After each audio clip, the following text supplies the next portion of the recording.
The beginning of scavenging. The bitter wind howled, causing the cobwebs among the shattered walls to sway. Debris and rubble lay scattered about, the air thick with a damp, moldy scent intertwined with a punch. And tea odor. In this dim and dank corner, the occasional sight of snakes and rats scurrying by had long ceased to faze Wen Jiu. Reflecting back on a fortnight ago, she had been a modern cultivator. Though residing deep within the mountains under the tutelage of her master, she at least had the comforts of FOD, drink, and shelter. Yet, she could never have imagined that upon awakening, she would find herself a 12-year-old orphan surviving in an interstellar age, reliant upon scavenging for sustenance. The cultivation techniques she had once mastered now lay beyond her reach in this strange realm. God only knows the turmoil she felt upon discovering herself in such a filthy and chaotic environment. The cultivator Wen Jiu had transformed into the orphan Wen Jiu, inheriting the memories of her predecessor. This former soul had scurried through life like a rat in such squalor, rummaging through dumps for food, devising ways to wrest scraps of metal from adults to sell for a meager professor. It all in a relentless quest for survival. Alas, despite the original owner's tireless efforts, fate was unkind, and an unforeseen illness had claimed her life. Sigh. Misfortunes often befall the unfortunate, as if fate deliberately seeks the wretched. Wen Jiu had always possessed a remarkable capacity for acceptance. After all, she had witnessed her senior sister soar through the skies with one foot poised on the ground. Thus, she swiftly embraced the reality of her transmigration, opting to continue the original owner's endeavor of scavenging. There was no other recourse at her tender age. She was unable to undertake any other form of labor. Survival was imperative. Thus, she spent the past half-month in this manner. Yet the daily accumulation of her efforts could be likened to gleaning wisdom from refuse. In a small-scale dump, although the likelihood of finding nutrient-rich liquids and discarded food is the highest, the surrounding adults, like predatory beasts, I heard greedily, are eager to pounce at any moment. However, competing with these adults for valuable items is an exercise in futility. Even if she were to find something, it would likely be snatched away, and she might even suffer physical harm. In a situation where Wen Jiu cannot even afford medicine, a beating could very well prove fatal. Therefore, Wen Jiu's venture to this expansive refuse site is not driven by the perilous pursuit of valuable goods. Her primary aim is to scavenge for sustenance. After all, one must satiate their hunger to survive, until a brilliant beam of light pierced the darkened night sky as a hovering refuse vehicle came to a halt, emitting a thunderous roar. Wen Jiu swiftly grasped a large bag nearby, positioning herself strategically to seize the opportunity. Booming echoes reverberated through the AIRS. The refuse from the vehicle was finally unloaded and the light faded. The vehicle departed, and Wen Jiu sprang into the dump like an arrow released from a bow. Many others, akin to her, surged towards the refuse site with fervor. Enduring the nauseating stench that clawed at her senses, Wen Jiu diligently rummaged through the piles of garbage, all the while striving to avoid detection by the predatory adults, who roamed like wolves or leopards in such an environment. Theft was commonplace. With her hands caked in grime, she meticulously sifted through the refuse, though she was already so famished that her legs trembled and her vision swam, relying solely on sheer willpower to persevere. Unbeknownst to her, perhaps it was indeed her fortunate day, for she stumbled upon several unopened packets of meat slices. Wen Jiu swiftly glanced at the expiration date printed on them, which happened to be the day after tomorrow. Thus, she could make do with them for 2 more days.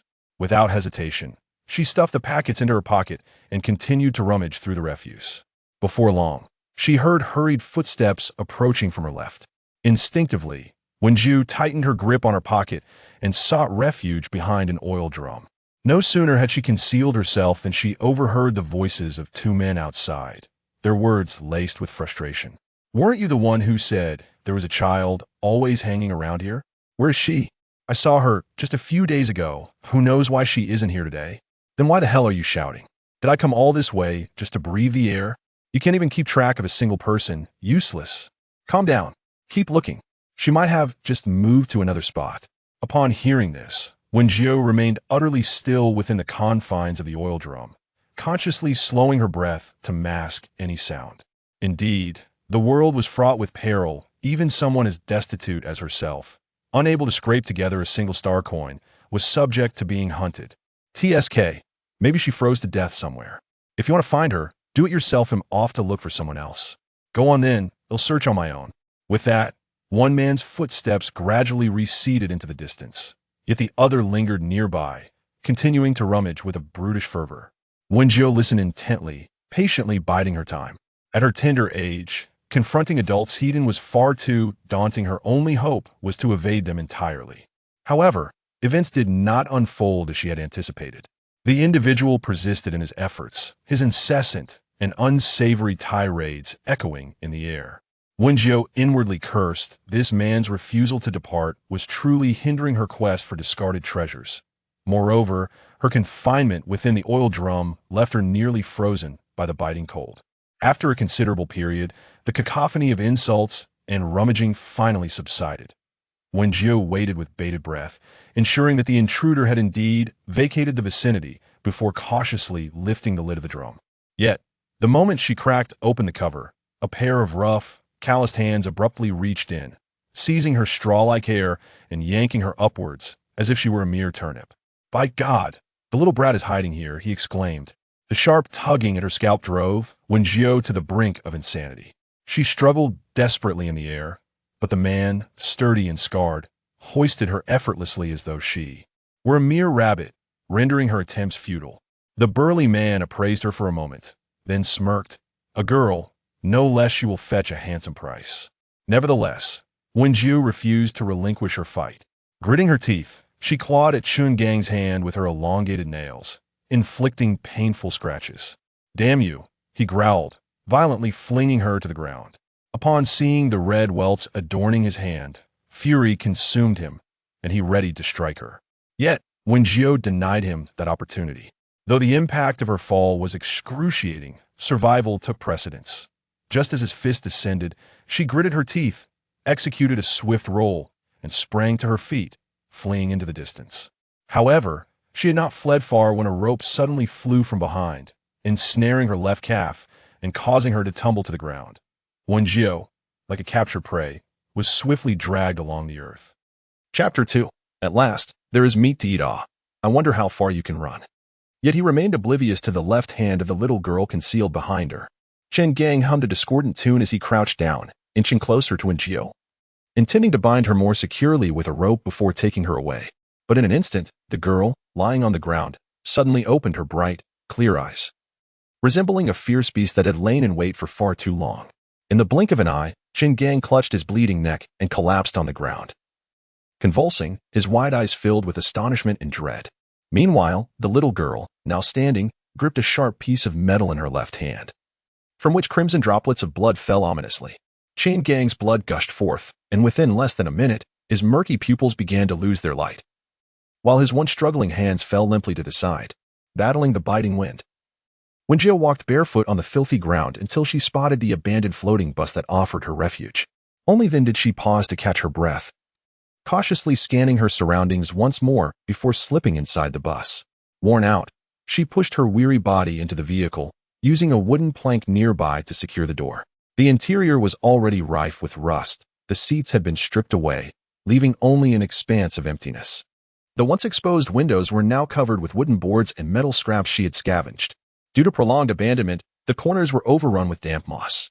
Yet, in such an environment, having a place to rest was a rare blessing. Wen Jiu tossed her pocket aside, utterly fatigued, with a thud, she collapsed onto the makeshift bed crafted from tattered fabric. Though far from soft, it was certainly more comfortable than lying on the unforgiving floor. After resting for a brief moment, Wen Jiu sat up to survey her condition. Her body was smeared with mud and grime, her tattered clothing stained with conspicuous blood. Her limbs bore numerous cuts and scrapes. Fortunately, the wounds were not deep enough to pose a threat to her life, though she wondered if they would leave scars in the future.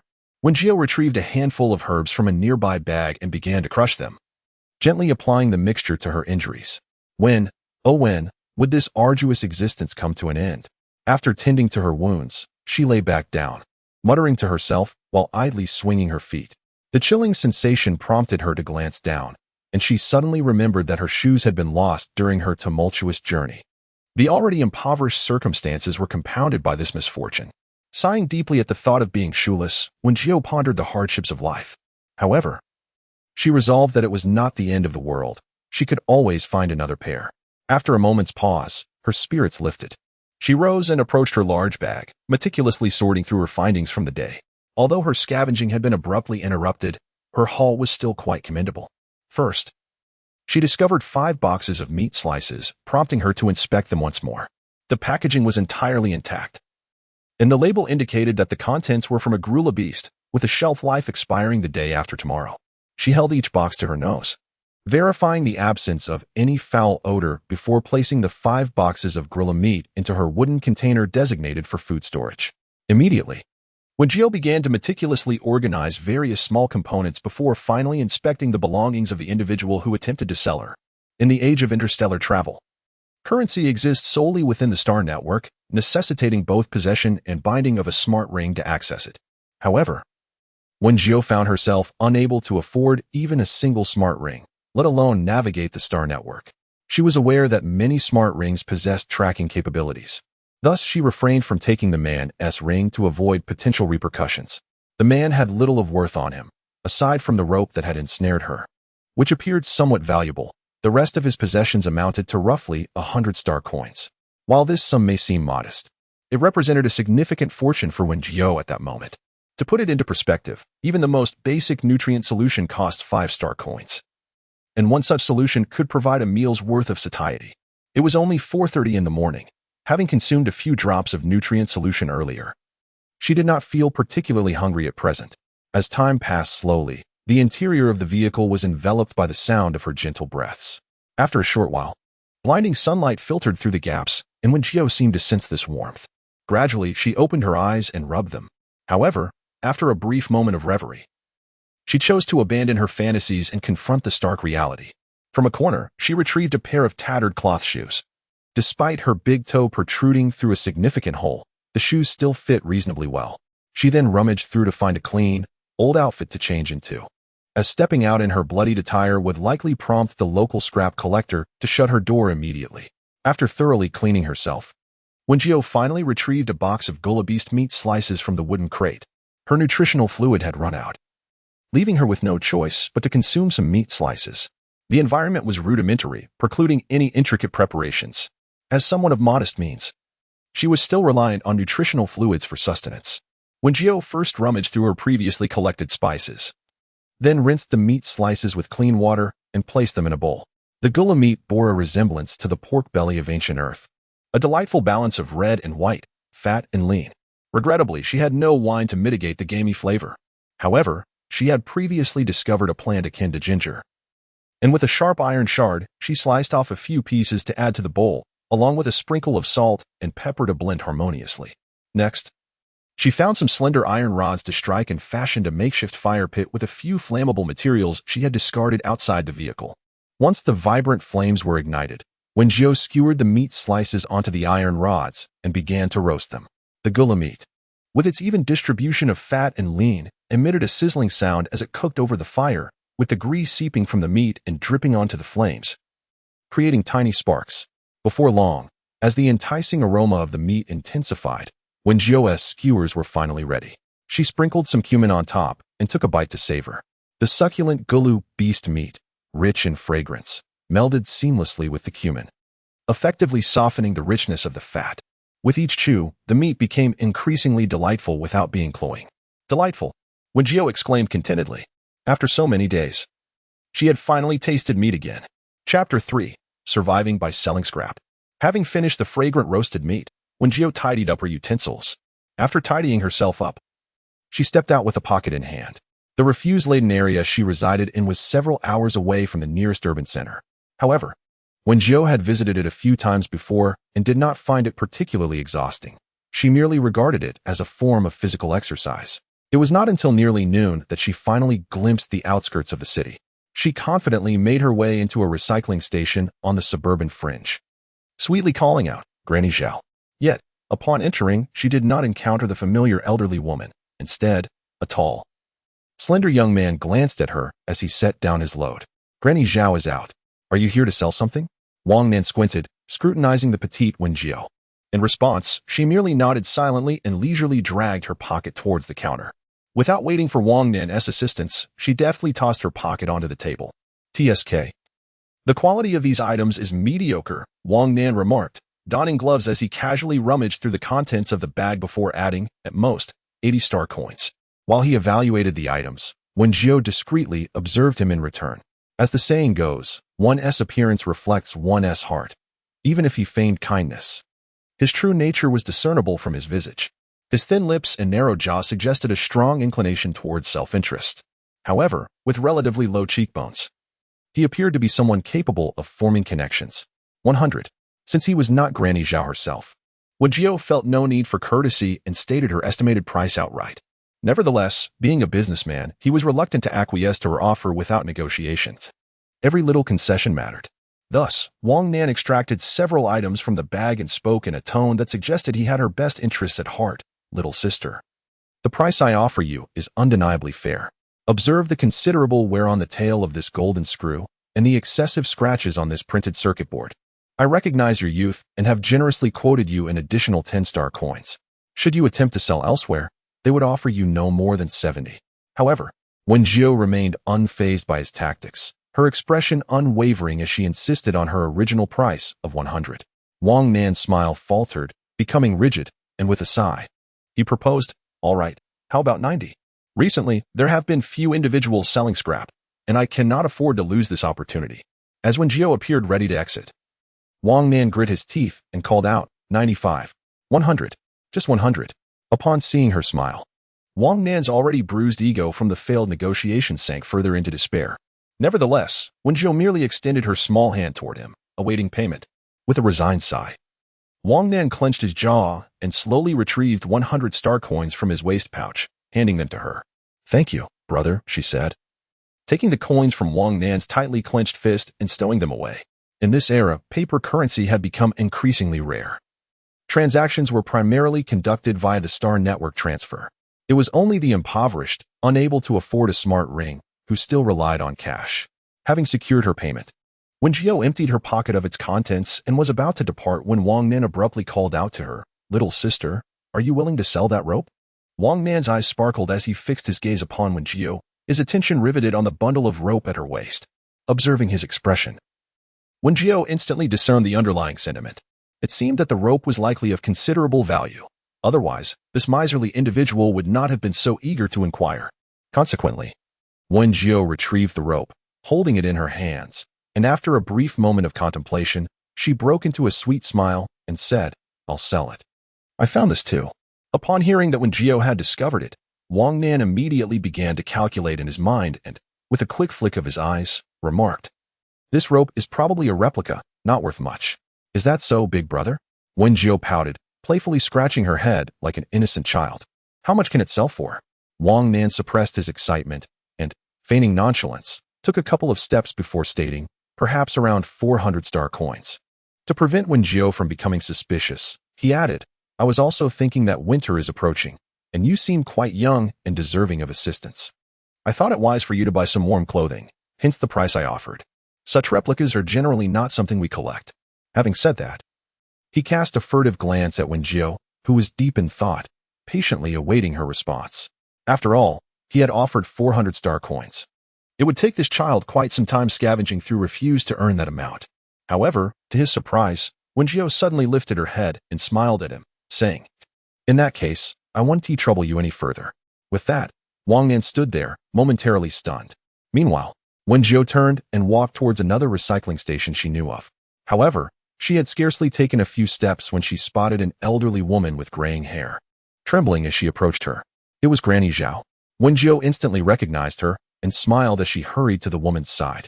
Granny Zhao, upon seeing Wen Jiu rush towards her, coughed a couple of times, then smiled warmly.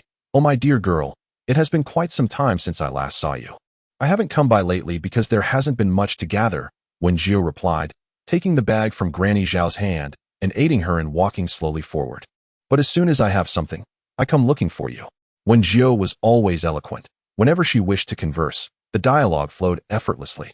As she supported Granny Zhao, she discreetly checked the woman's pulse and soon realized that she was likely suffering from a cold-induced cough. Granny Zhao, what have you been up to? Wen Jiu inquired. I went to the recycling station and didn't see you there.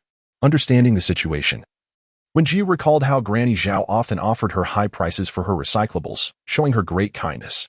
After a moment's thought, she added, I heard from others that drinking ginger juice can help alleviate a cough. Granny Zhao appeared somewhat puzzled by this suggestion, but the urge to cough overcame her, and she struggled to respond. What is ginger? It was then that Wen Jiu realized that many traditional Chinese plants seemed to be absent in this world. And even if they existed, their scientific names differed greatly from those she was familiar with. Consequently, she reached into her pocket and produced a piece of ginger, saying, This is it. Just crush it, boil it in water, strain out the residue, and you can drink the broth. In truth, for symptoms like those of Granny Zhao, it would be best to consume more ginger and apricot soup. However, Wen Jiu was uncertain if this world contained almonds and licorice. Granny Zhao took the ginger that Wen Jiu had handed her and examined it closely. Dear girl, is this what you mean? We refer to this as horseradish. And it is indeed quite pungent, she remarked. Wen Jiu nodded affirmatively. Yes, that's the one. You might want to give it a try, Granny. After saying this, she tucked the remaining pieces of ginger into Granny Zhao's pocket. Not wishing to disappoint Wen Jiu's kind intentions, Granny Zhao expressed her gratitude and then resumed her light-hearted conversation with her. Chapter 4. Dual abilities. As the two entered the door, they spotted Wang Nen engaged in haggling with another party. My friend, I assure you, I'm not trying to deceive you, Wang Nen implored, holding up an object resembling a lump of iron. The quality of this item is indeed subpar. In other places, it would likely be rejected. Following Wang Nan's gaze, Wen Jiu observed the iron lump, which was indeed marred with crimson stains and several dents. Yet, the middle-aged man remained resolute, pleading, would 180 be acceptable? With the cold season approaching, my family is relying on warm stones. Wang Nan intended to decline, but Granny Zhao suddenly quickened her pace and interjected. Then let it be 180, Xiao Wang. Only then did Wang Nan notice Granny Zhao being assisted by Wen Jiu. Given that the matriarch had spoken, he felt it inappropriate to argue, so he simply pouted and retrieved the star coins from his waist pouch to hand them to the middle-aged man. The man, upon seeing Granny Zhao, quickly expressed his gratitude after accepting the coins. Thank you. Thank you. The middle-aged man, his eyes glistening with emotion, expressed his heartfelt gratitude. Granny Zhao waved her hand with a smile, bidding farewell to him. My dear, have you prepared all your supplies for the winter season? As she mentioned winter, Granny Zhao suddenly recalled that Wen Jiu seemed to be all alone. Being merely 12, she had no idea how to endure the harshness ahead. The original owner had managed to procure some heating stones, winter clothing, and food, but now she found herself with barely a few star coins, making it uncertain whether she would have enough to eat next month. With a sigh, Granny Zhao turned and entered her home. This left Wang Nan feeling somewhat helpless. He wondered if Granny Zhao was genuinely considering spending her own money to buy supplies for the little girl. Little sister, where are your parents? He quietly inquired as Granny Zhao stepped inside. Wen Jiu glanced at him, her expression indifferent as she replied, I don't know. They are probably dead. Wang Nan was momentarily taken aback, feeling a touch of awkwardness as he scratched his head. Fortunately, this uncomfortable silence did not linger for long, for Granny Zhao soon emerged from the house with a bag in hand. Upon seeing her, Wen Jiu hurried forward to assist her. Granny Zhao, with a look of gratitude, patted Wen Jiu's hand and offered, These are some old winter clothes. If you don't mind, you can take them. With her eyes brightening, Wen Jiu accepted the bag and opened it to find it filled with colorful garments reminiscent of the northern cotton-padded jackets she had once seen. With a beaming smile, she expressed her thanks, and Granny Zhao then produced a crumpled paper. This is a recruitment flyer for the 3047 Academy. You might want to give it a try.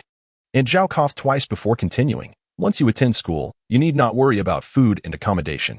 When Jiu took the paper, unfolded it, and examined it with great seriousness, it stated that the 3047 Academy was recruiting new preparatory students as long as one passed the physical fitness test.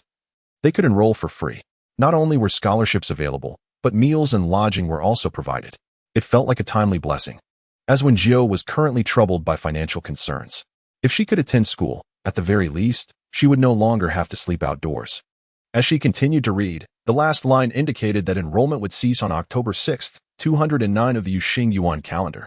The time was already past 3 in the afternoon, and the 3047 Academy was located in another district. If she walked, it would take her until nightfall to arrive. Therefore, Wen Jiu hurried to the nearest station, gritted her teeth, and took out her star coins to board the hover bus heading to the 3047 Academy. Although she had been sleeping in an abandoned hover bus every day, this was her first time riding one since her arrival here. It felt quite similar to modern buses. Except these hover buses were 3 stories high and glided through the air at speeds that ordinary buses could not match. After approximately 20 minutes, Wen Jiu arrived at the entrance of the 3047 Academy. Despite being the final period for enrollment this year, the entrance was crowded with people waiting in line. Wen Jiu found a queue that seemed shorter and patiently took her place at the end. Before long, it was finally her turn. The teacher at the registration desk tossed her a form and instructed her to fill in her details before proceeding to the tent for a physical assessment. Then to the registration area on the right. Wen Jiu nodded thoughtfully, grasped a pen, and began to fill out the form with swift precision. Once completed, she followed the teacher's instructions and entered a blue tent, where several individuals awaited their assessments. Curiosity piqued, Wen Jiu examined the testing apparatus. Beside a simple iron chair stood a control panel, devoid of a monitor, featuring only a flickering projection-like screen. As each participant reclined, 2 tentacle-like appendages emerged from the top of the chair, adhering closely to their foreheads. Immediately, a bar graph materialized on the screen. Level 1 of metal type ability. Overall evaluation C. The teacher responsible for recording swiftly noted the results and handed them to the individual who had just dismounted from the chair. Meanwhile, Wen Jiu remained perplexed. What exactly was an ability? The memories she had assimilated contained no references to such a phenomenon. With some time to spare, she approached a seemingly amiable teacher. Excuse me. Could you please explain what an ability is? Given the numerous impoverished students attempting to evade the harsh winter through enrollment, Uru Man displayed no surprise. Instead, smiling as she crouched down to elucidate. An ability is an inherent energy contained within each of us from birth. However, before one learns to harness it, most individuals find it challenging to perceive their own energy. Of course, there are also many who are born without abilities. Currently, the Federation categorizes abilities into 8 major types: metal, wood, water, fire, earth, light, darkness, and ice. Once enrolled, teachers will provide thorough instruction on how to utilize these energies to assist with mecha operations. The pre-enrollment test is also designed to facilitate more effective teaching in the future. Yu Ruman provided a detailed explanation, and Wen Jiu quickly grasped the concept. She was somewhat familiar with mechas from the original owner's memories. But this extraordinary ability sounded reminiscent of the elemental powers she awakened during her past cultivation. Next, Wen Jiu intended to inquire further, but it was already her turn to be tested on the chair. She could only murmur her thanks before rushing to take her seat. Once comfortably reclined, she observed the tendril-like apparatus slowly pressing against her forehead. The sensation was somewhat cold, accompanied by an impression of energy being drawn from her. As Yuruman watched the petite girl proceed with her test, she approached the control panel, eager to discern the girl's results. However, the display on the screen made her eyes widen in astonishment. It revealed dual abilities. Wood type ability at level 1, fire type ability at level 1. With an overall assessment of A. In truth, rare dual abilities should have been classified as S level. But due to Wen Jiu's other lower scores and the somewhat inconsequential combination of wood and fire, the final evaluation settled at A level. Dual abilities. One could expect a dual ability to emerge from 100,000 ability users, perhaps? Upon hearing Wen Jiu's test results, the people within the tent were left speechless, all eyes turning toward her. Yet, Wen Jiu remained unfazed. She had previously cultivated with both wood and fire elements, and her master had remarked on her innate talent for alchemy. Thus, she calmly sat up and approached the teacher in charge of the record-keeping, saying, "Teacher, my form." Chapter 5. Successful registration. Strolling in the city, only then did the teacher snap back to reality, hastily presenting the form to Wen Jiu. Wen Jiu lifted the curtain of the tent and made her way to the registration desk, submitting her form to the instructor there. "Congratulations, you have passed our institution's examination." Upon hearing this, a radiant smile blossomed on Wen Jiu's face. The thought of no longer worrying about hunger or sleeping outdoors, and perhaps even earning a scholarship with some effort, filled her heart with joy. However, the next moment, the instructor delivered a shocking revelation. "Regrettably, it has come to our attention that you are an undocumented individual, thus failing to meet the criteria for free admission to our institute. Consequently, you are required to pay a tuition fee of 8,000 star coins." 8,000. That sum was beyond her means. Wen Jiu's eyes widened in disbelief. How could she possibly be categorized as undocumented? Could you possibly make an exception? Please take another look at my form. I possess dual abilities. Tears welled up in her eyes as she choked on her words. Moreover, I have been orphaned since childhood. I do not wish to be classified as undocumented. Wen Jiu endeavored to showcase her acting skills, yet the instructor remained unmoved. I'm sorry, but we cannot alter the college's regulations. Was it truly impossible for her to secure food and shelter? Feeling disheartened, she persisted in her inquiries. Does our college offer any financial aid for underprivileged students? Or could I perhaps sign an IOU and work my way through? The instructor merely shook his head apologetically. I'm sorry, but if you cannot pay the tuition then. Before he could finish, he was interrupted by the arrival of Uruman. As Uruman strode to the registration desk in her high heels, gently caressing her curls and accentuating her crimson lips, she smiled brightly and said, "Zhou-san, please assist her with the enrollment procedures first, and then secure a position for her within the school." The teacher, known as Zhou-san, stood momentarily stunned, stammering, "Director Yu, this may not comply with the regulations. The rules are rigid, but humanity is fluid," Uruman replied without casting him another glance. With a delicate motion, she pulled Wen Jiu closer for a better look. "My dear girl, you are a rare gem. I have facilitated your entry into the school. You must study diligently to repay my kindness in the future." Wen Jiu gazed at the enchanting beauty before her, blinked, and smiled. "Thank you, beautiful sister." As she watched Wen Jiu's retreating figure, Uruman's earlier smile vanished, replaced by a cold gaze directed at Zhou Sr. How could we let such a dual-ability prodigy slip away like this? You need only follow the procedures. I will report the rest to the vice principal. With that, she departed from the registration desk, leaving Zhou Sin standing awkwardly in place. He had not intended to make things difficult for Wen Jiu. The stipulation that undocumented students must pay tuition was a regulation of 3047 Academy. Since her enrollment was successful, Wen Jiu no longer needed to prepare supplies for the upcoming winter. With over an hour remaining before nightfall, she decided to meander through the city. It was her first visit to the urban area, and in this age of interstellar advancement, the technological progress was astounding. Unlike the cities of her previous understanding, this place was adorned with vibrant neon lights, becoming even more luminous as the evening deepened. The hovering buses incessantly maneuvered through the bustling streets, occasionally accompanied by hovering vehicles gracefully spiraling through the air, their thunderous roars resonating in the atmosphere. After meandering around the vicinity, Wen Jiu caught sight of an electronic screen outside a nearby shopping mall, proclaiming enticing discounts at the Redstone supermarket. Discounts indeed. Wen Jiu stroked her chin, recognizing this as noteworthy news for someone of her financial constraints. Consequently, she followed the throng of shoppers into the mall and navigated towards the Redstone supermarket located on the basement level. Inside the supermarket, an abundance of goods awaited. Yet Wen Jiu could identify only a few.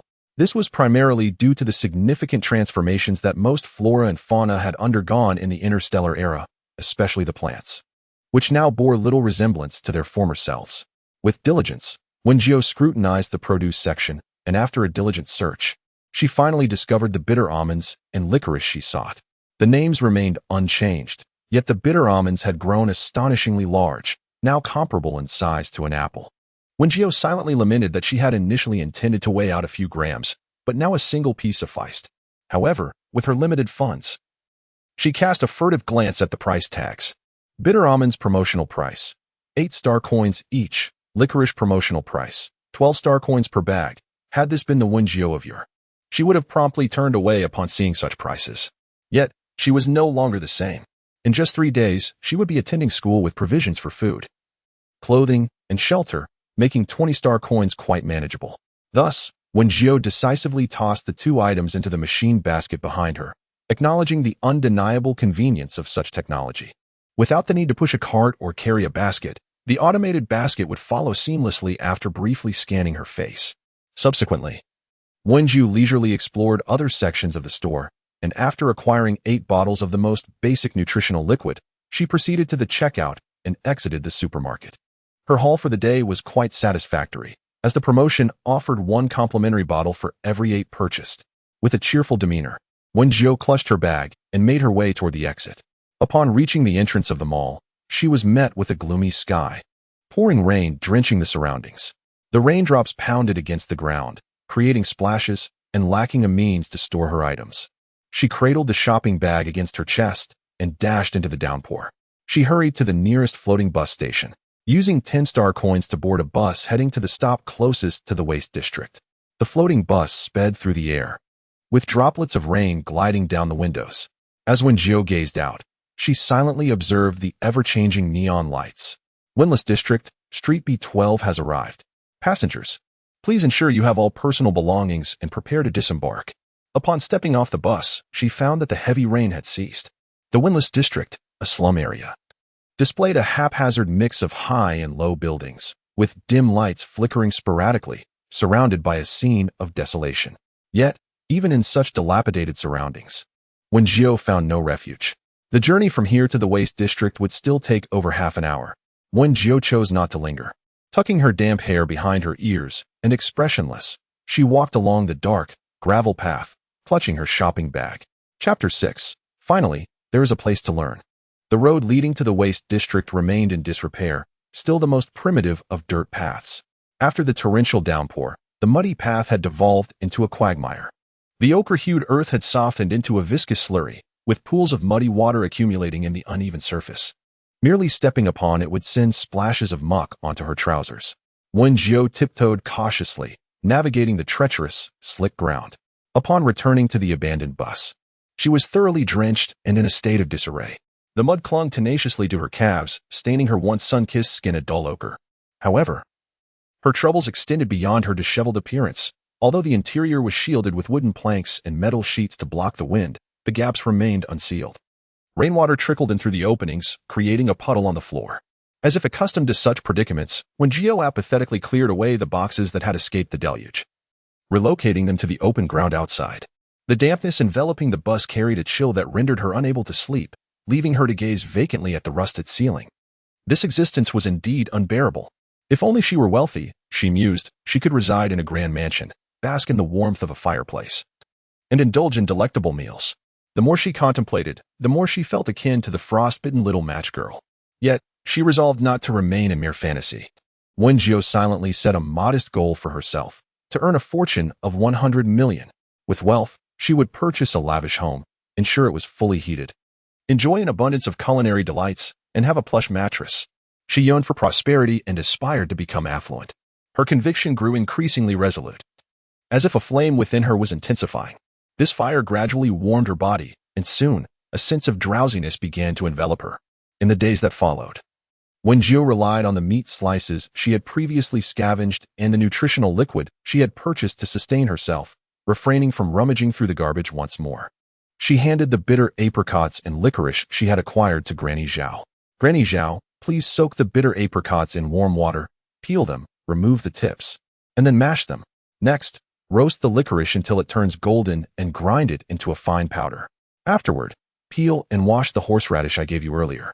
Chop it finely and mash it together with some salt.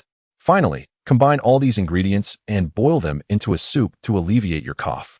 Upon her visit, Wen Jiu noticed that Granny Zhao's cough had intensified, with traces of blood even appearing. Thus, she earnestly advised Granny Zhao to take good care of her health. After all, Granny Zhao had been incredibly supportive of her. Without the bag of clothes she provided, Wen Jiu would still be wearing tattered cloth shoes. After thoroughly instructing Granny Zhao, Wen Jiu boarded the hover bus bound for Academy 3047. Upon her arrival at Academy 3047, it was precisely 8 in the morning, and the teachers were gathered at the entrance, ready to take attendance once all the students had assembled. Observing this, Wen Jiu did not dawdle but promptly joined the queue. It was not until 8:30 that all the new students had finally arrived. Listen closely, everyone. As we enter, no loud chatter and no wondering eyes. At this command, the previously chattering freshmen fell silent and obediently followed the teacher inside. After a short walk, they finally arrived at the spacious and bright auditorium. Wen Jiu discreetly glanced at the podium, spotting the female teacher who had previously assisted her in overcoming difficulties. Before she could continue her observations, the principal stepped forward to address the gathering. Welcome to the 3047 Academy. From this moment onward, you shall become the reserve soldiers of the various military districts of the Federation. However, merely enrolling is insufficient to become a reserve soldier. You must endure a rigorous series of training sessions to stand out. The teacher's stern gaze swept over each individual, and it was evident that everyone was aware of the brutality of our training. Therefore, you must grit your teeth and persevere. For I assure you that hard work will yield rewards. Finally, I wish you all a pleasant journey throughout your forthcoming training experience. Once the principal and the other instructors had concluded their speeches, the new students were escorted by the teachers. The line where Wen Jiu stood was positioned near the front, and soon they followed the instructors toward a large building. This will be your dormitory, with 2 students assigned to each room. Wen Jiu had been deep in thought. Her head bowed, but upon hearing the teacher's voice, which seemed somewhat familiar, she lifted her gaze. To her surprise, it was indeed a familiar face. The lead teacher was the same one from the registration office just a few days prior.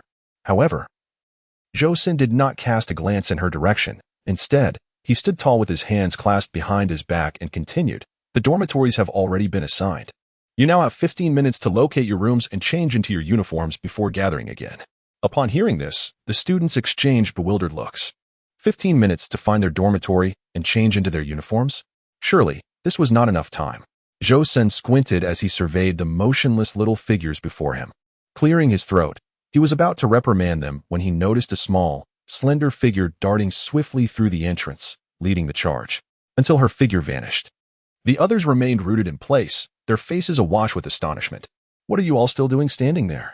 Are you waiting for me to serve you drinks and tea?" Joseon bellowed, prompting the others to finally react, scattering as they dashed towards the entrance. Joseon inwardly lamented that the journey from mischievous children to well-trained recruits was still a long one for these youngsters. Meanwhile, Wen Jiu had already contemplated fleeing as soon as Joseon concluded his remarks, but hesitated momentarily, observing that the others remained unmoved. However, upon noticing Joseon's increasingly grim expression, she swiftly comprehended the urgency of the situation and bolted into the dormitory building. As she rushed through the entrance, she was met with a colossal holographic projection, displaying the dormitory allocations for each individual. Wen Jiu quickly scanned the information, which conveniently unveiled her details. Wen Jiu, 12 years old, dormitory A3, room 505. Recalling her earlier observations of the surroundings, she remembered that A3 was the 3rd building to her left. Thus, she exited through the left gate and sprinted directly towards building A3. Upon arriving breathlessly in room 505, she encountered another girl, equally pale and gasping for air. Sensing that she had not exceeded her time limit, Wen Jiu promptly seated herself on the floor to rest, awaiting the return of her classmates. Joseon cast a glance at them and declared, "Besides the 3 who did not exceed their time just now, the rest of you will run 25 laps around the playground." With that, the group dared not linger any longer and surged forward, beginning to run. Watching the others distance themselves, Wen Jiu silently rejoiced, relieved that she had successfully completed her task. As a result, Joseon smiled and said to them, "You 3, run 20 laps around the playground." Chapter 7. The world where only dark cuisine exists. The individuals tasked with running training were not limited to Wen Jiu and her team. There were at least thousands of students within the academy simultaneously engaged in this endeavor. Wen Jiu jogged slowly amidst the crowd, grateful for the escape skills she had developed from picking up litter. At least she did not feel particularly distressed during the first 5 laps. As the laps progressed, the number of students capable of continuing diminished, with many beginning to slow their pace or even resorting to walking. By the time they reached the 10th lap, Wen Jiu began to sense her stamina waning, yet she maintained her previous speed, moving steadily forward. Upon reaching the 15th lap, sweat streamed down her forehead, and her shirt clung to her back, drenched. Gritting her teeth, she continued to jog, even as sweat trickled down her temples into her eyes. She strained to keep them open and focused ahead. As she pressed on, her legs felt as if they were encased in lead. If someone were to suggest stopping at that moment, she would surely collapse to the ground. Finally, she endured until the 19th lap, feeling increasingly dizzy and disoriented. Yet approximately 30 others continued to push their bodies forward alongside her. Before long, Wen Jiu noticed her vision blurring, her legs moving with a mechanical rigidity. Just as she was about to reach her limit, an inexplicable surge of strength coursed through her, lightening her limbs as if she were soaking in a hot spring, washing away her fatigue. As she observed her fellow students reaching the finish line, she had no time to ponder, gritting her teeth and quickening her pace to surge ahead. At last, she concluded the unexpected physical training imposed by the teacher. The instructor casually handed her a bottle of nutritional supplement to aid in her recovery and kindly informed her that she could now proceed to the cafeteria for lunch. The teacher further mentioned that the cafeteria was offering complimentary fried chicken today, albeit in limited quantities, urging her to hurry. Famished beyond measure, she swiftly made her way towards the cafeteria after downing the nutritional drink. She had inquired about the cafeteria's location from a helpful classmate. Otherwise, she would have been utterly lost. After expressing her gratitude, she hurried along the path to her destination. Fortunately, the cafeteria was not far, and soon she arrived without incident. As she approached, the glass doors silently slid open to welcome her in. It was midday, and the cafeteria was bustling with activity. Students lined up orderly at various counters awaiting their meals. This scene sparked a sense of nostalgia in Wen Jiu, reminiscent of the times her master had sent her to school, where she too had queued for meals at the cafeteria. Among the many counters, Wen Jiu quickly located the one offering the limited free fried chicken. Grabbing a tray from the adjacent shelf, she joined the line. The mere thought of savoring the delectable fried chicken filled her with joy. Lost in her thoughts, she was soon at the front of the line. To her surprise, as she approached the transparent window, she discovered that the staff serving the fried chicken were not the usual cafeteria workers, but fellow students clad in uniforms just like hers. The only distinction lay in the masked individuals adorned with aprons. Yet, Wen Jiu refrained from further inquiries. When her turn arrived, she extended her tray, and after a swift inspection, one of the staff placed a securely wrapped fried chicken, encased in foil, onto her tray. Upon receiving the chicken, Wen Jiu hastily sought a vacant seat, rubbing her hands in eager anticipation of a hearty meal. With great enthusiasm, she unwrapped the foil, only to be met not with the golden, crispy chicken she had envisioned. Instead, the chicken appeared half-burnt, half-undercooked, with a few feathers still clinging to its skin. The beaming smile that had adorned Wen Jiu's face instantly faded. She tore off a chicken leg, examining it closely. What sort of culinary skill could yield a dish that was charred on the outside yet oozing with blood on the inside? Moreover, the pungent odor lingered, so strong that even without tasting, Wen Jiu could discern its repugnant scent. Was this a scam? Was this truly fried chicken? Initially, she contemplated confronting the cafeteria staff, but a glance around revealed that her peers' trays held dishes that could barely be classified as food. Sautéed vegetables rendered to mush, overcooked meats indistinguishable from their original form, charred remnants of what once resembled food, and a porridge-like concoction that was merely rice submerged in excess water. For Wen Jiu, the mere sight of these items made her stomach churn. Yet, her classmates consumed their meals without a flicker of hesitation, as if they had long since adapted to such fare.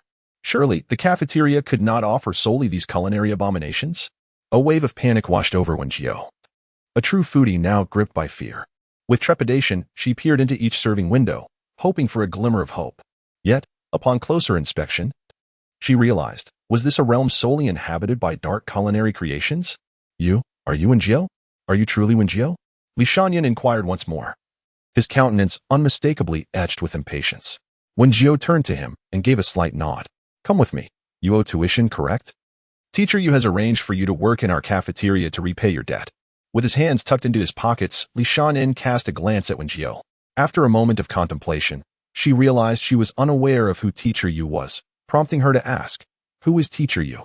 "Yu Rumen, the beautiful one," he replied, lacking the enthusiasm to elaborate further. Once he confirmed her identity, he pivoted and strode towards a silver iron door. Wen Jiu rose and followed closely behind, her mind racing with analysis. The lovely teacher must have been the one who assisted her with her enrollment issues a few days prior. The mention of working to repay her debt suggested unresolved tuition matters, necessitating her engagement in work study. Upon entering the iron door, they meandered through a series of turns until they arrived at an office. Here we are. Chapter 8. Am I to subsist on nothing but the wind from the northwest? Inside the office sat 3 boys, appearing to be around 14 or 15 years of age. Upon seeing Li Shanyan and Wen Jiu enter, their previously boisterous banter abruptly ceased, and all eyes turned to Wen Jiu. You must be the new student assigned by Teacher Yu? The most robust among them spoke first, lounging with his legs crossed on the sofa, scrutinizing Wen Jiu.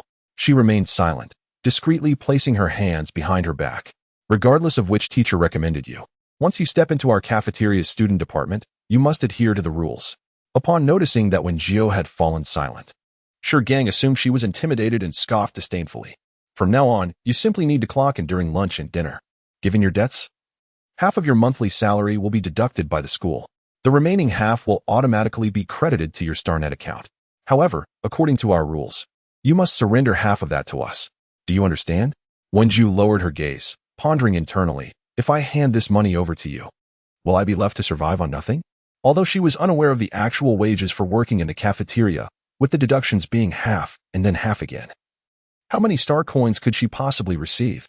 She then lifted her head and queried, "What if I choose not to pay?" As soon as the words left her lips, the others erupted into laughter, as if they had heard the grandest joke. "Little sister, don't jest with your older brothers," Gang exclaimed, nearly brought to tears by his amusement. Yet, with utmost seriousness, Wen Jiu reiterated, "What if I choose not to pay?" Seeing her sincerity, the laughter gradually subsided, replaced by a menacing aura. "Not pay. You can either be beaten or leave this job," they threatened. Wen Jiu once again averted her gaze, leading them to assume she was like the impoverished students before her, curious yet too timid to resist. However, in the next moment, she raised her head and smiled, declaring, "Excuse me, but I don't wish to pay." Gang, seated on the sofa, observed her petite figure and scoffed once more. "You poor wretch. Do you think uttering 'I won't pay' will suffice?" As he prepared to confront Wen Jiu, both of them were determined, fists raised, ready to strike. Unexpectedly, Wen Jiu suddenly turned around and fiercely struck the arms of the two men with her whip, leaving a trail of crimson across their raised limbs. "Senior, isn't this a bit lacking in martial ethics?" she remarked, maintaining a smile, yet her slate blue eyes glimmered with a frigid intensity. Taken aback by the sudden assault, the two men felt a surge of indignation. They quickly retaliated, launching their fists forward, but this time, their hands ignited with a fierce orange flame, raising the surrounding temperature. Instead of landing blows upon their arms, Wen Jiu's whip ensnared their legs. With a powerful tug, she sent the two rushing figures tumbling to the ground, forcing them into an intimate encounter with the floor, even performing an unintentional split. Observing their fall, Wen Jiu couldn't help but marvel at the effectiveness of the rope she had fortuitously acquired. However, before she could ponder further, a sudden gust rushed toward her. Instinctively, she attempted to turn away, but the force was too swift, grazing her face before crashing into the wall behind her. A sharp pain pierced through her, warm blood trickling down her cheek. "I say, you worthless!" Before Gang could finish his taunt, Wen Jiu charged at him, brandishing a dagger. Yet, Gang dismissed her threat, continuing to unleash a flurry of gusts in her direction. Although she dodged with agility, one of the blasts still grazed her arm. Yet, the sting only heightened her exhilaration, propelling her to accelerate her movements, darting toward him like a wraith. This caused a sense of alarm to surge within Gang, an inexplicable wave of panic enveloping his heart. Instinctively, he wished to close the door and retreat, yet he was oblivious to when Wen Jiu had appeared before him. Brandishing a dagger and smiling as she inquired, "Are you thinking of shutting the door? How may I assist you?" The chilling words sent shivers down Gang's spine. Before he could react, Wen Jiu pressed the blade against his neck, the terror of his flesh being sliced open rendering Gang unable to contain his emotions any longer. "I was wrong. I was wrong." However, Wen Jiu showed no mercy for his pleas. Instead, she forcefully kicked him into the office, then closed the door, observing him with a grin. Soon, Gang's anguished cries echoed incessantly, instilling dread in Li Shanyan and the two individuals on the floor outside. It was Li Shanyan who first regained composure, utilizing the smart bracelet to summon their teacher. At that moment, Zhou's son was dining in the cafeteria, but upon receiving the communication, he hastened to the scene. A heavy weight settled upon Zhou's son's heart. What on earth is happening? Li Shanyan, having experienced the least shock, trembled as he pointed at the office door. Zhou Sin sensed the gravity of the situation and swiftly opened the large door. Inside, he beheld a little girl with her back to him. The more he looked, the more familiar she appeared. Thus, he tentatively asked, "Wen Jiu?" Wen Jiu, having long heard the commotion outside, turned around with a radiant smile and said, "Teacher, what can I do for you?" He dared not continue his inquiry, for he and the other two had distinctly heard Gang's cries of despair. Zhou Sun disregarded Li Shanyan's words, first retrieving the medical kit he always carried. He then crouched down and gently inquired, "Wen Jiu, have you seen Gang?" At that moment, Wen Jiu resembled an innocent child, obediently nodding her head and pointing towards a wooden cabinet in the room. "Good child," Zhou Sun said, caressing her head as a gesture of comfort before rising and approaching the cabinet. Taking a deep breath, he suddenly grasped the handle and flung the cabinet open. Inside, there cowered a trembling figure. Gang, come out." Even with his face obscured, Zhou Sun recognized him as the third-year student, Gang. Gang cautiously moved his hands aside, and upon seeing Zhou Sun, he was nearly brought to tears with excitement. Zhou Sun, observing his condition, felt a wave of exasperation. "Hurry up and come out. We need to go to the office." "Teacher Zhou, it hurts." Gang choked out, "Am I going to be finished?" Zhou Sun scrutinized him, declaring, "Stop pretending and come out at once." Gang wished to reveal Wen Jiu's misdeeds, but the slightest movement in the cabinet sent waves of pain coursing through him, causing him to break into a cold sweat. Zhou-san, growing impatient, urged him again. For to his eyes, Gang bore no visible injuries. How could he have the audacity to cry out in pain? Unbeknownst to him, Wen Jiu had deliberately left no marks, striking only the most sensitive pressure points on Gang's body. Faced with this, Gang had no choice but to endure the pain as he crawled out from the cabinet. Each step was excruciating, and ultimately, it was Li Shanyin who supported him as he slowly made his way to the office. "Speak up. What happened?"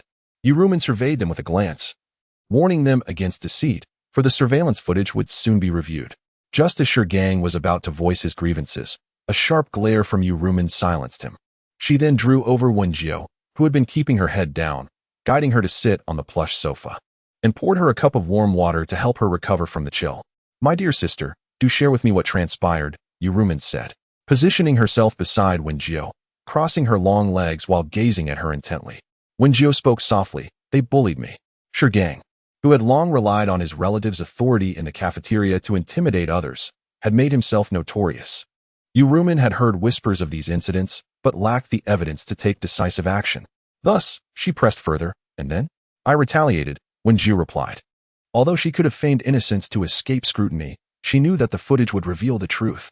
Yet, given the circumstances, her actions could be deemed self-defense, and she had no intention of pretending otherwise.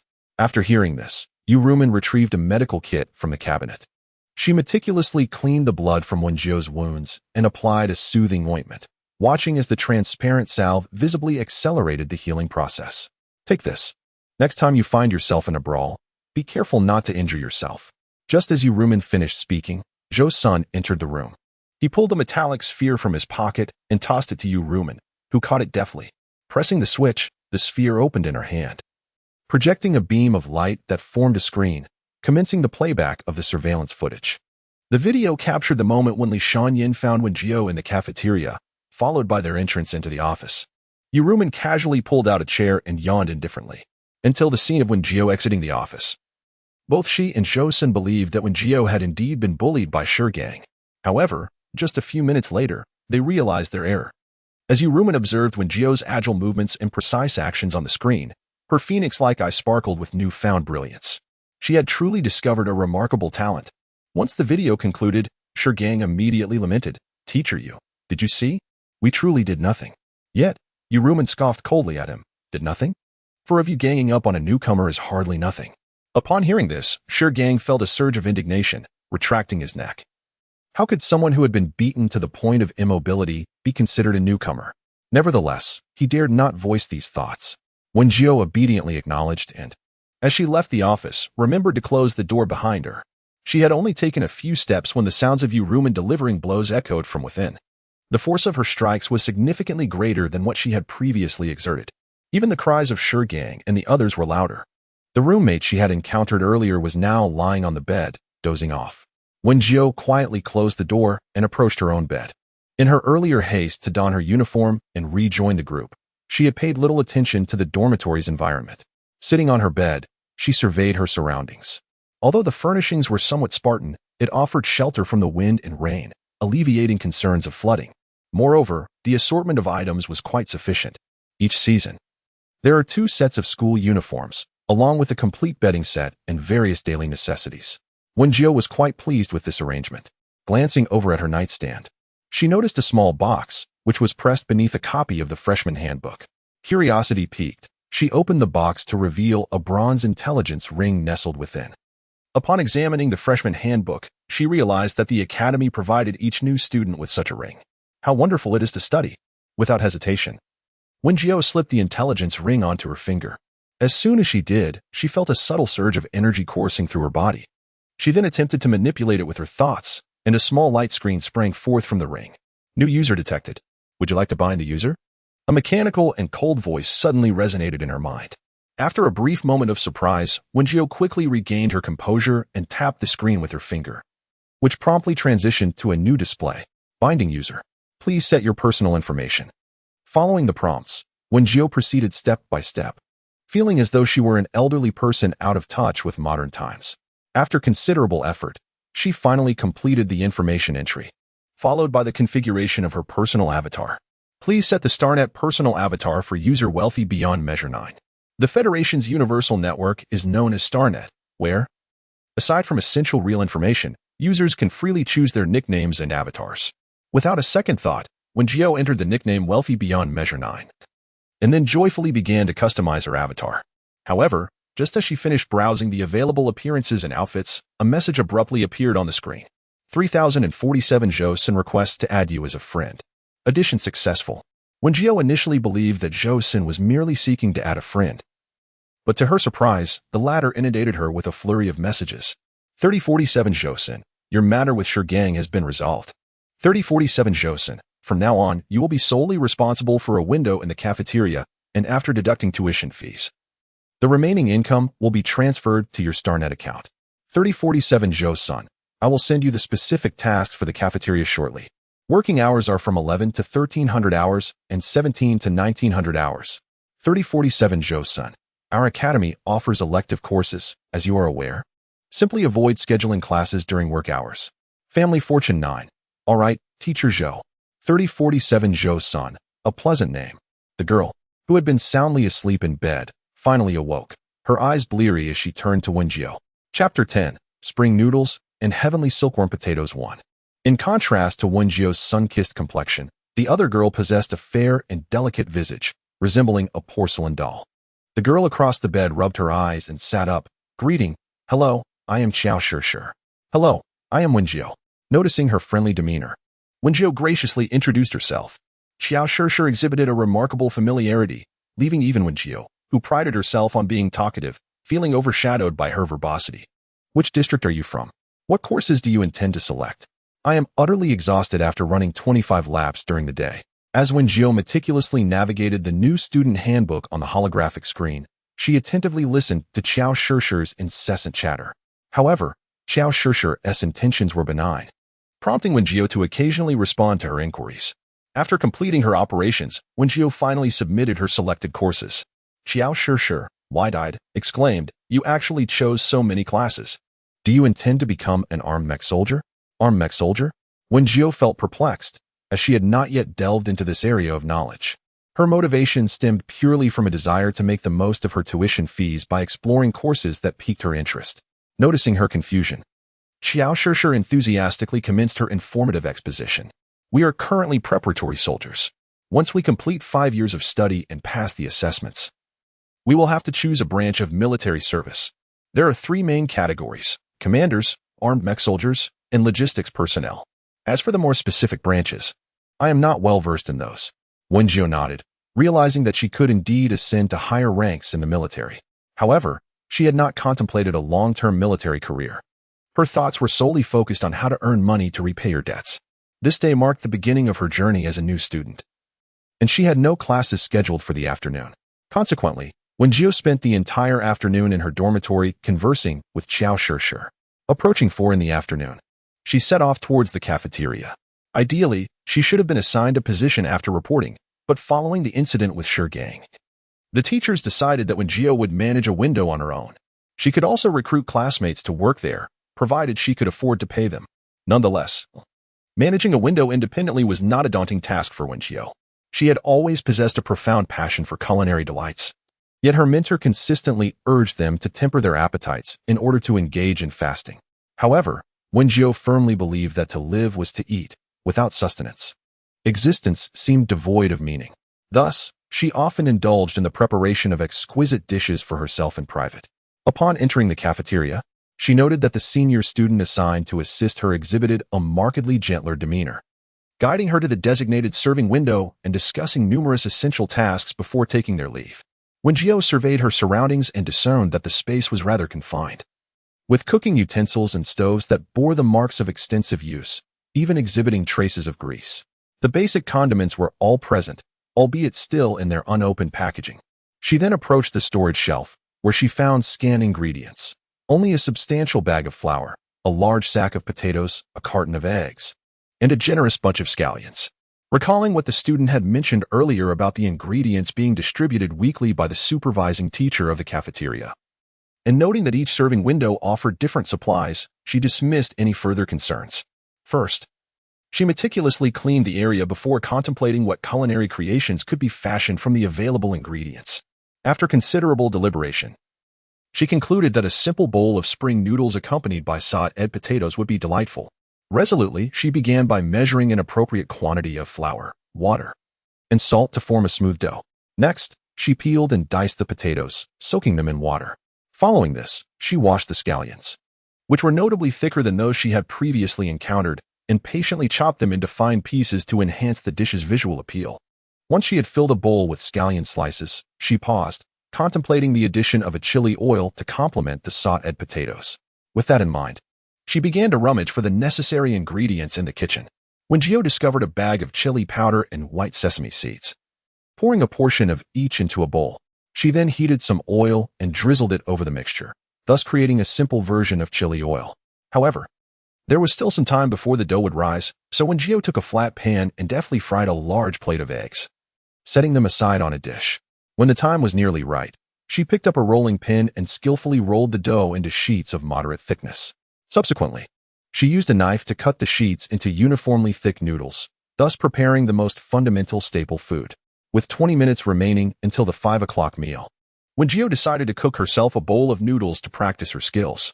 While waiting for the water in the pot to boil, she retrieved a large bowl, washed it thoroughly, and began to add seasonings.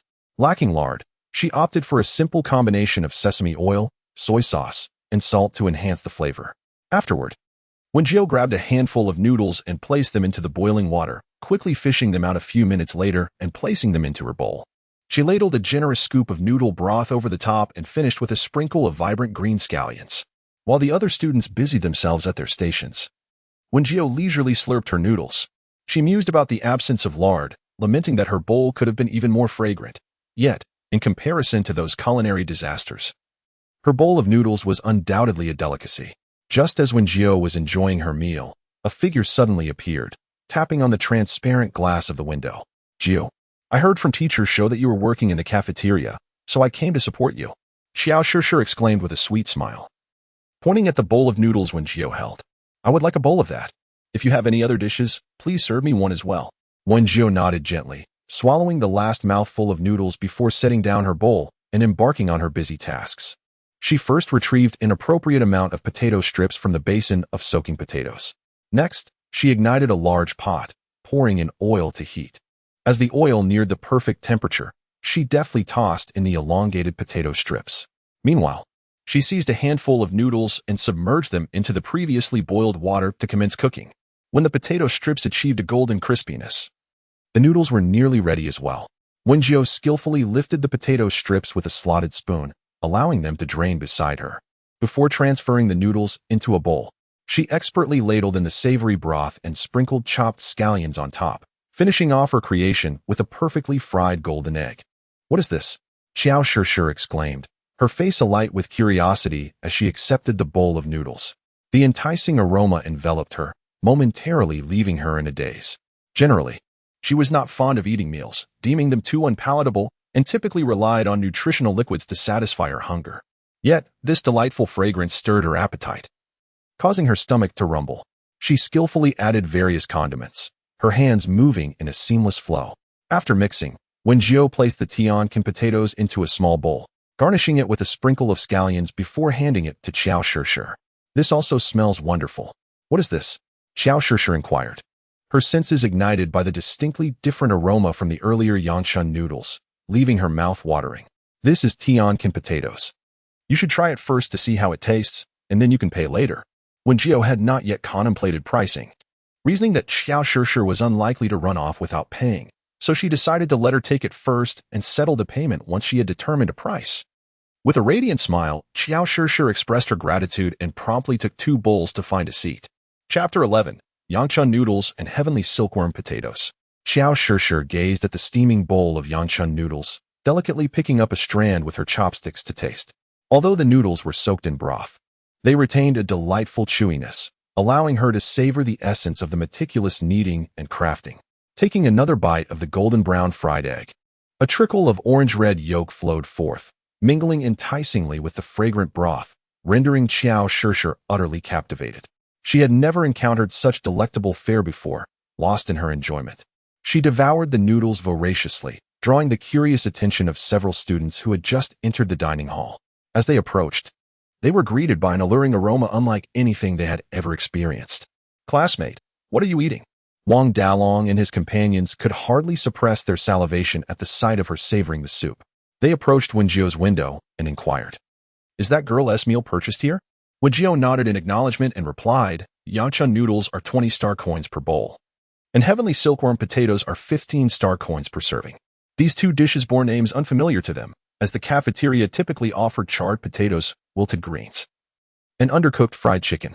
Yet, without hesitation, Wang Dalong utilized his smart ring to make the payment, exclaiming, "I'll have one of each." The other two hesitated momentarily, glancing at the unfamiliar Wen Jiu with apprehension, fearing they might be deceived. However, after contemplating Qiao Shishir's evident delight in her meal, they reasoned that it was unlikely there would be any issues. Thus, the two individuals cheerfully settled their payments, eagerly awaiting Wen Jiu to serve their meals. Wen Jiu moved with remarkable swiftness, leaving the trio utterly astonished. Initially, they were concerned that with only Wen Jiu manning the counter, they might endure a long wait. However, in no time at all, she had prepared 3 bowls of yanchun noodles and 3 servings of tiankin potatoes, which Wang Dalong and his companions eagerly accepted before hastening to their seats. Once seated, Wang Dalong gazed at the golden tiankin potatoes, decisively picking up a piece and placing it in his mouth. The texture was slightly crisp, and the perfectly balanced spicy oil harmonized beautifully with the fragrance of scallions, instantly captivating Wang Dalong's palate. It was exquisite. He had never encountered such delectable food in his entire life. The flavor was astonishing, prompting him to reach for another piece. The fiery sensation of chili surged onto his tongue, causing beads of sweat to form on his brow, yet he reveled in the exhilarating experience. Beside him, one companion could not restrain himself from devouring the noodles, while the other was unable to stop indulging in the tiankin potatoes. By the end of their meal, all 3 had bright red corners to their mouths from the spice, yet they were utterly enchanted by the thrilling taste, finding it immensely satisfying.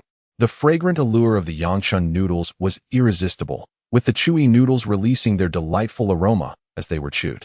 When Wang Dalong finally finished the last drop of soup and set down his bowl, the 2 companions who had been seated beside him had already returned to Wen Jiu's counter for more. Wang Dalong stared at the empty bowls on the table in momentary disbelief, then quickly dashed to the counter, exclaiming to Wen Jiu, "Chef, let us have another round, no? 2 servings each. I want 2 of everything."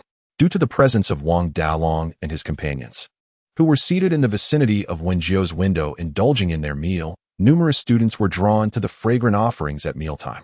Initially, they approached with a sense of curiosity, with some even speculating that the food consumed by Wang Dalong and his friends was enhanced with flavoring agents. As time passed, the queue for Wen Jiu's window grew increasingly longer. After finishing a bowl of yanchun noodles and 2 portions of silkworm potatoes, Qiao Shishir took the initiative to assist Wen Jiu in the kitchen. While Wen Jiu was responsible for preparing the dishes, Qiao Shishir helped distribute the completed meals to the waiting students. "I would like 2 portions of silkworm potatoes, 3 bowls of yanchun noodles, please. 5 servings of each." "Thank you." "Hey, don't push me. What's the rush? Can you even finish all that food? Could you let those of us who only want 1 serving go first?" The cafeteria, usually a tranquil place for dining, was now filled with a rare clamor. Qiao Shishir quickly called out, "Everyone, please remain calm. Kindly be patient and wait your turn." Wen Jiu, having heard the commotion outside, realized the volume of orders meant she could prepare 5 portions of silkworm potatoes at once. As she skillfully worked, she counted the remaining ingredients. Sure. We have approximately 34 portions of silkworm potatoes and 18 bowls of yanchun noodles left." Wen Jiu turned to Qiao Shishir, saying, "Keep track of the numbers. If we exceed that, we won't be selling any more today. They can come back tomorrow." Upon hearing this, Qiao Shishir immediately addressed the students in line, "Attention, everyone.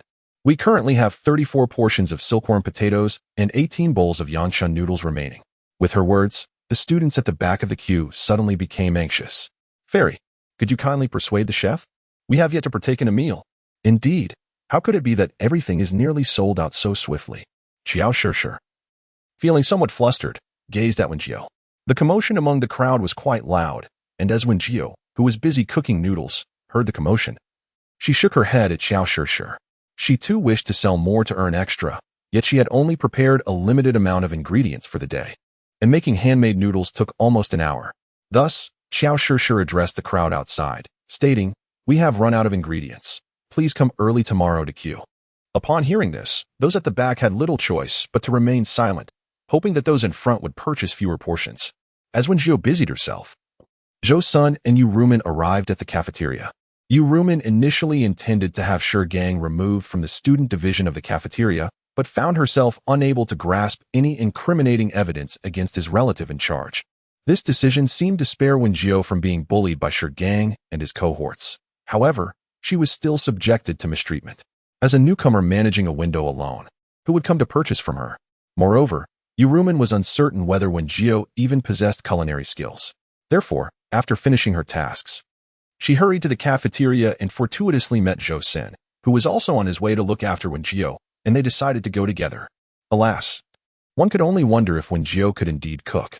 Throughout the journey, Yu Rumen felt a twinge of sorrow, believing she had not adequately fought for Wen Jiu's rightful place. Zhou Sun reassured her, saying, "Even if she cannot cook, we can discreetly find a student who can assist her." Both were filled with concern as they entered the cafeteria, beginning their search for Wen Jiu's window. However, the two of them searched but could not find Wen Jiu, only noticing a long line of students in front of a window. Has Wen Jiu not arrived? Yu Rumen pondered. "She must have come. I saw her clocking in at the cafeteria's student department," Zhou Sun replied. They maneuvered through the crowd to the glass window, where they finally spotted the petite figure of Wen Jiu diligently preparing noodles inside. Chapter 12, Yancha Noodles and Sweet Potato. Observing the small figure within, expertly adding condiments to a bowl while simultaneously using 4 ladles to scoop up noodles, left Yu Rumen and Zhou Sun in awe. They repeatedly confirmed the identity of the person before them, but ultimately conceded that the adept individual was indeed Wen Jiu. Just as Wen Jiu handed several bowls of noodles to Xiao Shishir, she noticed Yu Rumen and Zhou Sun standing outside the window, in a rush to continue her work. Wen Jiu merely waved at them, acknowledging their presence before returning to her tasks. Though Yu Rumen and Zhou Sun were astonished by her remarkable skills, they refrained from interrupting her. Initially, they considered moving to another window due to the long line, but upon seeing the bowls in the hands of the other students, they inexplicably swallowed hard. The enchanting aroma, one they had never experienced before, compelled them to join the lengthy queue.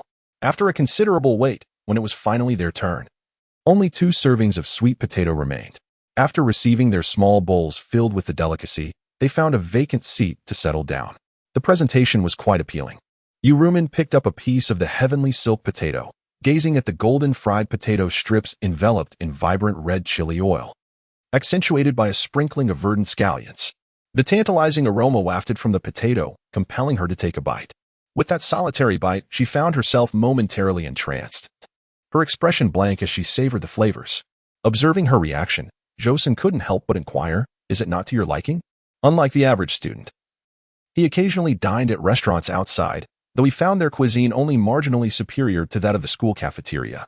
Yu Rumen, however, was distinctly different. As a school leader, she frequently engaged in business outings and had savored delicacies at numerous high-end hotels. Yet, this heavenly silk potato eclipsed the offerings of those so-called gourmet chefs. The flavor was unlike anything Yu Rumen had ever experienced, despite having encountered descriptions of exquisite dishes in past materials. It was only now that she truly understood the sensation of relishing delectable food. Zhou Sun, too, tasted a piece of the heavenly silk potato and was similarly astonished. The lingering flavor was exquisite beyond measure. Even the usually reserved Zhou Sun couldn't help but express his admiration, though he uttered only that one remark before immersing himself in the culinary delight. It was only after they had polished off the heavenly silk potatoes that they found the leisure to converse. "I believe that with the Wen Jiu technology, selling just this heavenly silk potato could sustain the cafeteria's operations," Zhou Sun declared first. Yu Rumen shook her head, expressing her belief that she could offer them more than just this small surprise. They had yet to sample the sold-out Yachun noodles. Nonetheless, the plate of sweet potato brought them sufficient astonishment. Despite Wen Jiu's passion for cooking, she harbored a strong aversion to washing dishes and pots. Yet, faced with no alternative, she reasoned that washing a few utensils for the sake of earning some money was a trivial matter. She found herself pondering whether there were no dishwashing robots available. Wen Jiu shook her head and replied, "No, we must increase our business volume before we can apply to the school." This left Xiao Shishir at a loss for words. Could we not purchase one ourselves? She inquired.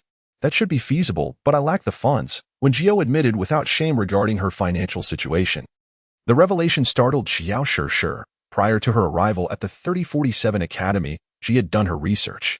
Although any citizen of the 3047 planet could attend for free, the available work positions at the school were typically reserved for those with some degree of influence.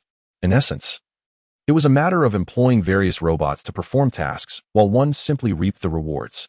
She had not anticipated Wen Jiu's impoverished condition. Quietly observing her, Xiao Shishir noted Wen Jiu's gaunt appearance, a clear sign of malnutrition, which stirred a complex mix of emotions within her. However, she chose not to voice her thoughts and instead picked up a cloth to assist with the dishwashing. Jiu, what classes do you have tomorrow morning? Xiao Shishir asked. Having changed into a pink pajama set before settling into bed, Wen Jiu had selected numerous courses and momentarily forgot her schedule. Consequently, she opened the interface of her smart ring for a quick glance and replied, ability usage and practice, as well as physical training. Oh, then we won't be able to attend class together tomorrow. Xiao Shishir turned over. I have a combat class. I hope it won't be too exhausting. By the way, Jiu, I have added you as a friend on StarNet. It's still early. Shall we spend some time playing in the StarNet world? Since Wen Jiu had yet to explore the StarNet world, she readily accepted Xiao Shishir's suggestion. After confirming the friend's request, she focused her mental energy to reconnect with her smart ring. Detected user Rich Beyond Measure 9 is entering the StarNet world. Connection initiated. As the mechanical voice resonated in her mind, Wen Jiu swiftly found herself enveloped in darkness, soon followed by a radiant white light unfurling before her. Connection complete. User Rich Beyond Measure 9, please adhere to the regulations of the StarNet world. We wish you a pleasant experience. Before long, Wen Jiu realized she was standing in an unfamiliar place. This must be the StarNet world that Xiao Shishir had described. In front of her was a small blue panel displaying various messages. Wen Jiu attempted to swipe to close the panel, then began to observe her surroundings. She noticed that this place was far more dazzling and resplendent than the city outside. Aside from the towering skyscrapers that felt somewhat familiar, everything else was a novel spectacle to her. Various forms of mechas soared through the skies, while hovering vehicles darted between them, akin to venomous serpents lurking in a steel jungle. However, many mechas flashed by too swiftly for her to discern their forms. A more striking and grandiose holographic projection looms above the steel edifice, with advertisements appearing one after another at a mere glance. What astonishes Wen Jiu even more is that every individual on the street seems transformed from their usual selves.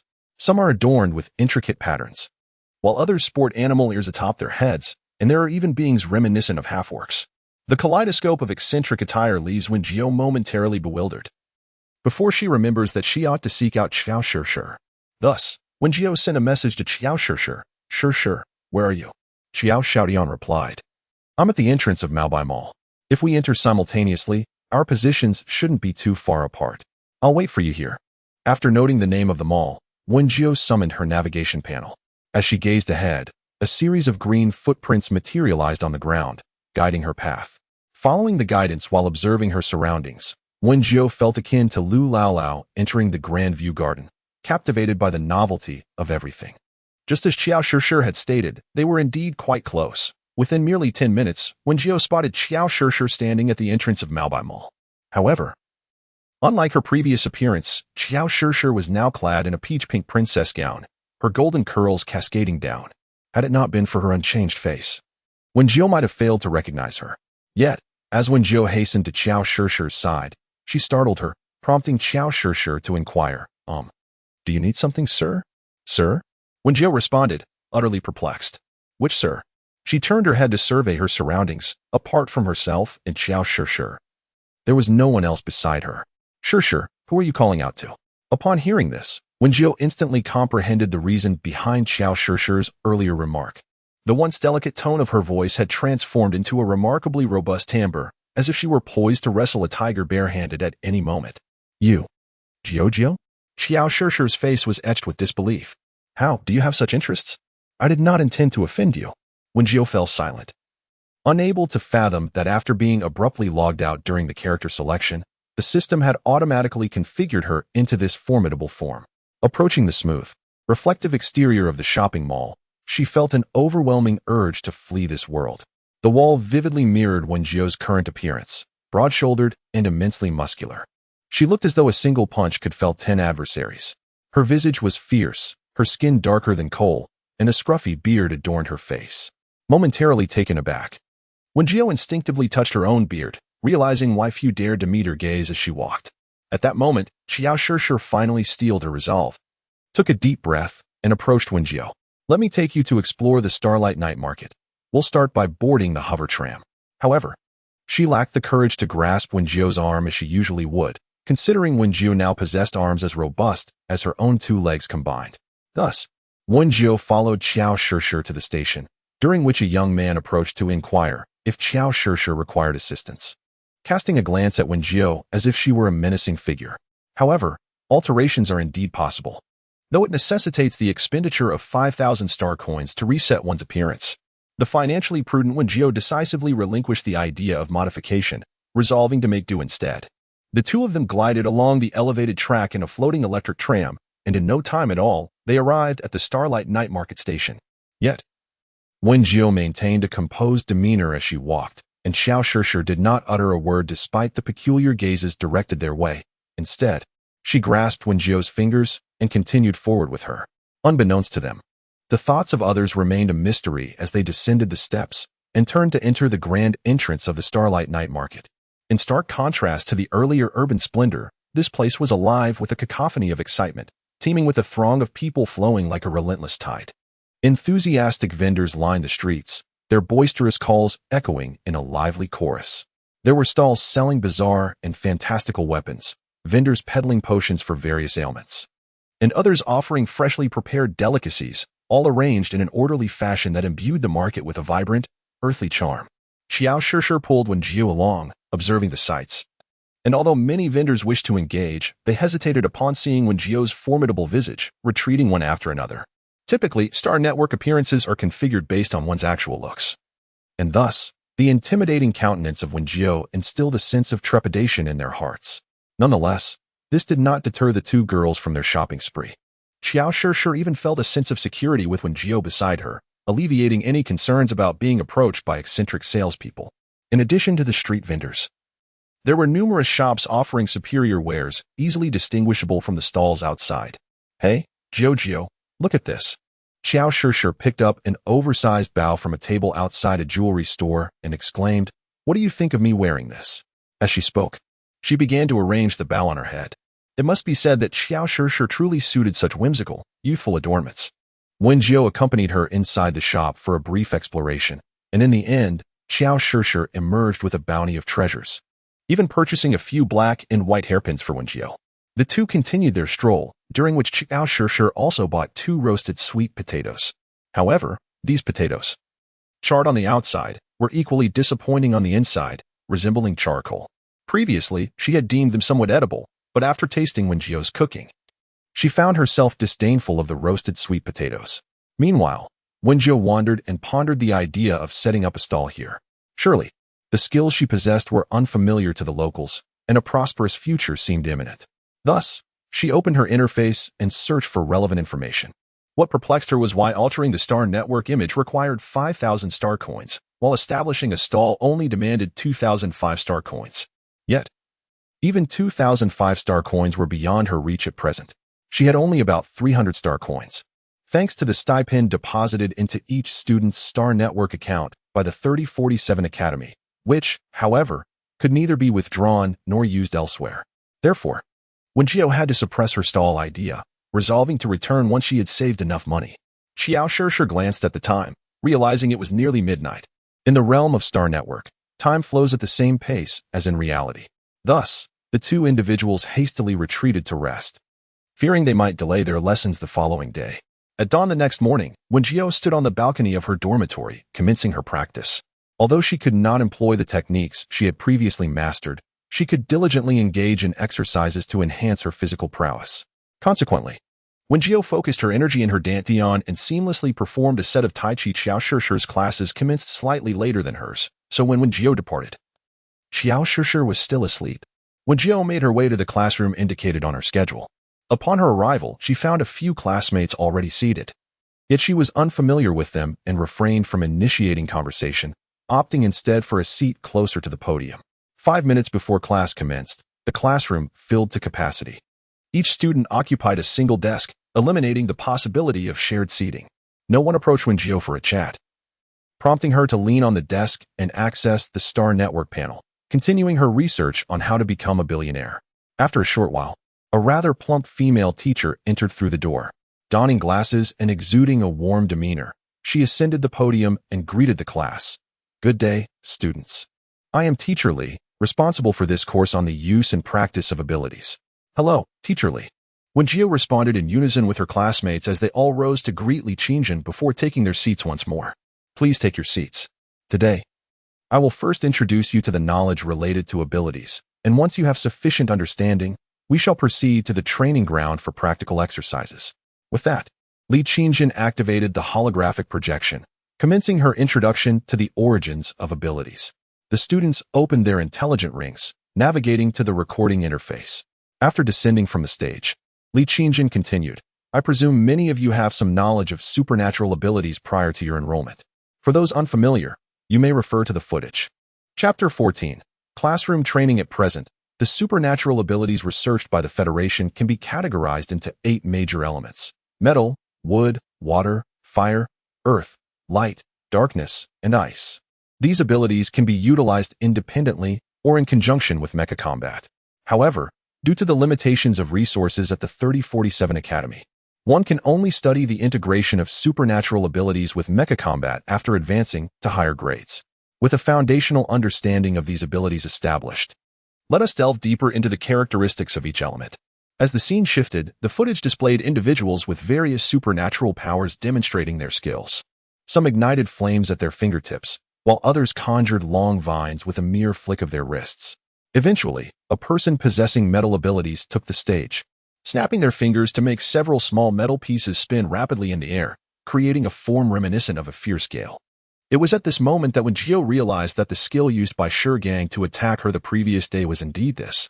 Current statistics from the Federation indicate that individuals with light, darkness, and ice abilities are the rarest. Li Qingjin diligently continued her lecture, noting that those who possess dual-element abilities are also exceedingly uncommon.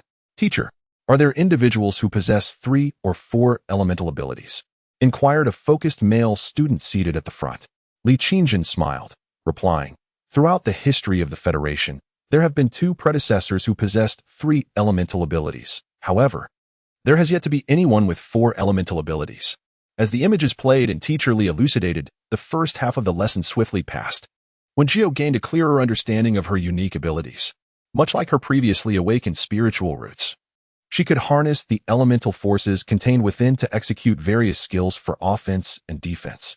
In addition to the techniques taught by the system, those with higher talent could create their own. After a 10-minute break, Li Qingjin resumed the class. With the visual materials now concluded, the students were invited to attempt to awaken their own powers. As she spoke, Li Qingjin began to demonstrate. She extended her hand, prompting everyone to do the same, and then closed their eyes to quietly sense the energy within them. Following her lead, Wen Jiu extended her hand and closed her eyes. Before Li Qingjin could finish her instructions, Wen Jiu felt a familiar warmth coursing through her body. In an instant, a flicker of orange-red flame appeared at her fingertips, the sudden surge in temperature catching Li Qingjin by surprise. However, she quickly regained her composure, assuming that Wen Jiu was merely a student who had previously trained in harnessing abilities. Meanwhile, the other students were still striving to sense and manipulate their own energies, while Li Qingjin patiently awaited their progress. Unbeknownst to her, the flame that Wen Jiu had summoned was tinged with a striking blue hue. Wen Jiu, fixated on the flame at her fingertips, recognized that the blue was unmistakably the deep-sea blue flame she had long searched for and painstakingly subdued. The process of mastering this flame had been arduous and fraught with challenges. Wen Jiu was genuinely astonished that the deep-sea blue flame followed her into this world. For upon her arrival, she was unable to utilize any cultivation techniques and was no different from an ordinary person. However, with the emergence of her innate fire, she could now refine pills and generate income. Her spirits lifted considerably, and a layer of joy adorned her features. Before long, the male classmate who had previously posed a question successfully activated his superpower, becoming the second individual in the class to do so. His ability was water-based, yet his proficiency was alarmingly low. His fingertips resembled a malfunctioning water gun, sputtering water ineffectively. Although Wen Jiu had previously tested positive for dual abilities, her concentration now failed to ignite her wood-based power. As the class neared its conclusion, fewer than 10 students had successfully activated their abilities. Since all had successfully tested their powers prior to enrollment, it was evident that each would eventually awaken them. Many, like Teacherly, experienced initial failures. It took multiple attempts before they succeeded. However, Wen Jiu refrained from approaching Zhou's son to greet him, remaining obediently in line. Once everyone had assembled, Zhou's son transformed from a gentle youth into a hawk with a piercing gaze. "Today, we shall engage in a simple training exercise," he announced. "Everyone, turn right. March." With that, he blew a whistle, urging the students to run forward, not allowing them to stop until they had completed 5 laps around the training field. Yet, the students struggled to acclimate, and upon stopping, they could not suppress their heavy breathing. Wen Jiu also felt somewhat fatigued. But having grown accustomed to darting around while picking up litter, the few laps in the training field posed no significant challenge to her. "Stand at attention," he commanded. Zhou suddenly reprimanded. "Upon entering the academy, you are all recruits. You must strive to align yourselves with the standards of official Federation soldiers." As his words echoed, those who had been gasping for breath swiftly regained their composure, standing tall and forming an orderly line once more. Zhou's son nodded in satisfaction, declaring, "We shall now commence formal training." Hearing his command, the group exchanged glances, a mixture of surprise and uncertainty evident among them. Wen Jiu, however, found nothing peculiar about the situation. She believed that this level of training was merely a preliminary step towards becoming a true soldier. With that, Zhou blew his whistle. The crowd surged eagerly towards the first barbed wire fence. Wen Jiu maintained a steady pace, and by the time she reached the wire, half of the group had already surged ahead, while the remaining half stood frozen in bewilderment. Without hesitation, she dropped to the ground and crawled into the muddy pit beneath the wire. As the muddy water splashed around her, 2 boys trailing behind her grimaced in distaste. "Do we really have to train in this filthy water?" One muttered. "I suppose so. Should we continue?" Many shared their disdain, and noticing their hesitation, Zhou approached them, saying, "What are you all standing around for? Do you think the battlefield will be any different? If you don't resume training, you'll each have to double your efforts." Upon hearing this, those who had been dawdling clenched their teeth and promptly dropped to the ground, advancing into the mud. Wen Jiu, like a nimble loach, pressed on fearlessly, her hands propelling her forward through the muck. Soon, she successfully navigated through the muddy pit beneath the barbed wire, completing her task. Despite being covered in muck, her determination remained unshaken as she sprinted towards her next destination. Chapter 15. The lesson of training. The second task was to grasp the rod suspended in the air. It sounded simple. Yet most students who had completed the initial task found themselves stymied at this juncture. Beneath the rod lay an unfathomable pool of water, teeming with countless first-tier exotic creatures known as the toothy fish. Most students stood frozen in contemplation, while only a handful dared to take action. One student, endowed with wood-based abilities, exerted considerable effort to summon a tendril that extended skyward. However, just as the tendril was about to make contact with the rod, a toothy fish leapt up and shattered it instantaneously. The onlookers shook their heads, having previously experimented with various abilities to no avail. Wen Jiu observed her classmates' endeavor, silently pondering how to navigate this challenge. Yet, mere contemplation proved futile. Action was imperative. Thus, Wen Jiu stepped forward and grasped the first ring.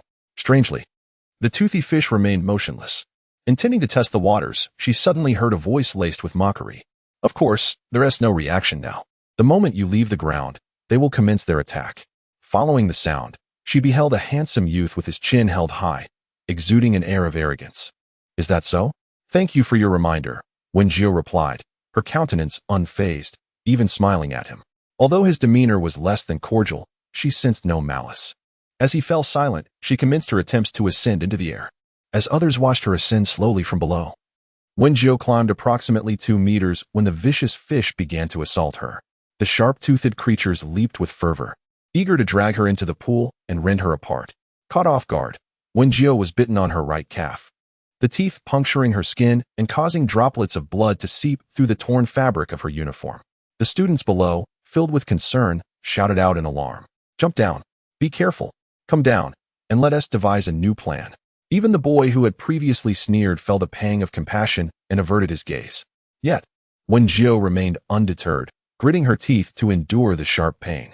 Seizing the moment when the fish momentarily retreated, she lifted her head to gaze at the distant finish line. There was still a considerable distance to cover, and as she observed the fish swimming beneath her, she pondered how to navigate past them successfully. Many classmates had attempted this challenge, and with their abilities rendered useless, she realized she must rely on conventional means. The closer she drew, the more fish appeared, each careless moment threatening injury. Resolute, Wen Jiu made her decision and pressed onward. Even when she was bitten again, she clenched her jaw and continued to advance. Her determination ignited the spirits of those students who had initially intended to wait for others to find a solution. One by one, they began to try as well. When Wen Jiu successfully leaped over a pool and landed on the ground, she was already bruised and battered. However, her diligent evasion of injury ensured that these minor wounds did not hinder her training, and she dashed toward the next pool. After she successfully navigated through 3 water pools and completed the aerial grasping task, an unusual image suddenly flashed in her mind. It vanished so swiftly that she was left bewildered, contemplating whether her fatigue had induced a mere hallucination, and thus she dismissed it. As many others were still engaged in the aerial rings, Wen Jiu was the first to arrive at the final task. This task bore a striking resemblance to the initial one, involving crawling, but instead of a muddy pit, it was a sandy one. Without hesitation, Wen Jiu crawled under the wire mesh, progressing slowly through the sand pit. She had to repeat this process 2 more times to complete the challenge, so she was reluctant to expend too much energy at that moment. After 3 rounds, she had transformed into a figure resembling a creature pulled from the mud. Her uniform obscured by grains of sand, rendering the bloodstains invisible. Seated at the assembly point, she awaited the return of others, feeling rather bored. She raised her hand to glance at it, inexplicably reminded of her mischievous days when her master had scolded her, calling her a muddy monkey from the mountains. Ironically, she had now truly become that muddy monkey. Just then, Zhou-sun approached with a vial of nutrient solution, offering it to Wen Jiu. After expressing her gratitude, she accepted it and poured the contents into her mouth, feeling an immediate alleviation of her fatigue. "You have completed the training. You may leave," Zhou-sun remarked.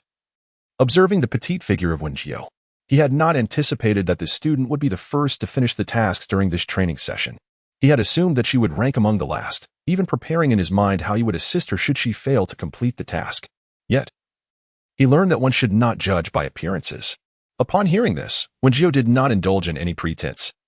She acknowledged with a response and swiftly made her way towards the dormitory. Inside, Xiao Shishir was tidying up when she suddenly looked up to see a figure resembling a clay statue entering, startling her. "You should go take a shower, Jiu," she exclaimed, relieved upon recognizing the person. She had thought a wild man had emerged from nowhere. Fortunately, it was merely Wen Jiu, and not a savage. At her words, Wen Jiu nodded appreciatively. After retrieving her change of clothes, she disappeared into the shower, emerging only after thoroughly cleansing herself. As she stepped out, she heard Xiao Shishir's voice, tinged with surprise. "Hey, why has your hair gotten shorter?"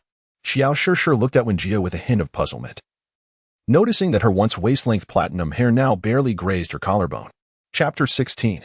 Chive dumplings. It was a bit troublesome to manage, so I decided to cut it short.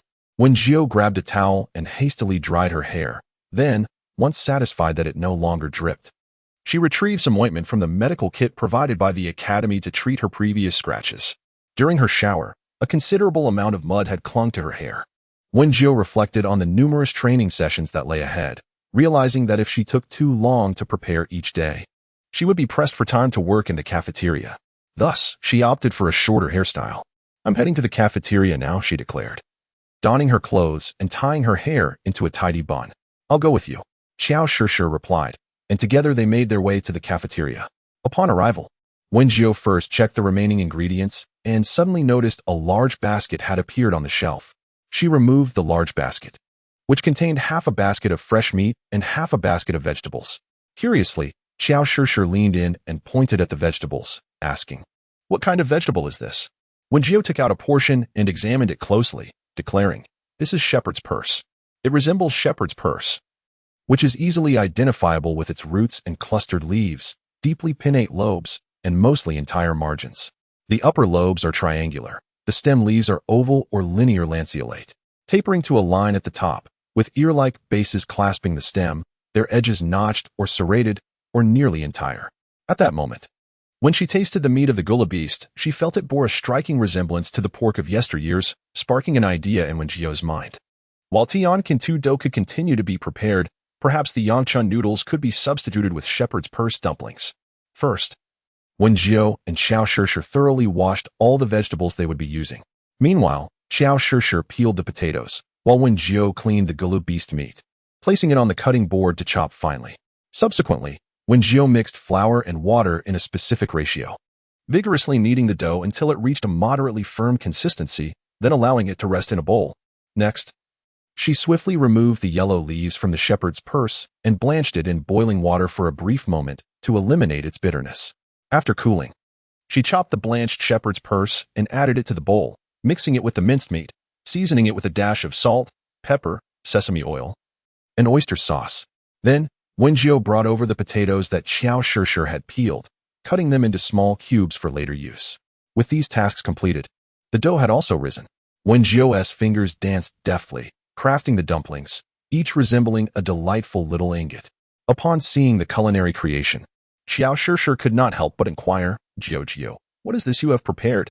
It's shepherd's purse dumplings, Wen Jiu replied. Noticing Xiao Shishir's eager demeanor, she added, if you wish, you can join me in wrapping them. Delighted by the suggestion, Xiao Shishir eagerly picked up a dumpling skin and began to fold it in imitation of Wen Jiu. However, after crafting several, she realized her attempts were comically subpar, the shapes bearing no resemblance to those of Wen Jiu's expert handiwork.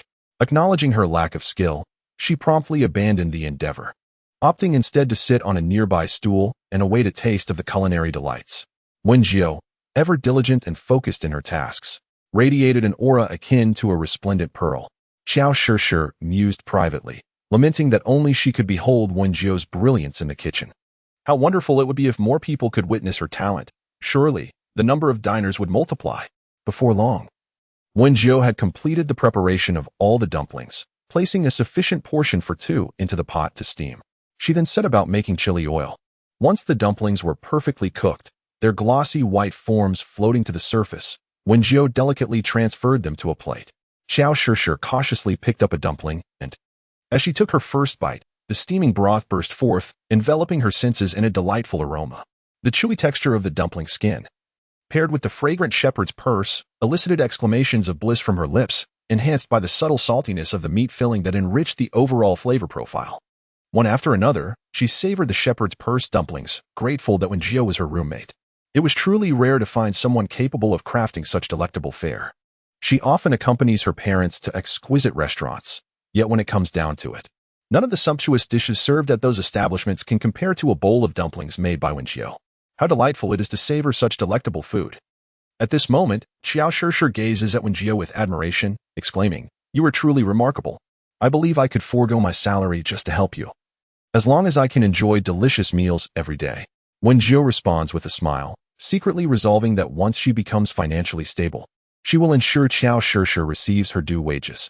The two quickly finished the dumplings, and Xiao Shishir took the initiative to collect the bowls and chopsticks, heading off to wash them. Meanwhile, Wen Jiu inputted the day's menu onto the electronic screen outside. When it was time for the cafeteria to serve meals, many people were slowly making their way there. Suddenly, a group burst forth, running and shouting, "Brother DeLong, hurry up! What if we arrive late and there's nothing left? I just got off the training field. Stop shouting and run. Come on, DeLong. If we miss out today, we won't get to eat." Their loud calls piqued the curiosity of numerous onlookers, and a small crowd began to follow them towards the cafeteria. The throng grew larger, a wave of students sprinting towards the dining hall. The leading figures dashed straight to window number 18. "Fairy, yangchun noodles, yangchun noodles. I want 3 bowls of sweet potato with silkworms. Make it extra spicy." Xiao Shishir smiled brightly and replied, "I'm sorry, but we don't have yangchun noodles today. We have introduced a new dish, shepherd's purse dumplings. Would you like to give them a try?" The initial group hesitated, as they had never heard of shepherd's purse dumplings before. Instead, it was Wang Dalong, who came running from behind, shouting loudly, "I want 2 servings of those dumplings." Upon witnessing his order, those who had been hesitating quickly followed suit, requesting the shepherd's purse dumplings. Although they were unfamiliar with this delicacy, they reasoned that it could not possibly be worse than the fare available at other stalls, having endured the unsatisfactory meals prepared by others yesterday. They had no choice but to consume those inferior dishes in the morning, as Wen Jiu only operated during lunch and dinner hours. Consequently, they felt as though they were swallowing refuse. Thus, the moment noon arrived, they rushed to the cafeteria to place their orders. Wen Jiu deftly submerged the dumplings into boiling water, and with remarkable efficiency began mixing the potato strips in a basin. Soon, all the orders were fulfilled. Wang Delong and his companions eagerly sat down with their plates, gazing at the steaming, plump dumplings that resembled charming golden ingots. An overwhelming sense of hunger washed over them. Is this the delicious potato you spoke of yesterday? Today, he had also brought along his good friend to share the meal.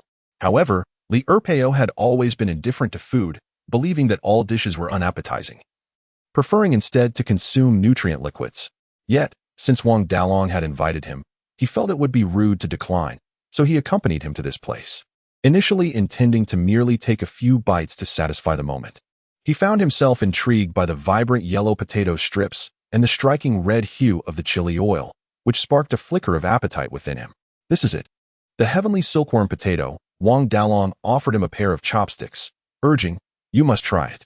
Today, Wang Dalong had specifically requested extra spice for the heavenly silkworm potatoes, so the strips Li Erpeo picked up were generously coated in crimson oil. He nonchalantly took a bite, and instantly his soul was ensnared.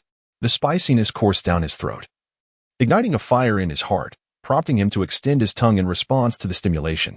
Li Erpeo gulped down several mouthfuls of water to regain his composure. "Damn. I forgot to tell you to go easy on the spice," Wang Dalong remarked, recalling that Li Erpeo seemed not to tolerate heat well. However, Li Erpeo merely waved his hand dismissively.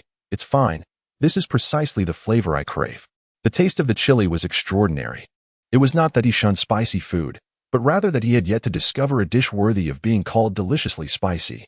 Yet, the spiciness of the sweet potato leaves left him tingling all over, rendering it unforgettable. After a brief pause, Li Erpeo resumed eating with fervor. Seeing him unfazed, Wang Dalong felt reassured and picked up a dumpling to examine. The translucent, plump dumpling was steaming with warmth. After blowing on it, Wang Dalong placed it in his mouth, and in that moment of chewing, he was captivated by its unique flavor, his eyes widening in astonishment. Initially, a refreshing sweetness of vegetables greeted him, soon followed by the rich savoriness of meat, a perfect harmonious blend of salty and sweet. He was overwhelmed by the exquisite taste. The dumpling skin was both firm and smooth, while the filling was rich in layers. He promptly swallowed the dumpling he had just tasted, savoring the lingering aroma, and hurriedly grabbed a few more to devour. In his haste, he burned the skin of his lips, yet he remained lost in the ecstasy of flavor, oblivious to everything else. "Is this also delicious?" Li Erpeo inquired, having finished a serving of sweet potato leaves, eyeing Wang Dalong's plate of shepherd's purse dumplings with insatiable desire. Wang Dalong was not a miserly man. He had intended to share a few dumplings with Li Erpeo. However, upon recalling the delightful, savory flavor, he could only swallow the dumplings with tears in his eyes. "Why don't you queue up for a portion yourself?" he said, patting his good friend's shoulder as he ate. "Make sure to bring me a share too." Li Erpeo felt speechless. The bond of years of brotherhood seemed to pale in comparison to a single dumpling. Yet, he refrained from voicing his thoughts and turned his gaze towards window 18. The scene before him left him astounded. The line of patrons extended from the counter all the way to the entrance of the cafeteria. It was the first time he had witnessed such fervor. Typically, when students visited the cafeteria, they were too indifferent to wait in long lines, often opting to switch to another counter since the quality was uniformly mediocre. Yet, this particular window 18 had inspired students to willingly form a lengthy queue. Li Erpeo was no exception. Anyone who had savored the culinary creations of Wen Jiu would not hesitate to wait for a chance to purchase them. Next, Xiao Shir wiped the sweat from her brow, noting that the number of customers ordering today surpassed even that of the previous evening. She was becoming a bit dizzy as she hurriedly checked orders. However, Wen Jiu remained unflustered, methodically preparing dumplings and mixing potatoes without a hint of panic. 2 portions of silkworm potatoes and 2 portions of water dumplings with shepherd's purse, he announced. Wen Jiu carefully ladled the completed dishes into bowls and handed them to Xiao Shir, who quickly took them and placed them at the counter. "The dishes are ready. Please be careful, they are hot." Yu Rumin and Li Qingjin received their orders with smiles and found a place to sit. The 2 women had been friends for many years, and today Yu Rumin had specifically brought Li Qingjin to enjoy a meal at Wen Jiu's establishment. Previously, Li Qingjin had believed that Yurumin was merely looking out for her students. However, after tasting a bite of the shepherd's purse dumplings, she comprehended Yurumin's true intentions for summoning her here. Isn't this flavor delightful? Observing the same expression of astonishment on Li Qingjin's face as her own from the previous day, Yurumin realized that Li Qingjin must have been utterly captivated by the culinary creations of Wen Jiu. Not merely delightful, it was exceptionally delectable. Li Qingjin, possessing a gentle and introverted demeanor, had never lost her composure over a dish even in the face of a signature meal from a prestigious restaurant until now. As if unperturbed by the heat, she enthusiastically stuffed the dumplings into her mouth, one after another. When only a few remained, an impulsive idea struck her. She dipped a shepherd's purse dumpling into the bowl containing the heavenly yam, mingling it with spicy oil. A wave of aromatic spiciness instantly spread across her palate. So spicy, she gasped, sensing a slight sting at the corners of her eyes. The heat was accompanied by the original sweetness of the filling, although pronounced. The flavors did not clash, but rather invigorated her, leaving her feeling completely refreshed. The dipping sauce was fragrant and numbing, yet it did not upset her stomach. In the past, she had always shied away from spicy dishes, as they typically left her feeling both choked and uncomfortable. Ah, so delicious. After the initial spiciness subsided, Li Qingjin continued to indulge in the dumplings with the sauce. Witnessing Li Qingjin's unrestrained enjoyment, Yurumin, unwilling to be outdone, dipped a dumpling into the sauce and savored it. The spice reddened her lips, yet the invigorating thrill brought by the chili was immensely satisfying. Though neither possessed a large appetite, they were both enticed by the allure of the food before them. They only paused when their bellies felt slightly full. I went to find Wen Jiu for a takeout box. Yurumin, having rarely experienced such satisfaction, looked at the remaining dumplings in the plate and felt that they simply could not go to waste. Li Qingjin initially nodded, but then suddenly recalled that the name Wen Jiu sounded quite familiar. As Yurumin scooped the dumplings into the box, she replied, "Yes, but she is the sole proprietor of this stall." Upon hearing this, Li Qingjin was even more astonished. "Are you implying that all these dishes were prepared by her?" "Indeed." Yurumin sealed the box and prepared to leave the cafeteria with Li Qingjin. "What's wrong? You seem quite startled." Li Qingjin remained non-committal. Wen Jiu's enrollment information indicated that she was a dual system ability user, and now she was also such an adept cook. One can only wonder what surprises she might unveil in the future. The number of customers today had doubled. There are still 30 servings of sweet potato and 17 servings of shepherd's purse dumplings. Attention, everyone. Xiao Shishir felt that after a busy lunchtime, she was more exhausted than after a class. Yet, upon seeing her classmates' enthusiastic and expectant expressions, she felt she could persevere. Wen Jiu, too, had not been this busy in quite a while, yet she appeared calm and composed. Only her slightly trembling hands betrayed her fatigue. "I believe we need a dishwasher." Chapter 18. Mecha Simulator Piloting. Xiao Shishir lay on her bed, her voice weak from exhaustion. "I feel the same." Wen Jiu expressed her agreement, surprised by the enthusiasm of both students and teachers. Initially, she had planned to proceed gradually, intending to recruit someone to wash dishes and tidy up only when she found herself overwhelmed.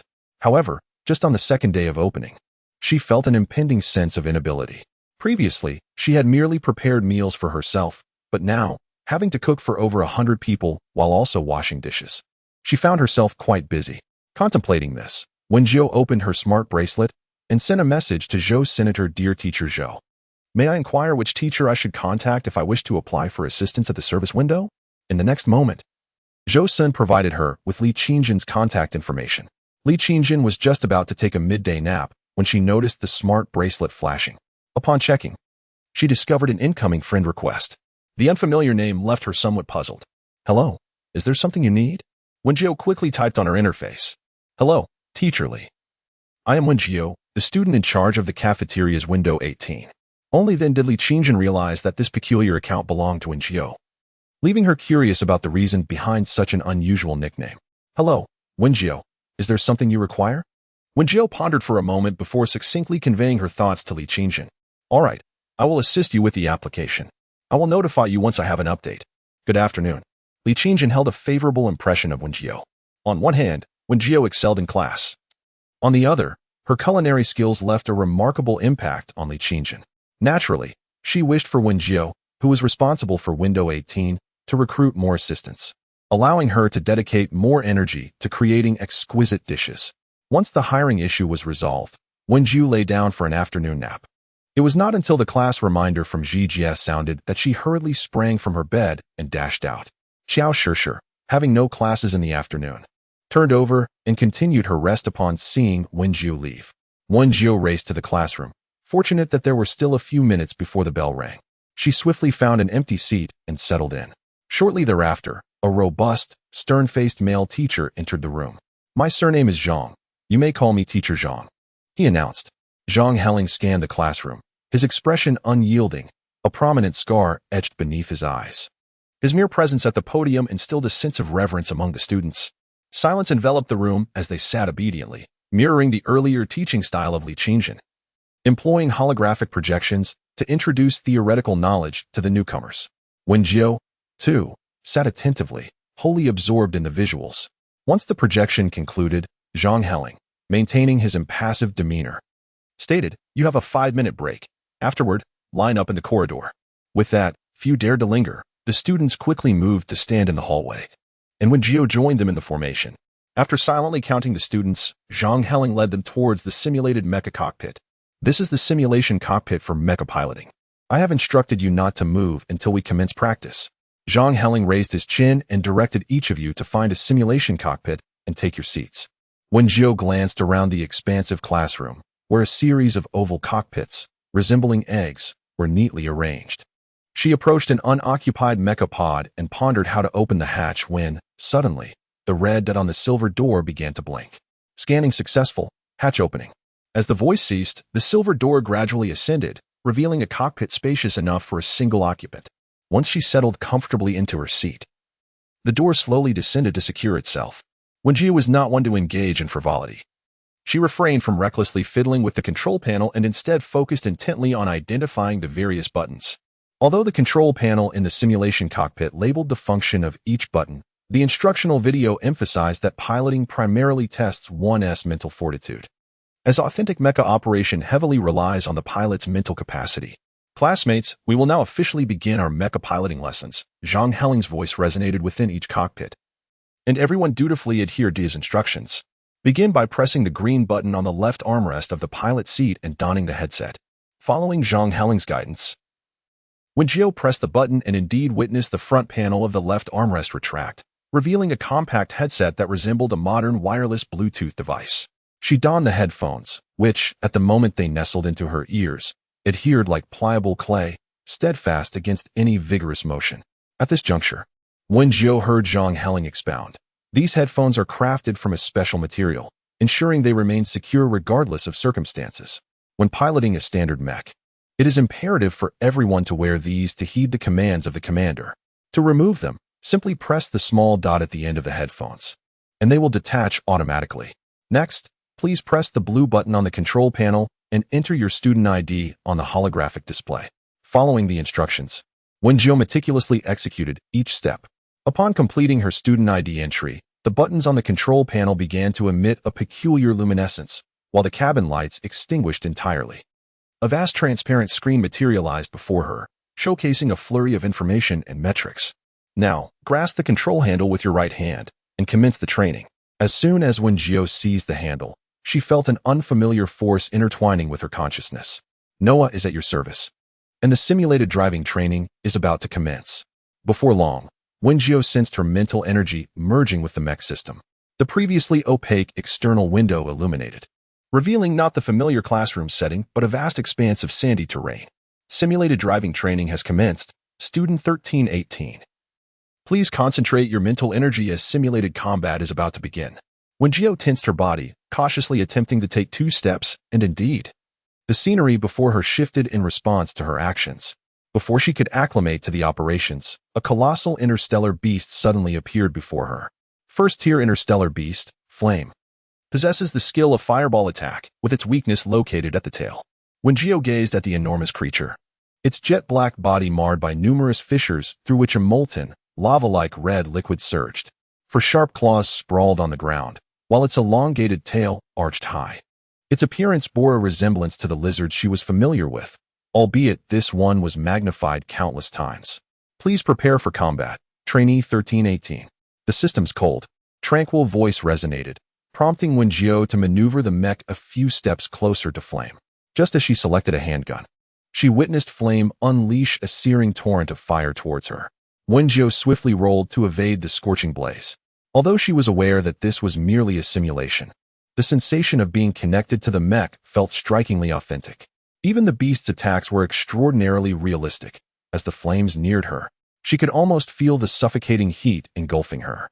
Wen Jiu fired 2 rapid shots at Flame.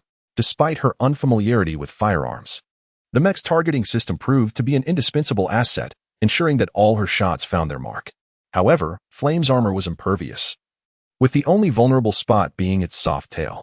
As Flame prepared to strike again, a massive fireball erupted from its maw lined with sharp teeth. Though she had never learned to wield a gun, she had honed her archery skills for hunting small game in the mountains. Unable to locate a traditional bow in the weapon interface, she assessed the composite bow's design and surmised that its usage should be relatively similar.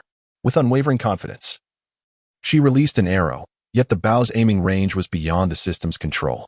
Thus, it came as no surprise that her first shot went awry.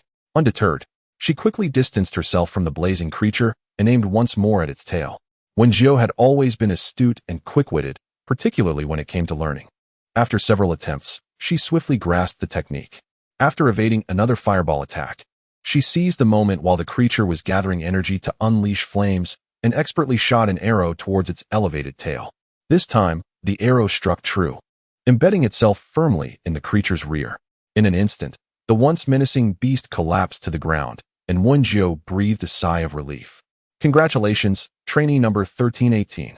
On completing the simulated combat, as the system's notification echoed, the scene before her gradually faded into darkness. The simulated mecha piloting has concluded. The hatch will now open. Farewell. Following the system's announcement, the cabin lights illuminated brightly, and the previously glowing buttons dimmed as the tightly sealed hatch began to open slowly. Well done. As Wen Jiu exited the cockpit, she noticed Zhang Heling standing outside, observing her intently. Indeed, Wen Jiu felt self-assured in her abilities. After all, she had once been a promising disciple of cultivation, having endured numerous trials. However, it was only natural. A child newly arrived at the academy would possess a certain fearless audacity. You should go rest over there, Zhang Heling indicated towards a seat behind him. After taking her place, Wen Jiu closed her eyes to recuperate. Piloting the mecha was indeed a taxing endeavor, and even in a simulated environment, it left her feeling somewhat fatigued. At this moment, she was the only one to have completed the training, while the other students were still valiantly battling simulated interstellar beasts within the cockpit. After a brief interval of around 10 minutes, Zhang Heling approached again, accompanied by a male student. Wen Jiu looked up and felt a sense of familiarity with the newcomer. What brings you here? Fei Qingyu had always been confident in his abilities, having been exposed to mecha piloting and supernatural powers through family connections even before enrollment. However, this morning, he had lost to Wen Jiu during the physical training, becoming the second student to finish. This incident had already left him feeling disgruntled, and now, in mecha piloting, he found himself again finishing after Wen Jiu. Wen Jiu glanced at him and suddenly recalled that he was the arrogant boy she had encountered earlier that morning.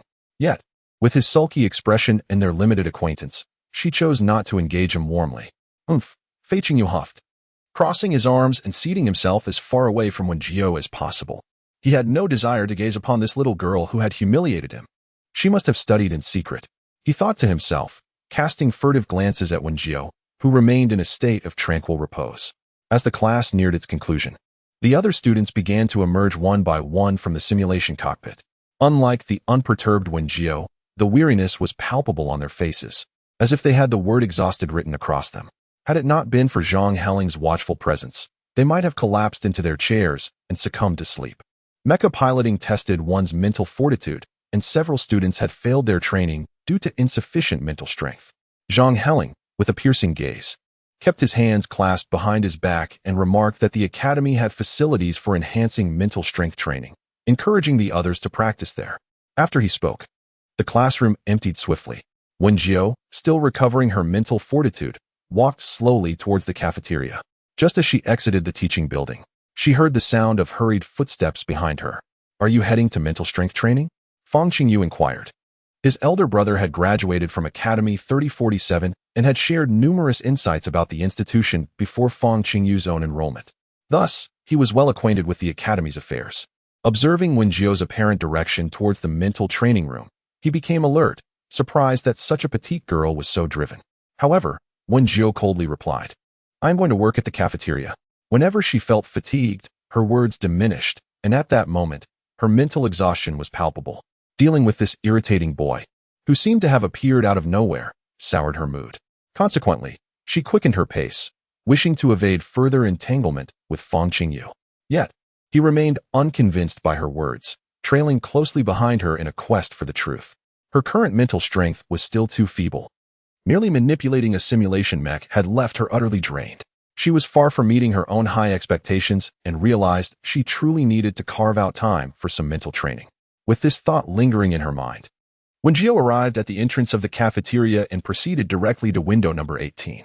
Fang Qingyu, following closely, began to wonder if she was indeed there to work. To his astonishment, Wen Jiu was indeed there for that purpose, leaving him momentarily speechless. He stood there, transfixed, watching Wen Jiu enter the kitchen. After exchanging greetings with a sweet-looking little girl, she deftly tied on an apron and donned a mask, exuding an air of seasoned expertise. Chapter 20. Chunjun Sprout's Stir-Fried Eggs. Are you really here to work? Bai Qingyu inquired, peering through the window at Wen Jiu. Otherwise, am I here to cultivate my skills? Although Wen Jiu smiled gently, her words were laced with a sharp edge. Oh, Bai Qingyu felt he had misjudged Wen Jiu, wasting his time unnecessarily. Yet, leaving now would make him feel shortchanged, so he decided to remain in the dining hall, curious about what might be sold at Wen Jiu's station. Meanwhile, Wen Jiu commenced the preparation of ingredients for the day. Xiao Shi, while peeling potatoes, cast a glance at the young boy seated in a chair. His face a mask of complaint, and quietly asked Wen Jiu, "Who is that?" "I don't know him either," Wen Jiu replied. Her attention focused on plucking the yellow leaves from the shepherd's purse. Since Wen Jiu claimed ignorance, Xiao Shi refrained from further questioning and turned her focus back to her work. Just as Wen Jiu finished removing the remaining yellow leaves from the shepherd's purse, she suddenly noticed an additional bundle of vegetables on the shelf. She recalled that the ingredients were distributed weekly to each station by the teacher. Today being Monday, there was already an increase in shepherd's purse and meat from the gula beast, so why were there more ingredients appearing in the evening? Wen Jiu could only suppress her emotions as she picked up the bundle to examine it. A faint fragrance wafted from the reddish-brown leaves, leading her to quickly identify it as another type of wild vegetable, chunjun sprouts. Unlike the gentle sweetness of shepherd's purse, the buds of the Chinese tune exude a unique and distinctive aroma. Rich in nutrients, these buds also possess therapeutic properties, effectively addressing ailments such as wind cold, rheumatic pain, and stomach discomfort.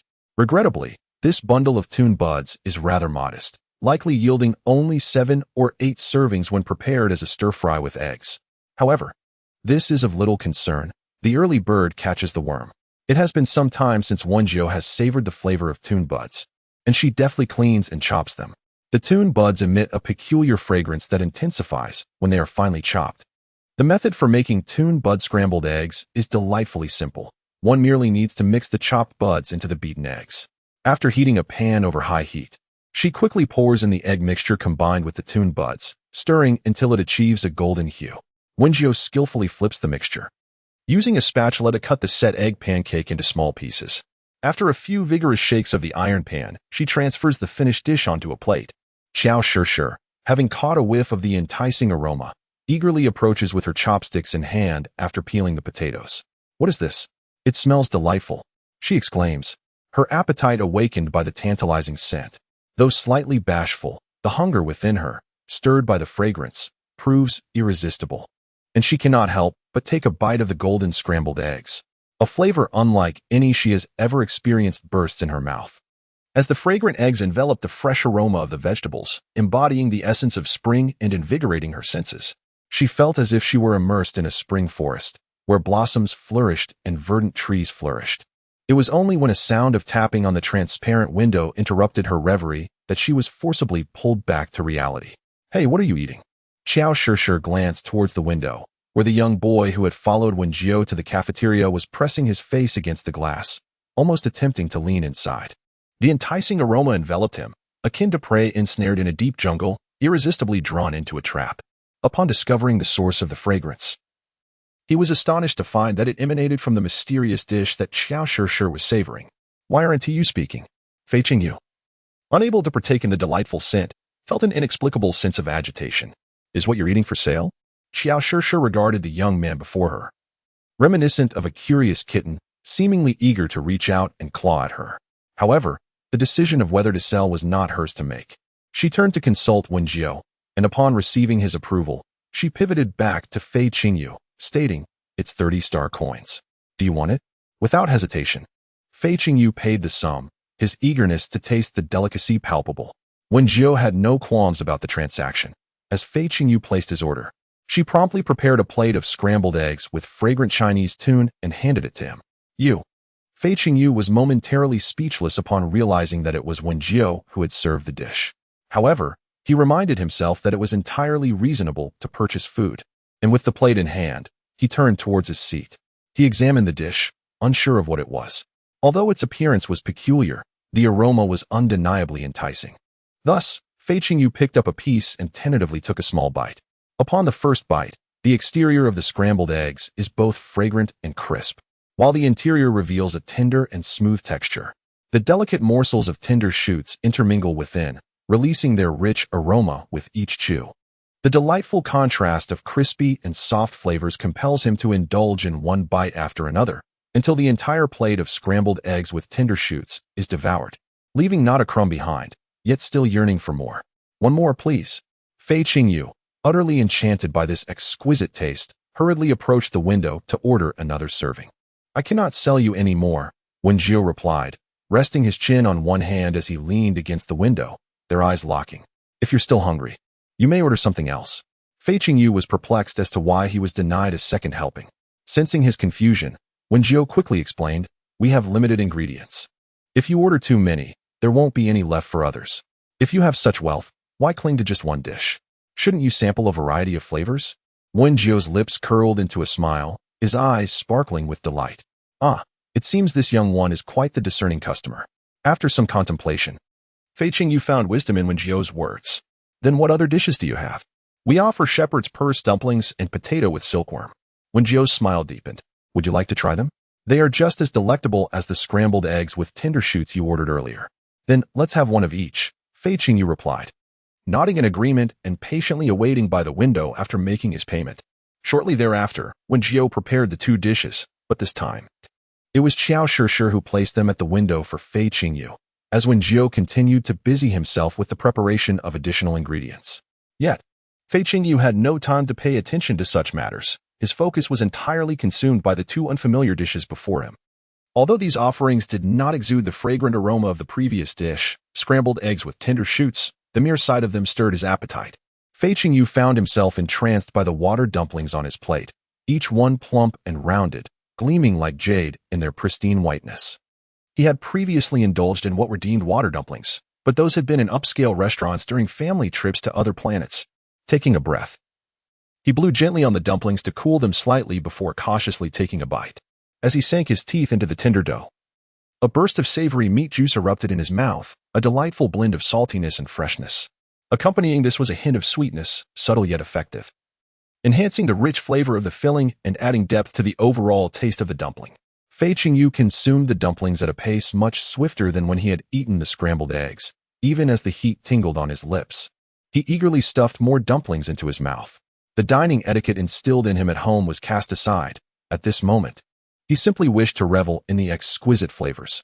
It was only after he had devoured every last morsel on his plate that he set down his chopsticks and covered his mouth as he let out a satisfied burp. Before experiencing such delectable cuisine, Fei Qingyu had never understood why people bothered to eat. Surely, consuming nutrient solutions was far superior? They provided nourishment without the need to confront dishes that were bizarre in appearance and often unpalatable. Previously, he had only regarded food as either unappetizing or more unappetizing still, never considering that someone could craft a dish so visually appealing and flavorful. Had it been the old Fei Qingyu, he would have summoned the chef for a generous commendation. Yet, the thought that these dumplings had been made by Wen Jiu left him feeling rather uncomfortable. She is only proficient in preparing a few dishes. It is not as if she excels in all culinary endeavors. Fei Qingyu murmured to herself in an attempt to rationalize her thoughts. Yet she could not resist extending her chopsticks towards the bowl of potato worms. The piquant and fragrant flavor assaulted her taste buds, prompting her to inhale sharply. the spiciness hazing her vision slightly. Nevertheless, she could not bear to set down her chopsticks, finding that each bite invigorated her more and more. After finishing the bowl once again, Fei Qingyu no longer wished to concoct excuses to justify her indulgence. She could not, in good conscience, claim that the food was unpalatable. Hence, she sat awkwardly for quite some time, contemplating whether to approach Wen Jiu at the window for a brief conversation. Just as she resolved to stand, an unexpected throng of people surged toward her like a horde of zombies, instantly engulfing her in a sea of bodies. Finally, I have caught up. I was punished by the teacher and had to stay after class, missing the meal from window 18, leaving me feeling utterly soulless for the afternoon. 3 servings of vegetable dumplings and 1 serving of potato worms. The absence of dumplings at lunch had me drooling into my pillow during the nap. We would like 4 servings of potato worms, please. After much effort, Fei Qingyu managed to extricate herself from the crowd, her head spinning momentarily. Where did all these people come from? Yet, she could see at the counter, Xiao Shishir was warmly attending to the customers, sweetly serving food with a smile. Meanwhile, Wen Jiu skillfully prepared dumplings and mixed potatoes in the back, with each student in the long queue wearing an expression of eager anticipation. The atmosphere was a stark contrast to the previously lifeless dining hall. Occasionally, curious students flocked to the long queue, inquiring about the culinary delights offered at this window. They are animatedly persuaded by their peers, gesturing enthusiastically about the deliciousness of the food, and soon find themselves joining the line, even though the serving has just commenced. The queue at window 18 has already eclipsed those of other stalls. Due to its overwhelming popularity, Wen Jiu and her companions complete their service within merely an hour. They then sit on a small bench, diligently scrubbing the dishes until they are spotless, only departing once the kitchen is immaculate. As they exit the cafeteria, Fei Qingyu, who has been observing them quietly, inexplicably feels a surge of unusual emotions and rushes after them. Are you short-handed? Wen Jiu turns at the sound, noticing Fei Qingyu pouting, a faint blush adorning his fair complexion. Indeed, we are in need of help. Would you like to join us? Wen Jiu thinks to herself, as they are particularly in search of a dishwashing assistant. However, Fei Qingyu swiftly turns away and scampers off, leaving both Wen Jiu and Xiao Shishir perplexed by his actions. There is a note stating that due to feedback from working students about the weekly distribution of ingredients leading to shortages, the teacher in charge of distribution now allocates additional supplies to various windows daily. This extra allocation allows for selection. If one requires specific ingredients, they may approach the teacher to request them, and they will be available the following day. Wen Jiu gazes thoughtfully at the message, realizing that this opens a world of possibilities for her culinary creations, as there are countless dishes she is capable of preparing. Thank you, teacherly, she responds. Soon after, Li Qingjin shared the contact information of the teacher responsible for food ingredient procurement with Wen Jiu. After sending a friend request, Wen Jiu waited for quite a while, but saw no approval. She pondered that perhaps the teacher was still busy and dismissed the thought. Relying solely on the cafeteria for meals seemed inadequate, as the foot traffic within the school was limited to students and faculty. She aspired to become a wealthy woman. After much contemplation, the only feasible idea appeared to be setting up a stall on Xinguang, yet the stall fee of 2,500 was beyond her means. Was her path to wealth destined to be fraught with difficulties? Lying on her bed, Wen Jiu's thoughts spiraled in confusion.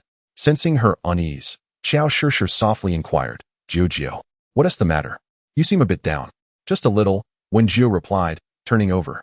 Shishir, what do you think we students can do to earn money besides working in the cafeteria? Xiao Shishir contemplated for a moment.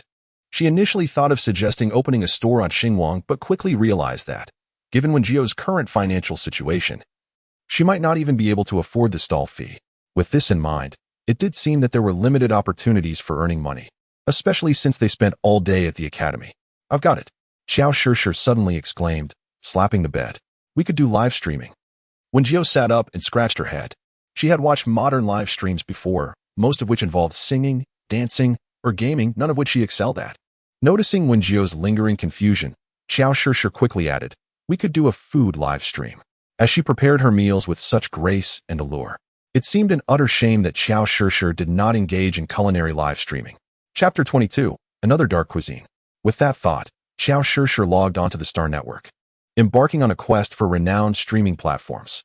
She first opened a site called Pika Live, where a plethora of live streams materialized in an instant: singing, dancing, holographic games, culinary broadcasts, and even military drills. The sheer variety left both Wen Jiu and Xiao Shishir momentarily bewildered. Ultimately, it was Wen Jiu who ventured into the culinary section, selecting several of the most popular food live streams from the rankings.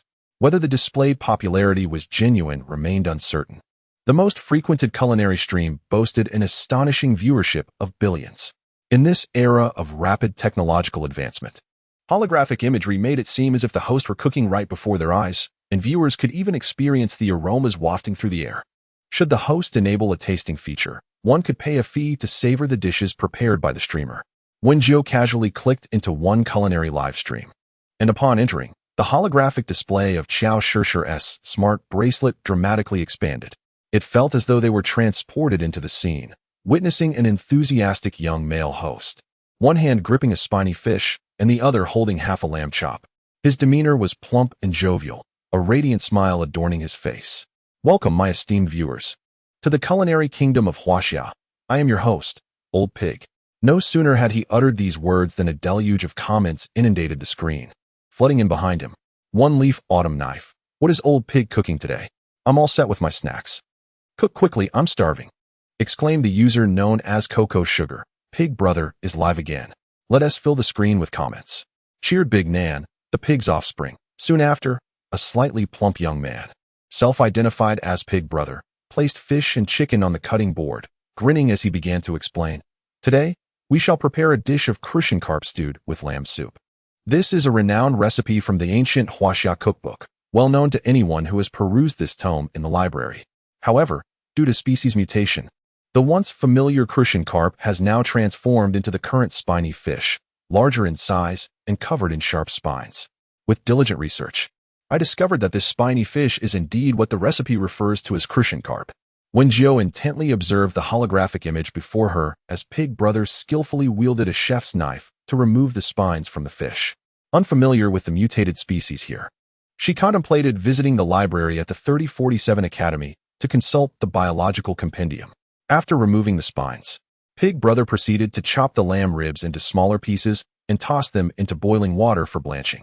Everything appeared to flow smoothly, leading Wen Jiu to believe that there were still individuals capable of preparing Huaxia cuisine. However, her perception shifted when she witnessed Pig Brother unceremoniously placing the spiny fish directly into the pot with the lamb ribs, neglecting to remove the internal organs or even scale the fish. Yet, the audience, including Xiao Shishir, seemed unfazed, as if such crude treatment of ingredients was the norm. Well, the time for the tedious simmering has arrived. Everyone can chat with me, Old Pig, to pass the time. Old Pig as Piglet Brother. Will Pig Brother be starting the tasting session soon? I'm quite tempted. Autumn Leaf Blade. Same question. Just watching Old Pig prepare the ingredients has made me hungry. I've already finished several packs of vegetable snacks. See Big Baby. Let us start the tasting. Let us start the tasting. Let us start the tasting. Old Pig chuckled while wiping the cutting board and assured, rest assured, esteemed viewers, the tasting will indeed commence. Today, I have specifically employed my largest pot to brew the soup, striving to allow more individuals to savor the culinary delights of ancient Chinese cuisine crafted by yours truly. Such grandiose declarations were indeed fervent, yet when paired with his culinary antics, it left Wen Jiu feeling quite exasperated. Could it be that in this interstellar age, no one knows how to cook? Or have they all grown accustomed to the crude simplicity of dark cuisine? Xiao Shishir used to enjoy watching these culinary live streams while dining, and she had seen this streamer, Old Pig, a few times, who often prepared dishes that claimed to be ancient Chinese delicacies. She had only managed to secure a tasting spot once, but at that time, she found the flavor remarkably delightful and had never considered that ancient Chinese cuisine could be prepared in other ways. As time has progressed, many ancient Blue Star culinary techniques have gradually vanished, with ancient Chinese cuisine particularly suffering due to its intricate methods and numerous steps, leaving only a scant few dishes behind.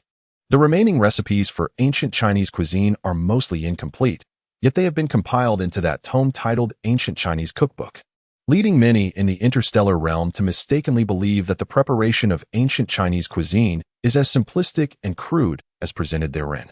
It was only after Xiao Shishir tasted the dishes prepared by Wen Jiu that she realized the meals she had previously encountered were unworthy of being labeled as gourmet cuisine.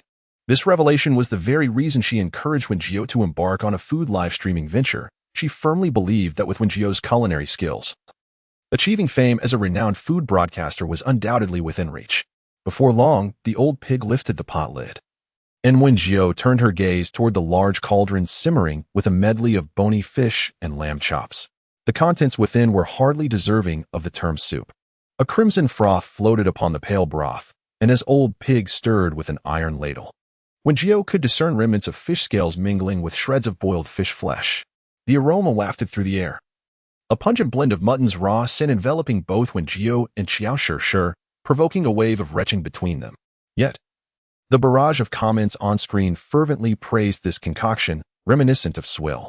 Old pig's piglets, Danan. Wow. Could this be the legendary Crucian carp and lamb soup? Wen Jiu longed to declare, no, it is not. A leaf fall blade. I can hardly wait. This aroma is truly unique. Indeed, the mingling of the bloody and muttony scents was something else entirely. Cocoa sugar. When will the tasting begin?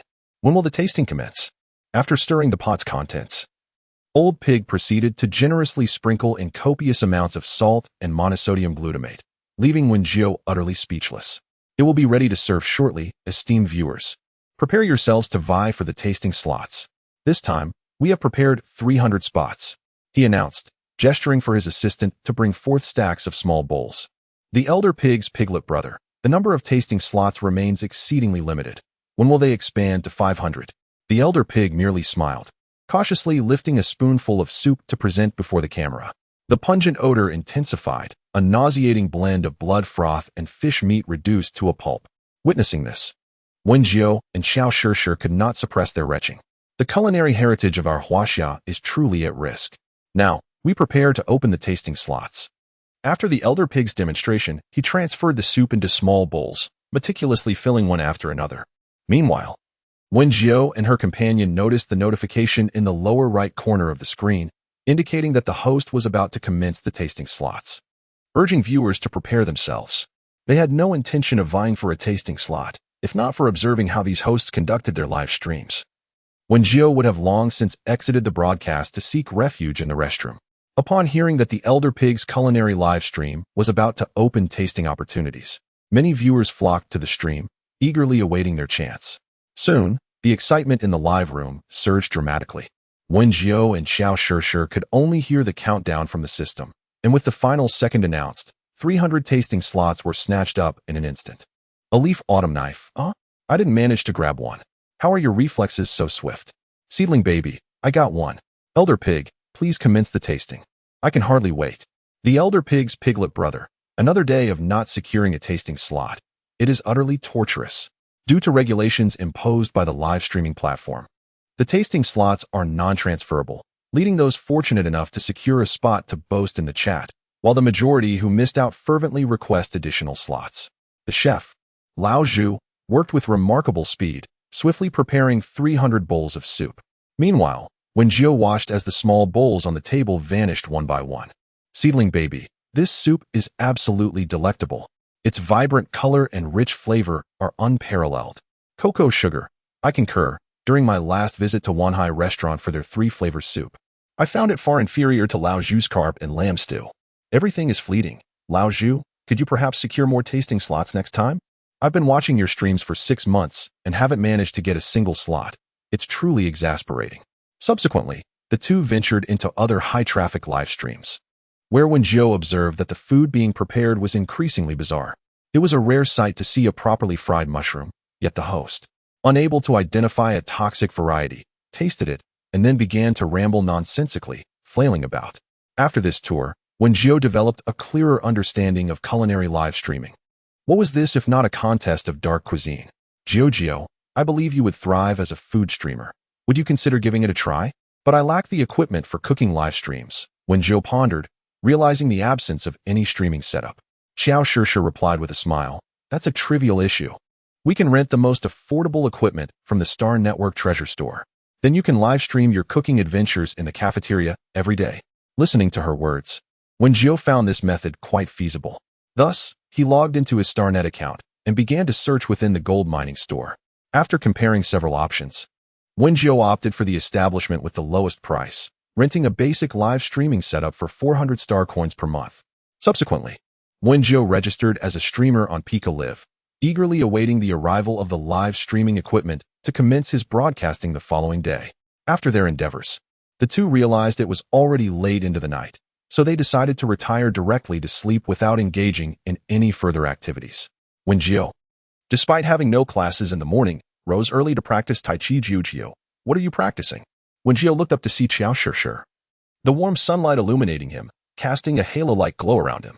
Tai Chi Xiao Shishir remained perplexed, feeling that at this moment, Wen Jiu exuded an ethereal aura, transcending the ordinary. It seems the live streaming equipment I rented has arrived at the Academy storage. Wen Jiu draped his school uniform jacket over himself and changed into a pair of sneakers. The Academy cafeteria was not open in the morning, leaving students to rely solely on nutrient drinks to sustain themselves. After both consumed a nutrient drink, they stepped outside. It must be said, the delivery speed exceeded Wen Jiu's expectations. He remembered the store's shipping address was on another planet, yet he awoke to find the package had already arrived. After retrieving the parcel from the storage, he and Xiao Shishir excitedly carried the box to the cafeteria. They had intended to arrive early to explore how to set up the live streaming equipment, but little did they anticipate encountering a teacher distributing ingredients with several students. The basket is designated for window 14, while that one belongs to window 15. The two individuals had no intention of disturbing them and were prepared to circumvent the gathering. Suddenly, Wen Jiu heard the teacher speak, instructing that the basket filled with spiny fish and white radishes be sent to window 18. Window 18 was precisely the one managed by Wen Jiu. Shortly thereafter, another student quietly remarked, "Teacher Zhang, we have already delivered the two worst batches of ingredients to window 18." The individual referred to as Teacher Zhang continued, "And so what? You are simply responsible for distributing the ingredients. Do not concern yourselves with anything beyond that." It dawned on Wen Jiu that the ingredients delivered yesterday were indeed the lowest quality. As she contemplated this revelation, she discreetly activated the recording function of her smart bracelet. The usual protocol was to send the finest ingredients to window 3. Zhang Jing coughed a few times, reminding them to include the wild grass in the basket for window 18, merely to meet the quota. At this moment, Xiao Shishir had clenched her fists, perplexed by the teacher's actions. Wen Jiu silently gestured for her to remain calm, which helped suppress Shishir's urge to confront the matter directly. Wen Jiu had indeed suspected she might be targeted, especially after her altercation with Shirgang, who was rumored to have connections. It was peculiar that Shirgang had not sought retribution against her, leading her to feel somewhat unsettled. Thus, upon learning of the current situation, she was not in a rush to expose them. After all, the so-called inferior ingredients in her hands could transform into irresistible delicacies. Calmly, Wen Jiu documented the evidence, waiting until the individuals departed before ushering Xiao Shishir into window 18.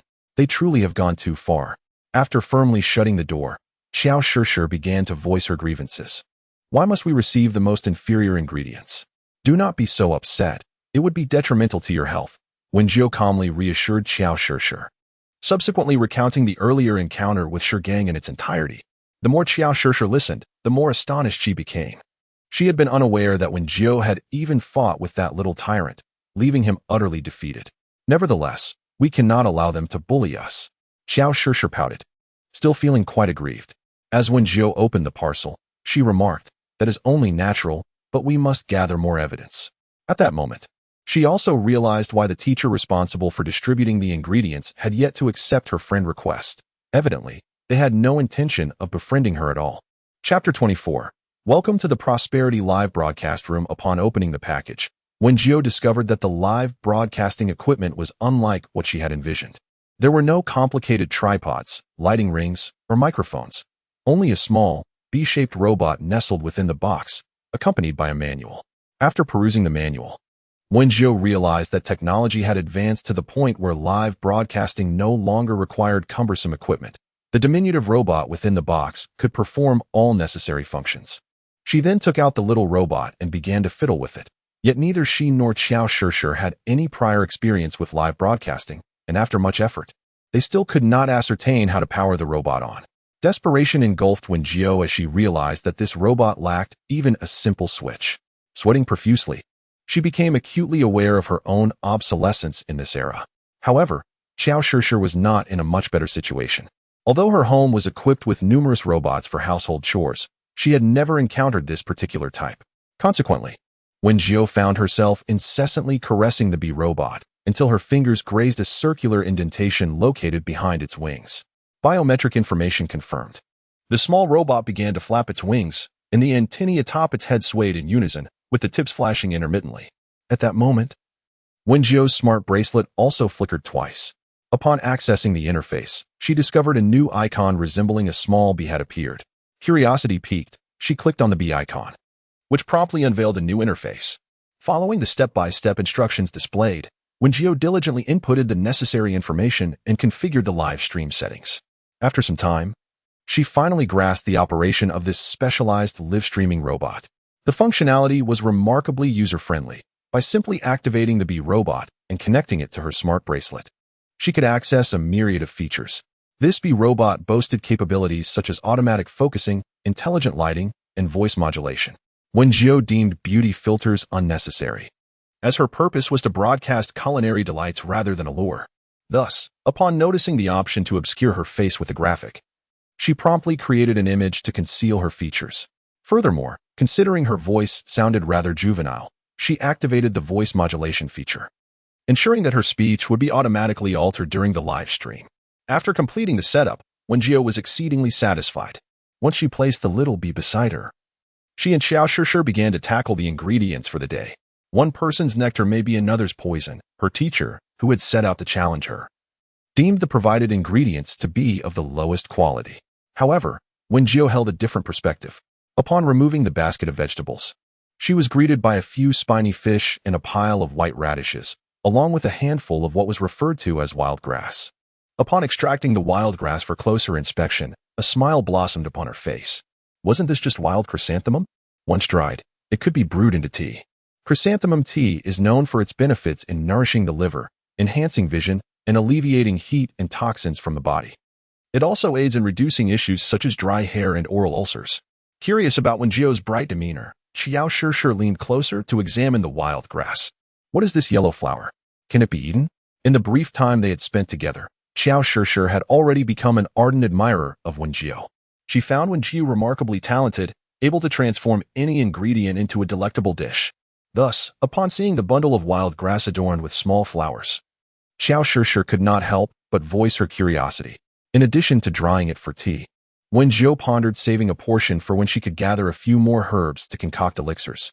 The efficacy of the pills made from dried chrysanthemum would undoubtedly surpass that of mere brewed tea. After processing the wild chrysanthemum, Wen Jiu also collected the remaining stems and leaves, which, though seemingly superfluous, held significant potential. As Xiao Shishir observed her meticulously handling the items before her, she noticed that Wen Jiu had finished processing the bundle of wild chrysanthemums. Subsequently, Wen Jiu proceeded to empty several spiny fish from the basket onto the cutting board.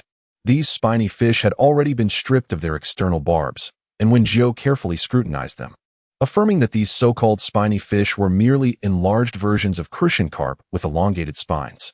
After a moment of contemplation, she grasped the kitchen knife, ready to commence her work on the spiny fish.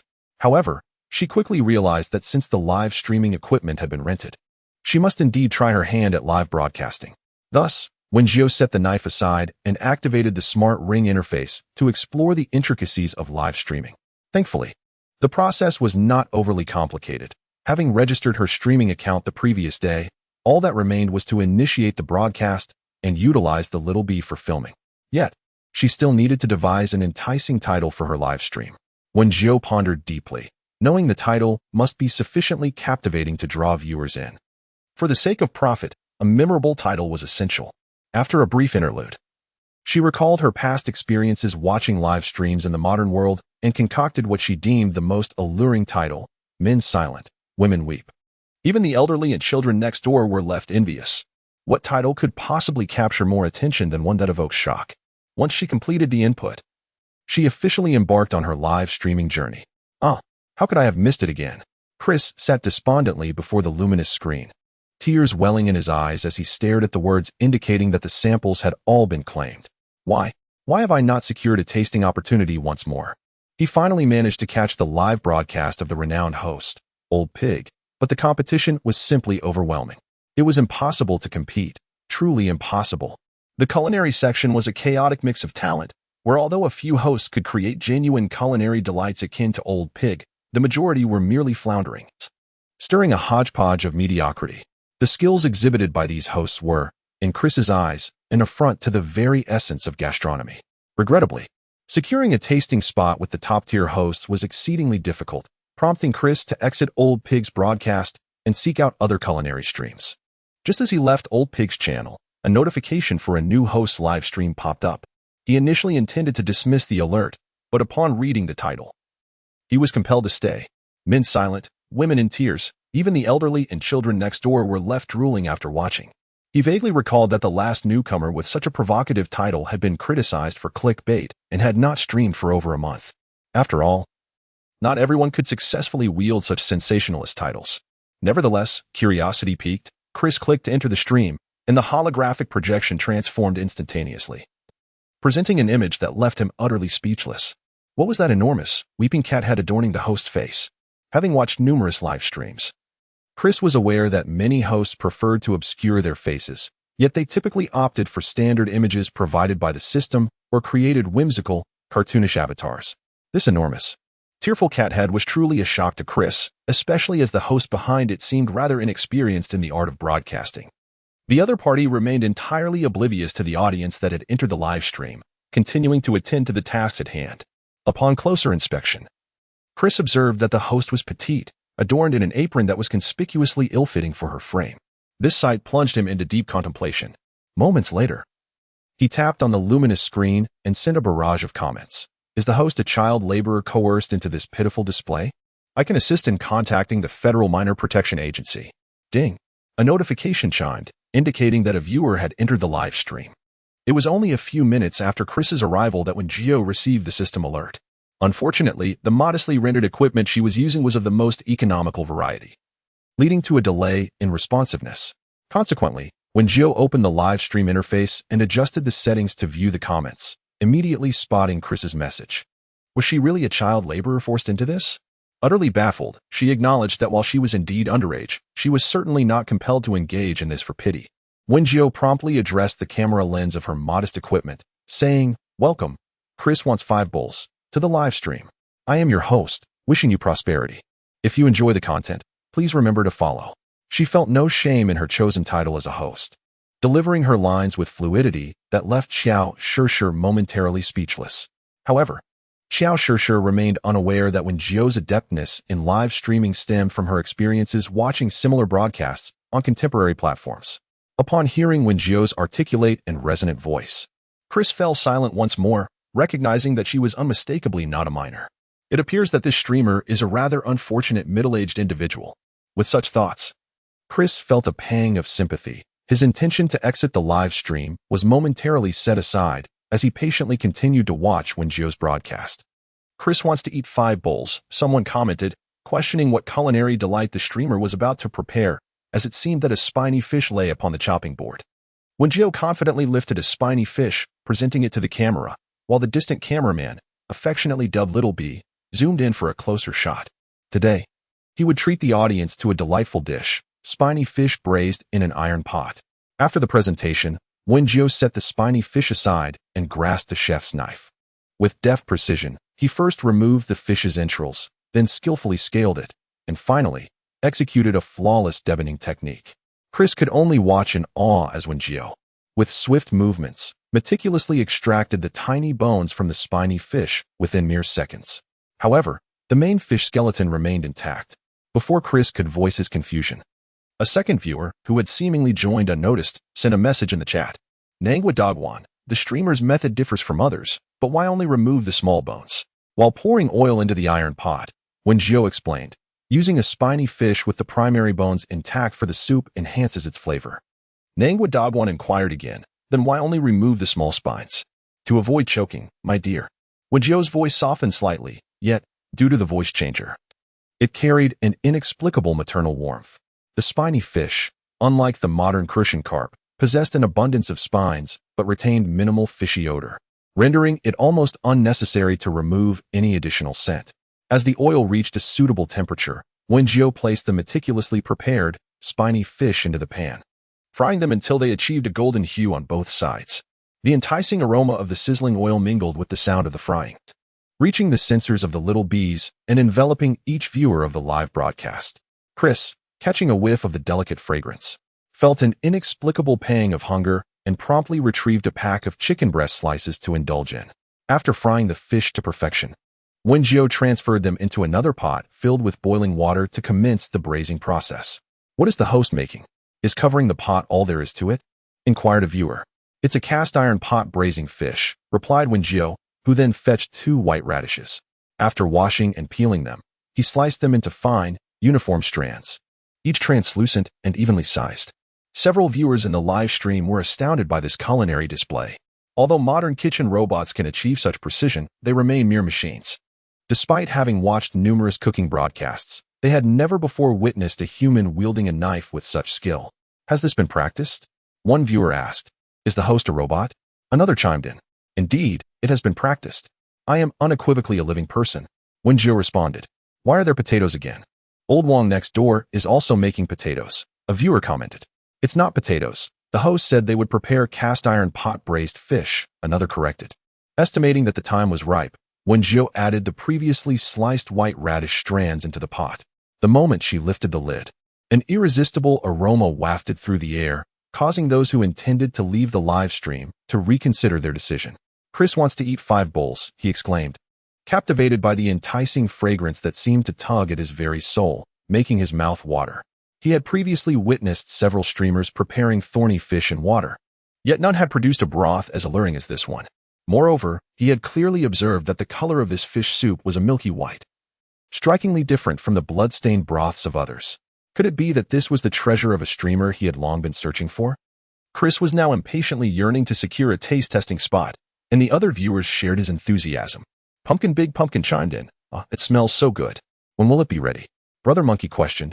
"Why is the streamer putting radishes in the soup? Aren't they usually eaten raw? Do you even know how to cook?"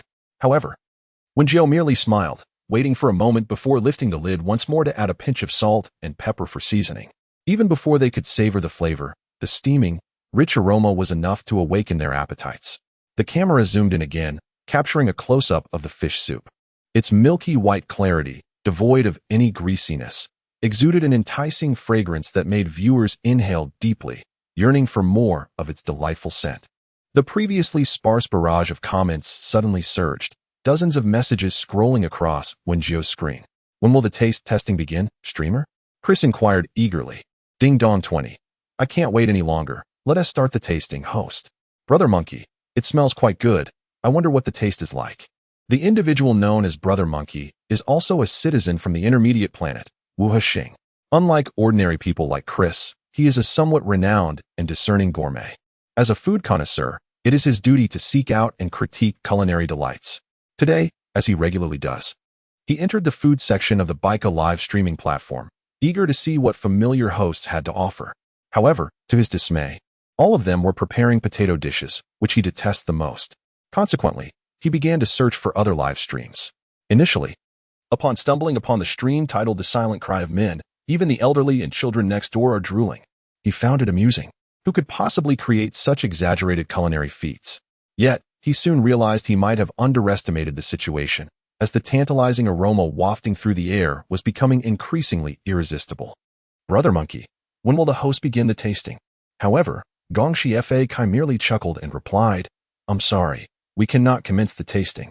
Upon hearing this, the viewers in the live stream went into a frenzy, bombarding the chat with messages. "Nangwa Dagwa Nan. Why isn't the host starting the tasting? Is it due to insufficient levels? Chris wants 5 bowls.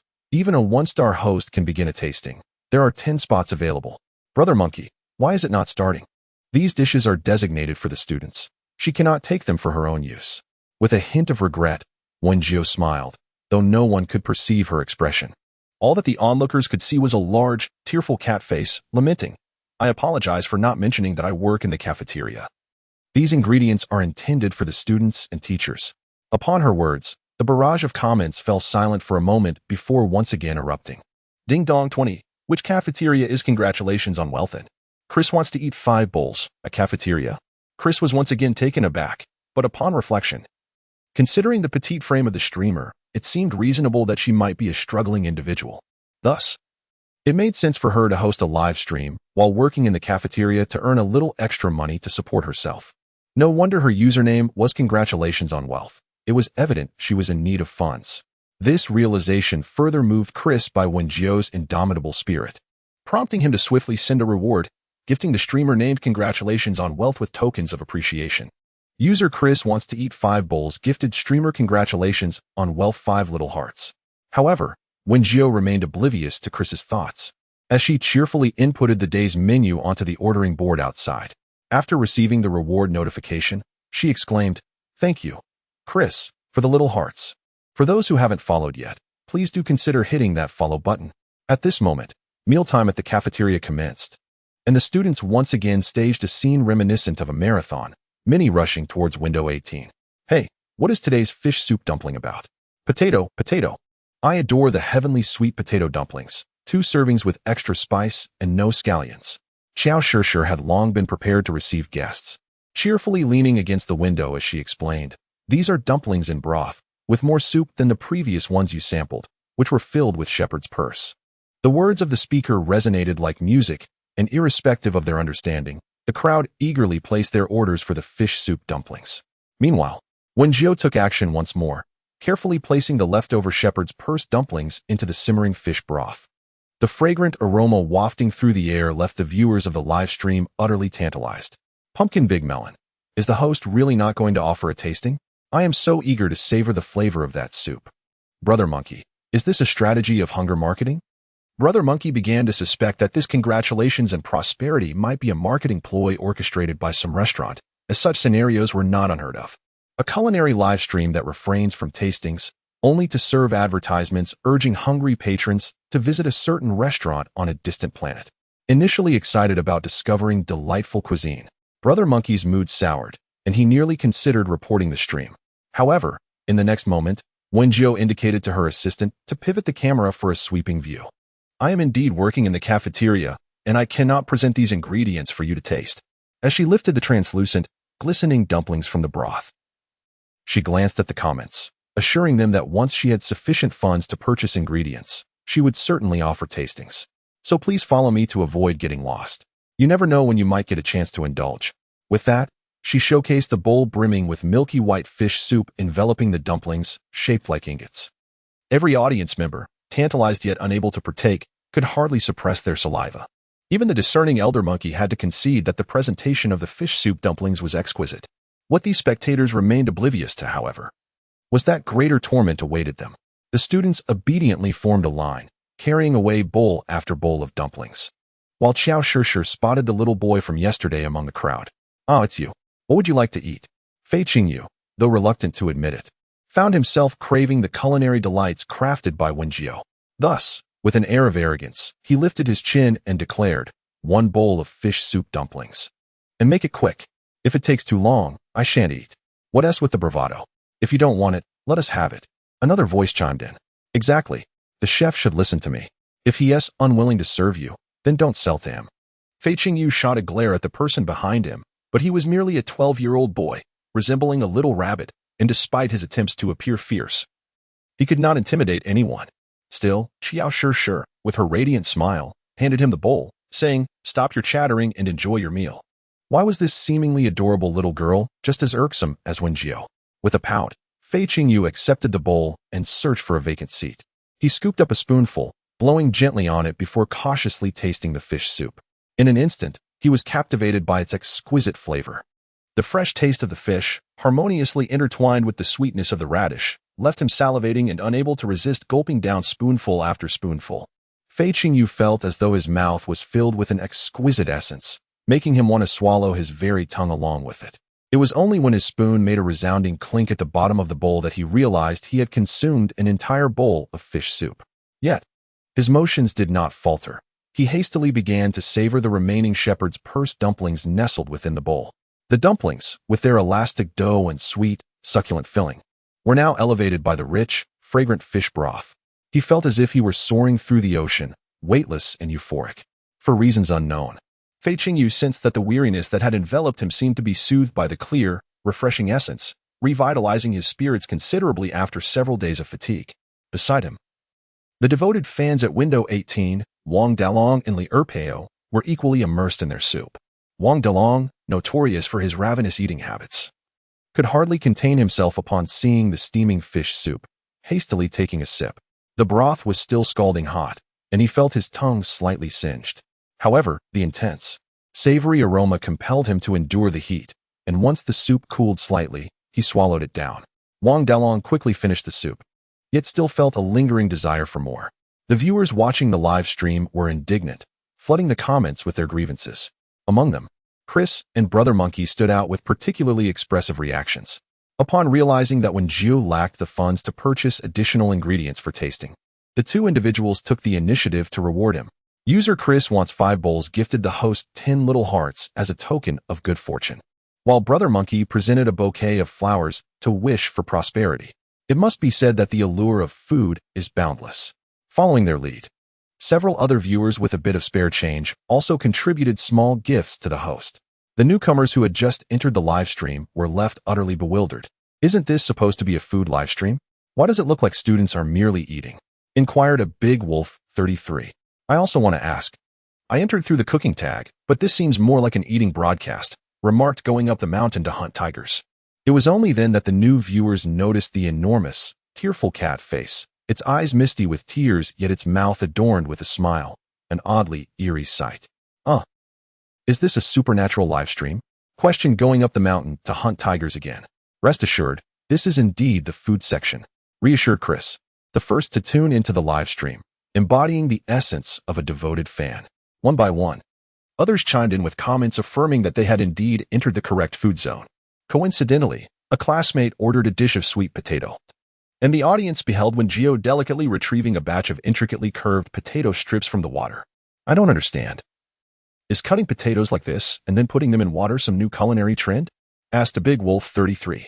The lens of the little bee automatically focused on Wen Jiu's hands, revealing her slender fingers glistening with a sheen, her wheat-colored skin particularly striking. Moments later, she abruptly plunged the freshly drained potato strips into the bubbling hot oil. The sizzling oil crackled loudly, leaving the viewers in the live stream momentarily stunned. Ding dang 20. Can these potatoes even be eaten? Shang Shanda Lauhu. Does the host really know how to cook? It's common knowledge that potatoes should only be boiled in water, right? Chris wants 5 bowls. What are you all fussing about? Let's wait and see. Typically, people have resorted to boiling potatoes for cooking, and even those who have attempted frying often ended up with mere charred remnants. Potatoes are seldom chosen for vegetable drying, as the dehydrated result is notoriously unpalatable. He could only hope that Wen Jiu might bring forth a miracle. Wen Jiu, upon noticing the barrage of questions, refrained from hastily providing explanations. After all, many ancient culinary techniques of Huaxia had been lost to time, and the current interstellar era resembled a realm of culinary chaos. Thus, it was only natural that these individuals struggled to comprehend her cooking methods.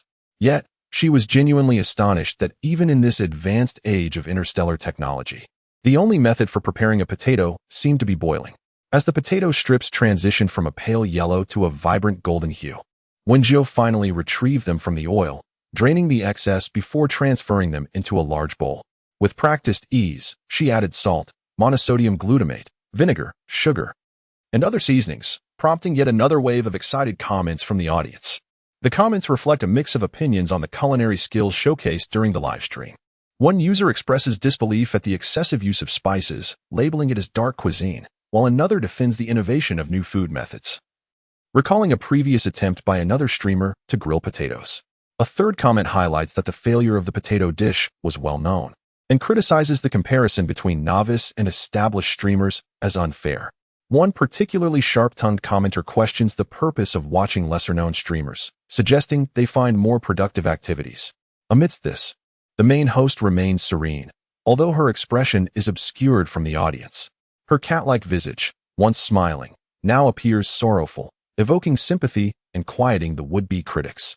She then adds her homemade chili oil to the potato strips, the vibrant red liquid releasing a tantalizing aroma as she stirs. With deft movements, she transfers the dish into a bowl for her co-host, who serves it to eager students. The camera operator, initially focused on her, shifts attention to capture the delighted expressions of the students as they savor the food.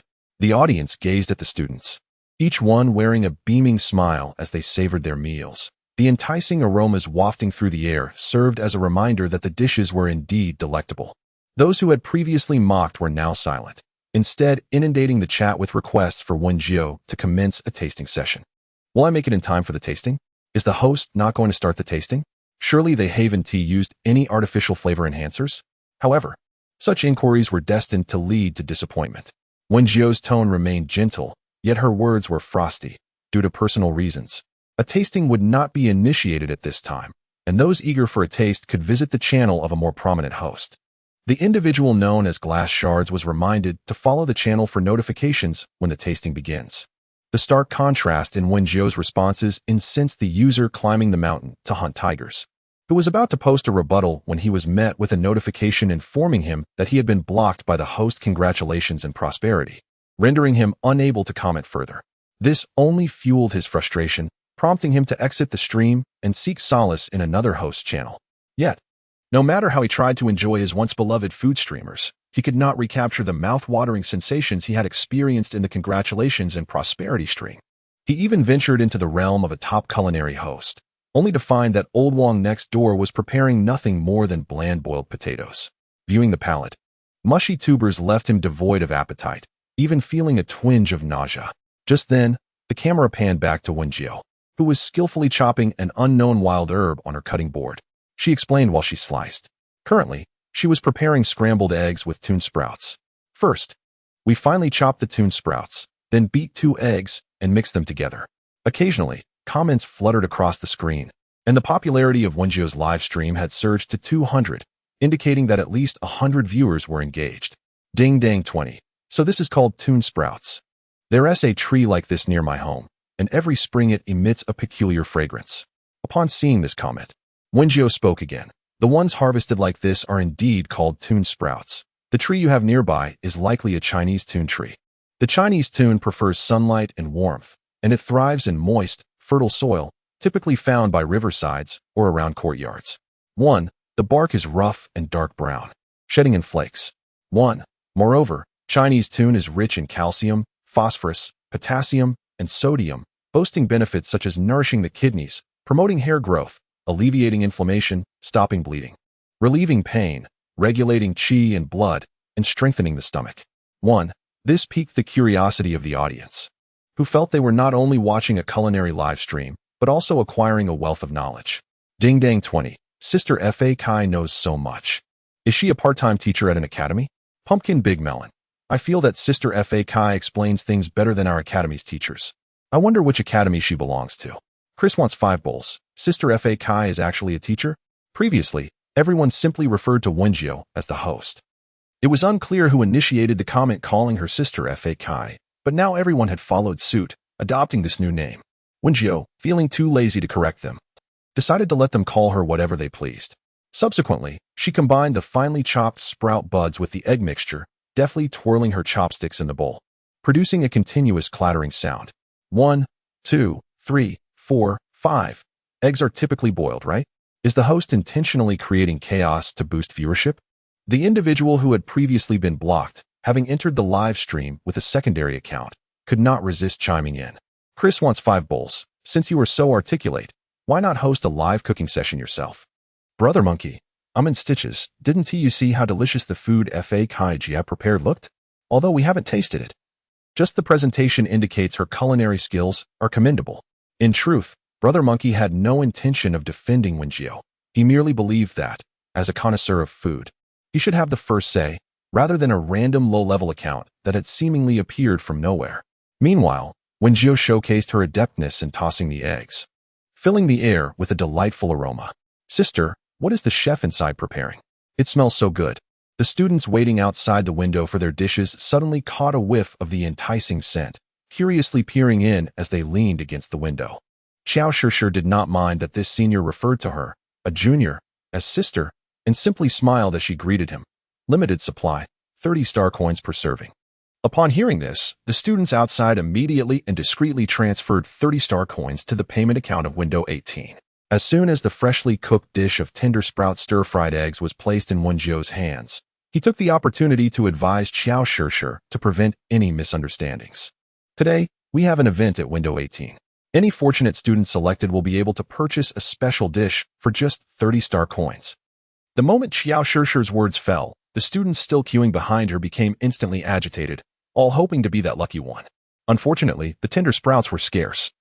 Wen Jiu could only prepare 6 or 7 plates before they were entirely consumed. The fortunate students who savored the special dish couldn't stop praising its exquisite taste, while those who missed out found themselves salivating just from the aroma. The viewers in the live broadcast, who could only see and smell without tasting, shared in the same longing. Wen Jiu's operating hours were even shorter than the previous day, as the number of students flocking to window 18 had increased. However, the dishwashing time for her and Xiao Shishir extended proportionately, given the growing pile of dirty dishes. At this point, Wen Jiu had already turned off the live stream, as the earnings report would not reach her until the following day. Thus, after exiting the Star Network, she paid it no further mind. Meanwhile, the food section of the Baika live broadcast forum began to stir with a wave of excitement, with posts exclaiming, "I have finally unearthed the treasure streamer of the food section." Due to the poster's high level, many were drawn to click and peruse the thread. The author penned a lengthy 1,000-word account of the sights witnessed in Wen Jiu's live stream that day, lavishly extolling the delectable flavors of her culinary creations. Descriptions of the fragrant, milky broth and the enticing, mouth-watering aroma were complemented by phrases like golden stir-fried eggs, tender yet crispy, leaving readers utterly captivated. Those unacquainted with the situation might assume he has genuinely savored the delicacies, prompting a flurry of inquiries regarding the identity of the culinary influencer, though skepticism certainly abounds. Only after perusing the live stream and casually browsing through the posts did Brother Monkey, a discerning viewer, share a knowing smile at the account that initiated the post. After a moment of contemplation, he decided to repost it with a simple affirmation. Indeed, Chris, who initially sought to confront the doubters, erupted into laughter upon witnessing Brother Monkey's endorsement. Their mutual understanding was palpable. They were kindred spirits of mischief. Although Chris held a relatively high account level, he remained an ordinary user. Many who encountered the post dismissed his content upon noticing that the streamer he endorsed bore only a 1-star rating, with several accusing him of being a shill for the streamer. However, the tide shifted when they observed Brother Monkey's repost, as he is a somewhat renowned gourmet who had even been invited to the annual Baika live streaming gala and has contributed to numerous culinary magazines. Naturally, food enthusiasts are well aware of Brother Monkey's reputation. Regrettably, Wen Jiu was entirely oblivious to the means of automatically saving the live stream footage, resulting in a complete lack of evidence of the events. This inadvertently caused Wen Jiu's modest follower count to surge to nearly 100, though the individual in question remained unaware. Xiao Shishir finally relinquished her efforts to uphold her delicate princess persona, collapsing onto her bed, lamenting, "I feel utterly sore and fatigued. What shall I do about the combat class this afternoon?" Her words prompted Wen Jiu to ponder. What ache or fatigue could not be alleviated by a good massage? With a swift motion, Wen Jiu rolled out of bed and made his way to Xiao Shishir's side. Smiling, he addressed her, "Dear beauty, would you care to experience the ancient art of relaxation from the Huaxia civilization?" Chapter 29, Combat Training. Xiao Shishir paused for a moment, taken aback by his words. Yet she quickly complied, lying down and extending her fair arm. Although Wen Jiu felt somewhat fatigued himself, he was keenly aware of the numerous times Xiao Shishir had accompanied him in washing the dishes, which left him feeling rather guilty. Thus, he resolved to repay her kindness with a small gesture. An effective massage can facilitate the flow of energy, invigorate the blood, alleviate pain, expel negative energies, restore balance, and even prolong life. Standing by the bed, Wen Jiu gently extracted Xiao Shishir's arm and began to knead it meticulously. What appeared to be casual pressing and pinching was, in truth, a precise application of pressure on acupoints. Lying on her back, Xiao Shishir initially felt curious, wanting to observe Wen Jiu's techniques, but before long, she sensed the tension in her arm dissipate, replaced by an inexplicable sense of comfort that lulled her into a gentle slumber. Wen Jiu diligently massaged all of Xiao Shishir's limbs, and when she eventually awoke, she felt revitalized, her previous fatigue entirely vanquished. "Jiu, your ancient Huaxia relaxation technique is simply marvelous," she exclaimed as she rose from the bed, stretching and reveling in her newfound vitality. Wen Jiu sat on her bed, applying pressure to the acupressure points on her legs, reminding herself that she still had classes to attend in the afternoon. Upon hearing her words, Xiao Shishir suddenly appeared somewhat dejected. The afternoon's combat class was to be taught by Teacher Yu, reputed for her fierce demeanor. Teacher Yu? Could it be the same one she knew?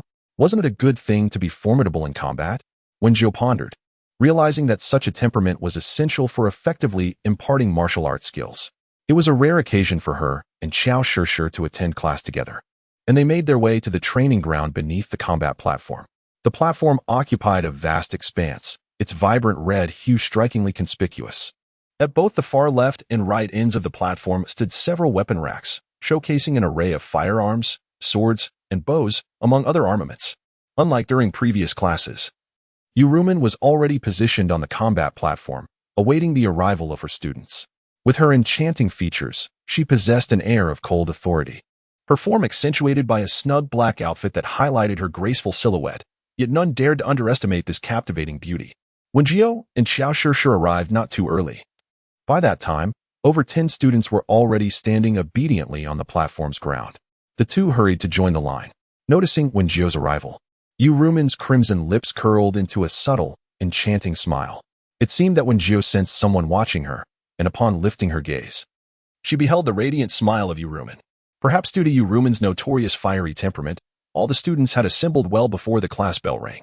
"My surname is Yu. I trust many of you are familiar with me," Yurumin remarked, observing the obedient group of students before her with satisfaction. "Today, I shall instruct you on mastering combat techniques. I have always adhered to the principle that practice reveals truth. Thus, today, let us first form pairs and engage in a duel with our partners." With that, she swiftly produced a whip from behind her and cracked it forcefully against the ground. The sharp sound echoed, instilling a sense of trepidation among the students. None had anticipated that the very first class would involve such a tangible confrontation, leading to a moment of silent exchange among them. However, Wen Jiu remained composed, contemplating which weapon she might wish to practice with. "Please, find your partners and form teams," Yurumin instructed. Just then, Wen Jiu noticed Fei Qingyu striding toward her with an air of arrogance. "Wen Jiu, I wish to team up with you." Fei Qingyu, with his strikingly delicate features and dark, enchanting eyes, exuded an aura of innocence. Unfortunately, his habitual haughty demeanor made his somewhat cherubic face appear particularly punchable. Thus, Wen Jiu exchanged a glance with Xiao Shishir, who was still hesitating, and promptly accepted Fei Qingyu's request. Other students gradually formed their teams, with Xiao Shishir successfully pairing with another girl. Once all teams were established, each group was to send one member forward to draw lots and determine the order of competition. Wen Jiu remained still, as Fei Qingyu had already dashed to the lot drawing screen. He tapped the screen and entered their names, and immediately, a number appeared: 5. With approximately 50 students attending the combat class today, Wen Jiu's group was positioned quite favorably in the order. Once the drawing concluded, the names and order of each group were recorded on the screen. "Li Mosin and Sun Miao from the first group, please come forward." Yurumin lightly lifted her eyelids, directing her gaze towards the two students. Upon hearing her words, they ascended the stage from either side. Li Mosin was a rather robust young man, standing taller than his peers. In contrast, Sun Miao was petite, appearing somewhat frail. Following Yurumin's instructions, they began selecting their weapons from the rack. After a brief moment, Li Mosin chose a new model of the X-92 assault rifle, which fit him perfectly as he lifted it. Surprisingly, Sun Miao also opted for the same model of assault rifle. However, as she embraced the large weapon, it made her look like a child playfully handling an adult's belongings. Seeing that both had made their selections, a glimmering green light emanated from Yurumin's hand, splitting into two as it approached Li Mosin and Sun Miao. The two orbs of green light enveloped them from chest to toe. Once the radiance dissipated, they were adorned in what appeared to be armor crafted from vines, covering them entirely, leaving only their faces and hands exposed. "Although I have prepared medical pods for everyone, it is essential to exercise restraint," Yurumin remarked, clapping her hands. Instantly, a more brilliant green light enveloped the entire combat stage, forming a curved barrier. "Let the match begin." With that, Li Mosin swiftly chambered a round in the assault rifle, aiming ruthlessly at Sun Miao's position and firing. To his surprise, Sun Miao demonstrated remarkable agility, evading with deft rolls as bullets ricocheted off the stage, leaving behind a series of punctures. As Li Mosin emptied his magazine, only a few bullets grazed Sun Miao, and those were effectively thwarted by the vine armor he donned. Just as he contemplated reloading, Sun Miao, who had been evading all this while, suddenly raised his rifle and accurately struck Li Mosin in the chest. Li Mosin was momentarily taken aback, attempting to evade. Yet Sun Miao's bullets seemed to have a homing instinct, relentlessly pursuing him. Realizing that his vine armor was on the verge of being breached, Li Mosin hastily raised his hands in surrender. "I concede," he exclaimed, and as soon as the words left his lips, Sun Miao ceased fire. With the poise of a seasoned marksman, Sun Miao secured his rifle behind him, standing tall with unwavering determination. The spectators murmured among themselves, many astonished by Sun Miao's remarkable marksmanship. Prior to the battle, several had quietly speculated that Sun Miao appeared frail and delicate, likely unable to even lift a firearm. Yet, with a mere burst of bullets, he had successfully defeated Li Mosin, who towered over him. This left the observing students in a state of shock. However, Wen Jiu was unperturbed. She had perceived Sun Miao's confidence when he took the stage, as well as the taut, well-trained muscles beneath his seemingly slender exterior. In contrast, Li Mosin had hesitated while selecting his weapon, taking considerable time before opting for the assault rifle, and his aiming technique lacked finesse. Although he was physically imposing, his agility fell short compared to Sun Miao, who clearly had undergone extensive training. "Come down, are you injured?" Yu Rumen gently tapped the barrier, revealing 2 openings in the steps for them to exit. Upon hearing this, both individuals on stage shook their heads.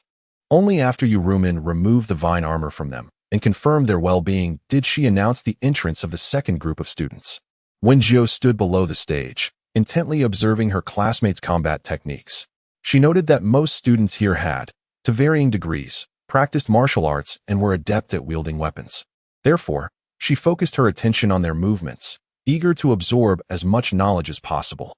It was not until Yu Rumen lightly parted her lips and called out, "Number 5, Wen Jiu and Fei Qingyu," that the 2 stepped forward in unison. After bowing and shaking hands in accordance with tradition, they each took their positions on opposite sides of the stage. Upon ascending the platform, Wen Jiu realized that the combat arena was far larger than it appeared from below. It was not only spacious, but also seemed to be constructed from a special material. The areas previously marked by bullet holes appeared to have been restored, leaving behind a perfectly smooth surface. When Jiu cast a glance at the weapons rack, most of the students who had taken the stage before her had opted for firearms, as the use of melee weapons had become increasingly rare in this era. Nevertheless, she chose a long sword, grasping the dark golden hilt firmly as she unsheathed it, then turned to face her opponent. Fei Qingyu, positioned on the right, had also selected her weapon, an Olok 19 model handgun, compact and formidable. It had an appropriate range for the combat arena. Its lightweight design and comfortable grip allowed even someone of Fei Qingyu's age to handle it with ease. Upon seeing Wen Jiu wielding a longsword, he could not help but scoff. In this day and age, how could anyone still resort to such unwieldy melee weapons? Since Wen Jiu has made his choice, he should not blame the consequences. "Prepare for battle," as Yu Man's voice resonated softly. "Begin." No sooner had her words fallen than Fei Qingyu swiftly chambered around and disengaged the safety. Without hesitation, he raised his pistol and aimed, his finger pressing the trigger, sending a bullet hurtling towards Wen Jiu. At the sound of the gunshot, a subtle smile graced Fei Qingyu's lips. He was determined not to be bested by Wen Jiu again. However, in the next moment, a flicker of surprise marred his confident demeanor as his almond-shaped eyes widened slightly. Standing calmly on the left side of the combat stage, Wen Jiu deftly evaded the bullet that sped towards her. Like a hunting wolf, her gray-blue eyes gleamed with intensity as she swiftly sidestepped the projectile and dashed to the right side of the arena. Fei Qingyu felt an inexplicable surge of panic. A singular thought consumed his mind. He must distance himself from Wen Jiu and prevent her from closing in. Having undergone training before enrollment, he quickly regained his composure and fired again in the direction Wen Jiu was sprinting.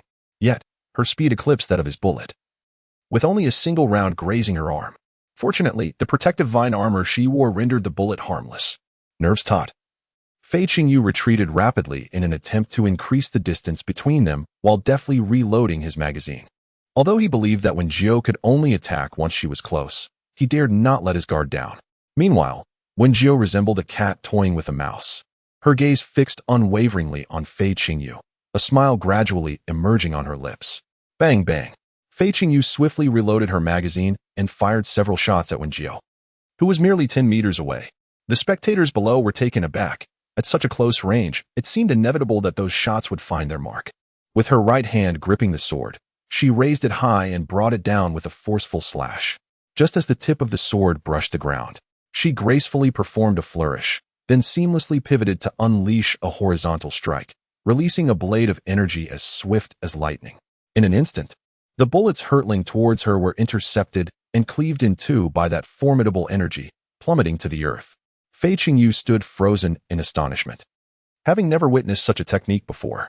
Meanwhile, Wen Jiu paid no heed to the gazes of Fei Qingyu or the audience, her eyes sparkling with a smile as she twirled the hilt of her sword, the slender blade whirling in the air, stirring a gentle breeze. With a sudden burst of energy, she launched herself forward, her figure a mere blur to onlookers. In a heartbeat, Wen Jiu's silver sword glinted coldly under the sunlight, its tip aimed directly at Fei Qingyu's vulnerable neck. A gentle breeze rustled her garments, her platinum hair cascading over her shoulders, dancing in the wind. The atmosphere seemed to freeze, silence enveloping the crowd below. The once confident glimmer in Fei Qingyu's eyes was now veiled in mist, a chill creeping over him.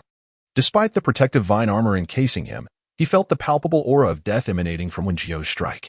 A single tear fell, followed by another. Yet he stubbornly bit his lip, valiantly suppressing the fear within. You have lost. In that moment, Wen Jiu appeared transformed, her gray-blue eyes devoid of emotion, icy and indifferent. With that, Fei Qingyu, after all, was a child who valued his pride.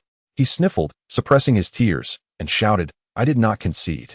As he uttered these words, his hand, still gripping the gun, attempted to aim it at Wen Jiu in a bid for one last struggle.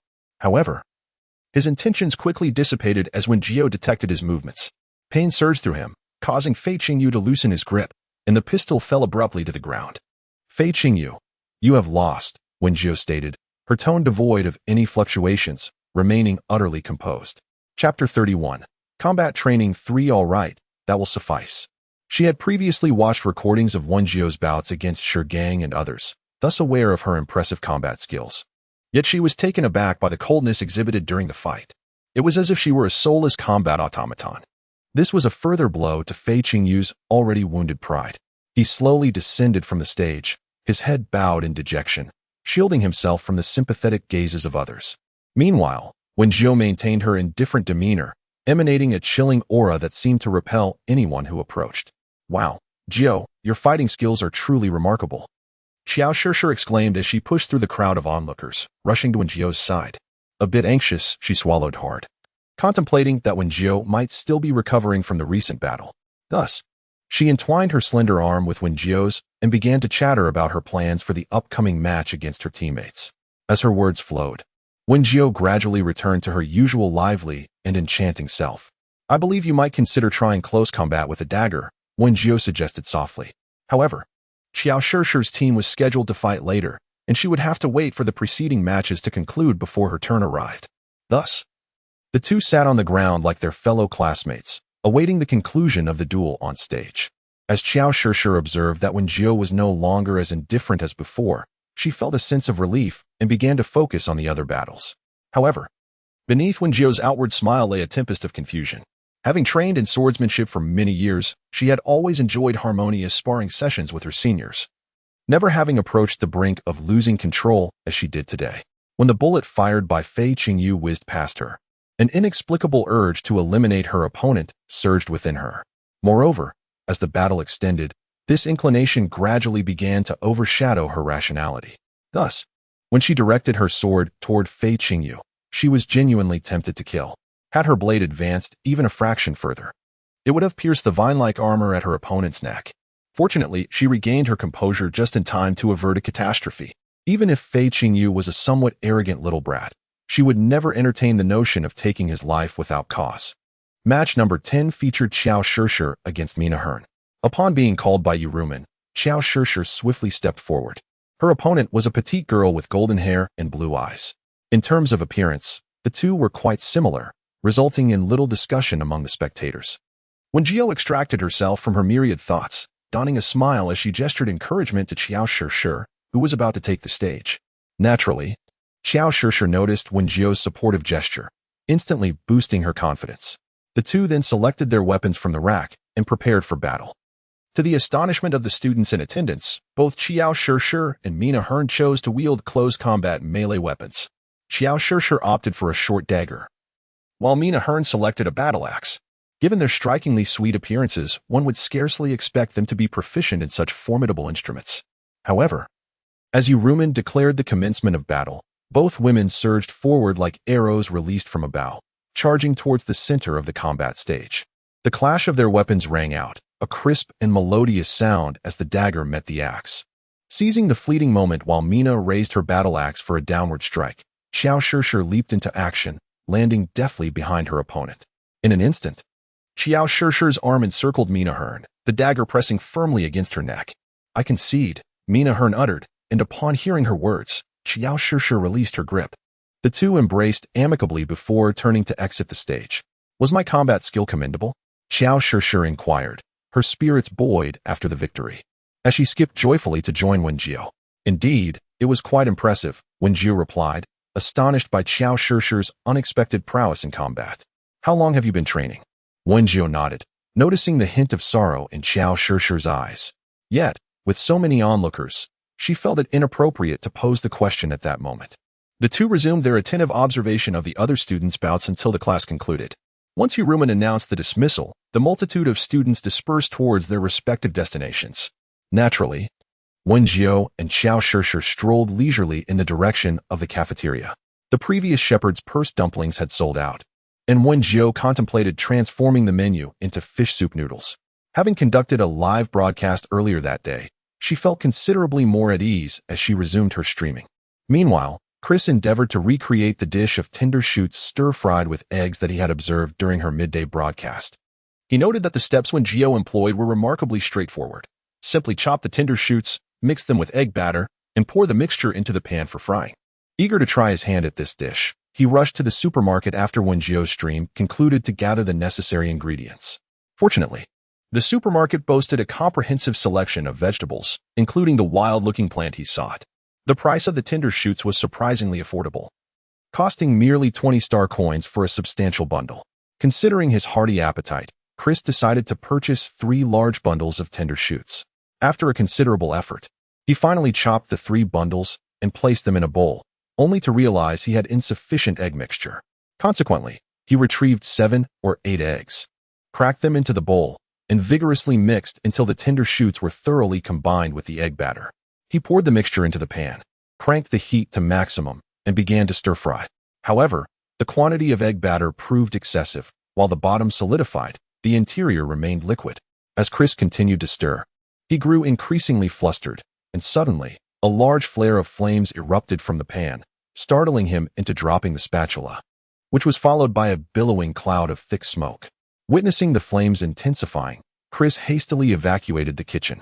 Thankfully, the kitchen was equipped with a smoke alarm system, and soon, security personnel arrived at the scene, extinguishing the raging fire. Chris, covered in soot and dust, collapsed onto the sofa after paying a hefty sum of star coins to the security personnel. He could never have anticipated that events would unfold in such a manner. The kitchen lay in utter disarray, necessitating the assistance of a specialized cleaning robot. Thus, he activated his smart ring, seeking a reasonably priced cleaning robot, only to receive a notification from Pikachu Live. "Dear user, the streamer you follow, congratulations and prosperity, has begun a broadcast. Would you like to join in?"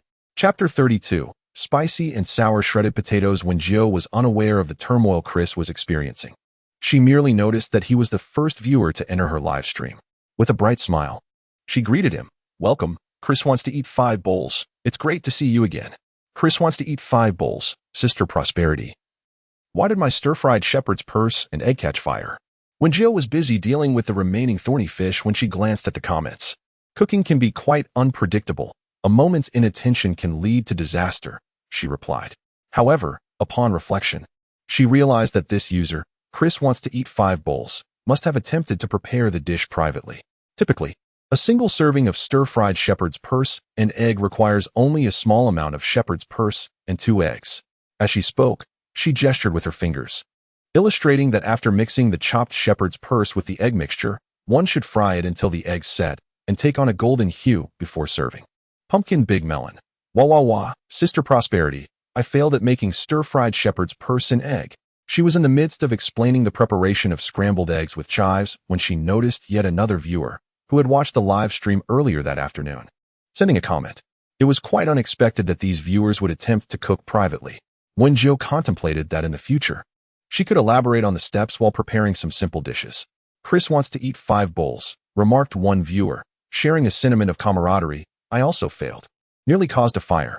Subsequently, these two culinary novices, both of whom had encountered failures in the kitchen, began exchanging their cooking experiences. Wen Jiu occasionally glanced at the comments, yet her hands remained deft and unhurried. With a swift motion, she expertly cleaned a bony fish.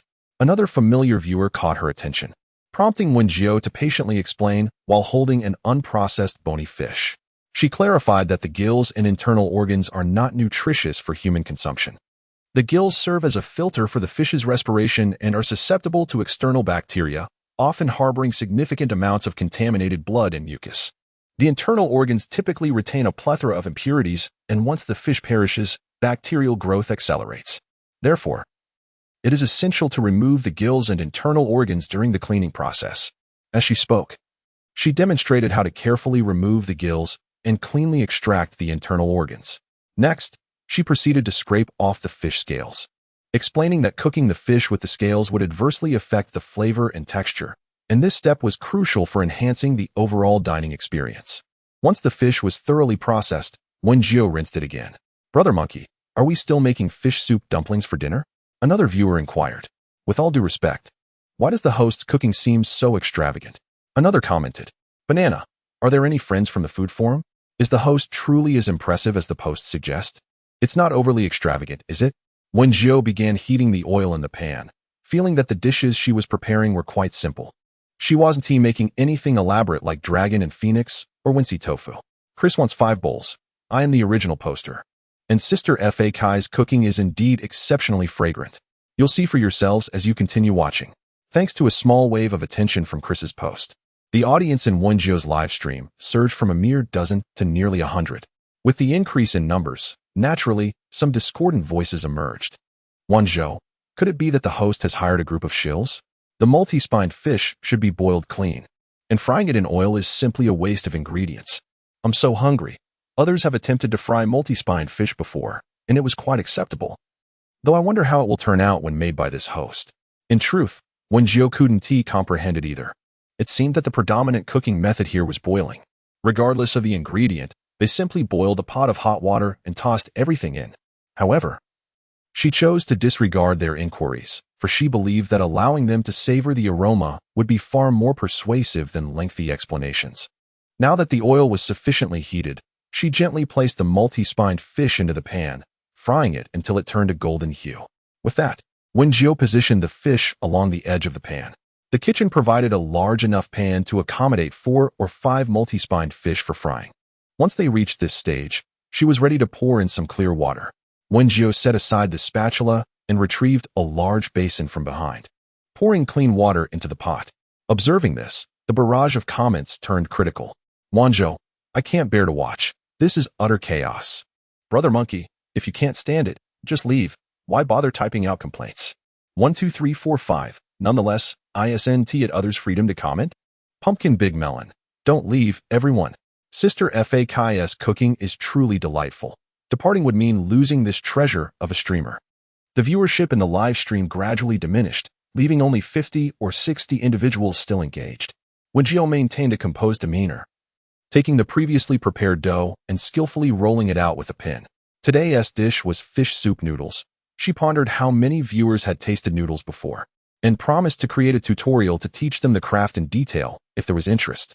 The audience watched as Wen Jiu grasped the rolling pin, transforming a large mass of white substance beneath her hands into a round flat disc, gradually flattening it further.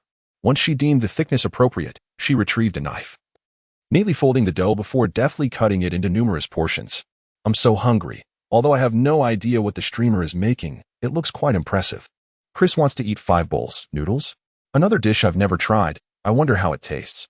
Chris lamented while sending comments, eagerly anticipating the moment when Gongshi Fa Kai would procure ingredients for a taste test. He truly longed to experience the flavors of these dishes. More than a dozen individuals shared his sentiments, all of whom had watched Wen Jiu's live broadcast at noon.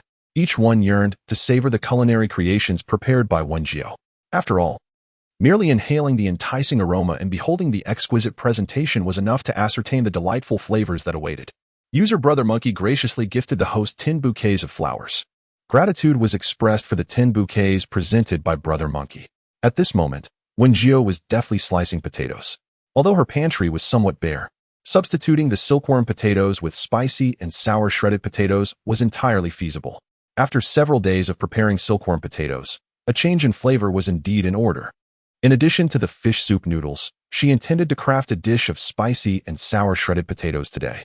Her speed in slicing the potatoes was remarkable, yet each strand was uniformly thick, glistening with a golden hue under the light. Chapter 33. Spicy and Sour Shredded Potatoes 2. I'm so hungry. Spicy and sour shredded potatoes?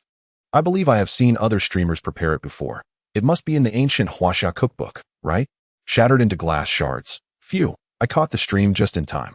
I watched Sister Fa Kai cook at noon, and the aroma was irresistible, so I made a special trip to the supermarket this afternoon to buy a plethora of snacks. However, Wen Jiu did not hasten to prepare the spicy and sour shredded potatoes. Upon witnessing the fish soup reach a rolling boil, she added the leftover shredded white radish from lunch. Then, she grasped a handful of noodles, placing them into a strainer, and immersed them into the steaming fish soup. The moment she lifted the pot lid, an appetizing and invigorating fragrance wafted through the air. Chris wants to eat 5 bowls. It smells so good. Even the thought of this aroma makes my mouth water.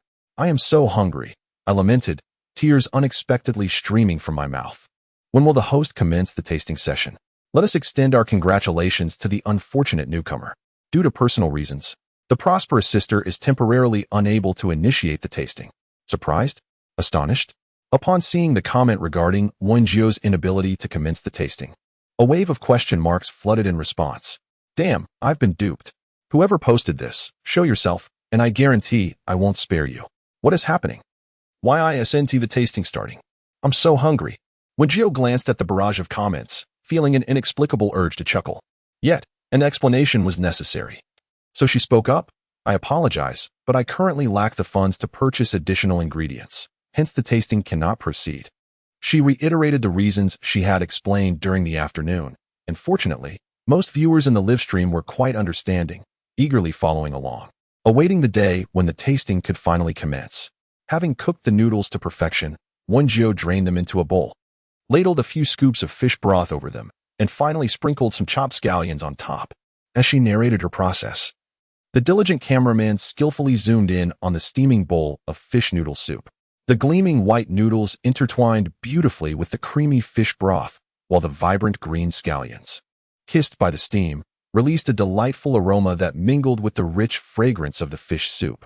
Brother Monkey, this looks quite delectable. Which college does Sister Fa Kai work at? I would like to visit her there. Brother Monkey, rarely captivated in such a manner, pondered that if Wen Jiu was affiliated with one of the 4 esteemed colleges, he might leverage that connection to indulge in a grand feast within the campus. I'm afraid I'm unable to disclose that information. Wen Jiu is quite protective of her privacy, so she gently declined Brother Monkey's proposition. Dinner is served. She handed the bowl of noodles she had prepared earlier to Qiao Shishir, who was not visible on camera, and then proceeded to prepare another bowl for herself. The sound of viewer donations echoed continuously, leaving Wen Jiu somewhat taken aback. With a grateful bow to the camera, she felt a tinge of embarrassment, especially since she was unable to partake in the tasting herself. Yet these viewers still chose to support her. 20. This is my first time donating since I began watching live broadcasts. Sister Fa Kai, may you earn more and soon begin tastings. This aroma is simply irresistible. I have also donated to the host. I want to help promote the post. Let more unfortunate souls come to the live stream and endure the torment. I too will promote the post. I can't bear this torment alone. After sending their comments, these viewers minimized their windows and rushed to bump the thread that Chris had posted in the food section of the forum. I am famished as a young woman who has just embarked on her career. Like many others who revel in culinary live streams, she possesses a profound passion for exquisite cuisine. In her quest to discover delightful food broadcasts, she has joined several discussion groups. The Congratulations and Prosperity live stream caught her eye while perusing a culinary forum where an enthusiastic post extolled its virtues. To her delight, the esteemed food critic, Brother Monkey, whom she admires, had also shared this post. Consequently, she promptly followed this novice host, and upon receiving a notification that the streamer was live, she hurried to the broadcast. Eager to explore, initially indifferent, she regarded the stream as just another flashy display of food designed to attract attention. However, as time passed and a pot of creamy, fragrant fish soup was unveiled, she was instantly entranced by its alluring aroma. She had mentally prepared herself to seize a chance for a taste test, only to be disheartened when the host announced, due to unforeseen circumstances, that the tasting would not proceed.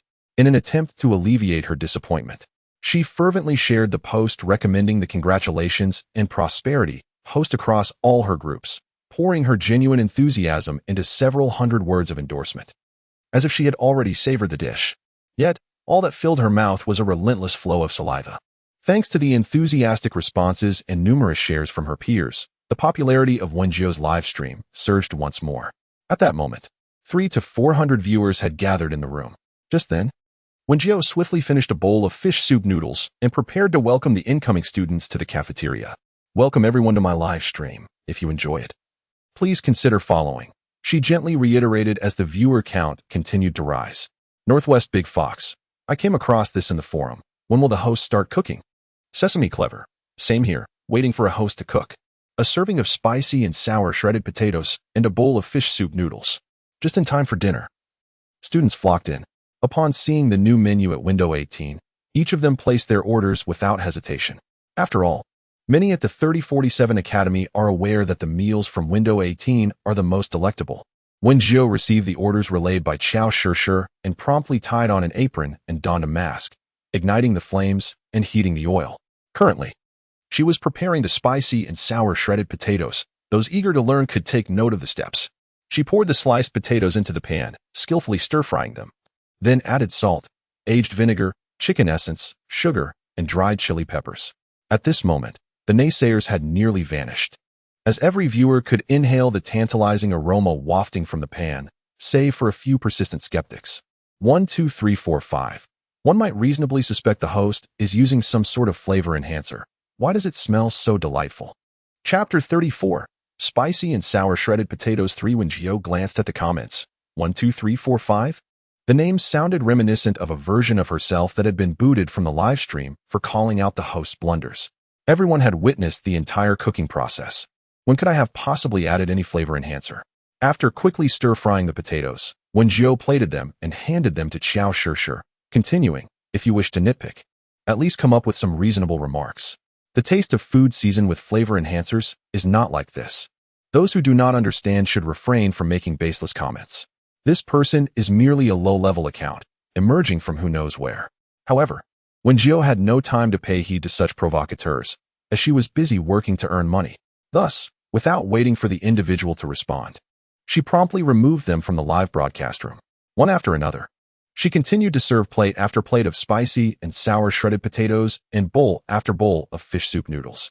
Hello, I would like a portion of spicy and sour shredded potatoes.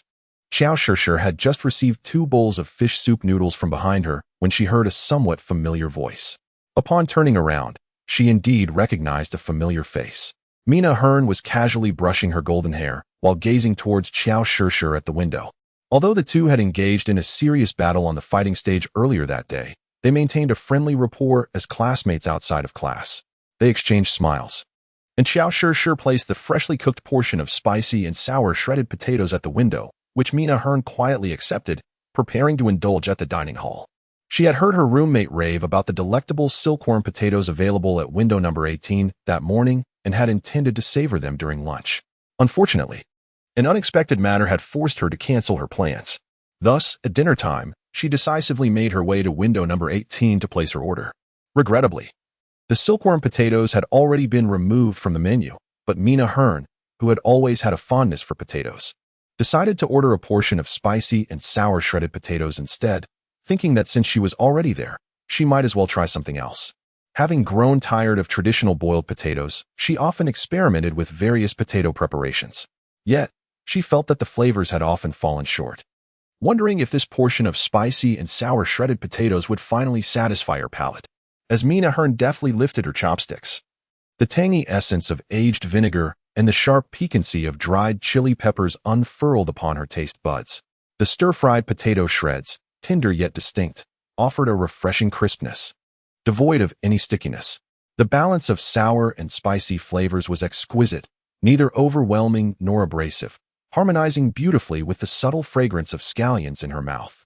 Meanwhile, a small bee was capturing Mina Ahern's dining experience. Her delicate features and enchanting visage complemented her swift yet graceful movements as she savored her meal, leaving the audience in the live stream utterly captivated. "I'm so hungry," exclaimed one viewer. "This little sister is absolutely stunning, like a porcelain doll." Another chimed in.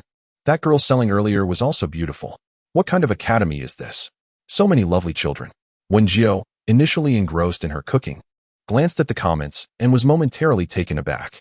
She distinctly recalled setting up an automatic face blurring feature. How could these viewers still see others' faces? After hastily finishing the stir-fry, she accessed the settings panel for the small bee and discovered that its version was too basic to support automatic face blurring, only capable of obscuring the user's own face. Feeling somewhat speechless, she recognized that there was no immediate solution, so she returned to her work.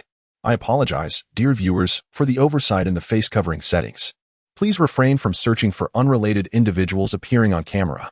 Rest assured, Sister F.A. Kai," one viewer reassured, "we will certainly not spread any images indiscriminately. Brother Monkey, respect personal privacy. Everyone should refrain from indiscriminate searching." Fortunately, the audience comprehended her intentions and flooded the comments with assurances that they would not intrude by searching for others. With a sigh of relief, Wen Jiu resumed her busy schedule before eventually concluding her business and live stream. Upon returning to her dormitory, Xiao Shishir went to freshen up, while Wen Jiu sat in her chair, reaching out to the vendor from whom she had previously rented equipment. "House Riches 9, hello. I would like to exchange the live streaming equipment I rented earlier." "One like equipment store." "Certainly. Which model would you prefer to switch to?" Wen Jiu promptly conveyed her requirements to the vendor. Her expectations were modest. Her primary concern was to avoid inconveniencing the unaware students appearing on camera. Hence, it was best to obscure everyone's faces. "One like equipment store. I have noted your request. Would you consider upgrading to the second generation Bumblebee? It is merely 150 star coins more than the first generation you are currently using." "House Riches 9, could you lower the price a bit more?" "Dear sir, Wong Like Equipment Store. This is already the lowest price available. Our store offers the most competitive rates across the entire star network." "House Riches 9, sir. What is the essence of doing business? It is about forging connections. If you lower the rental fee by 50, you will gain me as a friend. And should you require my assistance in the future, you will undoubtedly benefit more than that 50. Wong Like Equipment Store, my dear. It is not that I wish to refuse your request, but this truly is the bottom line. Any further reduction would result in a loss for us." "Boss, while the Little Bees have already entered their third and fourth generations, your rental prices seem destined to plummet further. It would be far more beneficial to offer me a discount now. This way, you can still profit while also expanding your network. Wouldn't you agree?" Wong Laikai, the proprietor, felt an unexpected tug at his heartstrings upon hearing the words of the customer, known as Nine, who appeared to possess a certain logic in his reasoning. "What do you say, boss? How about you graciously reduce the price by 50, and I shall make the payment immediately. At this establishment, I can offer you a discount of 20 star coins. What do you think? Let us make it a more auspicious figure. How about a 60 star coin reduction? Let us settle on 50, and you may proceed directly with the payment." After a protracted negotiation with the merchant, Wen Jiu finally secured the rental of the second generation Little Bee for the monthly sum of 500 star coins. "Rest assured, we will arrange for someone to collect the item from your location, and they will deliver the second generation Little Bee to you at that time." Having resolved her equipment needs for the live stream, Wen Jiu intended to seize the remaining daylight to peruse the biological compendium at the library of Academy 3047. However, just as she stepped outside, she noticed her intelligence ring flickering. Upon inspection, she found a message from Li Qingjin. "Wen Jiu, greetings. A student is willing to work at window 18. I have instructed him to report to you tomorrow. You may discuss the specifics of the job and salary with him directly. Thank you, Teacher Li." It remains a mystery as to which fool would willingly accept a position as a dishwasher without any remuneration. Chapter 35. The potion class. The crimson twilight enveloped the sky, as the languid rays of the setting sun cast their warmth upon the ground, elongating the shadow of Wen Jiu behind her. Perhaps due to the approaching winter, the temperature seemed to decrease with each passing day. Since Wen Jiu had only enrolled a few days prior, the current chill was already akin to the early winter of modern times. It is uncertain how unbearable the cold season will become. A gust of icy wind swept through, causing Wen Jiu to curl her hands within the sleeves of her coat, shivering as she continued her way to the library. At the 3047 Academy, there were no classes held in the evening, allowing students the freedom to either practice at the training grounds or study in the library. However, most opted for the training grounds, rendering the library rather sparsely populated. In this interstellar age, most literature was presented in electronic format. After registering at the front desk, Wen Jiu found an empty seat among the rows of tables and chairs. Upon entering her student ID into the luminous display panel before her, she was granted access to browse the electronic collection provided by the 3047 Academy. Wen Jiu swiftly searched for several volumes of biological compendiums and began to peruse them quietly. One cannot help but acknowledge the advantages of high technology. She casually selected a biological compendium that primarily documented the various mutated creatures that emerged in the interstellar era. With a mere touch on the image of a particular animal, the display panel would automatically showcase a holographic video, enabling the reader to gain a comprehensive understanding of the creature's appearance and intricate details throughout its various stages of development. Wen Jiu immersed herself in reading for an extended period, only departing when the library was on the verge of closing. Remarkably, her memory was exceptional. A single reading allowed her to recall the intricate details of the texts. Within just a few short hours, she had thoroughly memorized the material she perused. From her exploration, she discovered that although many organisms had undergone mutations due to changes over time, a small number still retained characteristics from the ancient Huaxia era.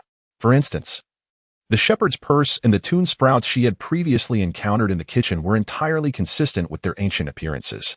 Even mutated creatures tended to preserve one or two of their original traits. Take the spiny fish, for example. Although it had grown larger and developed spines, its essence remained similar to that of the crucian carp. Similarly, the gulu beast bore a striking resemblance to the pigs of yore, differing only by the emergence of tusks and the peculiar gurgling sound it emitted when attacking. Naturally, some entirely new species had also emerged. However, the information on these was scarce in the illustrated guide Wen Jiu browsed that evening, necessitating further investigation in dedicated biological compendiums for a comprehensive understanding. Upon returning to her dormitory, Wen Jiu promptly added an extra layer of thin blankets to her bed, for she was exceedingly sensitive to the cold. Fortunately, the 3047 Academy provided each student with a complete set of daily necessities, and additional winter supplies would be distributed later. The following morning, while Xiao Shishir struggled to rise from her cozy bed, Wen Jiu had already donned her thick school uniform and was practicing her martial arts on the balcony. Due to their differing schedules, the two exchanged hurried words before parting ways to their respective classrooms. On a serene morning, Wen Jiu attended a class on herbal identification and formulation. Upon discovering this course during her selection, she was filled with immense curiosity. Thus, she arrived at the classroom half an hour prior to the commencement of the session. Contrary to her expectations, each desk was adorned with an array of peculiar instruments, while an iron tray nearby held an assortment of herbs.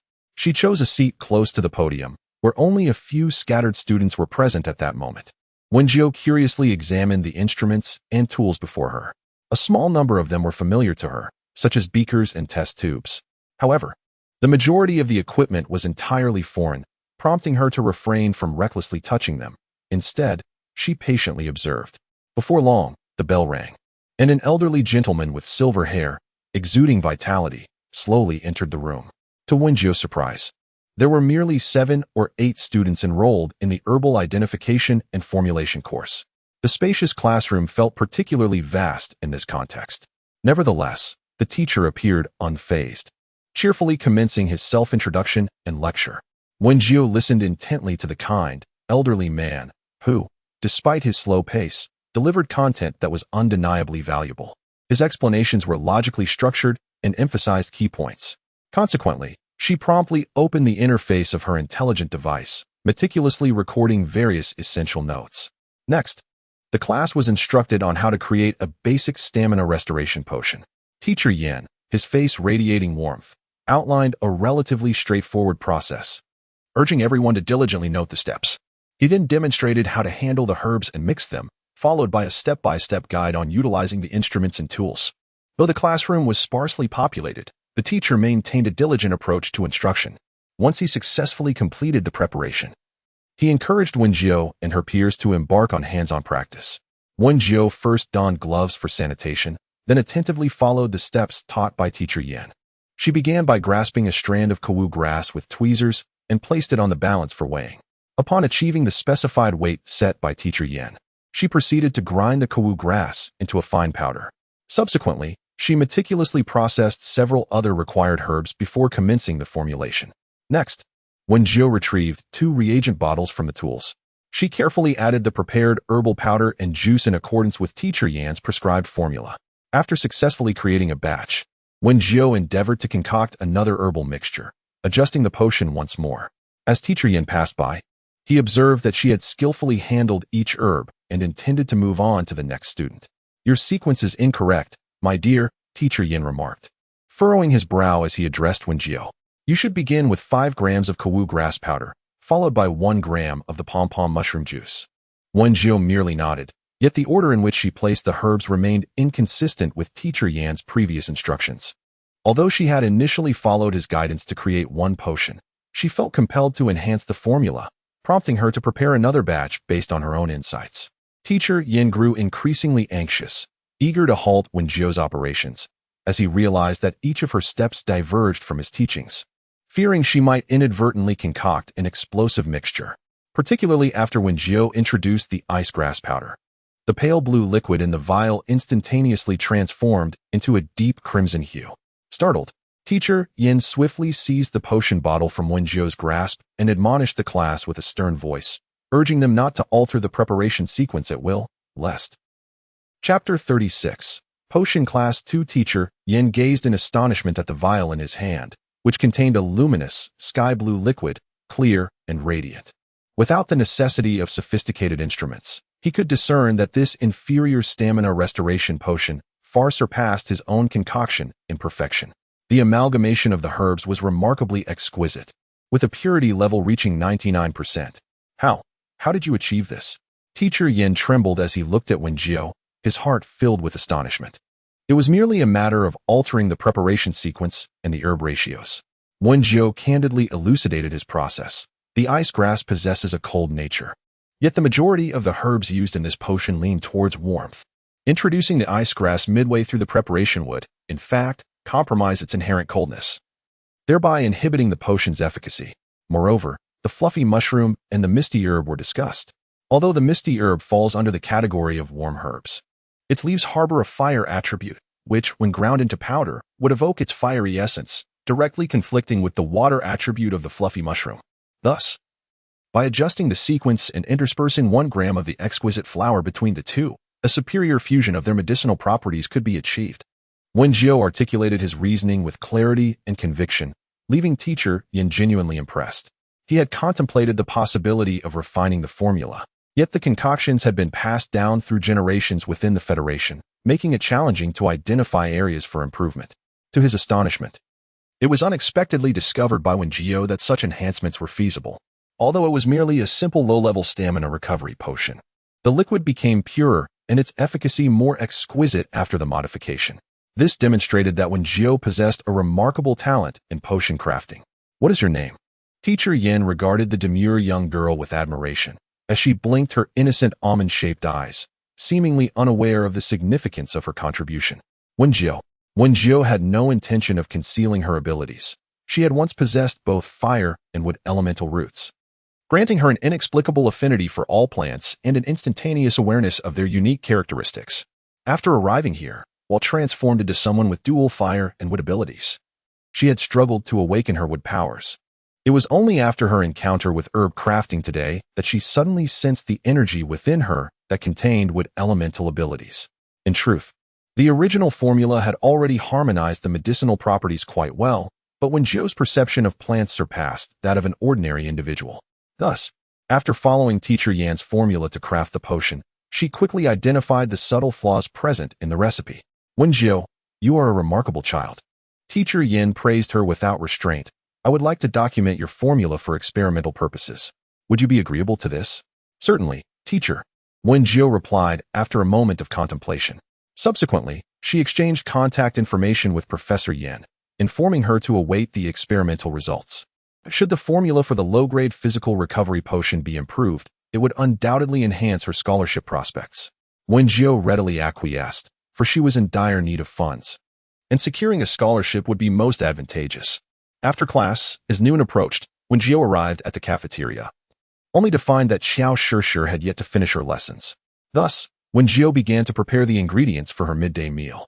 Since the vendor from whom she had rented equipment had not yet delivered the second-generation bee, Wen Jiu decided to forego her live broadcast for lunch. She perused the basket of vegetables that had arrived, finding the same assortment as the previous evening, thorny fish and white radish, along with a plant that bore a striking resemblance to mugwort. Having consulted the biological compendium the day before, Wen Jiu had acquired a general understanding of the flora and fauna of the interstellar era, and she quickly identified it as a plant known as kingmanjai. Its fragrance was refreshing, yet its taste was somewhat bitter, with oval-shaped leaves. Although it bore a resemblance to mugwort, it was not suitable for consumption in the same manner. However, she distinctly recalled that its documented properties included hemostatic and analgesic effects, suggesting it could be utilized as an herbal remedy. Unfortunately, kingmanjai possessed a slight ice attribute, making its beneficial effects difficult for the human body to absorb. Excessive use could lead to a tingling side effect. Consequently, kingmanjai was excluded from the list of herbs for potion making, with only a few profit-seeking apothecary companies willing to purchase it for its hemostatic properties. As Wen Jiu was peeling the potatoes, a series of firm knocks echoed through the air. "Come in," she called out. She initially believed that Xiao Shishir had finished her class, but upon raising her gaze, she was met with the sight of a youthful boy standing at the doorway. His complexion flushed. "Fei Qingyu?" The moment he laid eyes on Wen Jiu, a wave of shame washed over him, prompting him to lower his head and fixate on the ground. "Is there something you need?" Wen Jiu inquired, a hint of confusion in his voice, wondering if this boy sought vengeance for the previous day's encounter. His thoughts aligned closely with Fei Qingyu's own. After being defeated by Wen Jiu the day before, Fei Qingyu felt a profound sense of humiliation, having wept before so many witnesses. Yet, he could not deny that Wen Jiu's combat skills surpassed his own, rendering their match a complete one-sided affair. Thus, he resolved that knowledge of both oneself and one's opponent leads to victory in every battle. Upon noticing the recruitment notice for window number 18 at the student department of Academy 3047, Fei Qingyu promptly reached out to the responsible teacher and accepted the position. I am here to report for duty," he murmured, his tone faint, a stark contrast to his earlier haughty demeanor. Contrary to his expectations of being challenged by Wen Jiu, he was met with a mere raising of an eyebrow as Wen Jiu instructed him. "Oh, then begin by peeling the potatoes." Fei Qingyu stammered a response and approached Wen Jiu, taking up a peeler, cradling a potato as he observed her. "What are you staring at?" Wen Jiu questioned, puzzled. "I'm watching you peel," he replied. With that, Wen Jiu resumed peeling the potato's skin.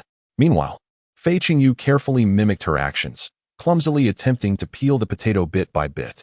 As he studied Wen Jiu, she, too, discreetly observed him in return. To speak candidly, although I have only had a brief acquaintance with Feng Qingyu during class, the child, aside from being somewhat arrogant and concerned with appearances, presents no significant issues. Overall, he can be considered a decent individual. Thus, Wen Jiu patiently peeled the potatoes until Feng Qingyu was able to do so flawlessly within a few seconds. Before turning to the countertop to knead the dough, "Jiu, I'm here," Xiao Shishir exclaimed with a beaming smile as she pushed the door open. "I successfully awakened my abilities in the class on the usage and practice of supernatural powers today. Come congratulate me." Upon entering, she immediately noticed the young boy standing still, peeling potatoes. Chapter 37, The Dishwasher Extraordinaire. Xiao Shishir blinked in confusion, unsure why Feng Qingyu was present. Observing her bewilderment, Wen Jiu timely clarified, "He will be our worker at window 18 from now on." Upon hearing Wen Jiu's explanation, Xiao Shishir greeted Feng Qingyu amicably. However, he seemed indifferent, merely letting out a reluctant hum before lowering his head. Nonetheless, Xiao Shishir, known for her good temperament, did not dwell on Feng Qingyu's behavior. Instead, she approached Wen Jiu and whispered, "Is he the new worker? I don't think he looks like someone who would be diligent." Previously, during the combat class, Xiao Shishir had noticed Feng Qingyu. His affluent background was evident from his expensive attire. The academy does not impose strict regulations requiring students to wear uniforms. So many students from well-off families choose to don their own purchased clothing. Although Wen Jiu was not particularly knowledgeable about designer clothing, She could easily discern from Fang Qingyu's inability to peel a potato and his haughty demeanor that he undoubtedly hailed from a well-to-do family. Otherwise, such an attitude could hardly be nurtured. Since he was engaged in peeling potatoes, would you kindly assist me by inputting the menu onto the board outside? After Wen Jiu spoke, Xiao Shishir proceeded to the exterior. The tasks in the kitchen might appear minimal, yet they were, in fact, quite laborious. However, Fang Qingyu possessed a remarkable aptitude for learning.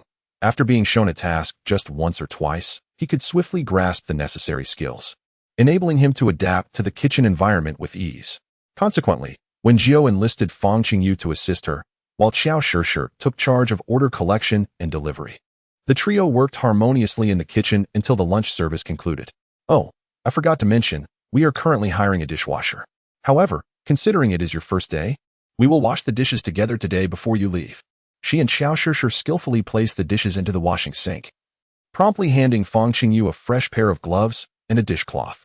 Yet, upon learning he was to be a dishwasher, Fang Qingyu experienced a moment of bewilderment. Momentarily lost in thought as he stared at the items Wen Jiu had offered him. They never mentioned hiring a dishwasher, he pondered. Observing Wen Jiu and Xiao Shishir already at work washing dishes. Wasn't there a dishwashing robot? At the very least, there was an automatic dishwasher. The revenue had not yet reached a month's threshold, making it impossible to apply for a robot. Wen Jiu and Xiao Shishir chimed in unison, stating that an application for a kitchen-specific robot would only be feasible once the monthly revenue targets were met. However, only a few days had passed since the 18th window opened, and even if the sales targets had been met, one would still have to wait until next month. Could we not purchase one ourselves? Fei Qingyu tightened his grip on the dishcloth, reluctant to take a single step towards the sink. Young man, you are still too naive. Wen Jiu cast a glance at him, remarking that buying a robot for temporary use would pose a dilemma once graduation arrived. Furthermore, do I appear to be someone who can afford a robot? After saying this, Fei Qingyu scrutinized Wen Jiu from head to toe, falling into a moment of silence. Gradually, he took a step towards the sink, that mere meter-long distance feeling as though he had traversed a long journey, accompanied by an inexplicable sense of impending doom. Finally, standing before the sink, he pondered for a considerable time before resolutely donning the gloves and grasping a greasy bowl. At that moment, his face was etched with disdain. A small sacrifice now can lead to greater victories. Fei Qingyu endeavored to reprogram his thoughts, reminding himself that enduring humiliation and burden was imperative to stay close to Wen Jiu, thus enabling him to conquer her swiftly. With a soft sigh, he held his breath, dampened the dishcloth under the faucet, and then swiftly began scrubbing the dirty dishes. With a collective effort, an entire box of soiled crockery was soon rendered spotless. As they finished, Wen Jiu was the first to remove her gloves and apron, patting Fei Qingyu on the shoulder. I didn't expect you to adapt so well. The sudden praise rendered Fei Qingyu oblivious to the arduous dishwashing ordeal he had just endured. With a sense of pride, he elevated his chin and declared, of course. One need only look at. Before he could finish his sentence, Wen Jiu emphatically patted his shoulder, exclaiming, in that case, you shall henceforth be our dedicated dishwasher at window 18. Upon hearing this, Fei Qingyu parted his lips slightly, prepared to protest against the title of dishwasher. Yet, Wen Jiu continued in that same tone of commendation, I see your fingers are slender and elegant. You are surely a natural for this role. I have no doubt that every dish will emerge from your hands revitalized. But as Fei Qingyu attempted to voice his objections, Wen Jiu swiftly waved her hand. Young man, do not underestimate the value of dishwashing as a form of discipline. Engaging in such monotonous tasks day after day is a true test of one's patience. Those who can persevere through such tedium are destined for greatness. I firmly believe you will uncover profound truths through this experience. Unexpectedly, Fei Qingyu burst into laughter thrice, and, with a playful toss of his slightly curled brown hair, proclaimed, this young master will undoubtedly become such a capable individual. It's merely dishwashing, what's the big deal? Wen Jiu, wearing an enigmatic smile, patted his shoulder once more in encouragement before swiftly departing the cafeteria with Xiao Shishir. After all, the intention was to recruit a dishwasher. With a casual pinch of her nose, Wen Jiu mused that since he was present, he would naturally be assigned any task necessary. Moreover, considering she would need to pay this clearly privileged young man, it was imperative that he fulfilled his duties diligently. Chapter 38. Fried meatballs. It seems that with each passing day as winter approaches, the temperature drops by several degrees. Even the onset of darkness arrives earlier. After class, Wen Jiu walked steadily towards the storage area, occasionally shivering from the biting cold wind. She had now become adept at utilizing her fire-based abilities, and the connection with the deep-sea blue flame between her and it was growing ever stronger. With a few more attempts to wield her fire powers, she believed she could fully awaken the deep-sea blue flame. However, the status of her wood-based abilities remained uncertain. Although she could sense them, she had yet to awaken them. Yet, there was no need for haste. Students like Wen Jiu who successfully awakened their powers on the very first day of school were exceedingly rare. Among those few, many had already awakened their abilities with the help of family tutors prior to enrollment, such as Fei Qingyu. During afternoon classes, Wen Jiu had specifically asked Li Qingjin to confirm that he was indeed the new working student, and after class, she added Fei Qingyu as a friend using her smart ring. After seeing Fei Qingyu's name, Wen Jiu couldn't help but chuckle. Aiming for interstellar supremacy? He had aspirations and goals, a fine young man indeed. She first handed over the first-generation Little B to the staff member who had come to collect it at the storage area, and then retrieved her newly rented second-generation Little B. Upon returning to the cafeteria, she found that neither Fei Qingyu nor Qiao Shishir had arrived yet. Thus, Wen Jiu took the initiative to unpack and begin adjusting her second-generation Little B. Drawing from her prior experiences, Wen Jiu swiftly completed the live-streaming setup this time. Once finished, she proceeded to inspect the ingredients delivered that day, a substantial piece of gulu beast meat and a small bundle of carrots. After pondering for a moment, she placed both the meat and carrots on the countertop, ready to begin her preparations. However, before diving into the task, she opened her live-streaming room. Her loyal viewers promptly received a notification. Dear user, the streamer congratulations and prosperity has begun broadcasting. Would you like to tune in? Just as Brother Monkey retrieved his takeout from the delivery robot outside, he noticed the notification flashing on his screen. Without hesitation, he entered the live stream. And the first sight to greet him was the oversized, tearful cat face. With its large head and petite body, it appeared quite peculiar. Brother Monkey, Prosperity Sister. Did you forget to adjust the size of the overlay? Chris wants 5 bowls. Same question. Why does the head look even bigger than before? I'm so hungry. Big head, big head. No worries when it rains? Numerous viewers echoed his inquiries. Just as Wen Jiu was about to greet her audience, she noticed the barrage of comments and quickly summoned the control panel to make further adjustments. Now it should be perfect. Wen Jiu walked to the sink to wash her hands, greeting her viewers. Good evening, everyone. I am the streamer Congratulations and Prosperity. Today, I will be preparing deep-fried meatballs. With that, she picked up a piece of gulu beast meat, perfectly balanced in fat and lean. The ideal balance of a 4:6 ratio of fat to lean meat is precisely what we need. First, let us cleanse the meat of the gulu beast with pure water. Perhaps it is due to the number of viewers in the live stream escalating from a mere 10 to over 100 that the critics have also multiplied. Wano, utterly speechless, this host truly enjoys concocting flamboyant dishes to garner attention. Wanzhou, the flavor of gulu beast meat is both fishy and astringent. Who in their right mind would consume such a thing? It would be better to simply administer nutrient solution. Wen Jiu observed as this individual named Wanzhou unleashed a barrage of disparaging comments directed at her. With patience, she began her explanation. Indeed, unprocessed gulu beast meat carries an unpleasant odor. However, with proper technique, this scent can be eliminated, and its intrinsic texture and flavor render it quite palatable. Thus, we first placed the thoroughly cleaned gulu beast meat into a bowl.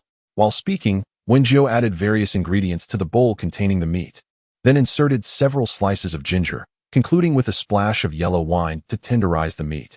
Uncertain if cooking wine was available here or if the cafeteria lacked it, Wen Jiu opted to make do with yellow wine. Pumpkin Big Melon. What is ginger? Upon seeing the comment, Wen Jiu recalled that ginger is referred to as horseradish here, so she held up a piece of ginger placed nearby to demonstrate. This is horseradish. However, in my homeland, we call it ginger. Wanzhou, host, please do not waste food. Simply boiling gulu beast meat with a pinch of salt suffices. Adding wine and slices of horseradish is unbearable to watch. Brother Monkey, exquisite dishes often require a multitude of culinary processes. If you do not understand, kindly refrain from speaking. Ding Dong 20, I concur. Wind rising, clouds coming. Am I to understand that free speech is now prohibited in this live stream? As the audience appeared poised to erupt into another quarrel, Wen Jiu, who had been skillfully peeling carrots, swiftly interjected. Let us refrain from bickering. Perhaps those who are so vocal should consider starting their own streams. Wen Jiu had never been one to engage in verbal sparring, for she believed that actions speak far louder than words. Thus, she promptly finished peeling the carrots and, with a brief moment of focus, grasped a chef's knife. With her left hand wielding the knife and her right hand steadying a carrot, she began her precise work. The rhythmic sound of the blade striking the cutting board resonated as neatly sliced carrot shreds fell beneath her deft movements. Once completed, she gathered the carrot shreds on the cutting board and made another swift cut, transforming all the carrots into tiny, uniform cubes. In the brief span of time it took to chop the vegetables, the number of viewers in the live stream surged dramatically, skyrocketing to around 300. Banana, my heavens. Northwest Big Fox. The host's knife skills are impressive. Could they possibly be a concealed name chef from a high-end restaurant? With the carrot cubes prepared to perfection, Wen Jiu collected them into a bowl and then retrieved the marinated beast meat from the side, washing it thoroughly. It was time to commence the preparation of the beast meat. Without hesitation, Wen Jiu placed the meat onto the cutting board. However, unlike her previous task with the carrots, this time she grasped 2 knives, ready to begin her work. In the hushed kitchen, the rhythmic sound of chopping resonated. As she diligently minced the meat, Xiao Shishir and Fei Qingyu entered from outside. However, with the newly implemented automatic face-blocking feature, the audience could only glimpse 2 tearful cat-like heads peeking in. Wen Jiu seized a moment to nod in acknowledgement, while Fei Qingyu, having encountered Xiao Shishir on her way, learned of Wen Jiu's live broadcast and chose not to interrupt. Instead, she quietly accompanied Xiao Shishir to peel potatoes. Chapter 39. Fried meatballs. 2. Having chopped the meat to this degree, it was ready to be placed in a bowl for the filling preparation. Wen Jiu swiftly scraped the minced meat from the cutting board into the basin with her knife.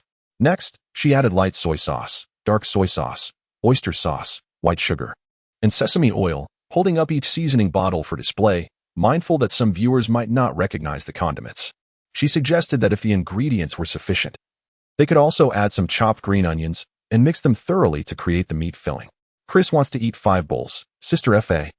How much of each of these seasonings should be added? Pumpkin Big Melon. I'd like to ask the same. I'm preparing to jot this down and give it a try myself. As Wen Jiu stirred the meat mixture with chopsticks, she initially intended to respond that a suitable amount would suffice upon seeing the comments.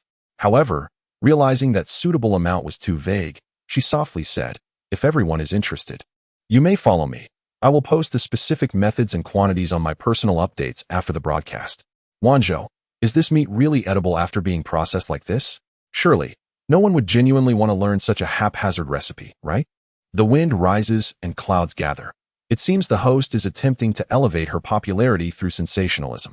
However, those who concur with her are but a minority. Aside from the individual inquiring about recipes, many others maintain a watchful stance towards Wen Jiu's methods, colloquially known as enjoying the spectacle. After mixing the meat filling, Wen Jiu, uninterested in the frenzied comments from those merely jumping in the chat, turned to the potato peeler, Xiao Shishir, and inquired, I intend to prepare a steamed egg custard. Would you care for some? Although neither spoke, both eagerly nodded in agreement. Brother Monkey, is the steamed egg custard the same as the one I know? I had the pleasure of tasting it at the Jasmine restaurant on Kuroman Planet, and it was absolutely delightful. Wanzhou, Kuroman Planet is indeed a prestigious locale. This host clearly hails from a lower-tier planet. How could her culinary creations possibly compare to those of the Jasmine restaurant? As the barrage of comments began to veer towards discord once more, Wen Jiu remained composed, recognizing that banning accounts could continue indefinitely. Only when these individuals experienced true culinary delights would they cease their chatter. Regrettably, she currently lacked the funds to purchase ingredients for a tasting session. Rather than dwell on such matters, it was wiser to first earn some money. Thus, Wen Jiu commenced the preparation of the steamed egg custard. She took 2 eggs, cracked them into a bowl, and whisked the mixture vigorously until fine bubbles formed. She then added half a cup of warm water. Following this, she seasoned it with a spoonful of salt and half a spoonful of soy sauce. Concerned about a potential eggy odor due to the use of free-range eggs, she added a splash of rice wine to mitigate the smell. Lacking cling film in the kitchen, she resorted to covering the bowl with a plate after ensuring the egg mixture was well blended. After placing the dishes into the steamer and allowing them to simmer in the pot for a while, Wen Jiu gauged the time and served 3 bowls of steamed egg custard after 10 minutes. Once removed from the steamer, she sprinkled a handful of vibrant green scallions on top and drizzled a spoonful of soy sauce. The freshly steamed egg custard was still steaming, instantly releasing the aromatic fragrance of the scallions. She lifted one bowl to showcase it to the camera, while the remaining 2 bowls were taken away by Qiao Shishir and Fei Qingyu. The previously quarreling audience in the live stream was suddenly captivated by the bowl of egg custard, which was a lovely shade of pale yellow, soft and tender, appearing smooth and delectable, devoid of any imperfections. Wen Jiu then scooped a small portion with a spoon. The soft and bouncy custard mingled with a hint of light brown soy sauce, evoking an irresistible allure that tantalized the taste buds of all the viewers. At that moment, Qiao Shishir and Fei Qingyu delicately took a spoonful into their mouths. The pale yellow custard was delightfully soft and silky, complemented by the fragrant scallions, providing an overwhelming sense of satisfaction. They were unable to interrupt Wen Jiu's live stream, so they simply gave her a thumbs up in admiration while savoring the custard. It was this very bowl of egg custard that made Fei Qingyu realize that coming to work here was indeed a wise choice. If he could indulge in such culinary delights every day, washing the dishes would certainly be worth it. I'm so hungry. My current state aligns perfectly with my name. Banana, help, I can only watch and not eat. What a plight this is. Chris wants to eat 5 bowls. The method for making this egg custard seems quite simple. Can Sister Fa Kai share this in her updates after the stream? The preparation of steamed egg custard is remarkably simple and effortless. Enjoying it while warm, one feels the chill dissipate slightly. As the evening approached and the dining hall's operating hours drew near, she set down her bowl and began crafting fried meatballs. Wen Jiu, TSK.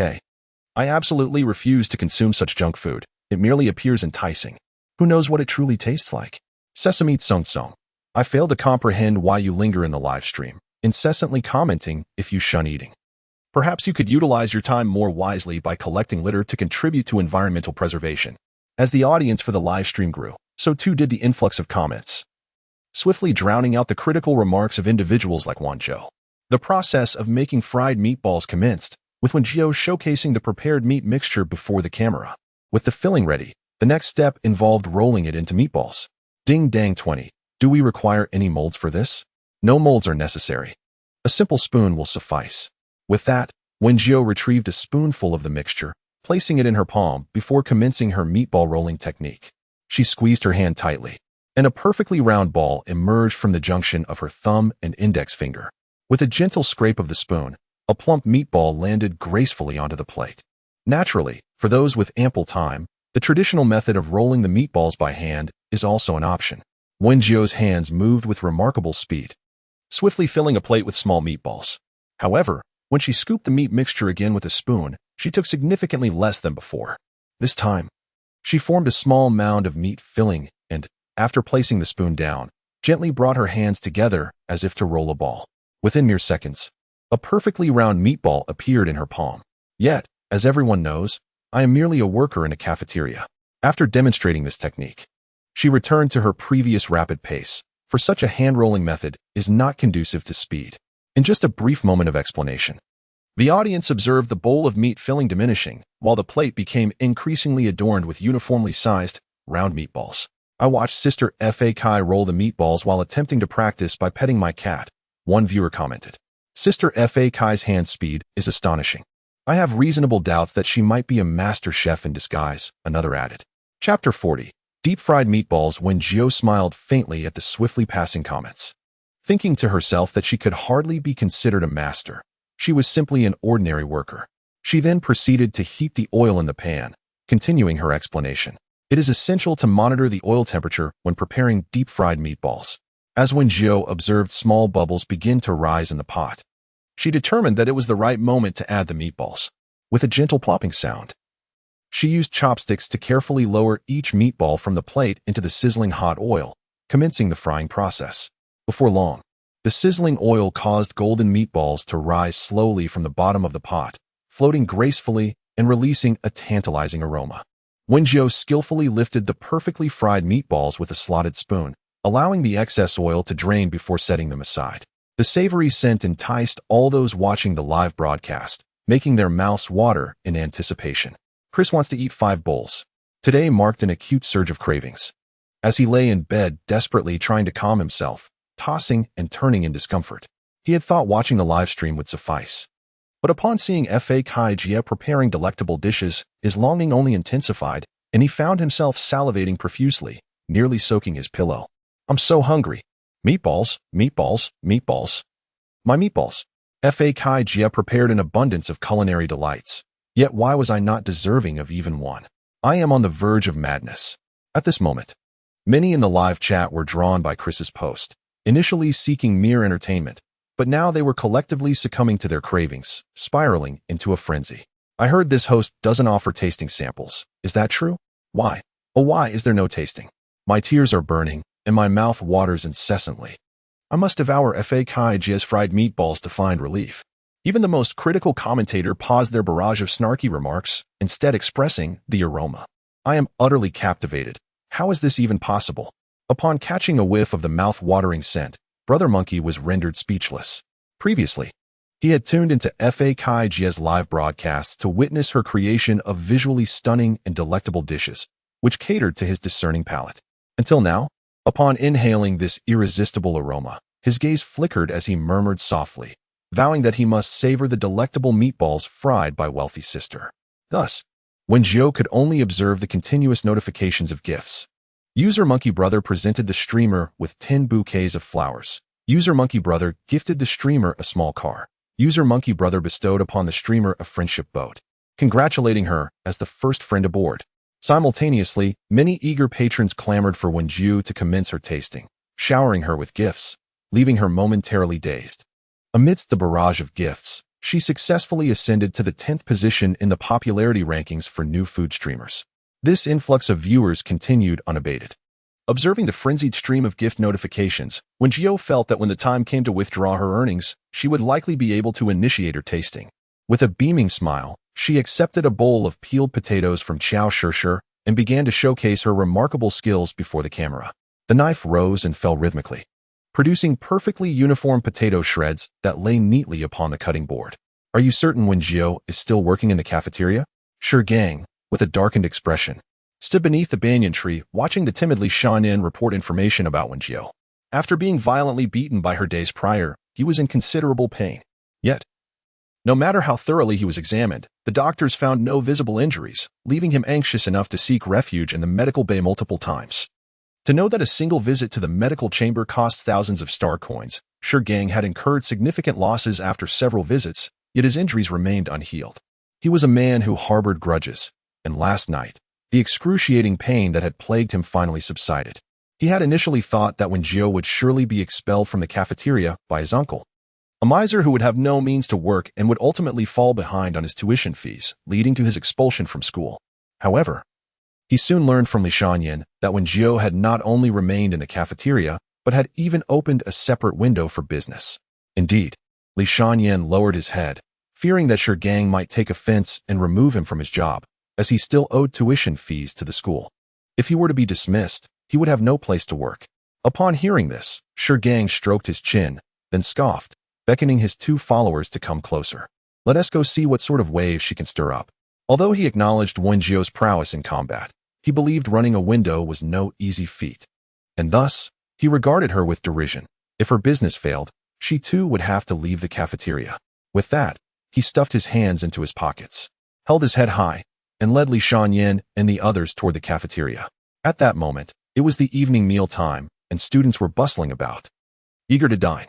Sure Gang strode into the cafeteria and glanced at Li Shanyan. Brother Gang, window 18.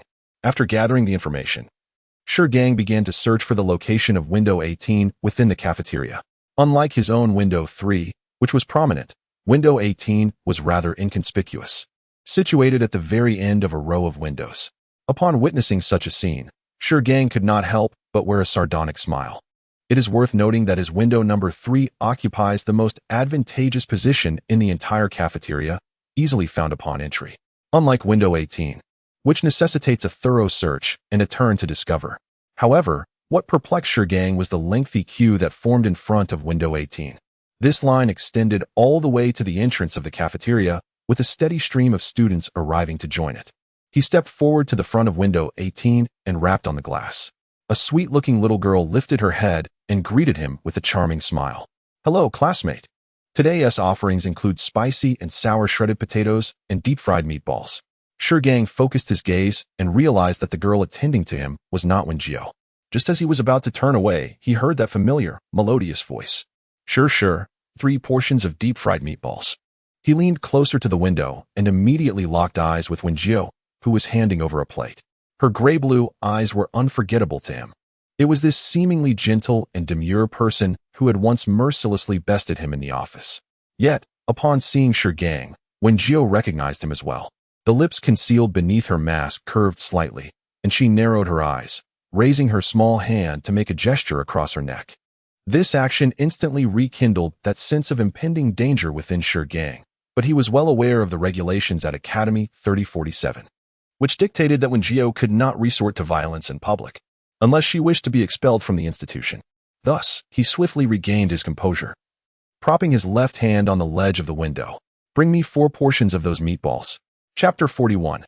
Fried meatballs for Gang, brimming with arrogance, made a provocative gesture towards Wen Jiu, eager to see how Wen Jiu would respond. However, Wen Jiu paid him no mind, turning away to continue his culinary endeavors. Instead, it was a seemingly sweet little girl who spoke up cheerfully. "I'm sorry, but we do not accept cutting in line here. Please go to the back and wait your turn." After her words, she gestured politely, much to Gang's displeasure.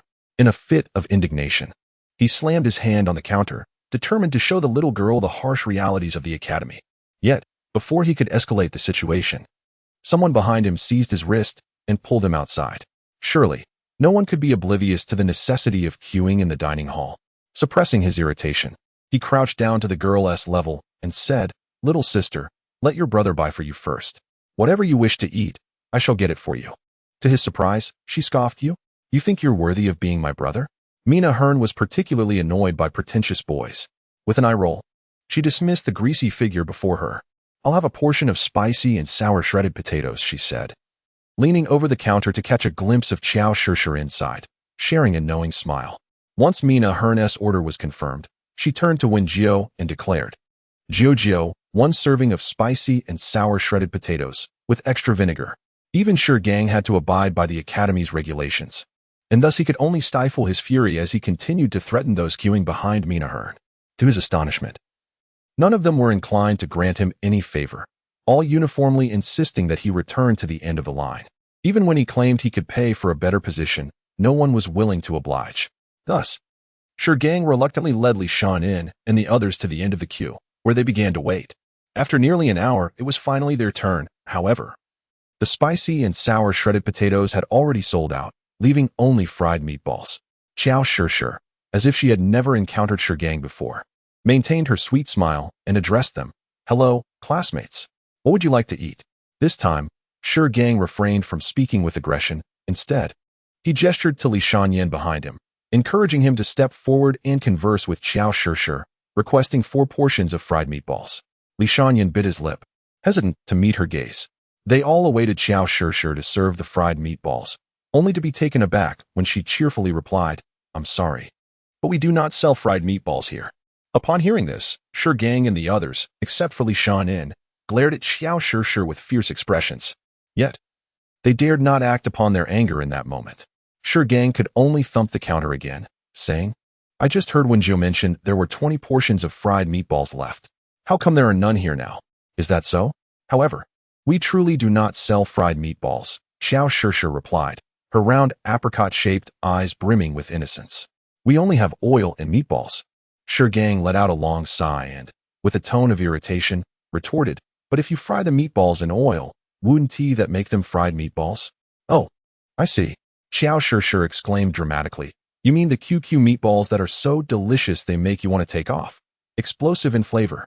The air seemed to solidify as Gang and a few others stood dazed outside the window. Yet, Chow Shir maintained her innocent and charming smile, while only Wen Jiu stifled a laugh at the sight of the fried meatballs. Indeed, it was precisely that. Gang rolled his eyes internally, pondering the absurdity of their window's offerings. "We do not sell fried meatballs here," Chow Shir declared emphatically again, her cheerful countenance aggravating Gang's irritation. "So the dish you just mentioned is indeed meatballs fried in oil, correct?" He clenched his fists, suppressing his anger, faced with her infuriatingly smug smile. His tone grew increasingly menacing. "Then let us have 4 portions of that." "4 portions of what?" Xiao Shishir blinked innocently. Please state the name of the dish, or I might misreport the order. Shurgong's patience was wearing thin, and he summoned a gust of wind. It's the QQ bouncy something meatballs. Please recite the name of the dish, Xiao Shishir prompted. Although she was stationed behind the window, her vantage point allowed her to clearly observe Shurgang's actions. She discreetly gestured to Wen Jiu behind her. Should Shurgang dare to lash out, Wen Jiu would retaliate without hesitation. As he spoke, Xiao Shishir encouraged him with her gaze. So delicious it could launch you into the air. Exquisitely. Explosively tasty meatballs. All right, Xiao Shishir said, seeing him struggle to articulate the dish's name, and quickly turned to Wen Jiu for portions of fried meatballs.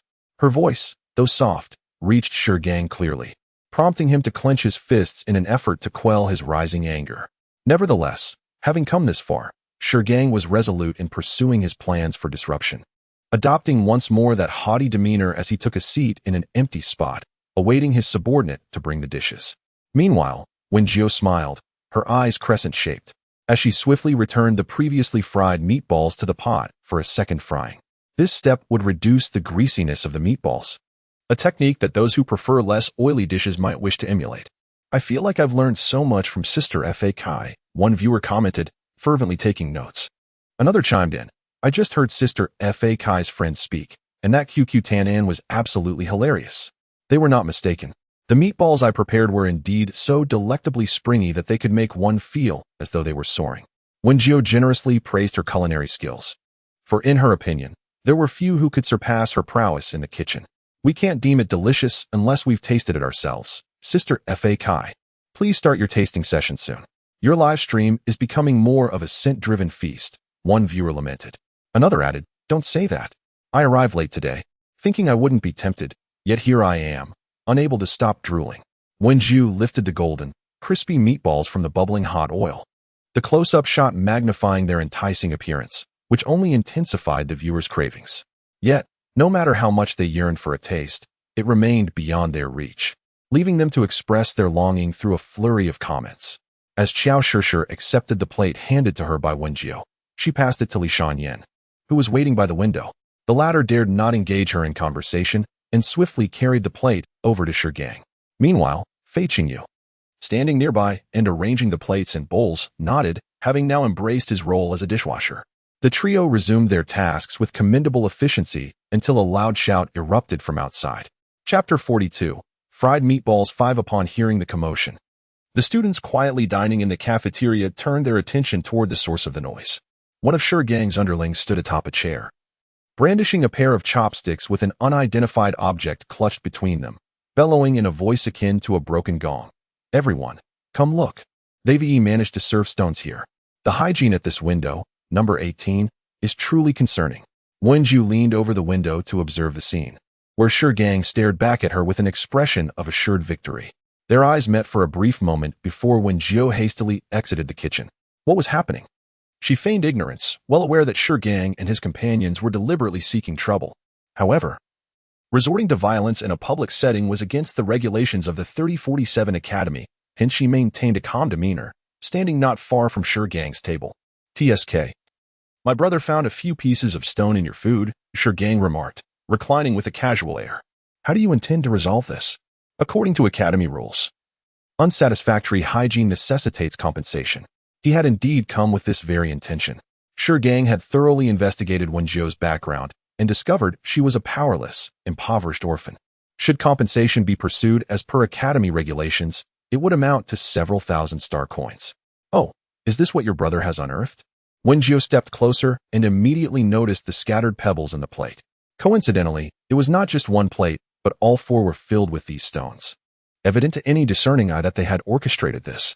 Indeed, Shurgang picked up one of the pebbles with his chopsticks and smiled at Wen Jiu, saying, Look, if we were to swallow such a sizable stone, you would find yourself in quite a predicament today.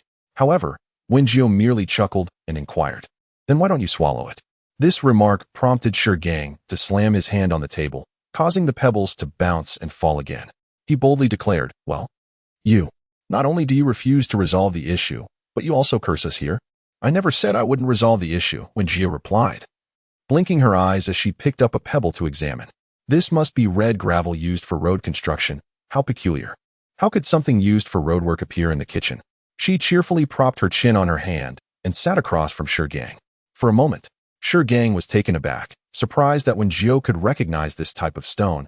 He had merely instructed his subordinates to collect whatever they could find. Little did he realize, however, that Wen Jiu was indeed capable of recognizing it. She had learned to identify various items while scavenging for extra income. Such remnants of road construction debris were, after all, ubiquitous in the landfill. Yet, Gang maintained an outward facade of tranquility, a smirk playing on his lips as he spoke. I am unaware of the origins of this. Since you, Boss One, seem so familiar with it, I presume it must have been you who introduced it into the food? As his words fell, a nearby lackey seized the moment to interject. Surely, you cannot treat us this way simply due to some misunderstandings with our brother gang, can you? The students, somewhat oblivious to the situation, glanced at Wen Jiu with expressions that suggested she was a villain of sorts. If this truly pertained to a hygiene issue, an apology and compensation from the responsible party would be in order. I too believe that while the food from Window 18 is indeed delectable, sanitation concerns are absolutely intolerable. Do you not find it peculiar that such a long line forms daily for Window 18? A newly opened stall garnering such popularity in just a few days. Wen Jiu, amidst the whispers surrounding her, remained remarkably composed. She gazed at the conceited Gang before her and suddenly erupted into laughter. I know you have large nostrils, but do keep your head down. Are you perhaps reluctant to compensate? Maybe you simply cannot afford it. Gang's two lackeys chimed in, eager to witness Wen Jiu's embarrassment. Unfortunately, she remained unflustered, sitting upright and facing Gang directly. Are you certain this is the gravel you extracted from your meal? She inquired once more. What else could it be? Surely, it could not have been placed there by me, Gang retorted with confidence, a cold snort escaping him. Do not think you can delay matters. Even if teacher you were to arrive, you would still be obliged to apologize and compensate. He assumed that Wen Jiu's calm demeanor was due to her backing from Rumen, especially since Rumen had previously assisted Wen Jiu in resolving several issues. Little did he know that Wen Jiu had never contemplated seeking help from anyone else. Here's the deal. If these gravel pieces were indeed consumed by your group, I will immediately apologize and compensate you. Wen Jiu's downcast eyes concealed her emotions, and according to the Academy's regulations, if I remember correctly, the compensation should amount to 3,000 star coins. Gang grinned broadly. It is indeed 3,000 star coins. No need for further discussion. Just pay up. But what if these are not the gravel pieces you ate? She suddenly lifted her head, her gray-blue eyes coldly fixed on the person before her.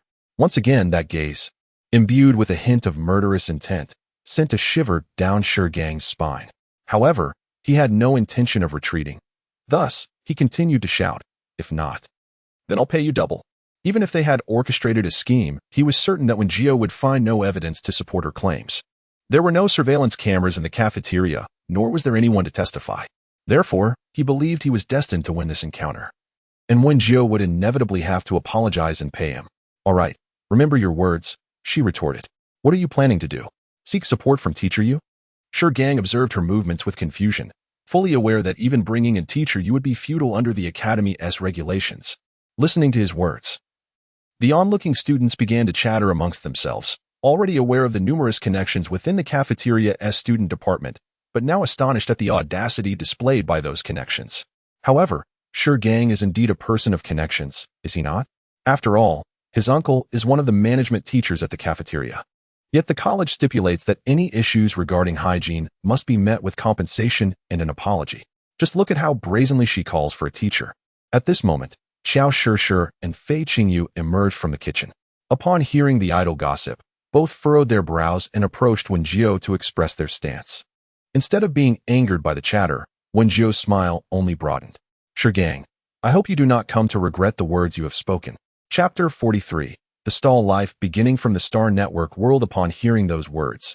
Gang and his companions were filled with confusion, while only Xiao Shi and Fei Qingyu seemed to grasp something, exchanging a silent yet knowing glance. I said compensation, stop with your theatrics, Gang bellowed, rising to his feet and glaring at the petite girl who stood a head shorter than him. Just when everyone believed that Wen Jiu must apologize and pay, she suddenly raised her hand and pointed at the luminous interface of the intelligence ring. The projection displayed the scene of Gang and his companions dining. Li Shanyan approached Gang with a plate in hand and took a seat before them, prompting a hushed discussion. It does smell quite appetizing. Gang remarked casually as he picked up a meatball, watching the juice almost drip from it. Due to the obstruction of the weeping cat-headed figure, everyone could only see him consume the meatball, and the other three followed suit. Up to this point, there was nothing amiss, and thus, Gang and his companions resumed their confident demeanor until a new scene unfolded. Is this truly food that can be crafted by human hands? One of Gang's subordinates exclaimed, overwhelmed by the delectable taste. Enough with the idle chatter, let us get to work. Gang retorted, delivering a firm punch to the head of the astonished follower. In truth, he too found the fried meatballs to be extraordinarily delicious. Had it not been for the intent to undermine Wen Jiu's South business and drive her away, he would have relished the opportunity to savor every last morsel of the dish. With Gang's stern admonition, the group reluctantly extricated themselves from their culinary reverie. One subordinate furtively scanned the surroundings, ensuring no one was watching, before cautiously retrieving a small handful of pebbles from his pocket to present to Gang.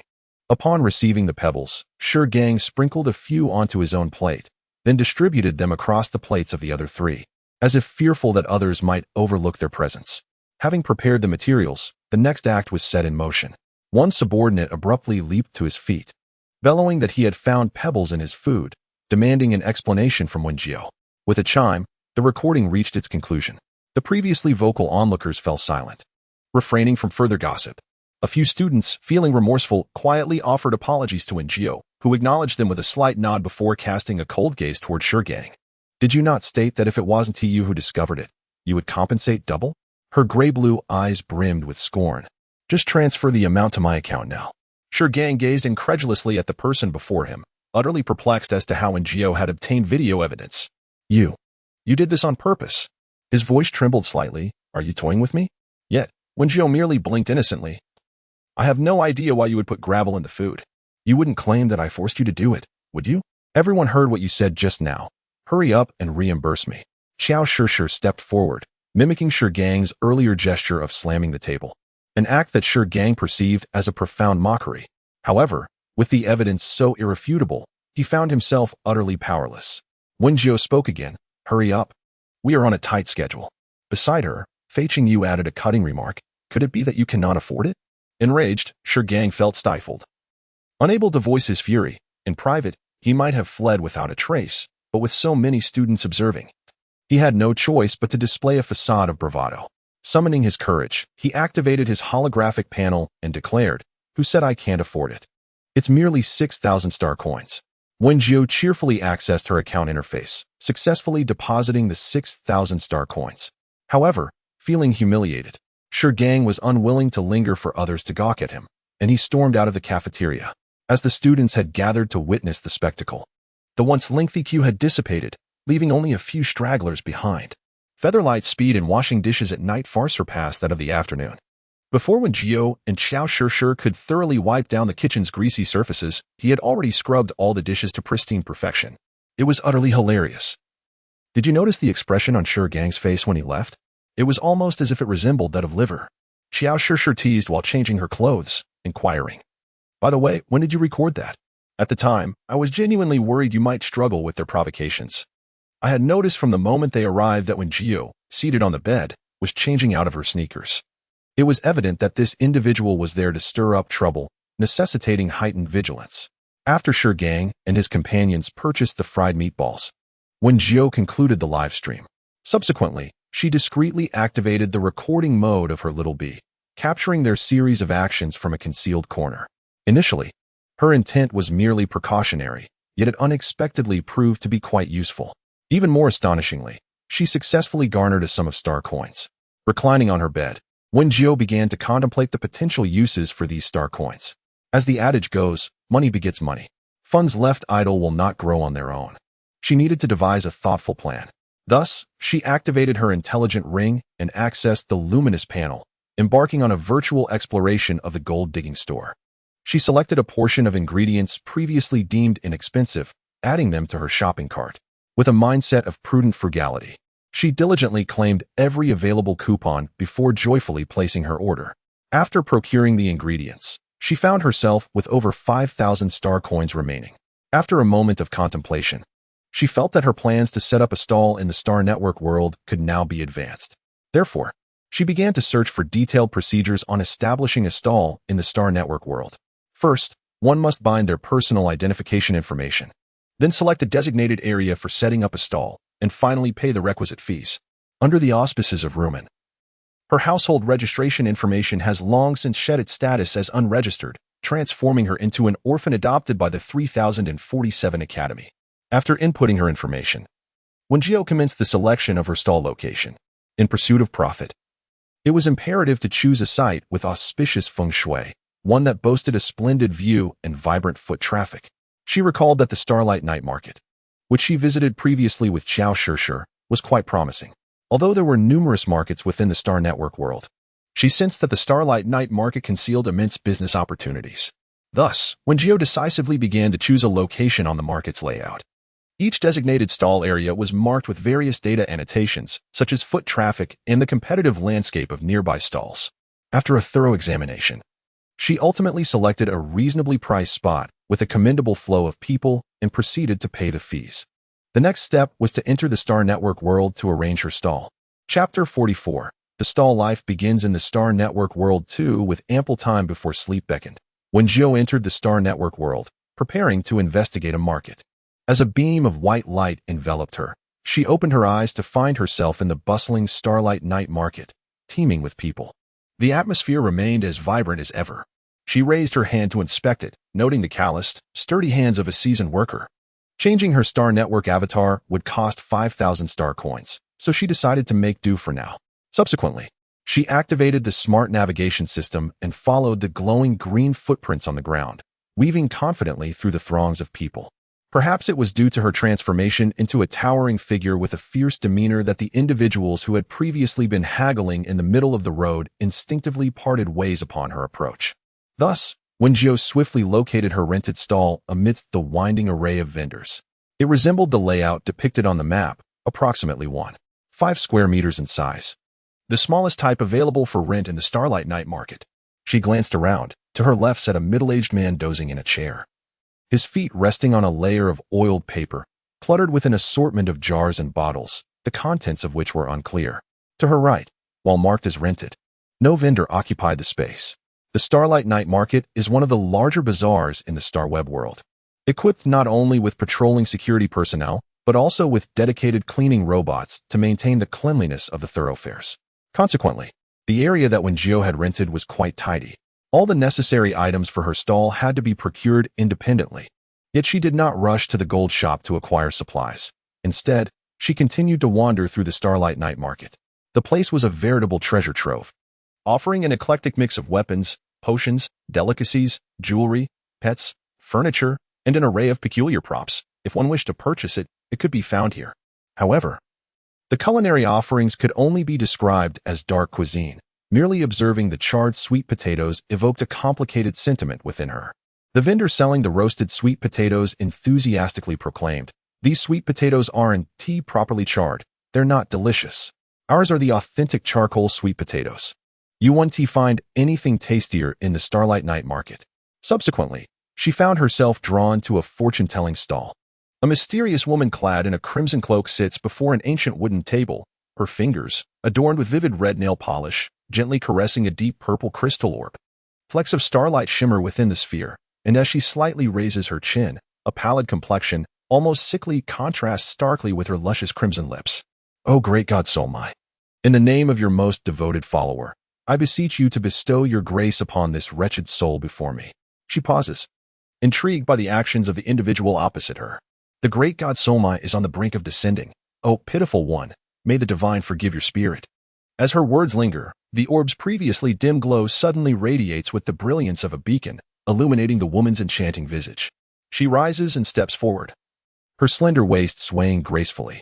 When she reaches Wen Jiu, her fingertips delicately grasp his chin, her emerald eyes locking onto his with an alluring gaze. Her breath fragrant as orchids.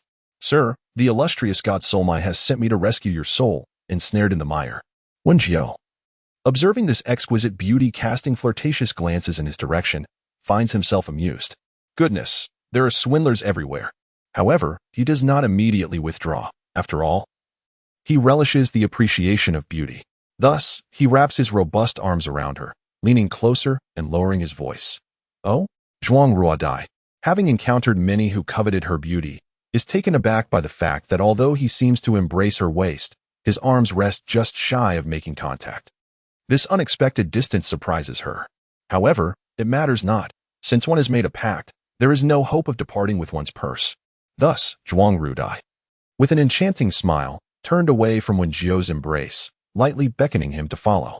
As anticipated, the brawny man, despite his mere muscle, indeed trailed her closely. Sir, she intoned, by the divine decree of the god Sulamei, you find yourself troubled by the burdens of existence, shrouded in uncertainty about the future. Wen Jiu regarded the captivating woman before him and nodded in agreement. Upon seeing his response, Zhuang Ruodai smirked, then swiftly adopted a demeanor of a mysterious sprite. Her tone icy as she declared, from the divine edict bestowed by Sulamei, it is evident that you often dwell in perilous realms, and thus, your life may soon be in jeopardy. At her words, Wen Jiu stifled a laugh, realizing that while he had previously observed her for any genuine abilities, it was now clear that she was merely a charlatan seeking to swindle him. Nevertheless, he played along with Zhuang Ruodai, striking the table forcefully to assume the guise of a villain, proclaiming in a gruff voice, you little girl, do not speak so recklessly. The blade of Sun Badayo is unyielding. Yet, Zhuang Ruodai maintained her serene smile, delicately waving her hand over the crystal ball, which then revealed a mist tinged with crimson. May the god Sulamei forgive your impertinence, for he has commanded me to rescue your wretched soul. How disappointing it is that you squander such divine goodwill. Should you disbelieve, you may depart, but know that your impending calamity will find no respite. Wen Jiu lowered his head, biting his lip, fearful that he might burst into laughter. The old tricks of the underworld have resurfaced. I observe the darkness clouding your brow. It suggests impending misfortune. Noticing her silence, Zhuang Ruodai gracefully waved her sleeve, revealing a fleeting, gruesome scene within the crystal ball. It depicted Wen Jiu, pierced by a multitude of arrows, meeting his demise, only to dissipate within mere seconds. If you sincerely offer your devotion to the god Sulamei, salvation from your tragic fate awaits. Zhuang Ruodai patiently anticipated the moment. At this juncture, individuals typically succumb to panic, beseeching her for assistance. After all, her chosen targets are meticulously selected, like Wen Jiu, a lecherous soul whose moral compass is evidently skewed. Such individuals, beset by lust and ill temperament, often find themselves easily lured or provoked, likely harboring a history of malevolence in reality. By presenting herself as a divine figure, offering aid, she could extract a handsome sum from them. Thus, Zhuang Ruodai remained unhurried, her alluring gaze fixed upon the conflicted Wen Jiu, feeling quite pleased. Oh, pitiful soul, simply offer your devotion to my God, and divine guidance shall descend to redeem you. She spoke in a tone imbued with compassion, while secretly contemplating the fortune she would reap today. Thank you ever so much, my dear, Wen Jiu replied, rising to dust off his trousers, casting not a glance back at Zhuang Ruodai as he turned to leave. This left Zhuang Ruodai, who was plotting her financial gain, momentarily stunned in place. Chapter 45. The Fortune Teller's Sun Badayo. Foolish one, do you not fear suffering a fate such as that? Today, your encounter with me is a result of the benevolent deity Su Lumai willing to redeem your wretched existence. How can you not cherish this opportunity? Wen Jiu deliberately slowed her pace, intending to observe whether the woman attempting to swindle her would pursue her. As anticipated, the woman stepped away from the stall and unleashed a torrent of words in her direction. What do you intend to do? Zhuang Ruodai, witnessing the situation, immediately assumed a defensive posture. Should Wen Jiu dare to act, she would swiftly retaliate by summoning security personnel.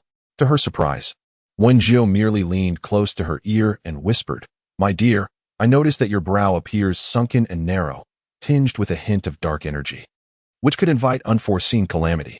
The scab on your chin suggests a recent injury. Be wary of potential financial loss.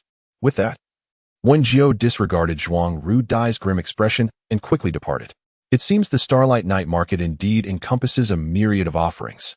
Even a fortune-telling booth can be found here. Might she not consider establishing a divination stall herself? Initially, she had aspired to set up a food stall, but regulations within the StarNet community mandated that any food-related venture, whether a stall or a shop, required various permits including health and food safety certifications. This process proved rather cumbersome. Fortunately, other stalls faced no such intricate regulations, particularly those related to fortune-telling. which only required the submission of StarNet account information to apply for the necessary permits. Wen Jiu swiftly secured her stall license and proceeded to search for various items she would need at the gold panning shop. Although she had received 6,000 star coins from Gang, after deducting previous expenses for ingredients and stall fees, she was left with just over 2,000 star coins. Poverty kept Wen Jiu grounded.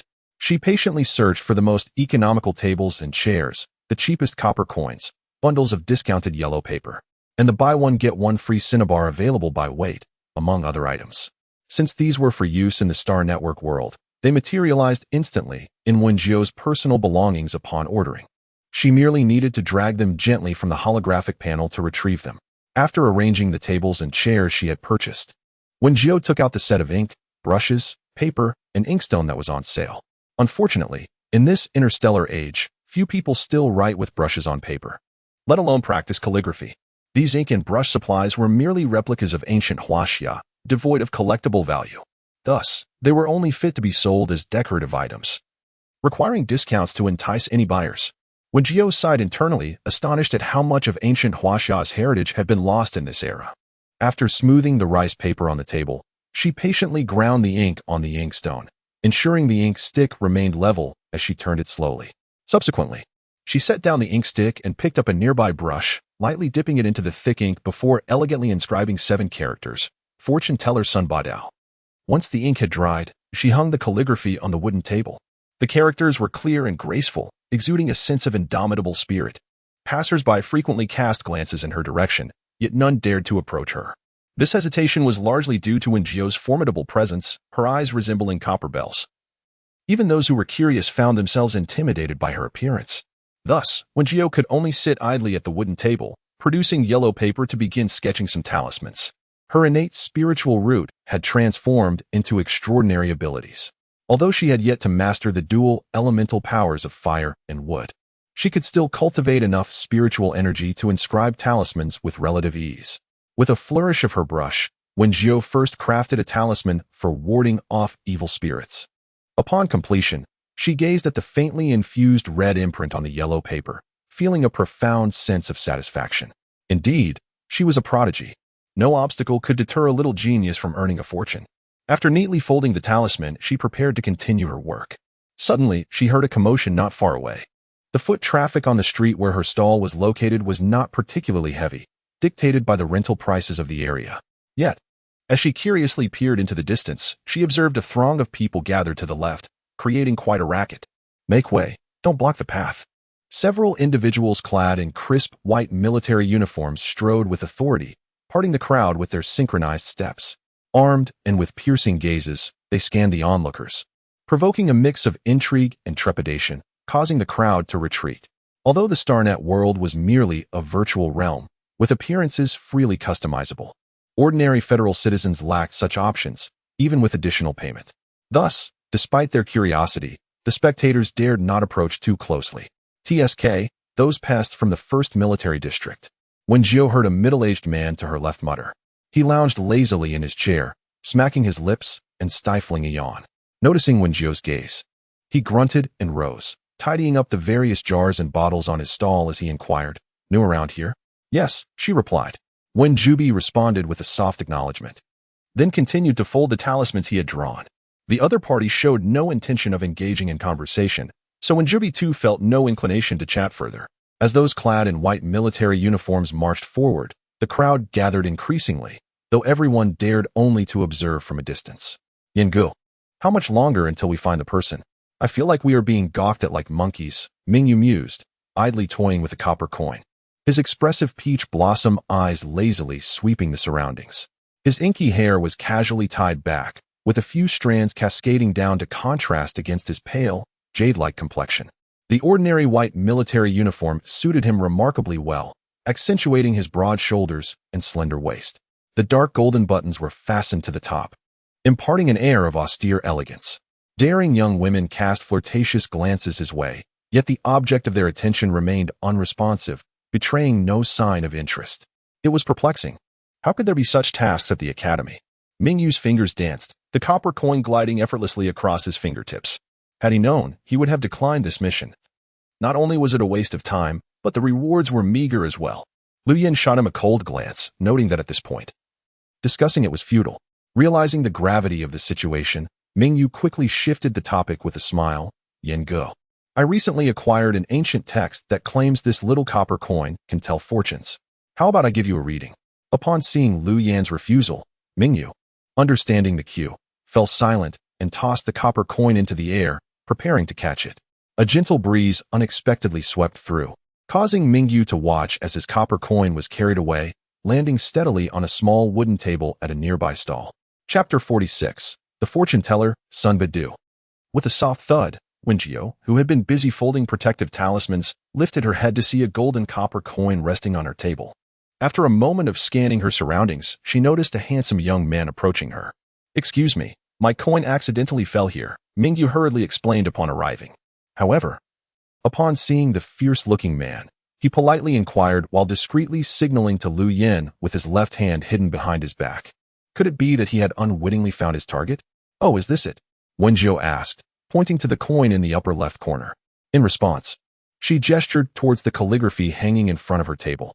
Following her finger, Mingyu finally noticed the flamboyant characters that proclaimed, "The Fortune Teller, Sun Bedu." Feeling somewhat embarrassed, Mingyu regarded the bold script, which exuded a sense of grandeur and seemed quite collectible. However, he wondered why such an absurd phrase had been inscribed. As a fervent collector of antiques, this thought troubled him. Seeing his troubled expression fixed on her sign, Wen Jiu inquired, "What's wrong, brother? Would you like a fortune told?" In reply, Mingyu shook his head and initially stated, "No, I'm not the superstitious type." Yet, after uttering this, he felt a strong curiosity about the identity of the person who had penned those characters, as they appeared freshly written. Thus, Mingyu donned a polite, yet insincere smile and inquired of Wen Jiu, "May I ask, who is the master behind this calligraphy?" Upon hearing this, Wen Jiu chuckled softly and, with a gesture of stroking his beard, replied, "It is indeed my own work. Young brother, would you care for a piece? My offerings are both exquisite and reasonably priced. I can craft whatever you desire." After Wen Jiu spoke, Mingyu involuntarily twitched the corner of his mouth, appearing quite incredulous. However, seeing Wen Jiu cheerfully produce his brushes, ink, paper, and inkstone, an inexplicable sensation washed over him, making him ponder the possibility that the man before him was indeed genuine. "You." Mingyu was about to delve deeper into inquiry when a synchronized cadence of footsteps echoed behind him. Turning to look, he found Lu Yin standing to his left. The latter's slightly raised phoenix eyes surveyed Wen Jiu, who was attempting to sell his calligraphy, with a detached coldness. "It is not her."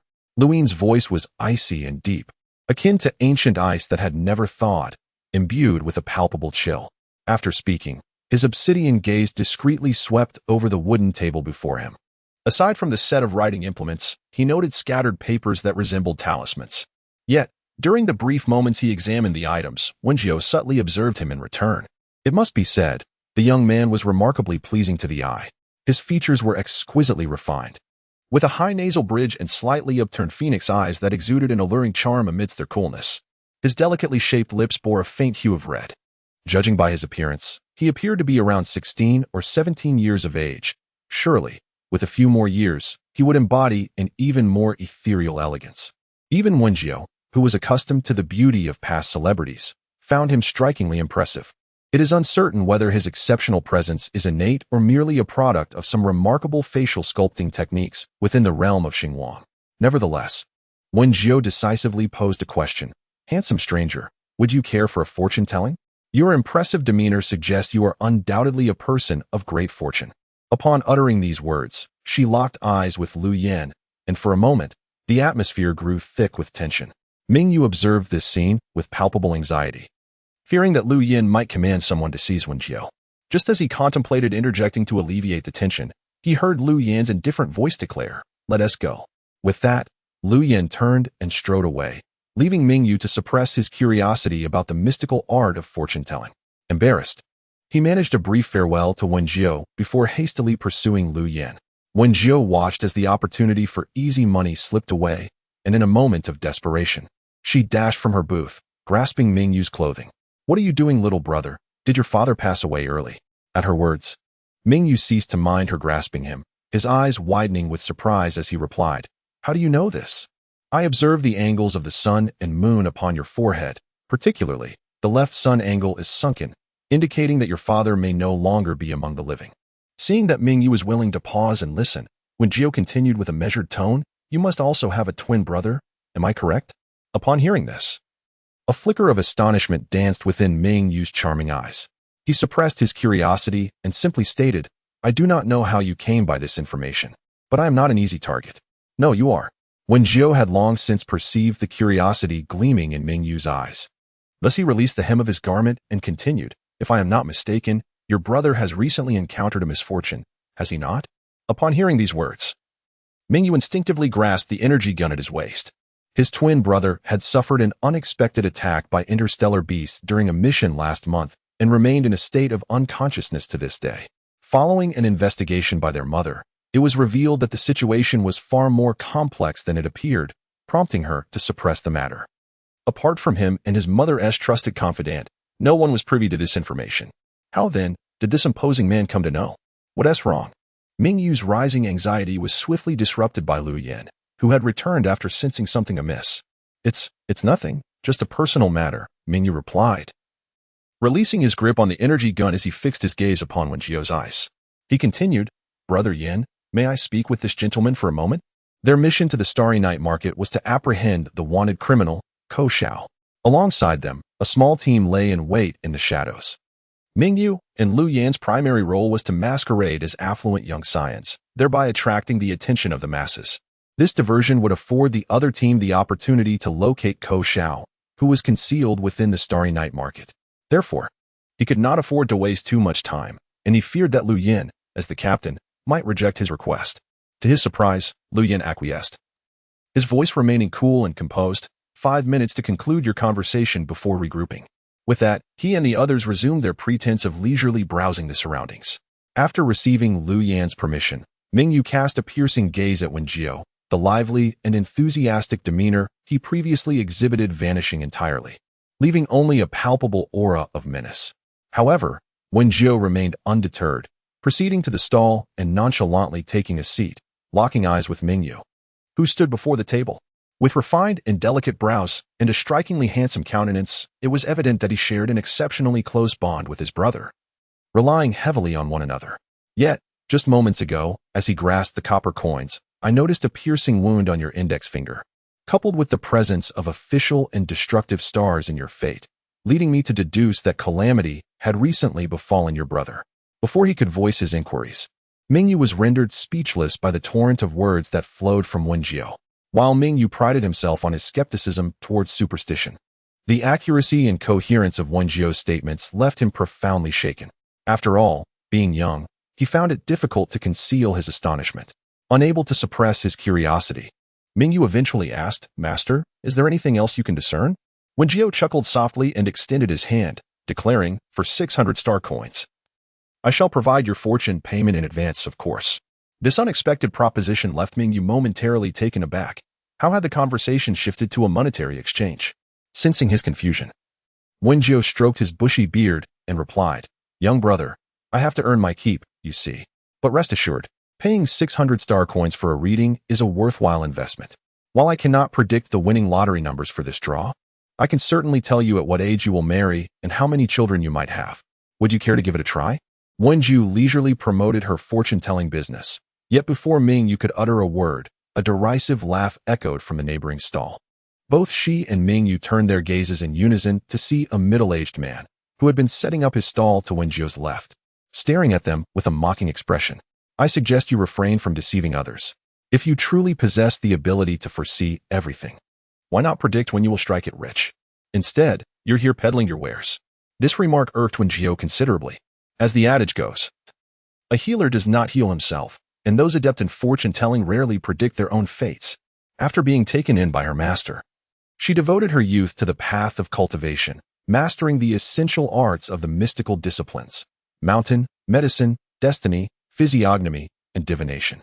Furthermore, due to her innate spiritual constitution, she excelled in each of these arts. Had it not been for her master's prohibition against her and her fellow disciples indulging in the pursuit of wealth through fortune-telling and talisman selling, she could have easily amassed a fortune. Regrettably, she found herself in dire straits, relying solely on her remarkable intellect to generate income. Unbeknownst to her, the individual at the adjacent stall approached her, extending his hand and demanding, "Well then, why don't you tell me my fortune?" Wen Jiu glanced dismissively at the outstretched hand and replied coldly, "One cannot derive genuine results from virtual data. The StarNet world not only allows users to craft their appearances using virtual data, but it also generates a true likeness of the user to serve as their representation within the StarNet realm. However, no matter how vividly the virtual form is sculpted, it can never replicate the authenticity of a form derived from one's true appearance." After several visits to the Star Network world, Wen Jiu has become adept at discerning who presents their true selves and who relies on fabricated avatars. Individuals like Ming Yu and Zhuang Ru Dai are identifiable by their authentic appearances, enabling her to glean insights from their facial and palm features. However, the artificiality stemming from those who employ virtual data remains glaringly evident. Thus, Wen Jiu refrains from offering fortune-telling based on such superficial assessments. Should she choose to divine, she could either request the individual's genuine birth details or resort to divination methods. Yet, the person before her seemed less than earnest, akin to someone seeking to provoke. Wen Jiu preferred to limit her engagement with him. "Have you made up your mind, young man? 600 star coins for a reading, a decision you shall not regret," she declared, tapping lightly on the wooden table. This sudden action jolted Ming Yu from his contemplation. He glanced at Wen Jiu and then at the middle-aged man beside him, whose face was rife with mockery. In a hushed tone, he replied, "I suppose I'll give it a try, but could we keep this private?" Understanding the necessity for discretion, Wen Jiu suggested, "How about this? You add me as a friend on the Star Network, transfer the payment, and I will send you the results in written form. Does that sound agreeable?" Upon hearing this, Ming Yu found the proposal reasonable. He promptly accessed his holographic interface, added Wen Jiu as a friend on the Star Network, and swiftly transferred the 600 star coins. "Wealth beyond measure 9. I have received the payment. Now, what is it that you wish to know? Master of the Ming family's future, can you discern who harmed my brother? Or perhaps calculate when he will regain consciousness?" The privacy protection implemented by Jie is exceedingly flawless. Even the middle-aged man seeking trouble, standing beside Ming Yu, is unable to discern the content displayed on his holographic panel.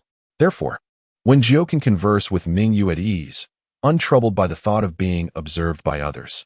"Extend your hand, so I may examine your palm print."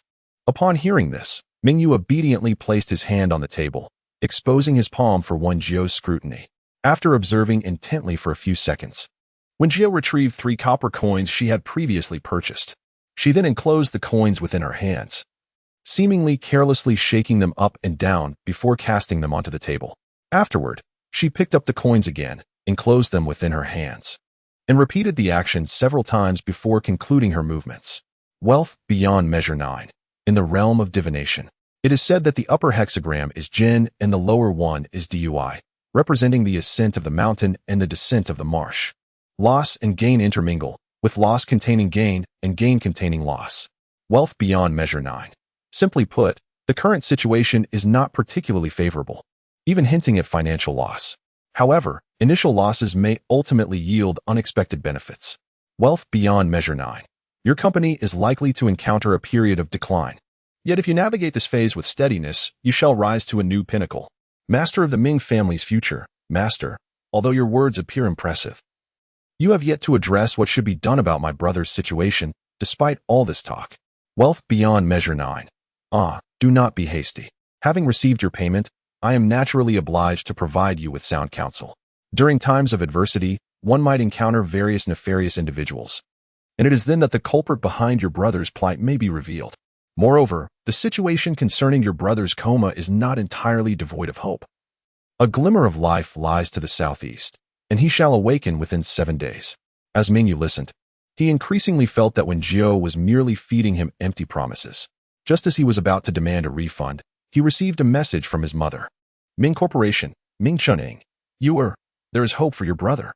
Uncle Wang has just sent news that he has successfully located the doctor on Solming Star rumored to possess the antidote for the red Yasha beast's venom.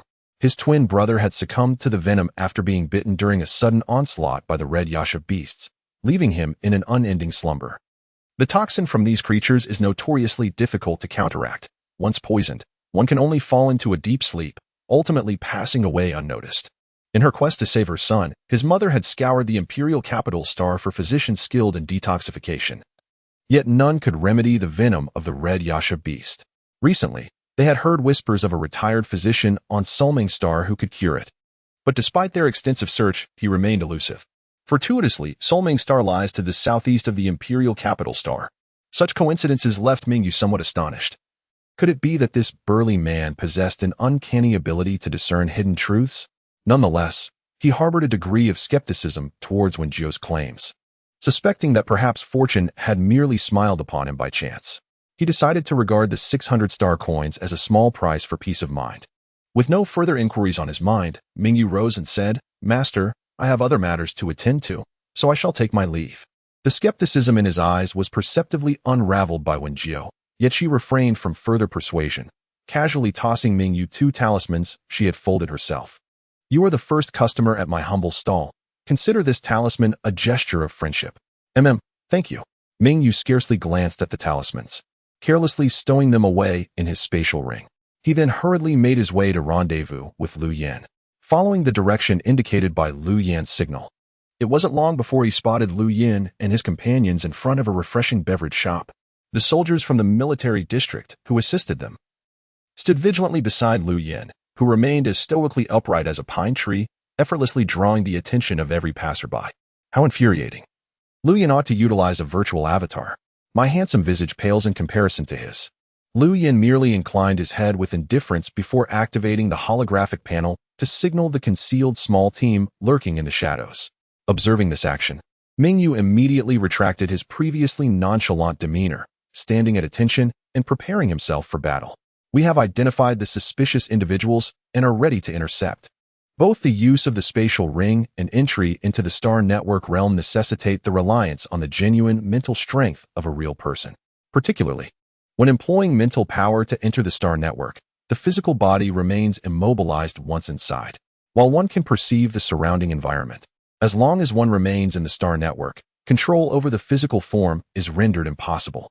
Thus, the primary task assigned to Lu Yan and his team was to intercept the wanted criminal, Ko Xiao, as he attempted to escape the star network realm. They were equipped with remarkably specialized energy guns, capable of restraining the target within the star network and even inflicting damage upon their psyche. Upon receiving the orders, Mingyu felt a twinge of confusion. How was it that Lu Yan had already pinpointed the suspicious individual in the brief span it took to consider one as fate?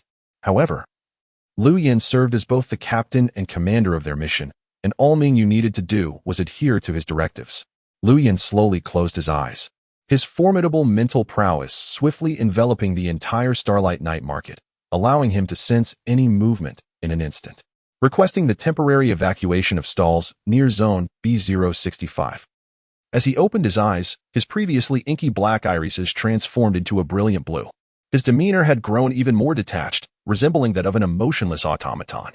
Yet, at that moment, a flicker of disturbance crossed his cold visage. Immediately exit the star network and proceed to the real-world coordinates. Block District, 30, Ack Street. Upon hearing his words, all team members receiving the signal instantaneously exited the star network.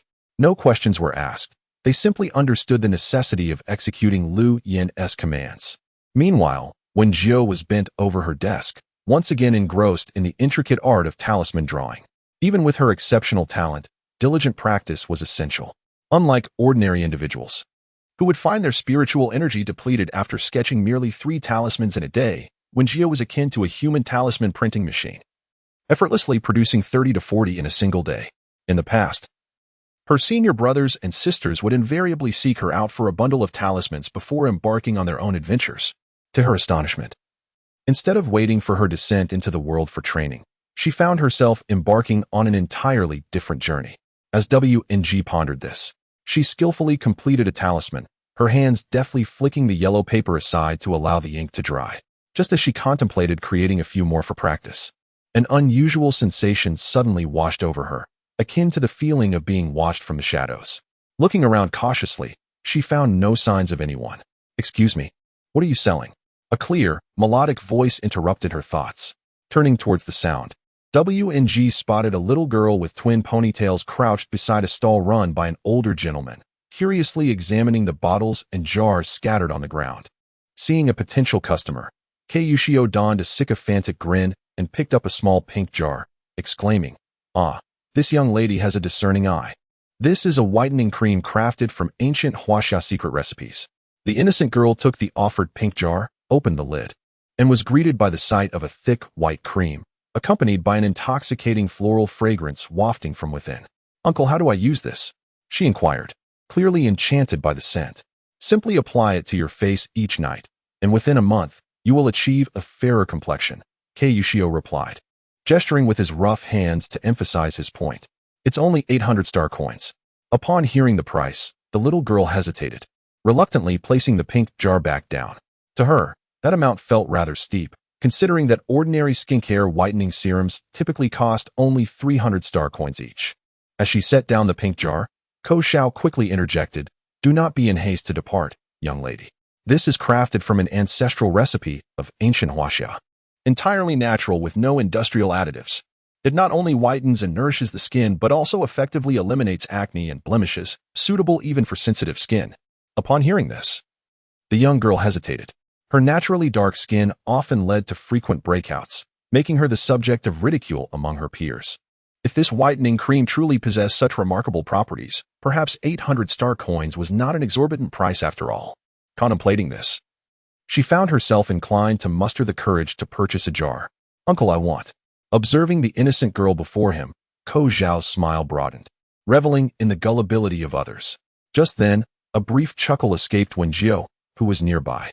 The intimidating appearance of the man next to her suddenly filled her with trepidation, prompting thoughts of various social news stories she had perused on the Starnet. Frightened, she hurriedly abandoned the jar and made a swift exit. "What do you mean by that?" Ko Xiao exclaimed, pointing an accusatory finger at Wen Jiu, incensed that his prize catch had slipped away. Were it not for Wen Jiu's equally fearsome demeanor, he might have retaliated. "I mean no harm. I merely recalled something amusing." Wen Jiu replied, resting one hand on the wooden table, her expression betraying a hint of playful mockery. Just 10 minutes prior, she had witnessed Ko Xiao attempting to deceive an elderly woman with an identical pink jar, claiming it to be an ancient Huaxia remedy for rheumatism and bone pain. Not only can a single jar cure ailments, but it is also significantly cheaper than the ointments offered at reputable hospitals. Wen Jiu possesses a keen sense of smell. She can instantly recognize the contents of the jar just by inhaling its fragrance, with a formulation that serves both medicinal and skincare purposes. How could the Galactic Federation not cherish such a treasure?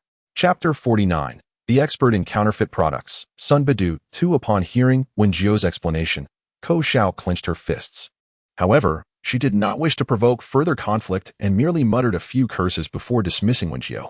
Cautiously glancing in Wen Jiu's direction and noticing she was not being observed, she hastily activated the holographic payment interface for the pink jar, eager to complete the transaction and depart. Yet, just as she accessed the payment screen, Wen Jiu languidly remarked, "Little sister, if I were you, I would refrain from purchasing this so-called whitening cream." In truth, Wen Jiu did not wish to hinder anyone's means of income, but the scent emanating from the jar unmistakably hinted at a certain addictive herb. Although she was unaware of how addiction manifested in this world, it was evident that anything containing such an herb could not be benign. If she did not intervene, her conscience would weigh heavily upon her. Upon hearing this, the young girl stood frozen in place. Meanwhile, Ko Xiao surged forward, glaring menacingly at Wen Jiu. "Why are you throwing such a tantrum? Did you not just ask me why I don't consult my fortune if I can tell fortunes? Yet here you are, setting up a stall?" Wen Jiu remained unfazed, crossing her arms and sitting upright in her chair as she met Ko Xiao's gaze. "At this moment, I wish to inquire why. If that whitening cream is truly as miraculous as you claim, your face remains so riddled with blemishes?" Upon hearing Wen Jiu's words, the young girl finally grasped the situation, promptly abandoning her pink jar and departing. Witnessing his hard-earned money slip away once more, Ko Xiao was consumed by frustration. He was already in dire need of funds, having resorted to illicit channels to procure goods for sale. How could he have encountered such a misfortune today, particularly with someone like Wen Jiu? "Are you out of your mind?" he seethed. Seeing Wen Jiu's defiant demeanor, he lunged at her with a fist. However, Wen Jiu was prepared and deftly sidestepped the blow. Undeterred, Ko Xiao slammed his palm onto her small wooden table, intent on advancing to strike her. She swiftly rose and distanced herself, only to notice the inferior quality table she had purchased now marred by a crack, a painful reminder of her lost money. Although she recalled the market's prohibition against fighting, Ko Xiao, having failed multiple attempts to assault Wen Jiu, was now consumed by rage and had completely disregarded the rules. He unleashed a flurry of punches towards her. Yet time and again, she evaded him by maneuvering around the table. For a moment, Ko Xiao felt as though he was being mocked, his anger escalating with each near miss. Finally, unable to contain himself, he activated his special ability, directing a beam of golden light at Wen Jiu. Yet, this seemingly brutish figure exhibited surprising agility, dodging the attack with a swift roll. With a resounding clap, Ko Xiao found himself immobilized, unable to move as his attempt to unleash another assault was thwarted. What? It actually worked, Wen Jiu mused, confidently stepping in front of Ko Xiao and tentatively reaching out to poke him. Ko Xiao stood frozen in place, a hint of terror etched across his face. One hand poised to strike while the other hung limply at his side. The crowd, which had initially gathered to witness their altercation, now stood in stunned silence, bewildered by his abrupt immobility. Only Wen Jiu understood the reason behind his stillness. In her moment of airborne agility, she had deftly affixed a talisman to the back of his head, one she had previously crafted. Her intention had merely been to experiment, to see if the symbols she drew in the star network would possess any efficacy. To her surprise, it appeared that even in this digital realm, her talismans held power. "What have you done to me?" Ko Xiao exclaimed, realizing that no matter how hard he struggled, he could not muster the strength to move even a fraction of an inch, his pose remaining utterly unchanged. The feeling of losing control sent waves of anxiety surging through him. Upon hearing Wen Jiu's words, alarm bells rang in his mind. As a fugitive, he had painstakingly acquired a new identity at great expense, and the thought of being apprehended by the security team sent chills down his spine. "My dear sir, it seems I have underestimated you." Ko Xiao quickly adopted a sycophantic smile, reminiscent of a merchant eager to please. "Perhaps you could grant me the favor of letting me go? I assure you I would express my gratitude handsomely on a later occasion. Besides, our disagreements are trivial. Is it truly necessary to involve the security team?" Unfortunately for him, Wen Jiu was not swayed by his flattery. Instead of acknowledging his pleas, she remained calm and composed, advertising her services with a cheerful proclamation. Fortune-telling, divination, talisman crafting, and calligraphy. Reasonable prices, inquiries are welcome. Seeing that Wen Jiu showed no regard for him, Ko Xiao gradually became infuriated, spewing a torrent of profanities. "Damn it, do you think calling the security team will resolve this matter? Once I break free from this cursed restraint, I shall cleave you in two, you son of a turtle." The obscenities elicited frowns from the onlookers, who had initially gathered for mere amusement. They anticipated that Wen Jiu, rising from her chair to confront Ko Xiao, would unleash her fury upon him. However, to their surprise, Wen Jiu remained composed, merely extending her finger to swiftly tap several points on Ko Xiao's body. Instantly, the furious tirade ceased, replaced by a look of sheer terror on Ko Xiao's face, his pupils constricting as he fixed his gaze upon Wen Jiu, cold sweat cascading down his forehead. Once the din was silenced, Wen Jiu stood with her hands on her hips, satisfied. Before long, a quartet of security personnel approached her stall, inquiring if she was the one who reported the vendor at booth 065 in Zone B. Wen Jiu nodded and recounted the events leading to her report. The security team conducted a cursory examination of the various bottles and jars on Ko Xiao's stall, and indeed, discovered components of addictive herbs among them. In an instant, Ko Xiao flickered like the static of an old black-and-white television, vanishing before their eyes. Observing this, the security team promptly reported the incident to their superiors, requesting an investigation. Meanwhile, Wen Jiu gazed curiously at the swirling ashes in the air, bewildered that her binding talisman had been destroyed by another. In the meantime, the mission was accomplished, and the fugitive Ko Xiao had been apprehended. Beside him, Mingyu was agitated, nearly leaping with joy as she exclaimed, "Yen Ge, how did you successfully pinpoint Ko Xiao's real coordinates? Has your ability advanced?" Lu Yin slowly shook his head, his eyes reflecting a profound indifference. Earlier, while probing the star network with his mental strength, he had sensed a commotion between the fortune teller and the individual he had identified as a suspect. After a brief moment, he suddenly detected a significant fluctuation in the suspect's mental energy, which enabled him to accurately locate the person's real coordinates. Consequently, he made a decisive choice to dispatch an entire team to this location. Upon breaching the door, they found Ko Xiao unguarded, seated on the bed. Although his mental energy continued to fluctuate, he appeared trapped by some force, unable to extricate himself from the star network. Thus, they effortlessly captured the long-sought fugitive. Chapter 50, Master of Deception, Sun Badayo Liu Yin was intrigued by the individual who had ensnared Ko Xiao, prompting him to instruct Ming Yu and the others to subdue Ko Xiao effectively.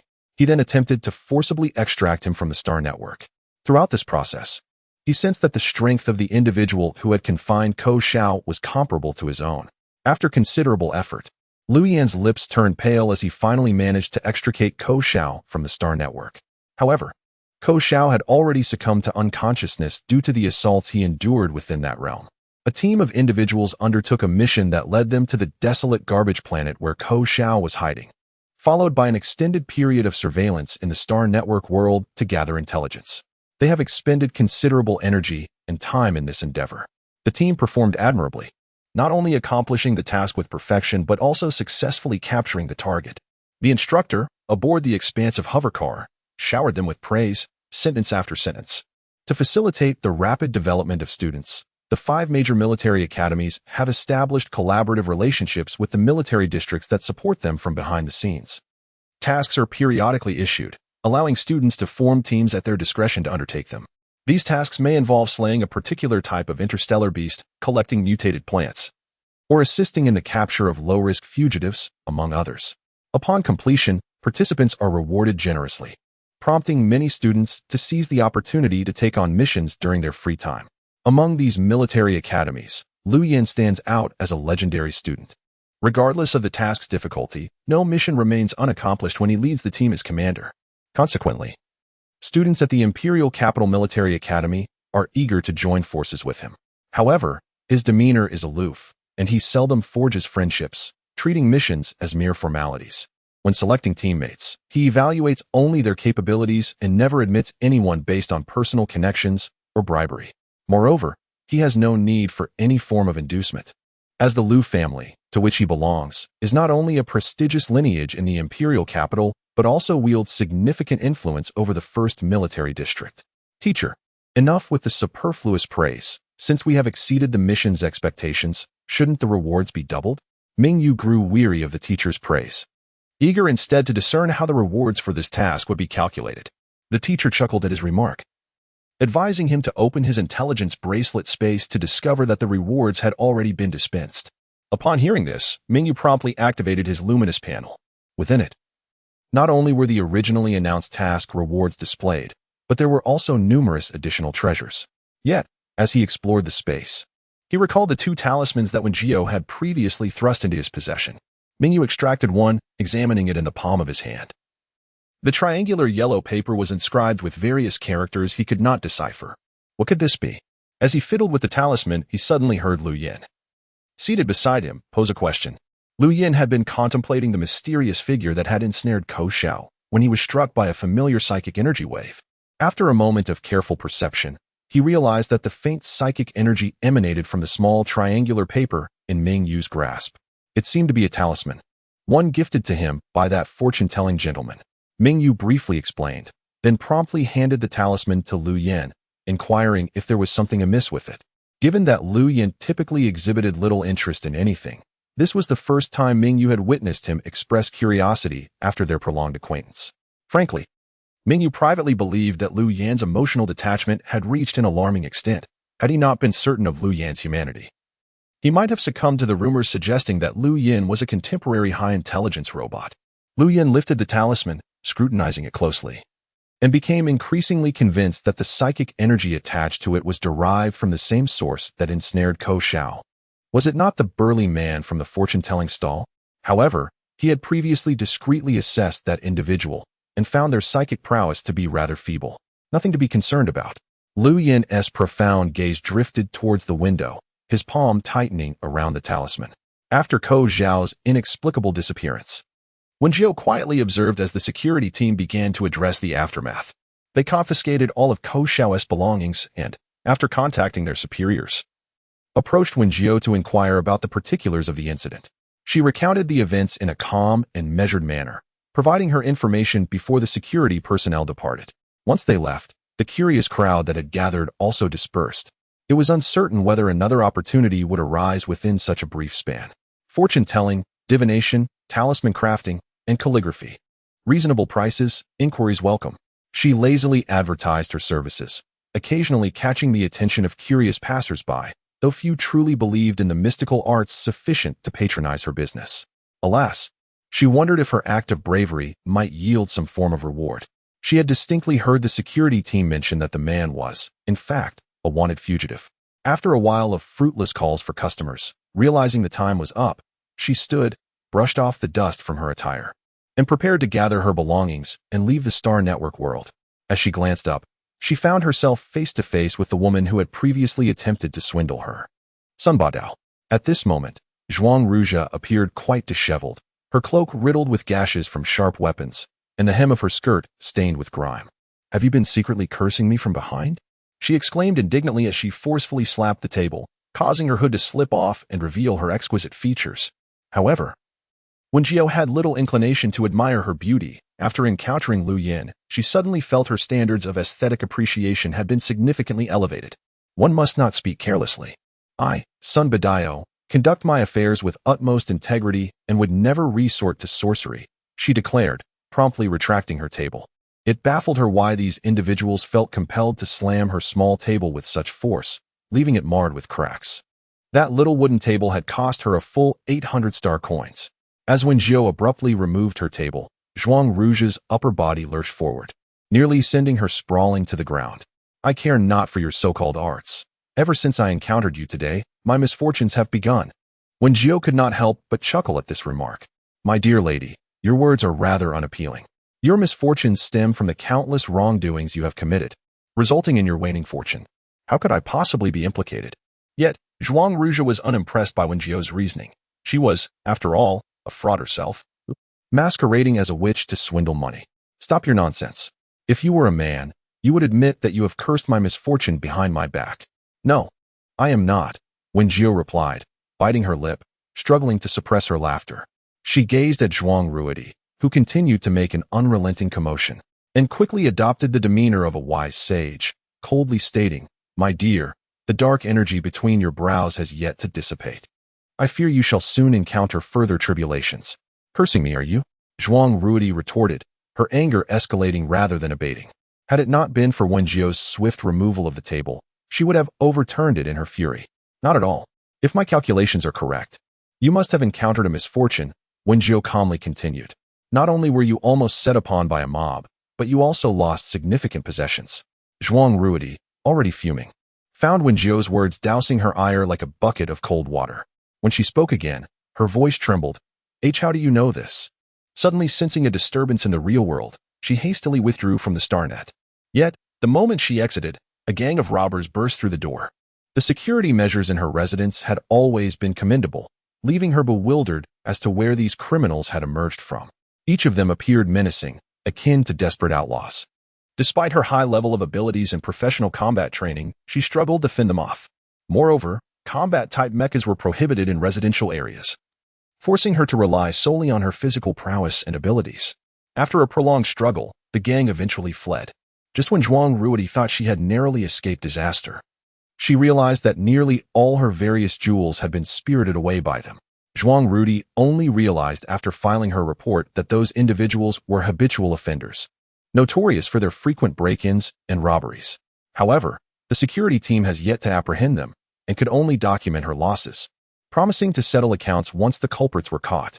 In her anger and despair, she recalled the words of Wen Jiu from earlier, prompting her to log into the Star Network world immediately. After a considerable search, she finally located Wen Jiu, initially believing him to be an ordinary person rambling nonsensically. To her surprise, upon her arrival, she heard Wen Jiu's voice hawking goods. He was indeed a fellow in her line of work. Yet, as she listened to his words, Zhuang Ruzha's conviction began to waver. Although she was certain that her experience of being robbed was sheer misfortune, Wen Jiu had effortlessly recounted her ordeal without even asking her about it first, which was utterly astonishing.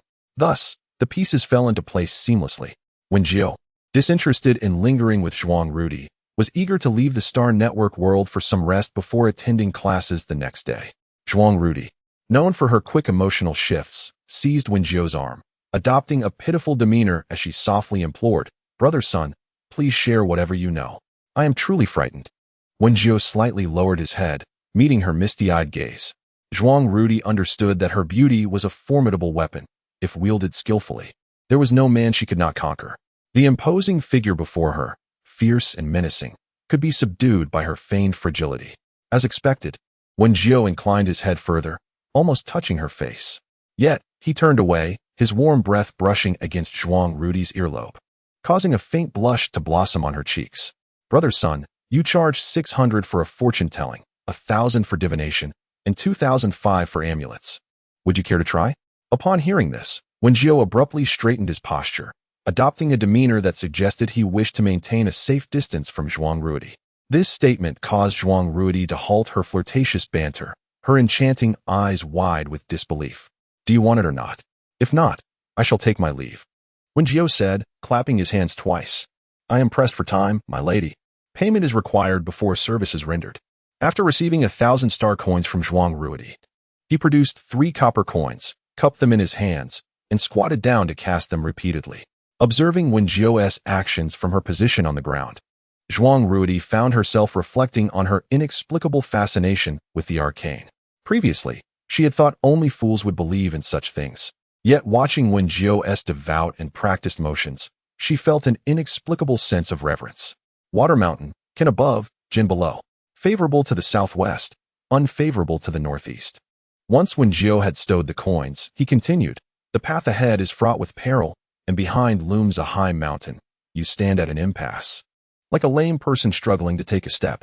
Upon hearing this, Zhuang Rudi wore a perplexed expression. What does that mean? Can you explain it in a way I can understand? Given that this sunbadeo was unaffected by her charms, she decided to sit on the ground, abandoning her coy demeanor. In essence, you are to expect numerous tribulations ahead, but do not act rashly, for such actions would only invite greater calamities. Hearing these words left Zhuang Rudi even more perplexed. She inquired, are you suggesting that I should simply wait passively for calamity to strike?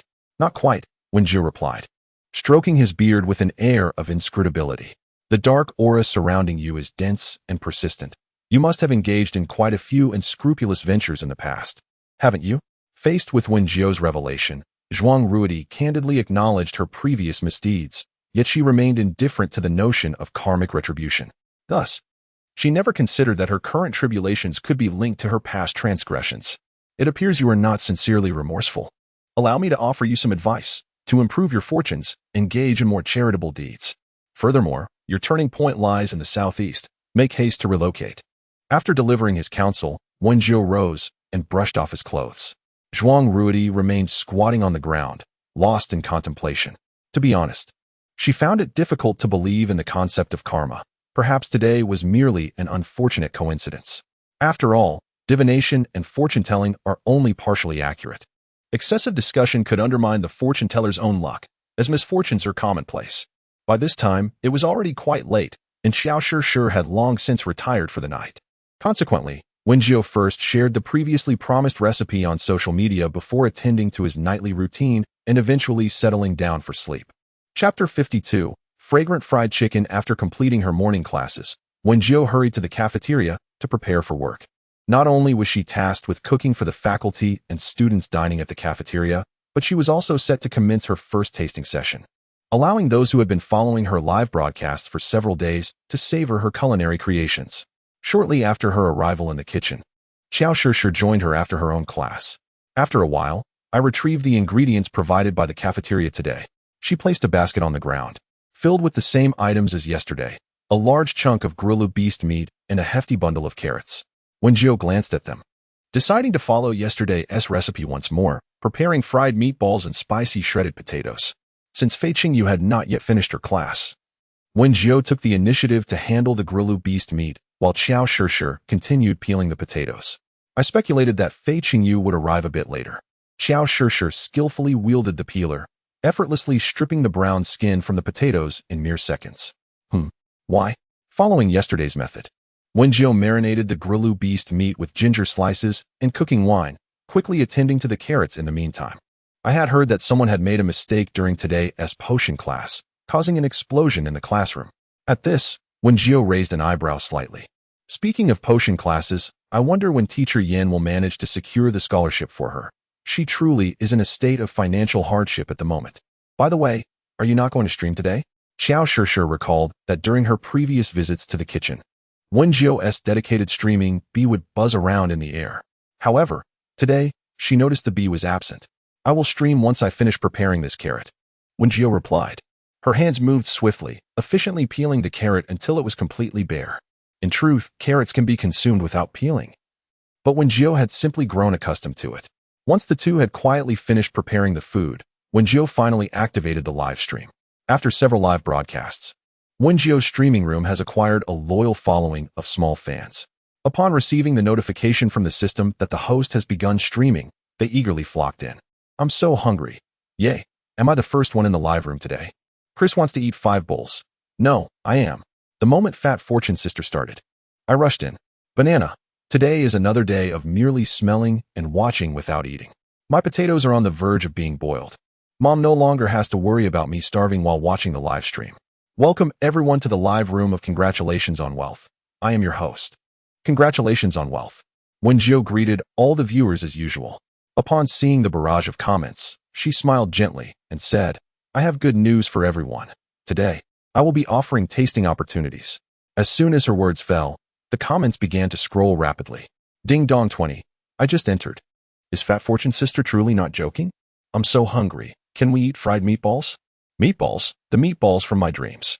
I dreamt of eating meatballs last night and woke up to find my pillows soaked with drool. Monkey brother, has Fat Fortune Sister finally made enough money to buy ingredients? Meatballs might not be feasible, as she had not prepared such ingredients.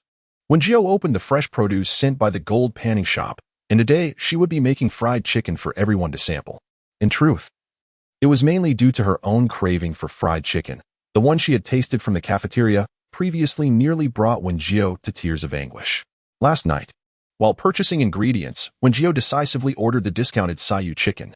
A whole chicken cost merely 25 star coins, and with a buy 10 get 1 free offer, she could only allocate 10 tasting slots due to her current streaming level, leaving her with 1 portion of fried chicken after the broadcast. However, as many are aware, she works in a cafeteria, so she intends to complete her duties before preparing the fried chicken for her audience. Many viewers expressed understanding towards Wen Jiu, indicating their willingness to wait patiently. One viewer inquired, "Can I only add warm water after whisking the egg mixture?" While chopping carrots, Wen Jiu responded, "Indeed. Hot water will cook the egg mixture, while cold water will result in a firmer texture for the steamed eggs, so it is advisable to use warm water if possible." Another viewer asked, "To what extent should the meat filling for the fried meatballs be chopped?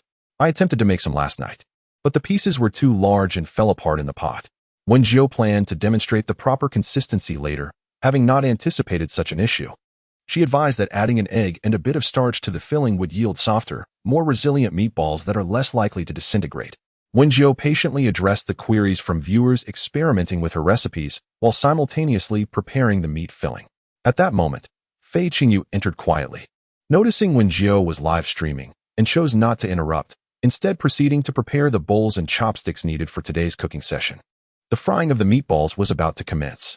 Wen Jiu once again showcased her adept skill in crafting meatballs, gently lowering them into the bubbling cauldron of hot oil. The sizzling oil erupted with a cascade of effervescent bubbles as the vibrant red meatballs became enveloped in the searing embrace of the oil, gradually transforming into a resplendent golden hue. Accompanying this transformation was the tantalizing aroma that wafted through the air, a testament to the delectable nature of the fried morsels. I have arrived, armed with my bowl and chopsticks," exclaimed a viewer, eager for the tasting opportunity. "Is it true that there are tasting slots available today? That's a lie. Oh, this meatball smells divine. I can only hope to savor this fried delight in my lifetime," lamented another.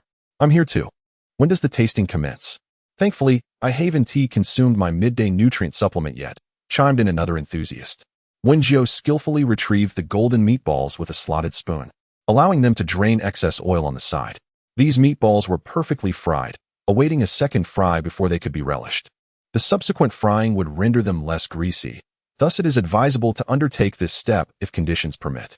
After completing the frying of all the meatballs, she turned her attention to the colorful feathered chickens, destined for frying.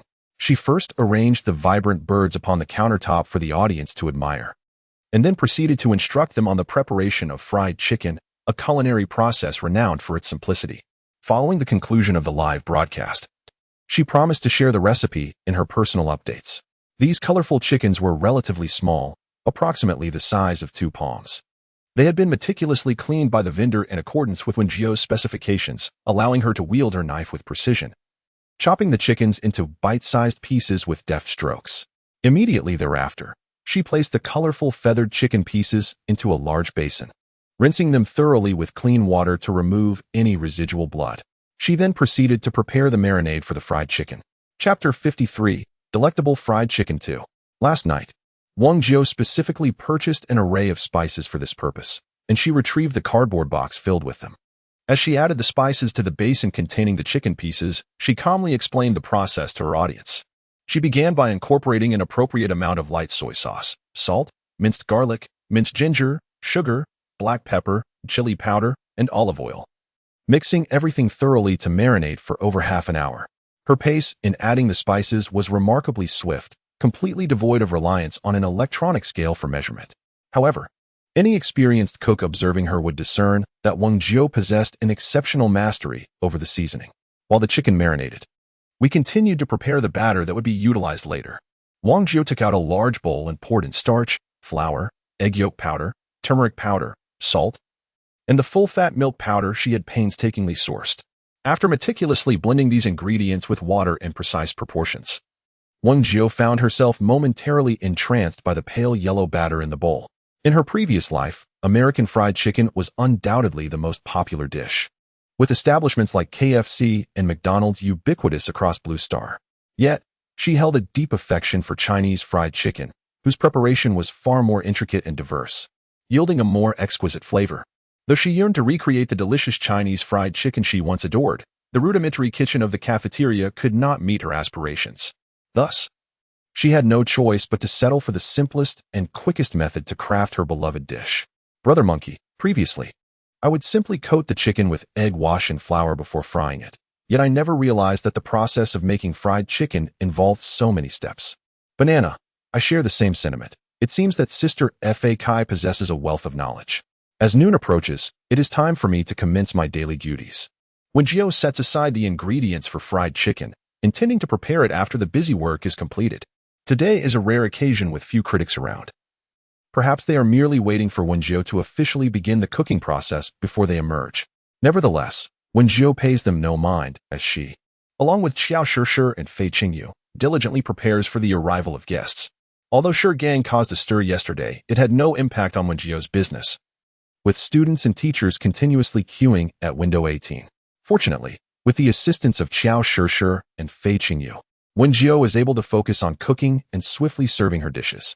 Remarkably, as a newly opened window, window 18's revenue has already surpassed that of several long-established ones. Wen Jiu speculates that by the time this month's earnings are settled, she will be able to discuss matters with the teacher in charge of the cafeteria. After all, a gentleman's revenge is not to be taken lightly, even after a decade. She intends to deal with those who have troubled her, and a month's time is hardly excessive. Finally, the workday comes to an end. You two, do not leave just yet. Allow me to prepare some fried chicken for you to taste.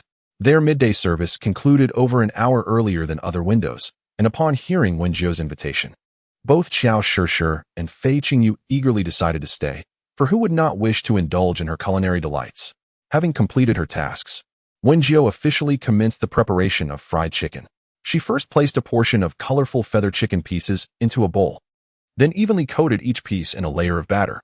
Next, she ignited the stove and heated the oil, and as the oil began to bubble gently, she swiftly dropped the battered chicken pieces into the pot. As time passed, the enticing aroma of the chicken gradually overpowered the original scent of the oil. Using a slotted spoon, Wen Jiu lifted the chicken pieces out, allowing the excess oil to drip away.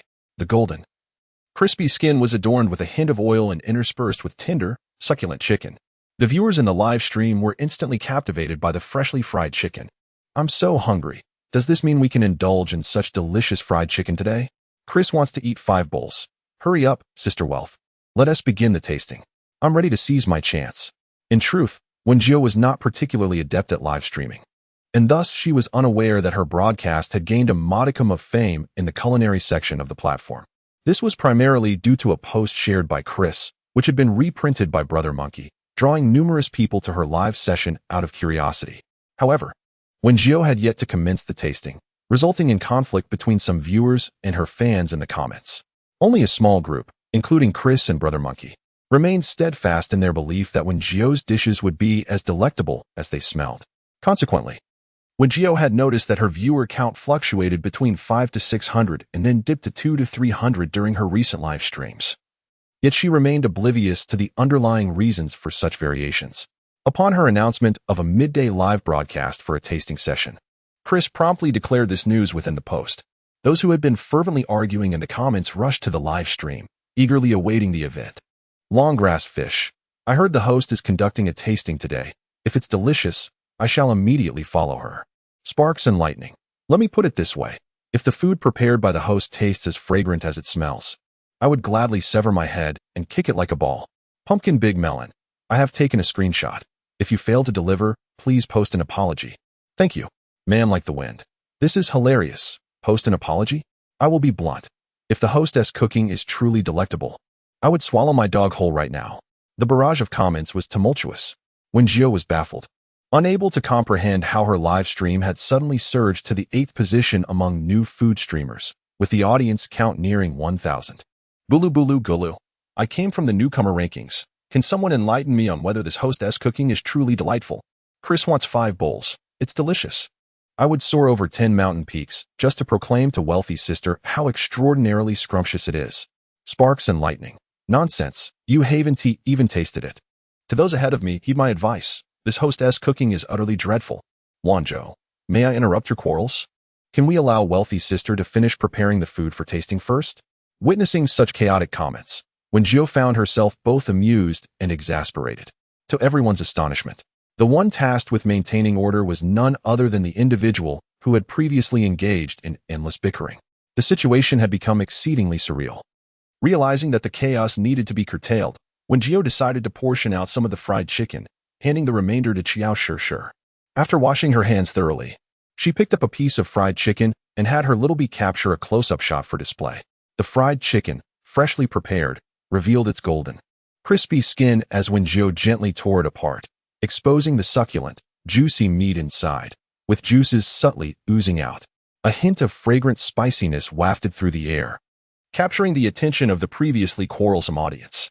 At that moment, the barrage of comments quieted, only to be replaced by a flood of messages directed at Wen Jiu. Longgrass fish. Let's start the tasting, host. A devoted fan for 30 years, I am here uninvited. From this day forth, I shall be your loyal supporter. Chapter 54. Fragrant fried chicken 3. The requests for the tasting rapidly inundated the screen, drowning out the earlier disputes. After a busy afternoon, Wen Jiu also felt a pang of hunger. She brought the still steaming piece of fried chicken to her lips and took a gentle bite, savoring the combination of the tender white meat and the crisp, golden exterior. The exterior was crunchy while the interior was tender.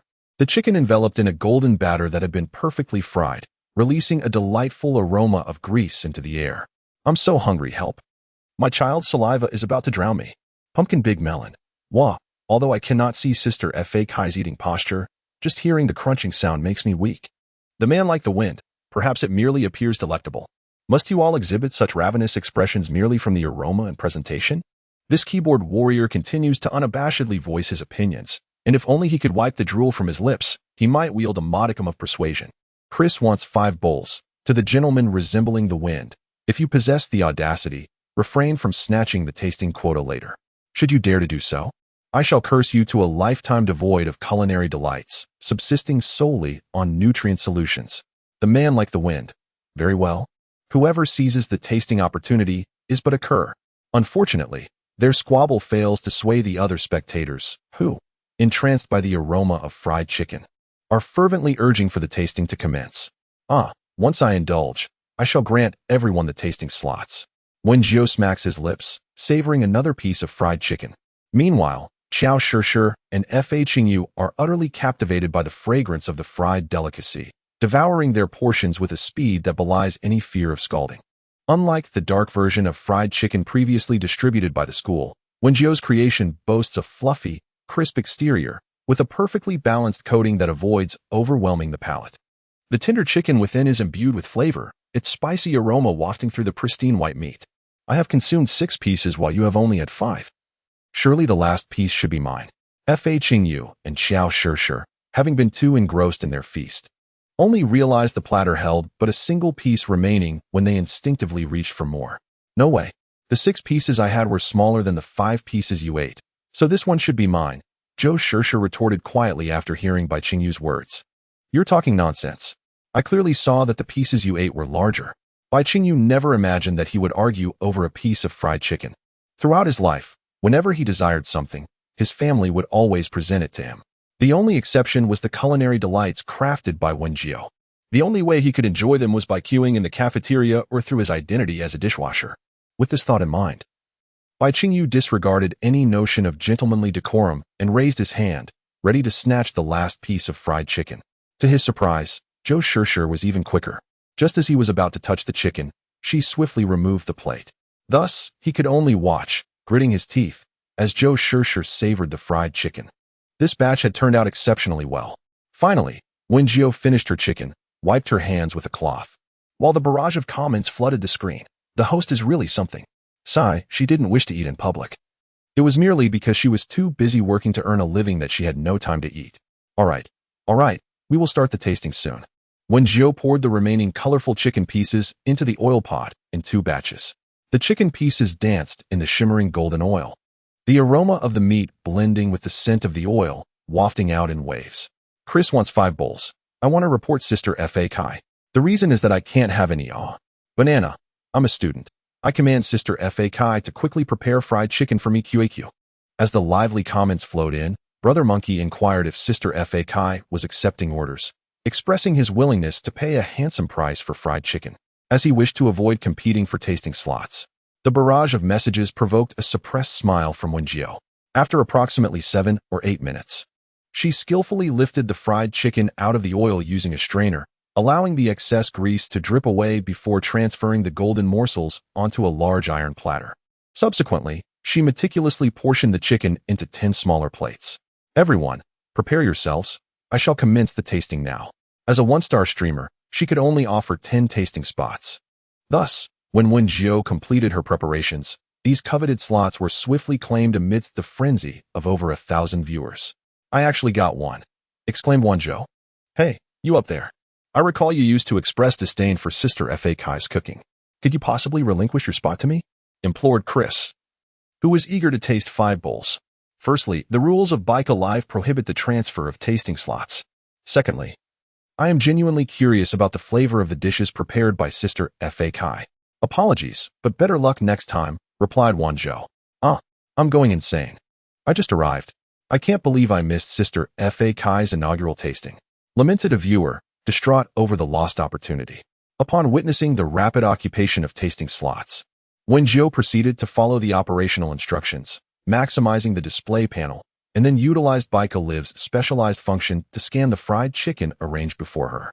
Upon completion of the scan, and by some inexplicable scientific principle, the 10 plates of fried chicken astonishingly vanished from the countertop in an instant.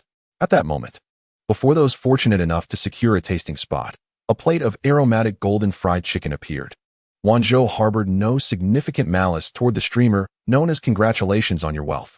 He hailed from a resource-scarce, low-tier planet and had endured a childhood marked by scarcity. Each day, he relied solely on the cheapest nutrient solutions to stave off hunger, making the prospect of a warm meal a lavish aspiration. After years of relentless effort, he ascended to the status of a citizen of a mid-tier planet, enjoying a life of abundance. However, his childhood experiences instilled in him a profound appreciation for food, which fueled his indignation when he stumbled upon Wen Jiu's livestream. Wen Jiu's culinary methods sharply contrasted with the prevalent practices of simple boiling and frying, leading Wen Jiu to perceive his approach as mere theatrics aimed at garnering attention. Yet, after witnessing several live streams, he begrudgingly acknowledged that, despite its flamboyance, Wen Jiu's cooking produced undeniably enticing dishes. Thus, when a prompt for a tasting opportunity emerged in the live stream, he decisively clicked to join the fray. At that moment, a plate adorned with golden, crispy fried chicken graced his table, the savory aroma enveloping him. Unable to resist any longer, he seized a piece and savored its exquisite flavor. The salty, juicy essence flowed over his palate, imbued with a hint of spiciness. The chicken was tender and delectable, its crispy skin delightfully ungreasy. He had sampled fried chicken before, but those were either undercooked or charred to the point of resembling cardboard. However, the fried chicken crafted by Wen Jiu possesses an exquisite layering, with the meat remarkably tender, enveloped in a fragrant juiciness. After savoring its flavor, Wen Jiu finally set aside his preconceived notions about Wen Jiu. He restrained his desire to indulge further and generously bestowed gifts upon Wen Jiu before he began to relish the dish wholeheartedly. Chapter 55, The Fragrant Fried Chicken. At this moment, Brother Monkey bit down hard. Gripping professional filming equipment as he captured the fried chicken laid upon the marble table with a series of clicks. Merely inhaling the delectable aroma wafting from the meat left him salivating. Yet, the essence of a food connoisseur compelled him to remain steadfast, reminding himself of the importance of documenting such visually and gastronomically delightful fare for a wider audience. What constitutes true culinary excellence? This is the epitome of exquisite cuisine.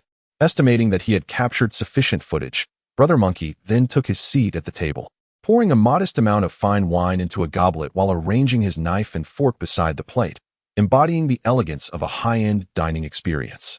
With meticulous care, he sliced into a piece of fried chicken. The moment the crisp outer layer gave way, a cascade of rich, meaty juices flowed forth. Under the soft glow of the lights, one could faintly discern the golden, glistening oil that coated the succulent chicken. He then lifted the morsel of fried chicken with his fork, savoring its taste. Although the chicken had cooled somewhat after his prolonged filming, it in no way diminished its succulent juiciness. The fragrant oil mingled with the pure essence of the meat, slowly unfurling upon his palate. As he chewed thoughtfully, the savory juices combined with the piquancy of the marinade burst forth on his tongue. Despite the hint of spiciness, Brother Monkey found no discomfort in the experience. He devoured several pieces in succession, feeling neither greasy nor weary. Instead, he sensed himself floating amidst the clouds, transported to a culinary paradise. Fried chicken, though not an uncommon dish, was typically prepared through boiling or frying in the interstellar era. Due to the absence of ancient Earth recipes, most individuals resorted to the simplest methods for cooking ingredients. Even the remnants of ancient Earth recipes that still existed were seldom comprehended or successfully recreated by anyone. Brother Monkey had long pursued the quest for exquisite cuisine as his life's ambition, yet despite traversing numerous planets and dining at countless establishments, he always felt that those so-called delicacies were lacking in some regard. After sampling each dish, he meticulously recorded his genuine impressions. No matter how skilled the chef, Brother Monkey had never bestowed a perfect score upon any dish. It was this discerning palate that garnered him a modest reputation within the interstellar gourmet community. However, the fried chicken prepared by Wen Jiu surpassed the flavors of a renowned fried chicken restaurant he had previously visited by a considerable margin. In fact, it could be said that it utterly eclipsed it. Though Brother Monkey endeavored to savor the dish at a leisurely pace to prolong the experience, he found himself completely finished within half an hour, leaving not a single crumb on his plate. Had it not been for Wen Jiu's meticulous oil filtration, he might have even licked the plate clean. At that moment, as he finished every morsel, Brother Monkey felt as though his very soul had been elevated. Yet, he quickly recalled that Sister Fa Kai was utterly destitute and wondered if she could afford to host tastings on a daily basis. In order to secure his culinary delight, Brother Monkey decisively opened the tipping interface. User Brother Monkey gifted the streamer a magnificent yacht, wishing for prosperity. This splendid yacht is considered one of the more expensive gifts available for tipping on the Pikachu live streaming platform. Typically, when someone bestows such a gift in the live chat, numerous comments emerge, referring to the generous donor as a big shot. However, within the live stream hosted by Wen Jiu, no one seemed to pay attention to Brother Monkey's gift. Rather, they were all eagerly focused on whether Wen Jiu would initiate another round of tasting. Chris wants to eat 5 bowls. Are there any fortunate souls who managed to grab a tasting spot willing to share their impressions? I am so disheartened. As the first fan of Sister Prosperity, I cannot believe I am not among the initial tasters. Pumpkin Big Melon, I didn't manage to get a spot. Tears are uncontrollably streaming from the corners of my mouth. Sister Prosperity, could you perhaps host another tasting session? I swear I will secure a spot this time. Northwest Big Fox, I'm sobbing, financial enthusiasts, I loathe the sluggishness of my fingers. Wen Jiu chuckled at the moniker financial enthusiasts, pleasantly surprised by the creativity of her young fans. Wen Jiu, I am grateful to Sister Prosperity for allowing me to indulge in such delectable fried chicken. I sincerely apologize for my previous contrarian remarks. Brother Monkey, For those financial enthusiasts who missed out on the tasting, feel free to follow my Starblog account, where I will share today's tasting experience. Additionally, Sister Prosperity's fried chicken is simply exquisite. As Wen Jiu observed the barrage of comments streaming by, she noted how much everyone adored the culinary creations she had prepared.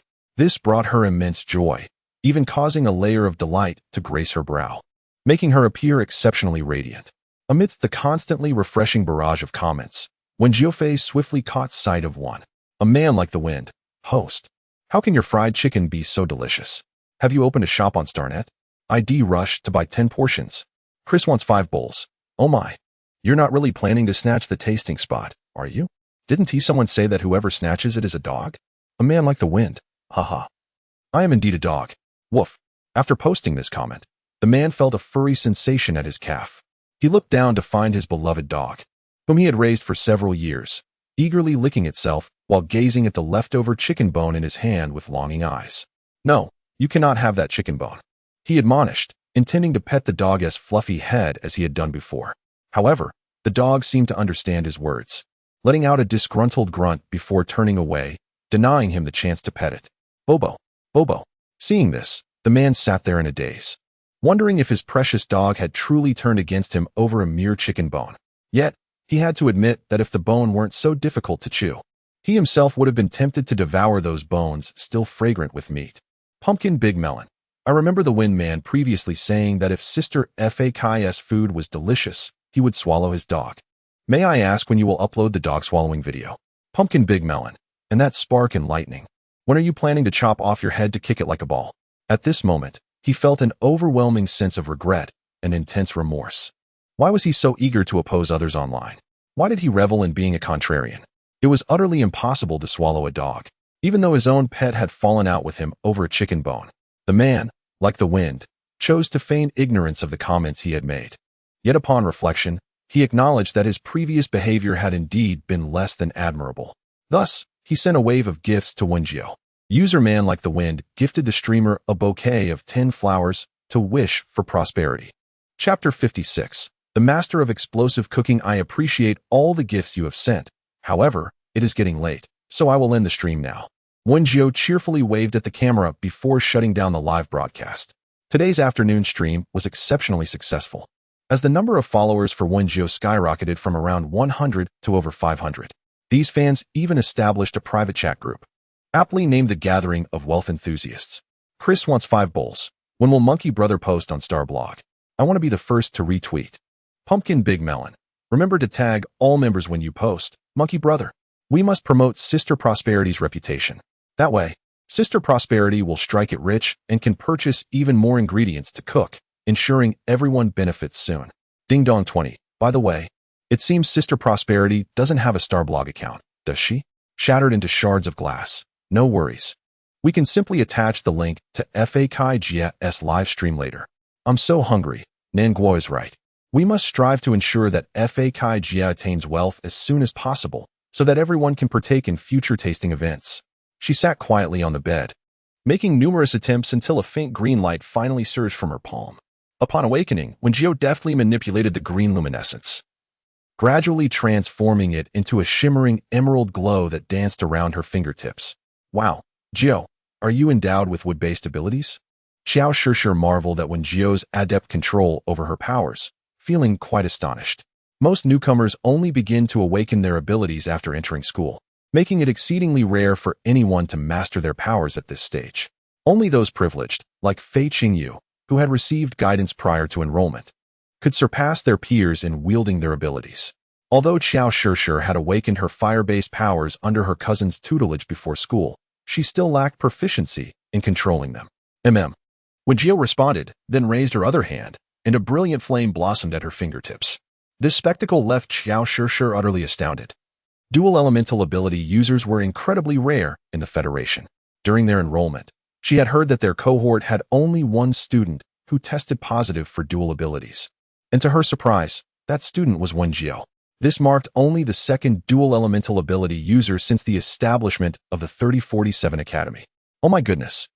Xiao Shishir could not contain her exclamation. Little did she know that such a remarkable individual was right beside her. Wen Jiu felt an inexhaustible surge of energy pouring forth from within her, a vitality far more intense and pure than the spiritual power she had previously cultivated. Could it be that she was indeed here for training? However, upon further contemplation, she dismissed the notion. If her senior brothers and sisters were merely descending the mountain to hone their skills, while she had been thrust into an entirely different world, how unfortunate would that be? Growing up under her master's guidance, she had enjoyed a life of comfort, with ample food and warmth, and the delightful opportunity to secretly savor a variety of dishes, even occasionally sneaking down the mountain for a bit of fun. With this thought, Wen Jiu sighed deeply. She had never imagined a day would come when she would worry about money. Sure, do we have anything that could? Wen Jiu pondered for a moment, struggling to articulate her desire for an alchemical furnace.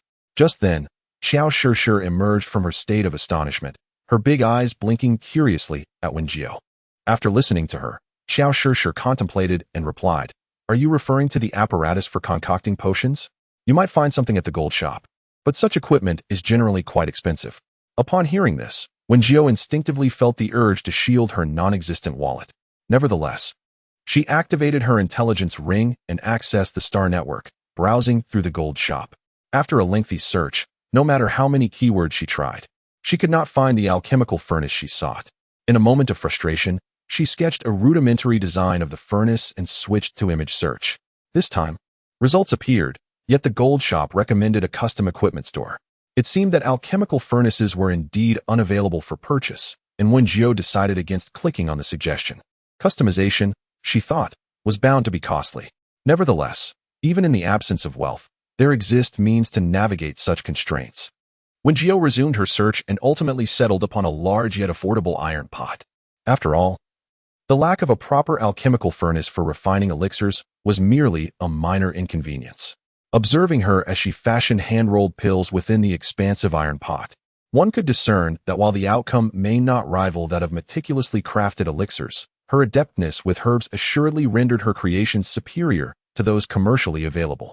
Wen Jiu had previously inquired and learned that in the age of interstellar travel, the common remedy for ailments was to recline within a medical pod, the cost of which could easily amount to several thousand star coins. As illness is an unavoidable aspect of existence, she resolutely opted to cultivate her own pills to circumvent the necessity of relying on such medical interventions in the future. After all, while tests may indicate potential, the actual manifestation of dual abilities is exceedingly rare. Instances have occurred where individuals detected with dual powers ultimately failed to awaken them. Wen Jiu felt a surge of optimism, hoping the school would consider her status as a dual ability wielder and extend some financial assistance. Today's class on extraordinary abilities was once again led by Li Qingjin, who instructed those students yet to awaken their powers. Only a handful, like Wen Jiu, had successfully manifested their abilities. Fortunately, Li Qingjin did not neglect these individuals, providing hands-on guidance on how to proficiently activate and utilize their powers. To her, the process of awakening extraordinary abilities bore resemblance to the activation of one's innate spiritual roots. Both involve harnessing and employing the energy within. Regrettably, the insufficient spiritual energy within her currently constrained her extraordinary abilities to merely the first level, preventing her from conjuring manifestations akin to the vine armor previously summoned by Uruman. However, the rare piece of good news is that her perception of the deep-sea blue flame has grown increasingly intense. Were it not for her fear of being discovered in class, Wen Jiu estimated that with just a few more practices, she would be able to fully activate the deep-sea blue flame. Once she accomplishes this, the elixirs she concocts will attain a higher level of perfection. She wonders if she might find a path to wealth through the sale of her potions and elixirs. Having already completed the exercises taught by Li Qingjin, Wen Jiu found herself leaving class much earlier than her peers. Chapter 57. Master of Explosive Furnaces 2. At this moment, Xiao Shishir was still in class, while Wen Jiu began to unpack several boxes. In the center, she placed a large iron pot, as dark as coal, surrounded by various small dishes and plates. To the unknowing observer, it might appear as though she intended to engage in culinary pursuits within her dormitory. Wild chrysanthemum, red butterfly flower, 7-star purple leaves. Pure lotus. Wen Jiu meticulously arranged the herbs she intended to use on the ground, adhering to her customary practice when refining elixirs. In a short while, an entire array of vibrant flora filled the space around her.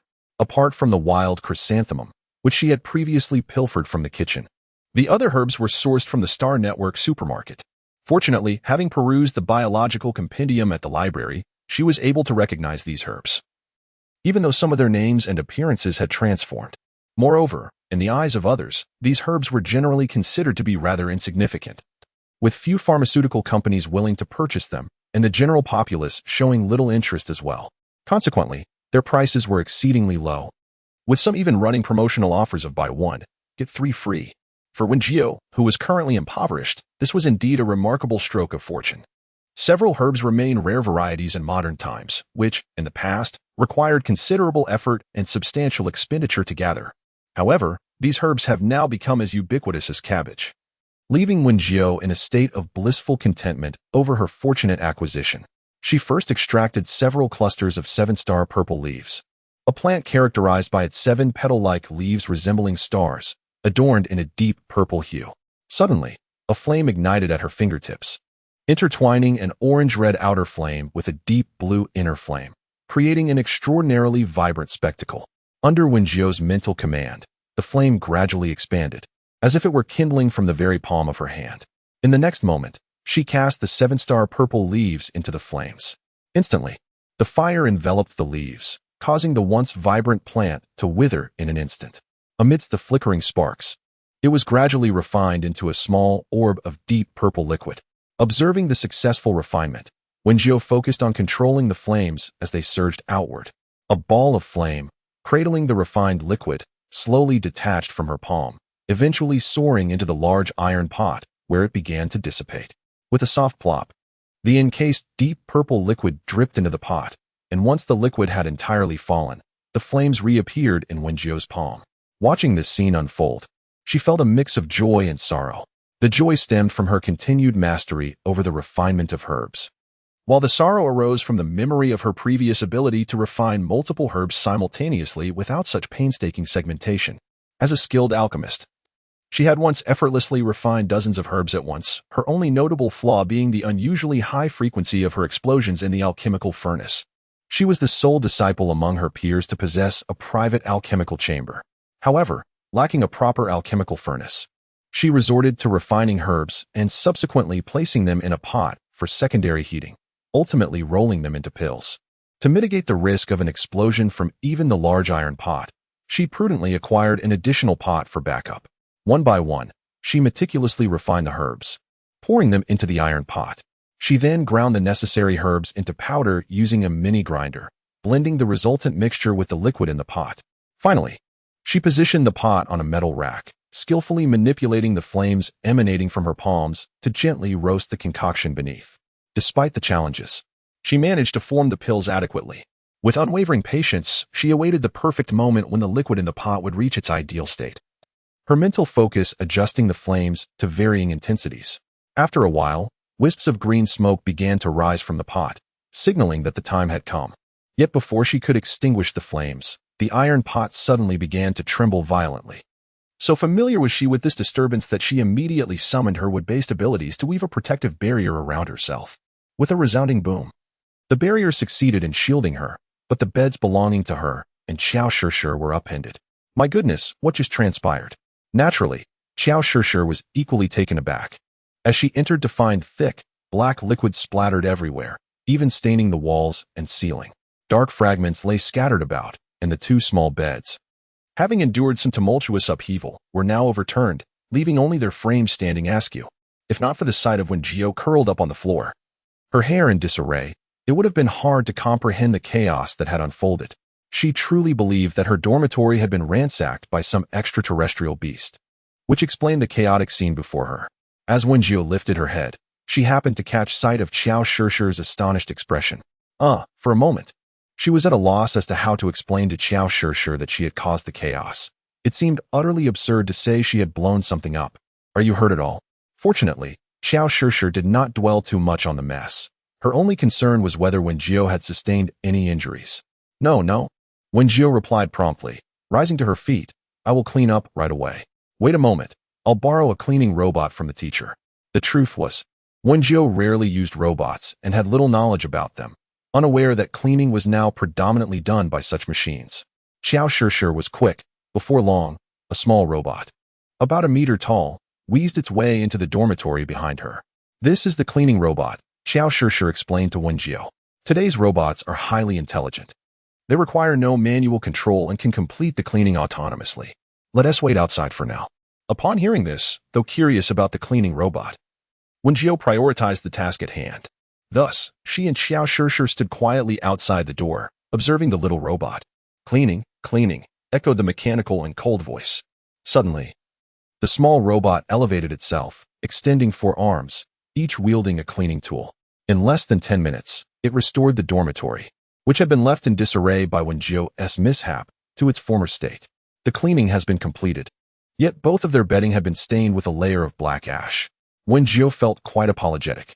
She had never anticipated that her attempts to concoct medicinal pills with a large iron pot would lead to such a disaster. Consequently, she took the initiative to replace Xiao Shishir's bedding and tossed it into the washing machine. "I truly did not mean to offend you," she said. Xiao Shishir looked at Wen Jiu, who was changing the bedding, with a puzzled expression. "I am merely curious about what you did to make the dormitory resemble that."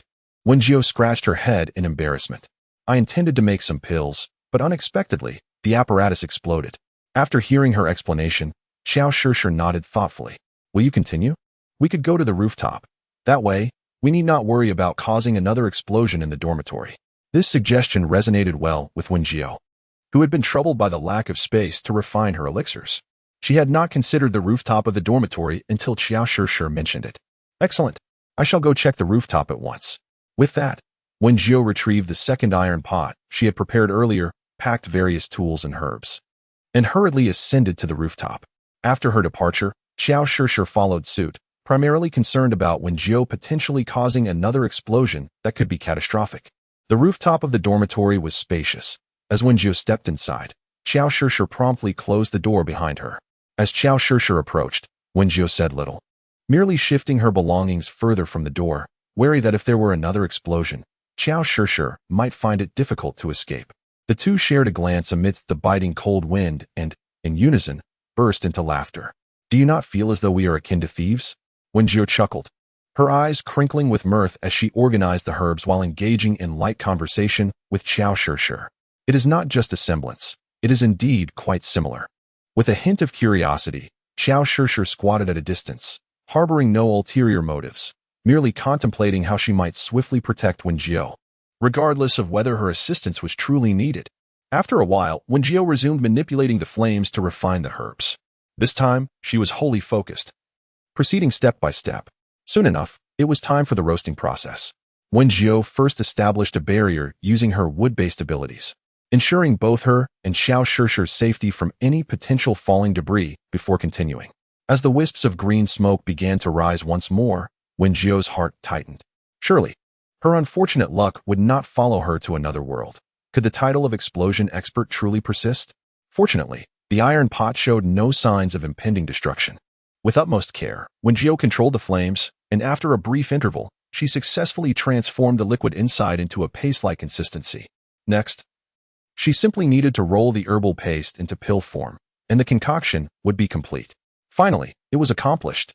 Wen Jiu kneaded the brown paste in her hands, the fragrant aroma of the herbs wafting through the air. Once assured that there would be no explosions, Xiao Shishir approached and sat beside Wen Jiu, peering curiously at her as she formed the pills. "Jiu, what exactly are you making?" After meticulously kneading a lump of ointment into a smooth orb, Wen Jiu presented it to Xiao Shishir, saying, "This is the Qinglian pill.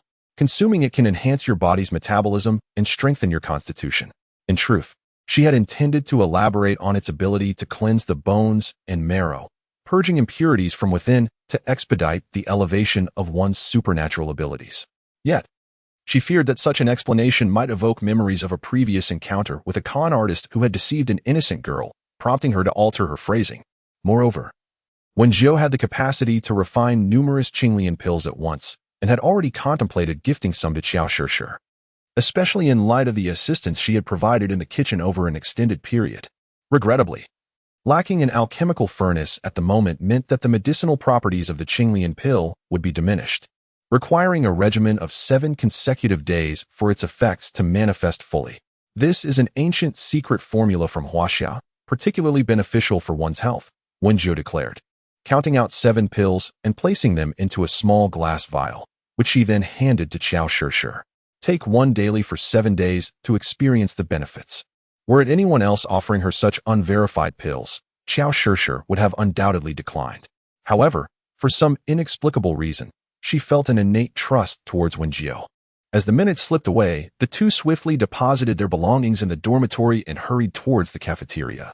Once released, the financially minded flocked to it, eagerly sharing the post across various platforms, adorned with an array of flattering praises and trending topics. What stirs the tears of both the elderly and the young children? What compels the youth to unite? Today, we delve into the exquisite secrets of delectable fried chicken. As the winter season approaches, with roughly a month remaining, the sun begins to set by 4 or 5 in the afternoon, casting a dim light that gradually succumbs to darkness. After toiling in the kitchen for a while, Wen Jiu finally commenced her live broadcast. Good evening, everyone. This is your host, wishing you prosperity. No sooner had she spoken than the viewer count, previously stable at a few hundred, surged towards 5,000. The barrage of comments flooded the screen, leaving Wen Jiu momentarily dazzled. "I've come to witness the fried chicken," exclaimed a viewer, while another echoed, "Just like the fan club, I'm here to see if it's truly as delicious as described." Wen Jiu, amidst the chaotic stream of comments, found herself puzzled. "What is this Monkey Brother fan club? Let us maintain civility while watching the live stream," declared Monkey Brother, sending several messages that stood out due to the special effects accompanying his previous gift to Wen Jiu, marking him as one of her loyal supporters. However, with his commanding presence, the barrage of comments became notably less cacophonous, allowing the seasoned enthusiasts to express their thoughts. "My goodness, the influence of Monkey Brother is truly immense," remarked one viewer. Another chimed in, "What will Fortune Sister be preparing tonight? Perhaps fried chicken?" Wen Jiu quickly regained her composure. An increase in the number of viewers in the live stream was certainly a positive sign, indicating that her financial avenues were widening. This evening, she planned to prepare golden fried rice, curious if her audience had ever tasted it. In truth, her craving for rice had grown insatiable, as she had not indulged in it since her arrival. The aroma of fragrant rice was something she longed for dearly, prompting her to order a substantial bag of indica rice the previous night. While there are various types of rice, indica rice possesses a lower stickiness, resulting in a drier texture, which makes for distinctly separated grains in fried rice. Ideally, one should use leftover rice for this dish. However, due to her recent order placed just last night, she had only received her delivery by noon today, leaving her unable to prepare the required overnight rice in advance. Fortunately, her fire-based abilities had awakened, and her mastery over the deep-sea blue flame was steadily improving. Once the rice was steamed, she could utilize her powers to dry it out, effectively mimicking the texture of day-old rice. "What is golden fried rice? Is it made with gold?" queried one viewer. Another responded, "It's simply a mixture of eggs and rice. I've tried it a few times before, but the flavor was quite average. I wonder how Fortune Sister's rendition will turn out. It seems I have encountered this dish in the ancient Huaxia cookbook. I recall seeing the neighbor, Old Wang, prepare fried rice, but the final result is difficult to describe."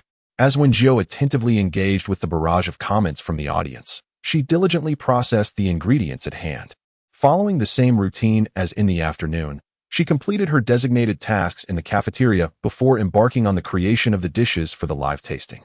After Xiao Shishir and Fei Qingyu finished their own duties, they chose not to leave, instead positioning themselves on small stools in a corner, eagerly awaiting Wen Jiu's culinary creations to indulge in.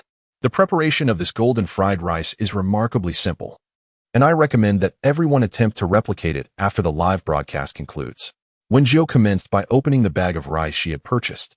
Pouring a portion into a basin of water, she simultaneously elucidated the reasons for selecting this particular indica rice, prompting the audience to flood the screen with comments, expressing their newfound knowledge. "I had no idea there were such distinctions among rice types. I was astonished to learn that there are so many varieties, each with its own unique texture." Sister Fa Kai possesses an impressive understanding of ingredients. She seems to know every type of rice, many of which were unknown to me. There is nothing simpler than cooking rice, unless one considers making instant noodles. However, Wen Jiu remained somewhat apprehensive about the audience's culinary skills, thus she meticulously explained each step in detail. Once the rice was steaming, they could begin preparing the other ingredients. She retrieved a box of fresh eggs, estimating the quantity before cracking them into a bowl. A pinch of salt was added to enhance the flavor. and only then did the stirring commence. Typically, when preparing egg fried rice, one does not utilize such an abundance of eggs. Generally, 2 eggs suffice for a bowl of rice. Wen Jiu, concerned that others might replicate this excessive egg usage, reminded herself to clarify the measurements when she pinned the recipe post-broadcast.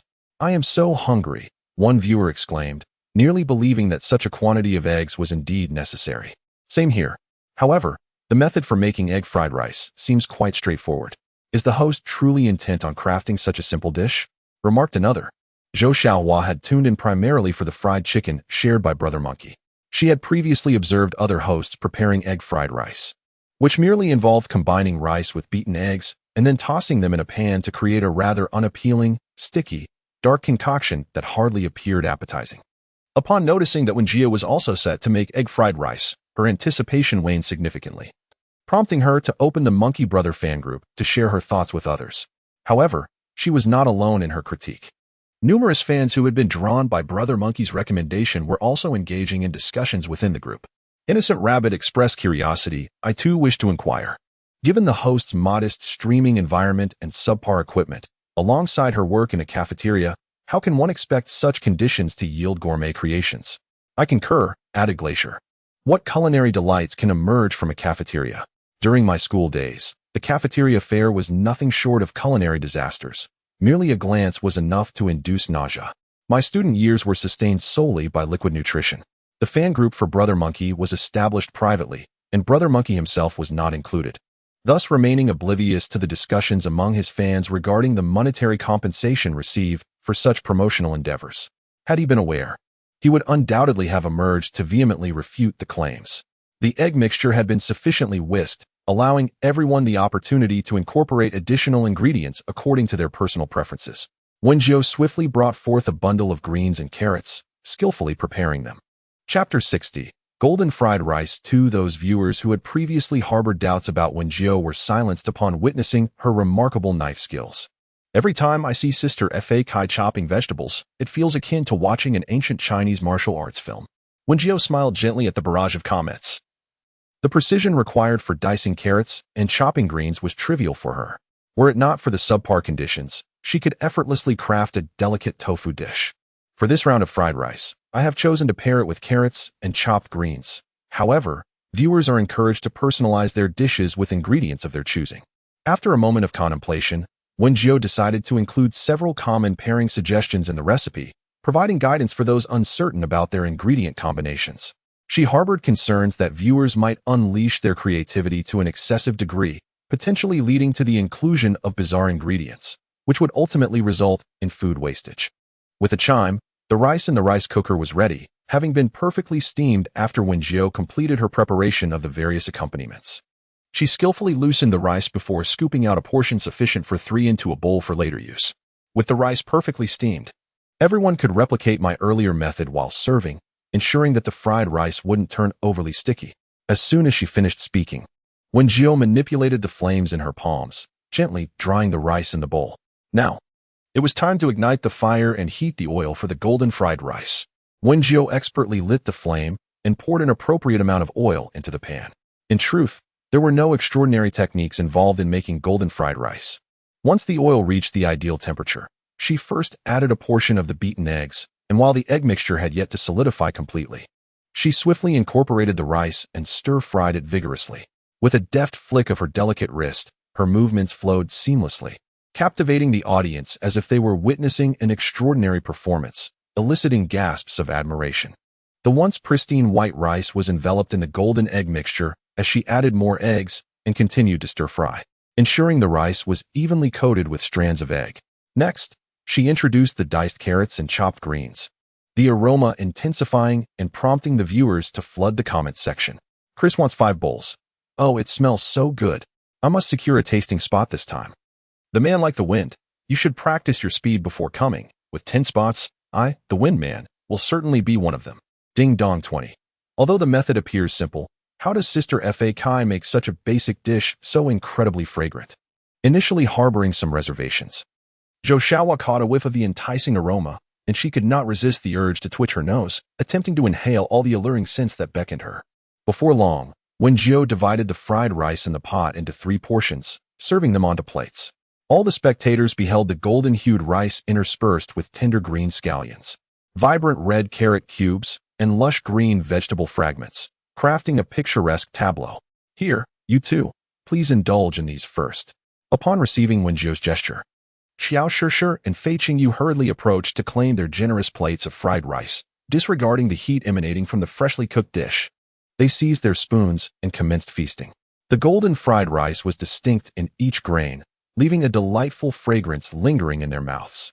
The rice was soft yet possessed a slight chewiness, each morsel soaked in the sweet aroma of eggs. I am so hungry. For heaven's sake, is there no law? Quickly bring forth my golden fried rice. Woe is me. It has shattered into glass fragments. Sister Fa Kai, hasten to commence the tasting. If you delay any longer, I shall kneel and beseech you to begin. Everyone, please remain patient. Wen Jiu scooped a spoonful of fried rice into her mouth.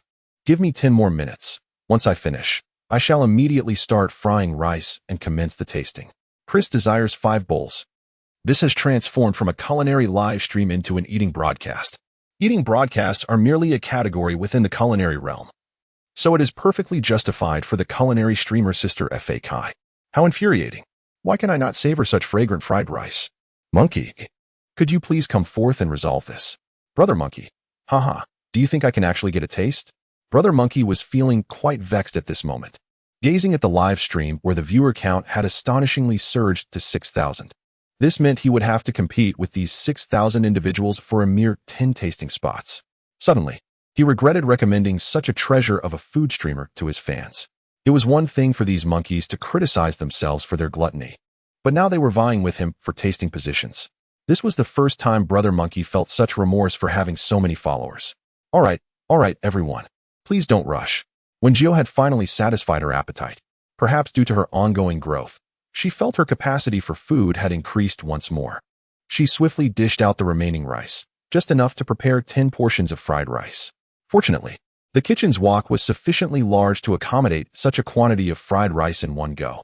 However, cooking in such large batches demanded an even greater precision in controlling the heat. Yet, Wen Jiu was quite adept at managing the flame.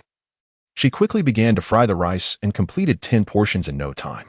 The tasting spots were ready, and all you food enthusiasts should prepare yourselves. As she counted down from 3, the 10 tasting spots were instantly snatched up.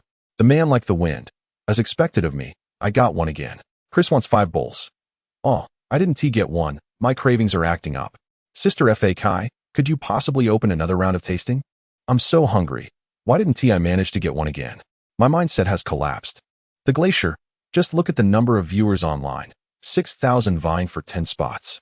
When will Bika Live allow a 1-star host to increase the tasting slots?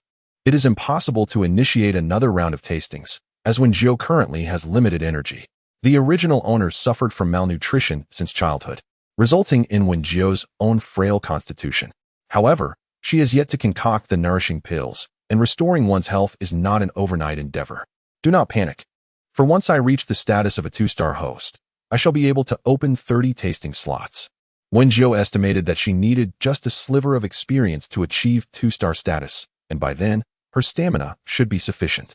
She opened the scanning feature on Bika Live and, following her previous method, entered the details for 10 servings of golden fried rice sequentially. Soon after, Zhou Xiaohua beheld the enticing golden fried rice that had captivated her senses. The aroma wafted toward her, causing her to involuntarily swallow. Such a delectable sight and scent led her to believe the taste would undoubtedly be exquisite. Zhou Xiaohua retrieved a spoon from the kitchen and took a scoop of the fried rice into her mouth. In that moment of chewing, she was rendered momentarily speechless. The spoon suspended in midair as she forgot to lower it. Earlier, she had watched Wen Jiu pour in copious amounts of oil, worrying it might be overly greasy. Yet now, her taste buds gently revealed that the glossy, oily rice and eggs were perfectly harmonized. Each bite was bursting with flavor, while the sweetness of the carrots and the slight bitterness of the chopped greens alleviated any heaviness from the oil. Every mouthful brought her an overwhelming sense of happiness. Chapter 61. Golden Egg Fried Rice 3. Meanwhile, Qian Zheng, with grass growing on his head, stared blankly at the golden egg fried rice before him. His real name was Zhu Qing, but those familiar with him affectionately called him Brother Chow.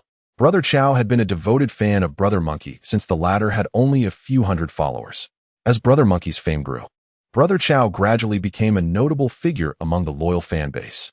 He admired Brother Monkey's boldness in speaking, a quality he considered commendable, especially after he had often encountered pitfalls while following other food bloggers' reviews. Thus, Brother Chow resolutely identified himself as a fan of Brother Monkey, even learning the art of sharing flattering comments with great enthusiasm. His praises were abundant, surpassing even the flattery he had previously mastered. This left Brother Chow in a state of confusion.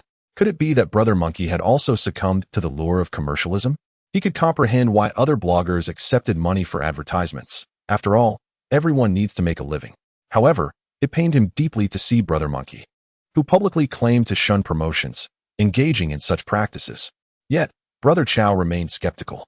He immediately searched for the streamer recommended by Brother Monkey. The name of the live stream was peculiar, as was that of the streamer. Who in their right mind would choose congratulations and prosperity as a name? The title of the live stream, Men Silent, Women Weep, even the elderly and children next door are left craving, left Brother Chow utterly speechless. The entire setup reeked of unprofessionalism. Since the streamer had not recorded the live stream, he could only wait until the evening to witness the event unfold. Upon witnessing the humble surroundings of the host, Chow felt an overwhelming sense of disappointment. He patiently watched for quite some time, and although the host displayed remarkable culinary skills while preparing meals for the students, the dishes emanated delightful aromas and were visually appealing, a lingering doubt remained since he had not truly tasted them. It was not until Wen Jiu completed the fried rice and commenced the tasting that he found himself inexplicably compelled to click on the opportunity to seize a taste. Now, the fragrant golden fried rice lay before him. In his childhood, he had read about it in culinary books, where it was said that the golden fried rice of ancient Huaxia glimmered like gold. He had once thought that such descriptions were exaggerated. However, the golden fried rice before him shimmered enticingly, urging him to scoop out a spoonful for a taste. The eggs resembled gold, enveloping perfectly distinct grains of rice. The rice was tender, the eggs glistened with freshness, and the sweetness of the vegetables harmonized with the aromatic scallions, as if they were performing a delicious symphony on his palate. Meanwhile, on the other side, Brother Monkey swiftly noticed this barrage of comments and was perplexed. While it was one thing for him to miss out on the tasting opportunity, he could not comprehend how a live broadcast had resulted in losing one of his loyal fans. Infuriated, he felt an urge to compose a small essay to question this devoted follower. How frustrating it was to have one of his own fans snatch away a portion of the golden fried rice. Such a fan was hardly worth keeping. As Wen Jiu became increasingly adept at live streaming, she commenced her routine of attending morning classes, working at the cafeteria during lunch, and streaming thereafter. In the afternoon, she resumed her studies, only to return to the cafeteria for work and live streaming once more after classes concluded. With her unwavering commitment to daily streaming, Wen Jiu not only ascended to the rank of a 2-star broadcaster, but also garnered a stable viewership nearing 10,000 during each session. Subsequently, when she withdrew her earnings from viewer gifts, she joyfully discovered that she had amassed over 10,000 star coins, exclaiming her newfound wealth. Alas, the number of individuals who held beliefs in metaphysical matters was exceedingly scant in her vicinity, resulting in her inability to make any significant progress over the course of a week. The once persistent Zhuang Rudi seemed to have vanished, leaving Wen Jiu uncertain as to whether she had successfully navigated her tribulations. Indifferent to the fate of such fleeting acquaintances, Wen Jiu found herself preoccupied with more pressing matters, particularly as the winter season approached, heralding a time-honored tradition at 3047 Academy. This tradition entailed a wilderness survival training exercise organized 20 days prior to the onset of winter, aimed at honing the survival skills of that year's incoming freshmen. While it was termed as training, it was more akin to a selection process. Of the 4,000 to 5,000 freshmen admitted each year, fewer than half would endure the wilderness survival training and continue their studies. On the morning of the 23rd day before winter's arrival, Wen Jiu received a notification from the academy. Esteemed teachers and dear students, in accordance with 3047 Academy's long-standing tradition, we will embark on a wilderness survival training for freshmen 20 days prior to the arrival of winter. This year, under the leadership of Teacher Rumen. The training will take place on the outskirts of the forest of Diani and will span 10 days. Upon receiving the notification, all new students are to promptly gather at the playground. Please refrain from bringing any prohibited items, as the academy will provide essential survival supplies. Lastly, I wish all new students an enjoyable training experience. After reading the notice, Wen Jiu exchanged a glance with Xiao Shi, and the two, with an unspoken understanding, donned their attire in preparation to head to the playground. Before departing, Wen Jiu paused to contemplate her bedside table for a moment, ultimately deciding to secure the bundle of rope she had found around her waist. Who knows when it might prove useful? When the two arrived at the playground, it was already bustling with students. However, an atmosphere of absolute silence prevailed as they formed long lines, adhering to the teacher's instructions. Wen Jiu and Xiao Shishir engaged in no further discussion and entered the venue, taking their places at the end of the line. After approximately 10 minutes, all new students had assembled. Standing on the podium was Yu Rumen, clad in the academy's distinctive red uniform alongside several teachers, exuding an air of confidence and poise. It is assumed that every student present has received the academy's notification, so I shall dispense with pleasantries. Next, we shall board the hover bus to the forest of Diani, where we will commence 10 days of wilderness survival training in the surrounding area. You will form your own teams to enter. The teachers will not interfere with your actions. Of course, one may also choose to enter alone. The decision rests entirely with you. However, I must caution everyone that survival training is no trivial matter.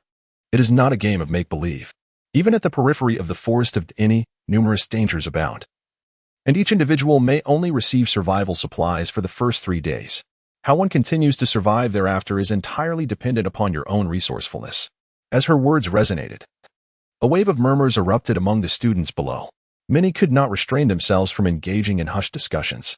Chapter 62. Wilderness Survival Training 1. Wen Jiu observed the surrounding students engrossed in conversation, yet she remained silent, standing quietly in place. On the podium, Yu Rumen, standing beside Joseon, initially intended to quell the students' chatter. However, Yu Rumen merely gestured lightly, allowing the discourse to continue. With her arms crossed, her jade-like fingers rhythmically tapped against her arm. Silence. Yu Rumen's voice cut through the noise, instantly bringing the crowd to a standstill. I can forego punishment this time, considering that you are all newcomers, but the dangers outside will not spare you simply because of your status as freshmen. Each year, fatalities and injuries are commonplace during wilderness survival training. However, rest assured that the Academy will provide compensation to your families based on the circumstances. I shall not say more. It is up to you to seek your own fortune. Now, follow the teacher's guidance to board the floating bus and collect a survival resource pack in order, as carrying extra food, water, or prohibited weapons is strictly forbidden. As Wen Jiu listened to Yu Rumen lazily reciting the training rules, she followed the line towards the floating bus. Each individual is permitted to claim but a single survival resource pack. It is imperative to voluntarily surrender any items that ought not to be carried. Do not wait until we arrive at our destination for me to strip you of them. Wen Jiu approached the vehicle's door, where a round-faced female teacher was distributing survival resource packs to each boarding student. When it was her turn, the teacher scrutinized Wen Jiu momentarily and gently indicated that she should surrender any items. Observing this, Wen Jiu obediently removed the cord tied around her waist and placed it on the nearby table designated for inspections. However, the teacher merely glanced at the item and informed her that it did not qualify as a prohibited weapon, returning it to her. The seats on the bus were arranged in pairs, and shortly after Wen Jiu took her seat, she noticed Fei Qingyu approaching with his characteristic haughty demeanor. He tossed his survival resource pack beneath the seat and directly occupied the space beside Wen Jiu. What a coincidence! Fei Qingyu retrieved a handkerchief from his pocket to wipe his fingers. Where is Xiao Shishir? Why isn't she with you? Wen Jiu shot him a glance, disinclined to engage with his sardonic tone. She's in another line. You'll see her once we disembark. In the course of their 10-day acquaintance, Wen Jiu had come to understand his temperament, an arrogant, noble little cat, tinged with a hint of youthful exuberance.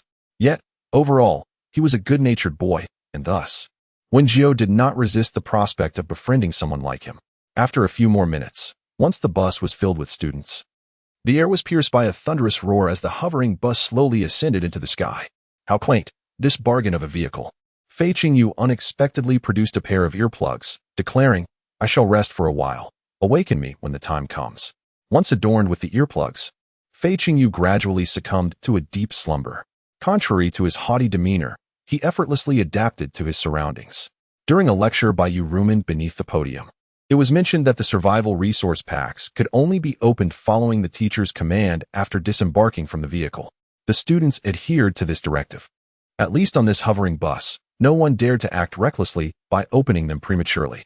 The Diani Forest is situated in the most desolate region of Planet 3047, being the first to bear the brunt of each harsh winter, resulting in its utter desolation. Only the solitary tents of 3047 Academy are established on the outskirts of the Diani Forest. As they approach the forest, the wind and snow outside intensified.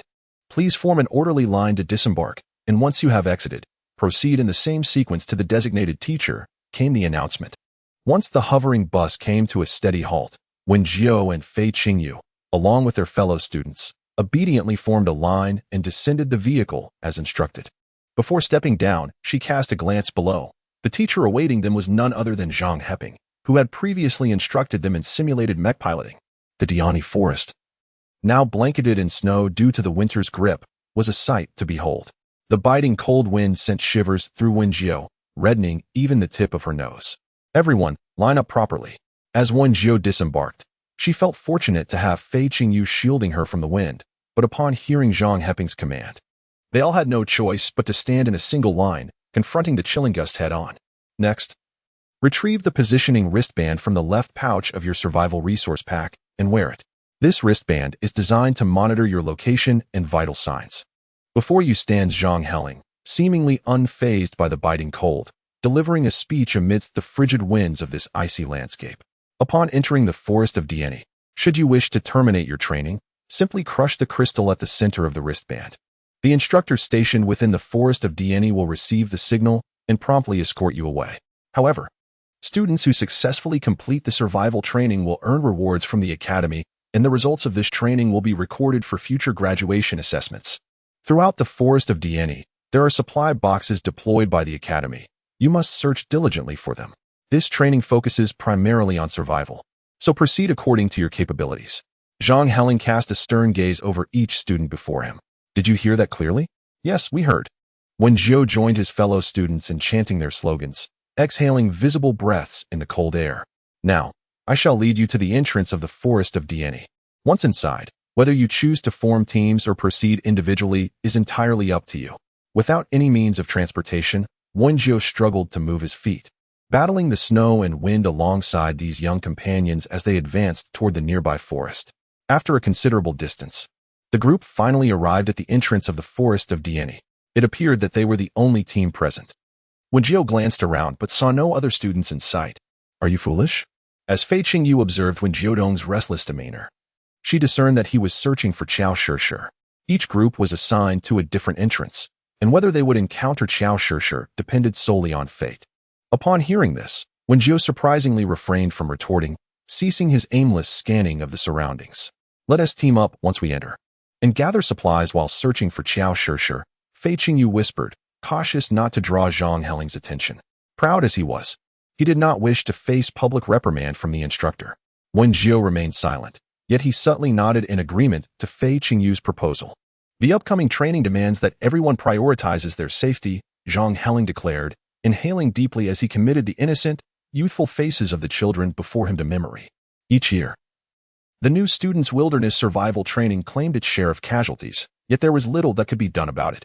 Without enduring hardships and experiencing harsh realities, these children could not mature swiftly. They were destined to become the reserve forces of the military district, and weakness was simply unacceptable. With this thought, Zhang Heling's gaze hardened, and he proclaimed, the wilderness survival training for the new students officially commences. Chapter 63, Wilderness Survival Training 2. As Zhang Heling's words faded, he and the accompanying instructors vanished from sight in an instant. Let us proceed, Wen Jiu stated, eager to minimize their delay.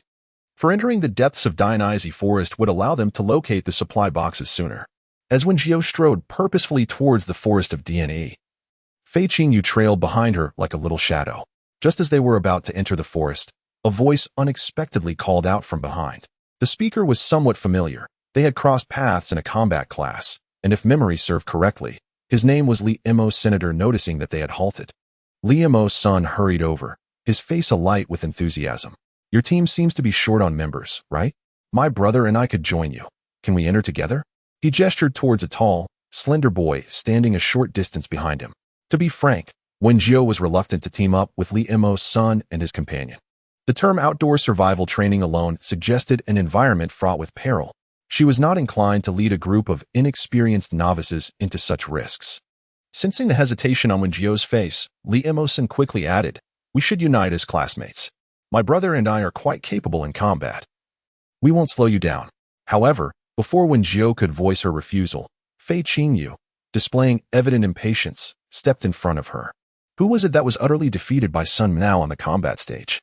He retorted, "Don't think you can use us as mere laborers. Your intentions are glaringly transparent." After finishing his remarks, he tugged at Wen Jiu's sleeve, leading her toward the forest of Dianyi.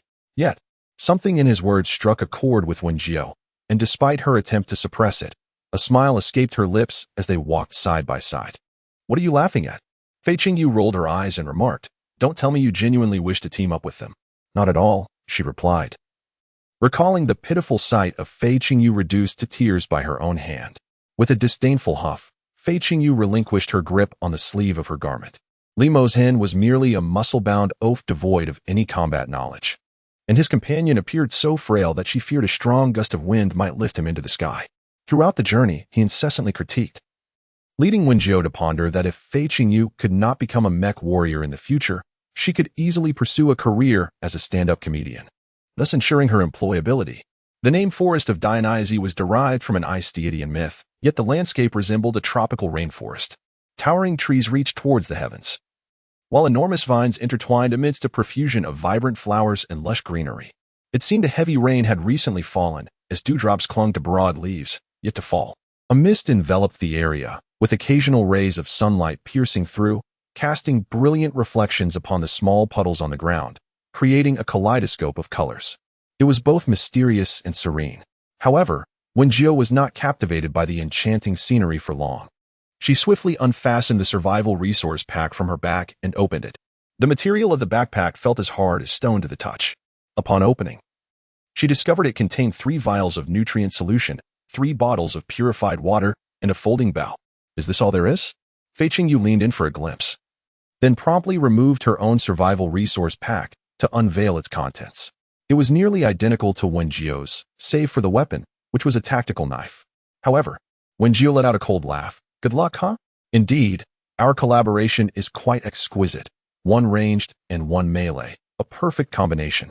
Seeing Fei Qingyu lost in his own delightful fantasies, Wen Jiu retrieved the folding bow and shook it in his hand, mercilessly shattering his dream. "Wake up. Having a bow without arrows is futile."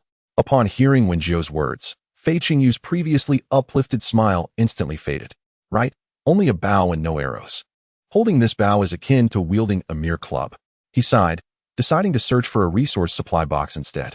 After a moment's contemplation, Wen Jiu resolved to keep the folding bow as a makeshift stick. Observing Wen Jiu's calm demeanor, devoid of any mirth, Fei Qingyu mistakenly assumed she was somewhat disheartened by acquiring such a weapon. He then pointed to a direction he had previously deemed promising. "Let us head that way. I have a strong intuition that there are good finds ahead. Don't be too downhearted. Not everyone is as favored by destiny as I am." Having heard his self-aggrandizing remarks countless times, Wen Jiu had grown immune to them. She responded with a perfunctory acknowledgement and urged Fei Qingyu to hasten their journey. The two navigated through the dense woods, cautiously avoiding the vividly colored flora. "Fei Qingyu, are you certain that continuing this way will lead us to a resource supply box?" A thick tree root protruded from the ground, and Wen Jiu, too weary to brush off the dirt, simply sat down to catch her breath. Meanwhile, Fei Qingyu pulled out a handkerchief, standing beside her to wipe the sweat, disdainful of the grimy tree root, preferring to stand rather than take a seat and rest. He swept back his damp black hair, revealing a smooth forehead, which added a touch of sharpness to his otherwise innocuous bunny-like visage. It was evident that in a few more years, he would become a charming young man capable of captivating many young ladies with his appearance. Wen Jiu silently assessed Fei Qingyu in her heart. They were still clad in winter uniforms, yet the temperature here was exceedingly high, and Fei Qingyu was already drenched in sweat. Despite Wen Jiu's body temperature being lower than average due to malnutrition, she too felt the oppressive heat. She had no choice but to fold her heavy outer coat into small pieces and tuck it into her backpack, leaving on only her long-sleeved shirt and pants to shield her limbs. After all, without any protection, a bite from a venomous insect could lead to dire consequences. Logically, it should not be the case. Fei Qingyu wore an expression of fatigue, clearly not anticipating such a predicament. The chosen one was known for his good fortune. How could he have been searching for so long without finding a single box? Previously, he had been akin to a lucky koi, always stumbling upon money, winning every lottery, and receiving complimentary meals. In a renowned holographic game, where others spent vast sums without obtaining a coveted SSR, he effortlessly secured one with a single attempt. Wen Jiu couldn't help but chuckle coldly a few times. After resting for a while, she surveyed her surroundings. This time, listen to me and head that way. Since Fei Qingyu has been so unfortunate as the guide, perhaps my guidance will be equally ill-fated, but just maybe my misfortune could counterbalance his. Leading us to a supply box. Chapter 64. Wilderness Survival Training 3. It turned out that two unfortunate souls encountering one another would not result in a double negative. Instead, their luck would compound exponentially. If one were to say that Fei Qingyu was currently surrounded by misfortune, then Wen Jiu could be described as engulfed in an atmosphere of calamity. Under Wen Jiu's guidance, the two traversed numerous robust tree roots protruding from the ground, navigating through patches of marshland, and along the way, they vanquished several large spiders that attempted to ambush them. They eventually discovered a shimmering little river. Beside the river, a few red deer leisurely quenched their thirst, while chattering birds perched upon nearby branches, their feathers radiant under the sun's warm embrace. Everything appeared so harmonious and beautiful, save for the sudden emergence of two mud figures from the underbrush. How foolish I am, truly. Fei Qingyu lifted his listless gaze and remarked, how could I have been so naive as to trust you, a so-called ultimate African, as my guide? Just 2 hours prior, despite being drenched in sweat, he still retained the appearance of a polished young gentleman. However, once he heeded Wen Jiu's words and followed her onto that arduous path, he found himself besieged by swarms of unidentified flying insects. As if that were not enough, the roots beneath his feet were frequently adorned with patches of green moss. Despite his earnest focus on the ground, he somehow lost his footing and tumbled headlong into a muddy pit. Naturally, a good teammate shares in the tribulations. In his moment of panic before the fall, he did not forget to drag Wen Jiu down with him. Thus, they both landed in the mud pit, becoming, in the most literal sense, Africans. Our misfortunes are equally matched. Wen Jiu shook the mud off her hands and wiped the dirt around her eyes, stating, you led the way and yet found nothing. Moreover, it was you who led me into this muddy pit. Hearing this, Fei Qingyu rolled her eyes in exasperation. Wen Jiu, how can you say such a thing? You also slipped up later and dragged me into this mess. After a brief quarrel, they could not ascertain whose misfortune was greater. Nonetheless, Wen Jiu privately felt her own streak of bad luck was perhaps a tad more severe, considering that not everyone has the peculiar fortune of scavenging at the outset. Let us head to the riverbank ahead. We are far too filthy. Anyone who sees us would mistake us for forest dwellers and might even take a swing at us.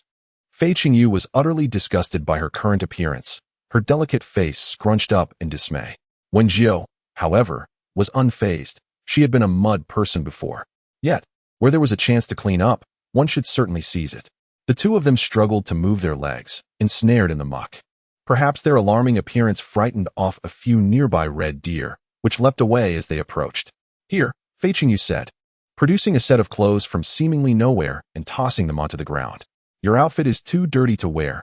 You can make do with this later. Wen Jiu was puzzled about where Fei Qingyu had conjured the clothes from, but she refrained from asking further.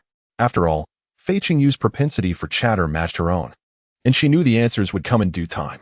Once they had thoroughly scanned their surroundings and detected no hidden dangers, they promptly set about cleaning themselves by the riverbank. How clever and resourceful I am, Wen Jiu mused, relieved that she had stored a few spare outfits in the smart ring space before their adventure.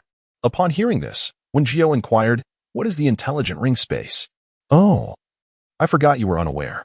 Fei Qingyu, with her back turned to Wen Jiu, explained that the more expensive intelligent rings come with a built-in storage space that increases in size with the price.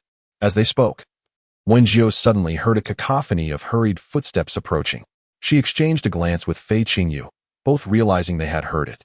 They quickly tidied themselves and changed their outfits before retreating into the nearby underbrush. Before long, two disheveled figures burst from the thicket. Sure, hold on a little longer. Mina Hearn urged, her school uniform torn with numerous gashes, blood seeping through. The condition of the girl she was supporting, Xiao Shir, was even worse. Once delicate features now bore a long scar, crimson streaks tightening Wen Jiu's heart. Let me help, she called out. Hearing her voice, Mina Hearn looked up to see Wen Jiu rushing toward them, accompanied by a familiar young boy. Recognizing the arrivals, Mina Hearn lowered her guard, her taut nerves finally easing. Wen Jiu swiftly reached them, lifting the unconscious Qiao Shishir onto her back. Mina Hearn watched in astonishment, surprised by Wen Jiu's strength despite her petite stature. What have you encountered? Interstellar beasts? As they found a flat place to lay Qiao Shishir down, Fei Qingyu was the first to voice the question, gazing at the unconscious girl. Upon hearing her words, Wen Jiu, who had been observing Qiao Shishir's condition, lifted her gaze and attentively listened to Mina Hearn recount their ordeal. They had been assigned to a different entrance. Initially, Qiao Shishir and Mina Hearn had formed a team, intending to embark together. However, upon their entry, they were intercepted by two unfamiliar classmates who expressed a desire to join forces. With a mindset rooted in camaraderie, and given that this field training did not entail excessive competition, they acquiesced to the proposal. Once inside, they successfully located 3 supply boxes. Just as they were reveling in their fortune, they encountered a monstrous interstellar beast, a colossal mutated spider. While Mina and Xiao intended to evade the creature, the two classmates insisted on confronting it, firmly asserting that they could handle it together, perhaps even securing a higher score in this training session. However, they were utterly unprepared for the spider summoning a swarm of smaller spiders, rendering them powerless and forcing them to flee. In a moment of bravery, Qiao Shishir attempted to save a fallen classmate, but was subsequently injured by the mutated spider. The classmate, rather than expressing gratitude, abandoned Qiao and fled, leaving only Mina Hearn to muster her strength and rescue Qiao, leading them to their current refuge. Frustration etched upon her face. Fei Qingyu declared vehemently that if they encountered those two again, she would ensure they faced dire consequences. Meanwhile, Wen Jiu remained composed, retrieving an empty water bottle from her backpack and approaching the riverbank to fill it with water. Upon her return, she first washed the wounds of Qiao Shishir with water, then turned to Fei Qingyu and said, "Give me your knife." Chapter 65, Wilderness Survival Training 4. Jiujia, this is not permissible, Fei Qingyu remarked, sensing the coldness in Wen Jiu's gaze, which instinctively led him to believe she intended to retaliate against the two male classmates. I will go there and search for some medicinal herbs. Wen Jiu felt a twinge of embarrassment. She did not genuinely plan to rush off and harm anyone. Given Qiao Shishir's current condition and the absence of medical supplies in the survival pack, it was fortunate that she had been observing and identifying nearby plants along the way, recalling a few useful herbs in the vicinity.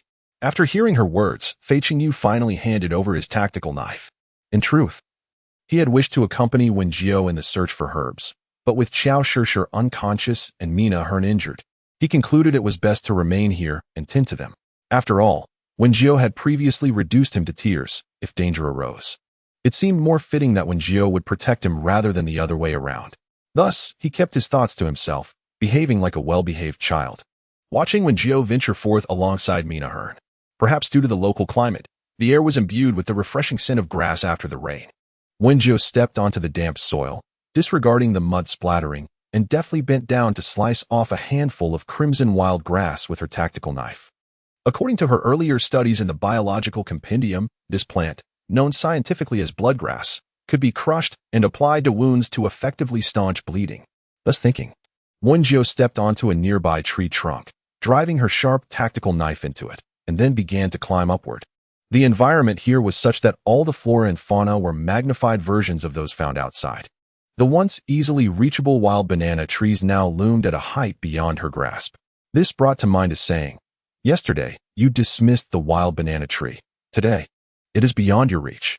As Wen Jiu struggled to ascend, an inexplicable smile broke upon her face. Fortunately, the height of the wild banana trees was not excessively daunting. After a brief climb, she successfully reached a point where she could harvest the bananas. Carefully, she removed a rope from her waist and secured it around a sturdy branch before commencing her harvest. The soil beneath was moist and soft, alleviating her concerns about the bananas falling and sustaining damage. Upon hearing the commotion, Fei Qingyu did not inquire further. He grabbed his tactical knife and hurried to a nearby broadleaf tree to devise a solution. After all, he was, aside from Wen Jiu, the only uninjured individual. Meanwhile, Mina Hearn had been vigilantly guarding Qiao Shishir, worried about potential unforeseen circumstances, leaving her own wounds unattended. Now that Wen Jiu had spoken, she slowly made her way toward the lakeside. Wen Jiu patiently cleaned Qiao Shishir's wounds once more, applying herbal juice with meticulous care. There was no option to venture elsewhere today. They could only rest here for the night. Fei Qingyu also retrieved his remaining clothing, offering a set to Mina Hearn to change into, reserving another set for Qiao Shishir upon her awakening. The heavy winter uniforms they had previously discarded were taken by Wen Jiu to the riverbank, where he meticulously washed them clean before using his fire-based abilities to dry them on a pile of hay. Observing Wen Jiu's flurry of activity, Mina Hearn and Fei Qingyu were not idle either. Fei Qingyu, resting his chin on one hand while seated on a patch of broadleaf, found it necessary to temper his obsessive cleanliness under the circumstances. The one principle he could uphold was to avoid sitting directly on the ground and getting his clothes muddy like Wen Jiu. Mina Hearn, armed with nothing but purified water and nutrient solution, insisted that her injuries were not severe and was currently assisting Wen Jiu in tending to the herbs.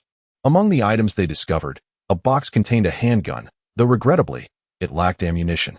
Your luck seems rather unfortunate, to find a weapon without any bullets, Fei Qingyu remarked, unable to suppress his sarcasm, noting that this stroke of bad luck rivaled that of a certain someone. No sooner had he spoken than a stone was hurled in his direction. Fortunately, his reflexes were swift, and he somersaulted to evade it. Glancing toward the source of the stone, he saw Wen Jiu, a playful smile adorning his face, addressing him. I see your mouth is quite chatty.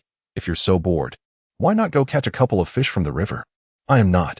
Fei Qingyu began to retort, but upon noticing Wen Jiu toying with another stone, he promptly swallowed his unfinished words, grabbing his tactical knife and dashing toward the riverbank. Witnessing this scene, Mina Hearn revealed a rare smile, her sapphire eyes sparkling vibrantly.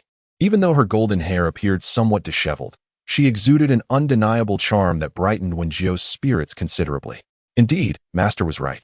One must frequently behold beautiful things to maintain a joyful spirit. Wen Jiu utilized an emptied and clean nutrient solution bottle to contain the crushed sunset fruit, adding a blend of other herbal juices before administering some to Qiao Shishir. Although her wounds ceased to bleed, they were still warm due to her injuries. Consequently, Wen Jiu prepared a concoction of cooling and nourishing herbs, for experiencing a fever in such a place is far from ideal. She resembled a small creature drenched by rain. Now, with the prowess of a young master, catching fish is hardly a challenge. Wen Jiu suppressed a chuckle as he accepted the 2 fish, kindly using his fire-related abilities to dry them off. Upon receiving the fish, Wen Jiu prudently checked for toxins before swiftly preparing them. As the night of the Dionysi forest gradually descended, the once comfortable and humid air turned chillingly cold. Logically, damp wood should not ignite, yet Wen Jiu, being a fire elemental, possessed flames far superior in temperature to ordinary fire, further enhanced by the deep-sea blue flame. Thus, he effortlessly kindled a fire. They gathered around the flames, which radiated warmth. Fei Qingyu, accustomed to a life of luxury and never deprived of material comforts, found the experience of camping outdoors quite displeasing. However, having already faced Wen Jiu's sharp retorts, he refrained from voicing further complaints, merely pouting slightly. How much longer until this is cooked? He held a wooden stick in his hand, upon which a wild banana was being roasted over the fire. Initially, he thought of peeling it and devouring it raw. But Wen Jiu insisted that it should be thoroughly cooked first, leaving him to patiently endure his hunger as he roasted the wild banana. Just 5 more minutes, he murmured. Wen Jiu also wielded a stick, though unlike hers was skewered with a large fish. She appeared remarkably composed, seemingly unaffected by their rugged outdoor circumstances. The fortnight spent foraging had not been in vain, as it had significantly enhanced her survival skills in the wilderness. At that moment, the fish's exterior had turned a golden brown, though the interior still required further cooking. This fish had been caught by Fei Qingyu from the river, and Wen Jiu had gathered some fruits to eliminate its fishy odor before preparing it for roasting. Shishir's body temperature had dropped somewhat, yet it remained uncertain when she would awaken. Mina Hearn had just checked on Qiao Shishir's condition and was relieved to find no signs of deterioration. Upon hearing this, Wen Jiu nodded, as it aligned with her expectations. If all went well, Qiao Shishir should awaken by the following morning.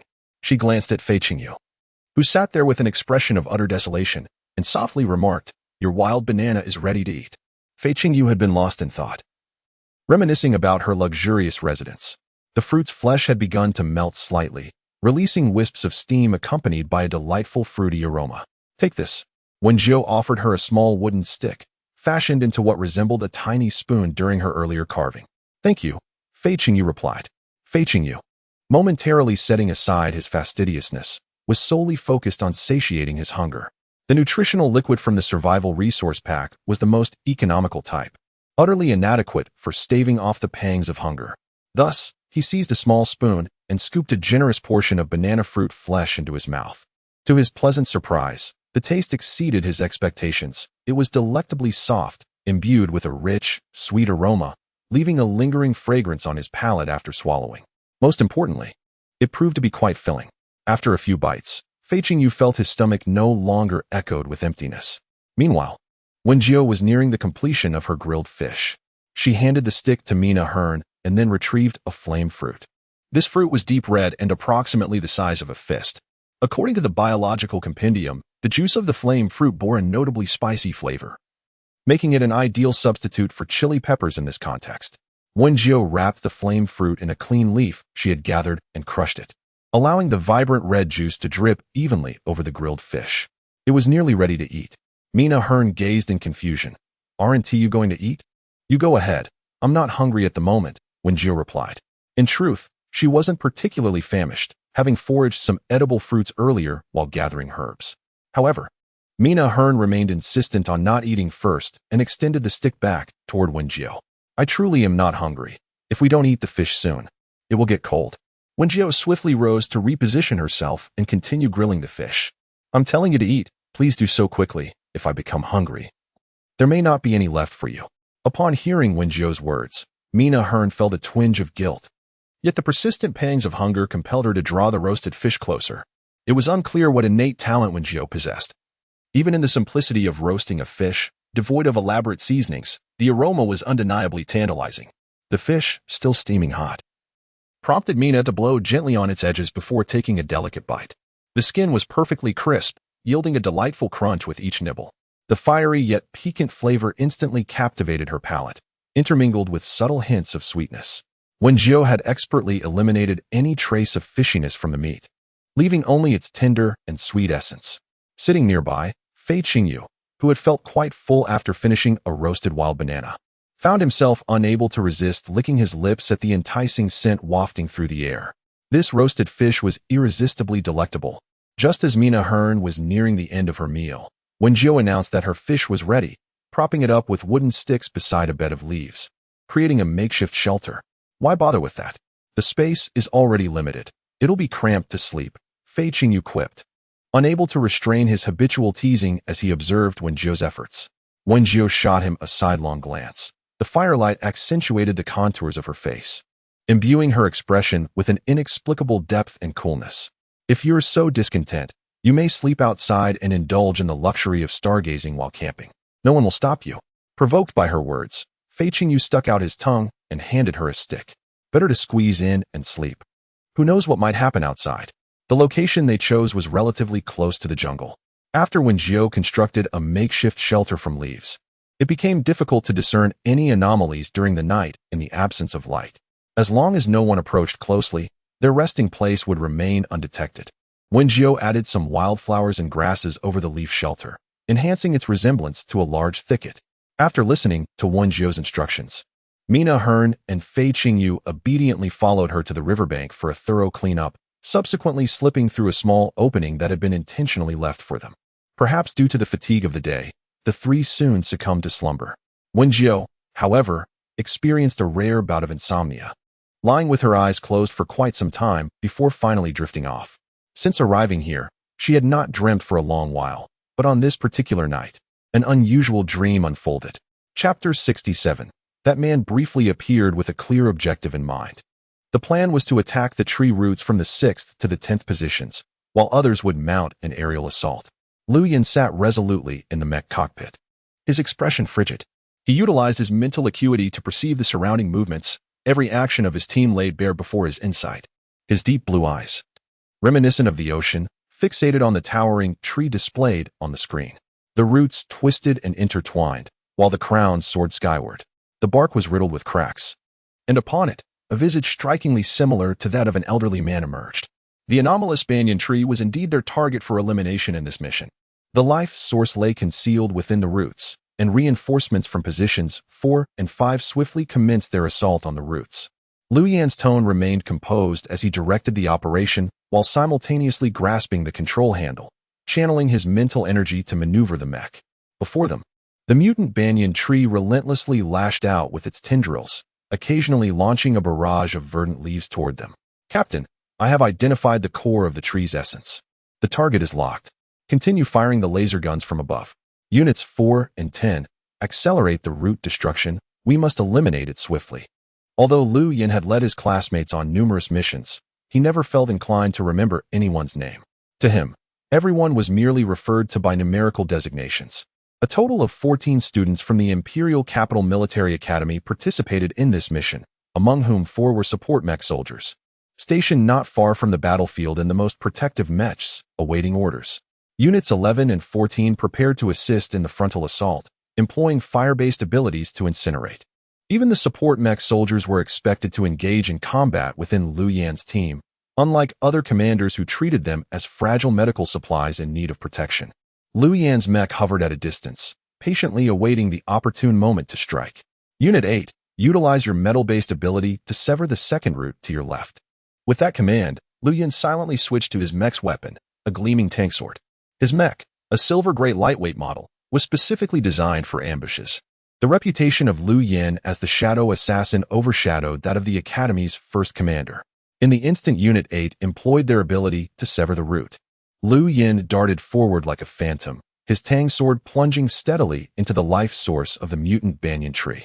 Before one's eyes, the once pulsating green luminescent mass, akin to a human heart, was suddenly enveloped in a veil of white mist, as if the surrounding temperature had plummeted below freezing. Lu Yan withdrew his tang dao from within, and the life source, now crystallized, revealed countless fissures. With a crack, he piloted his mech away. In the next moment, the life source of the mutated banyan tree shattered, scattering into a myriad of green ice shards. Report to the captain, the mutated banyan tree is confirmed dead. We shall commence the extraction of the tree's essence. Just as everyone rejoiced in the successful completion of their mission, an unforeseen mutation occurred. Lu Yan was the first to react. He had not disengaged from his mech. Swiftly, he aimed and fired at the original location of the banyan tree's life source, but was thwarted by the suddenly animated vines. The shot left a gash upon them, and green sap gushed forth like a fountain. Enraged by the impact, the vines writhed in the air like the tentacles of an octopus, with many of them lunging towards them. Team members 1, 3, and 4 deployed floating artillery, while 2 and 5 summoned earth-based abilities to bolster their defenses. Others retreated rapidly, while 6 alerted the military district for immediate reinforcements. Despite the chaos, Lu Yan remained composed, calmly directing his teammates' actions. However, not everyone could maintain alertness and tranquility. One teammate, stationed perilously close to the banyan tree, had just summoned his mech and was about to be struck down by the formidable vines. Not all of them were piloting highly protective mechs during this outing. Had the vine struck, it would have cleaved the mech of the unfortunate pilot in an instant. Tension gripped the hearts of nearly everyone present, as they believed that their lagging comrade was destined for sacrifice. However, in a blink, a cold light flashed by, as Lu Yan maneuvered his mech to valiantly intercept the vine's assault.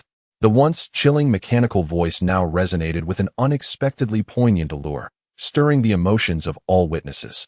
The protected individual, barely able to express gratitude, hastily piloted their mech away into the distance. Lu Yan lingered at the rear, wielding his ice-based abilities to erect a protective barrier. In his piercing gaze, the previously dim azure flickered back to life. The vine, enraged by the loss of its target, lashed out aggressively, relentlessly striking against the barrier. Captain, the military unit will arrive in 5 minutes. Yes, all Earth and Wood element users, collaborate to fortify the barrier. To prevent his words were abruptly cut off as a wave of excruciating pain surged through him. Captain! Captain! Panic erupted among the onlookers as they beheld the horrific scene. A vine erupted from the ground, piercing straight into the core energy of Lu Yan's mech, signifying an assault not only on the mech, but on Lu Yan's very life, potentially inflicting grave injury, or worse, death. Fortunately, his teammates quickly shook off their shock and sorrow, swiftly employing their abilities and weapons to fend off the vine's onslaught. Those with water-based powers immediately encased the descending mech in a protective surge. With the cover of their comrades, they swiftly rescued Lu Yan from the clutches of countless attacking vines, even as he remained trapped within the cockpit. However, the current predicament was insurmountable. They could only hasten their escape to a distant location with Lu Yin in tow. Upon finding a place to halt, the auxiliary mech soldier quickly extricated the battered Lu Yin from the wreckage of the mech. His striking brows were furrowed in distress, and his lips bore a pallid hue.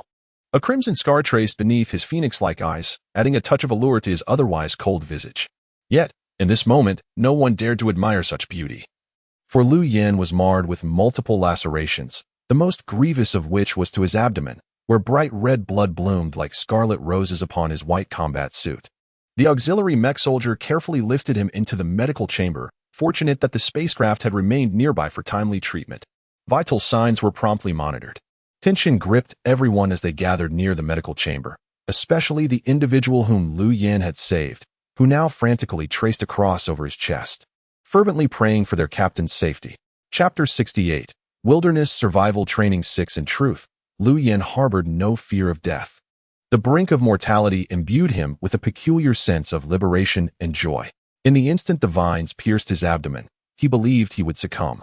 However, from the pocket pressed against his chest, a radiant golden light suddenly spilled forth, expanding to envelop his entire being. While the agonizing sensation of his abdominal injury gradually ebbed away, the vines had struck, yet they had not fully penetrated. The areas shielded by the golden light appeared as though protected by an ethereal barrier. Simultaneously, the tendrils that attacked him suffered an inexplicable searing sensation, causing the mutated vines with a semblance of consciousness to withdraw in fear. Pain, paradoxically, can sharpen one's awareness. Lu Yin, oblivious to the origin of the golden protective shield enveloping him, could only perceive a gentle warmth emanating from his chest, where his talisman was presumably located. Once clarity returned, it was followed by an ineffable fatigue. Only when his comrades encased the mech in water-based abilities, halting its descent, did the golden light surrounding Lu Yin gradually dissipate. And at that moment, he succumbed to unconsciousness. Time passed unmeasured before he finally regained consciousness. "You're awake, Captain. Are you feeling any discomfort?" As the transparent door of the medical pod slid open, Lu Yin propped himself up, revealing an unusual expression of weariness. The concerned voices of his teammates seemed to fade into the background as he lowered his gaze, engulfed in shadows. Due to his severe injuries and subsequent unconsciousness, no one dared to change his attire. Consequently, he remained clad in the white battle suit he wore during his injury. He reached for the fabric's inner lining, only to find that the small paper triangle had vanished, leaving behind only the remnants of ash, as if the golden light he had previously perceived had merely been an illusion. Meanwhile, the biting chill of the wind and snow enveloped the surroundings. After an indeterminate period of wandering, her entire body had become rigid with cold. Her flimsy clothing offered no respite against the relentless storm. Just as Wen Jiu feared, she would be lost amidst the vast expanse of snow. She seemed to catch sight of a pair of cerulean eyes fixated on her from the distance. In the midst of the white void, it appeared that only those eyes offered a sense of direction homeward. She struggled through the thick blanket of snow, drawing closer only to realize that it was a snow leopard, resting and recuperating. It lay sprawled upon the snow, its elongated form adorned with inky spots against its pristine white fur. Unaware of Wen Jiu's approach, it met her gaze with its indifferent, cerulean eyes amidst the desolate expanse of snow. This unexpected connection stirred an inexplicable urge within Wen Jiu to draw nearer. Tentatively, she took a step towards the snow leopard.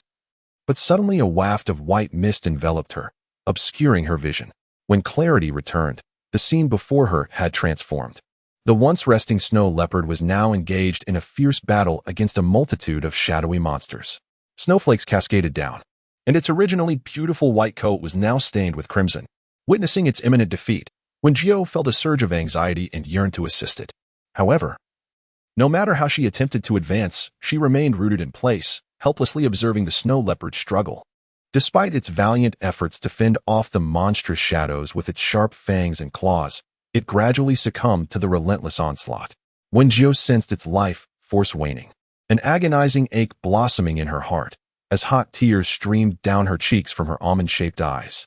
The snow leopard, now battered and bruised, still bared its fangs, roaring defiantly at the encroaching shadows.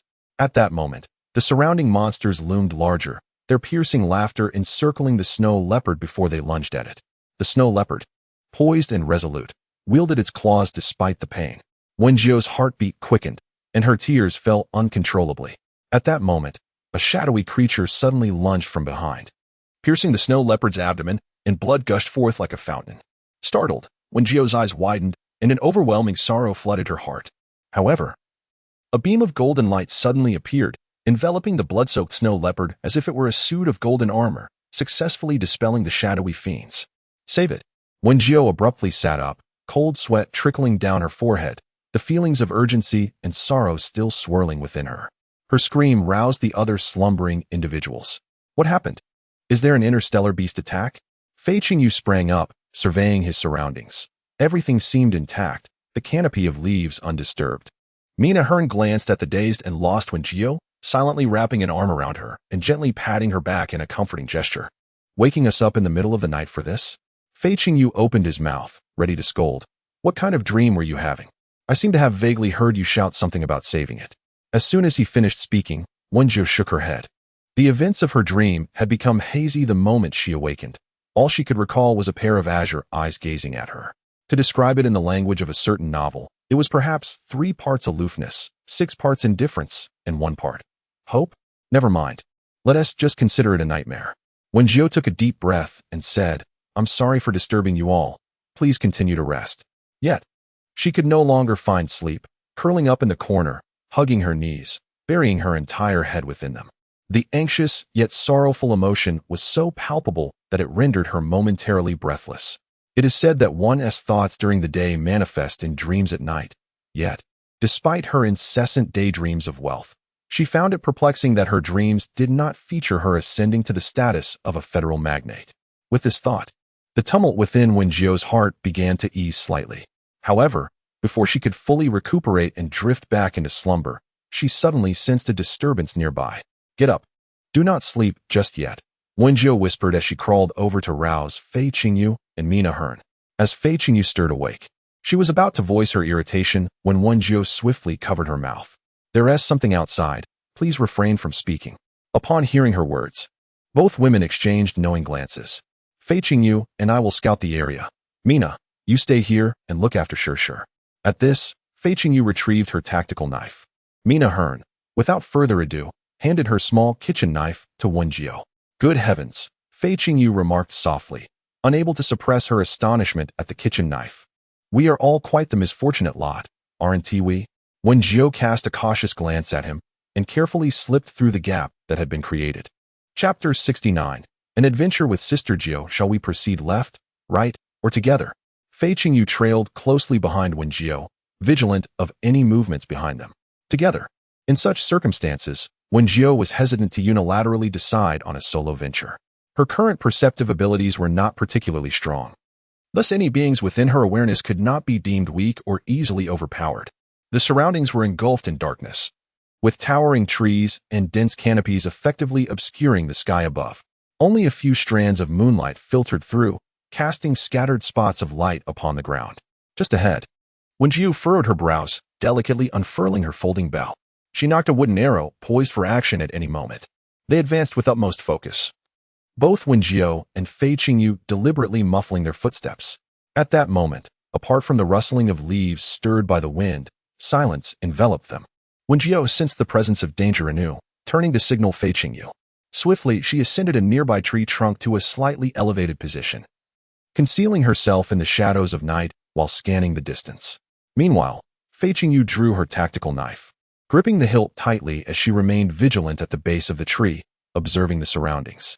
Her gaze fixated on the location she had previously sensed, where a dark figure seemed to move slowly, each step crushing the grass beneath it into flattened mounds. No, it could hardly be described as a foot. It was more accurately a limb. It was a colossal spider, capable of squashing them with a single step. Its 4 eyes glimmered with a green luminescence in the darkness, as if searching for prey. The 4 pairs of dark red limbs were covered in gray fuzz, invoking an oddly inappropriate thought of the delectable king crab. Yet this giant spider was no ordinary creature to be compared with a mere king crab. As if sensing the presence of nearby beings, it slowly shifted its limbs, leaving a deep imprint in the ground. Wen Jiu dared not continue her reconnaissance. Taking advantage of the creature's unawareness, she hastily slid down the trunk to the ground. What was happening? She thought she had heard a clicking sound moments ago. Fei Qingyu initially intended to assist Wen Jiu, concerned that she might stumble while descending from the tree. To her surprise, Wen Jiu effortlessly leaped down, landing silently and steadily. Without hesitation, Wen Jiu grasped Fei Qingyu's hand and swiftly made her way toward the leafy shelter, cautiously moderating the sound of her footsteps. Crushing the fruit, its juice smeared onto their bodies. Wen Jiu handed the fruit to Fei Qingyu and Mina Hearn, who did not inquire further, simply following Wen Jiu's instructions. After rapidly applying the juice to herself, Wen Jiu crushed another fruit to anoint the still unconscious Qiao Shishir. "What did you see up in the tree?" Fei Qingyu, noticing Wen Jiu's anxious expression, grew increasingly curious. "Spiders," Wen Jiu replied, sprinkling the remaining juice at the corners of the leafy shelter. "This fruit could temporarily mask their scent. When I signal, do not make a sound." Upon hearing this, Fei Qingyu's face turned pale. Spiders were his greatest fear. "Stay over there." He trembled like a leaf in the wind. Wen Jiu sighed inwardly. Her original plan was to flee with Qiao Shishir and Mina Hearn without delay. However, considering the dimness of the evening, Qiao Shishir's unconscious state, and Mina Hearn's incomplete recovery, the thought of them wandering into a more perilous situation was troubling. Although the giant spider was fearsome, it was not particularly close to their position. Furthermore, spiders had provision and relied primarily on their sense of smell to locate prey. Now that they had applied the scent-masking juice and taken refuge beneath the leafy shelter, with a stroke of luck, they might entirely evade this peril. The three individuals were acutely aware of the gravity of their predicament, confined within the leafy shelter, straining their ears to catch the slightest sounds from outside. After approximately an hour, Wen Jiu sensed that the gigantic spider had seemingly vacated the vicinity, prompting him to advise the others to ease their tension slightly. "Could it be that the spider we encountered earlier?" Mina Hearn remarked, still haunted by the memory. "It truly terrified me. That spider's eyes were larger than my fist." "Please, spare me the details." Fei Qingyu shuddered, her knees drawn tightly together as she clutched her fragile self. "Just thinking about it makes my heart race." Observing her distress, Wen Jiu couldn't help but tease. Well, I thought you, the chosen one, feared nothing in this world." To his surprise, it was amusing to discover that Fei Qingyu was afraid of spiders. His jesting lightened the mood, alleviating some of their earlier trepidation. After a while, Wen Jiu felt confident that the colossal spider had departed, and his demeanor softened considerably. "Phew, it seems there is no immediate danger." However, before Fei Qingyu could utter the final word of caution, a cacophony of noise erupted from outside. It sounded as though several individuals were racing towards their location, accompanied by frantic screams. "Mina, you need to take Qiao Shishir and find a place to hide immediately," Wen Jiu urged, his brow furrowed. The footsteps grew increasingly loud, and it appeared that their escape would soon prove challenging. For the moment, they could only ensure that Mina Hearn and Qiao Shishir were safely concealed. After she finished speaking, Mina Hearn did not hesitate and immediately carried Qiao Shishir out of the leafy shelter, retreating into a nearby thicket. Simultaneously, Wen Jiu and Fei Qingyu also emerged, swiftly climbing the surrounding trees to conceal themselves amidst the lush foliage. The leaves provided ample cover, effectively shrouding their figures. At last, they could discern the scene below. Several students were frantically running, their expressions filled with panic, desperate not to be left behind.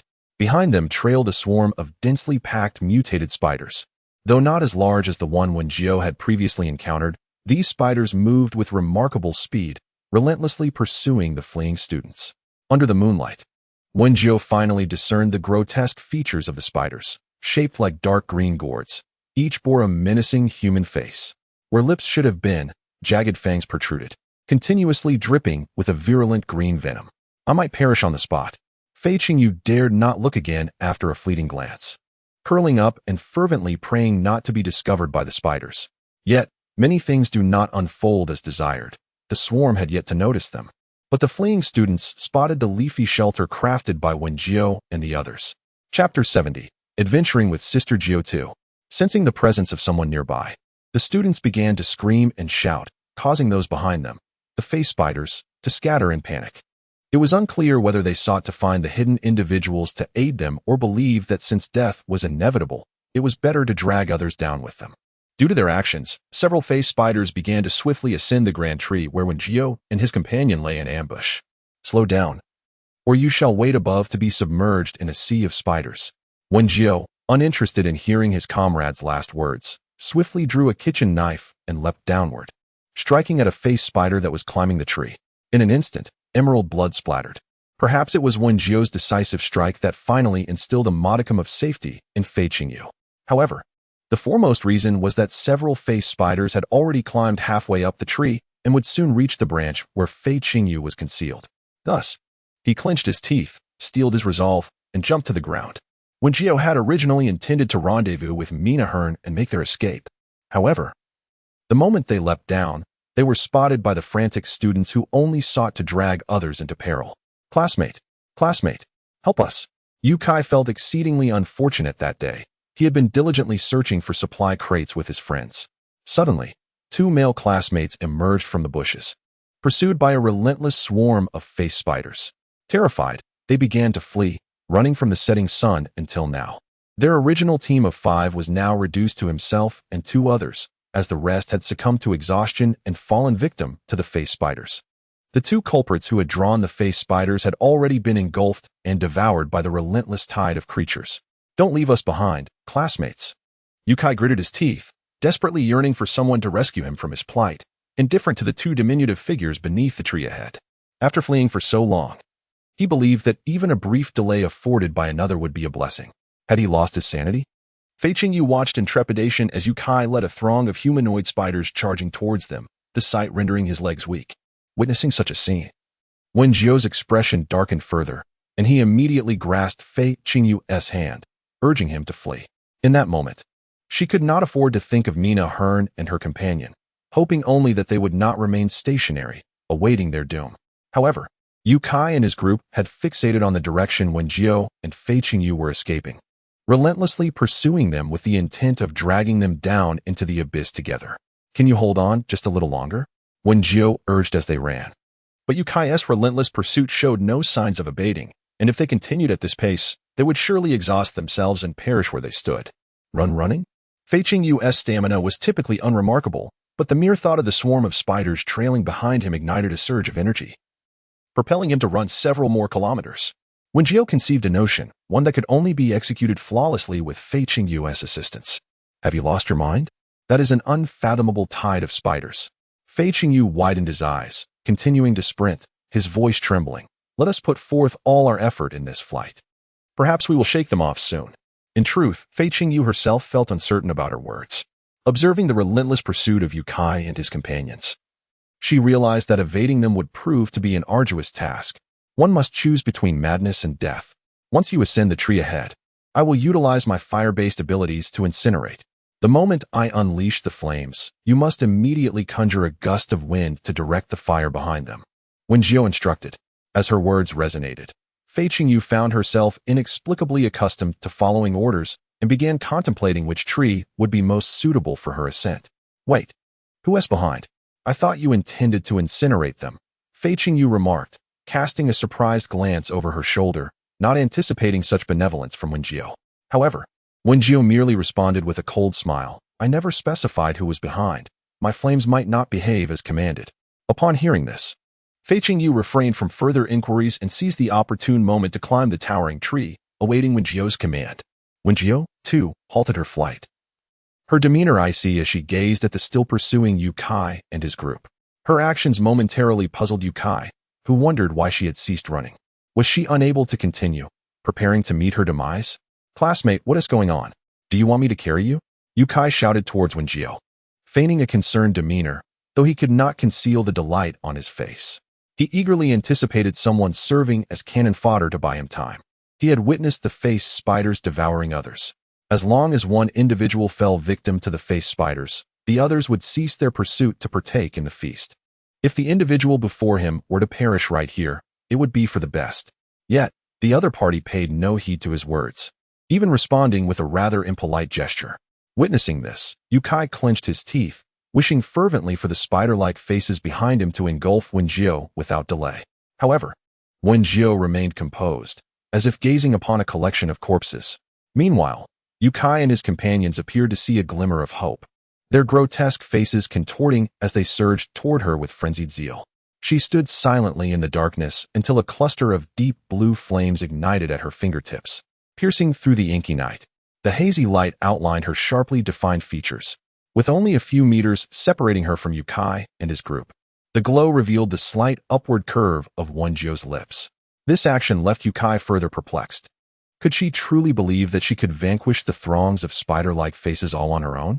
Just as they were about to reach her side, she moved her lips as if silently uttering something.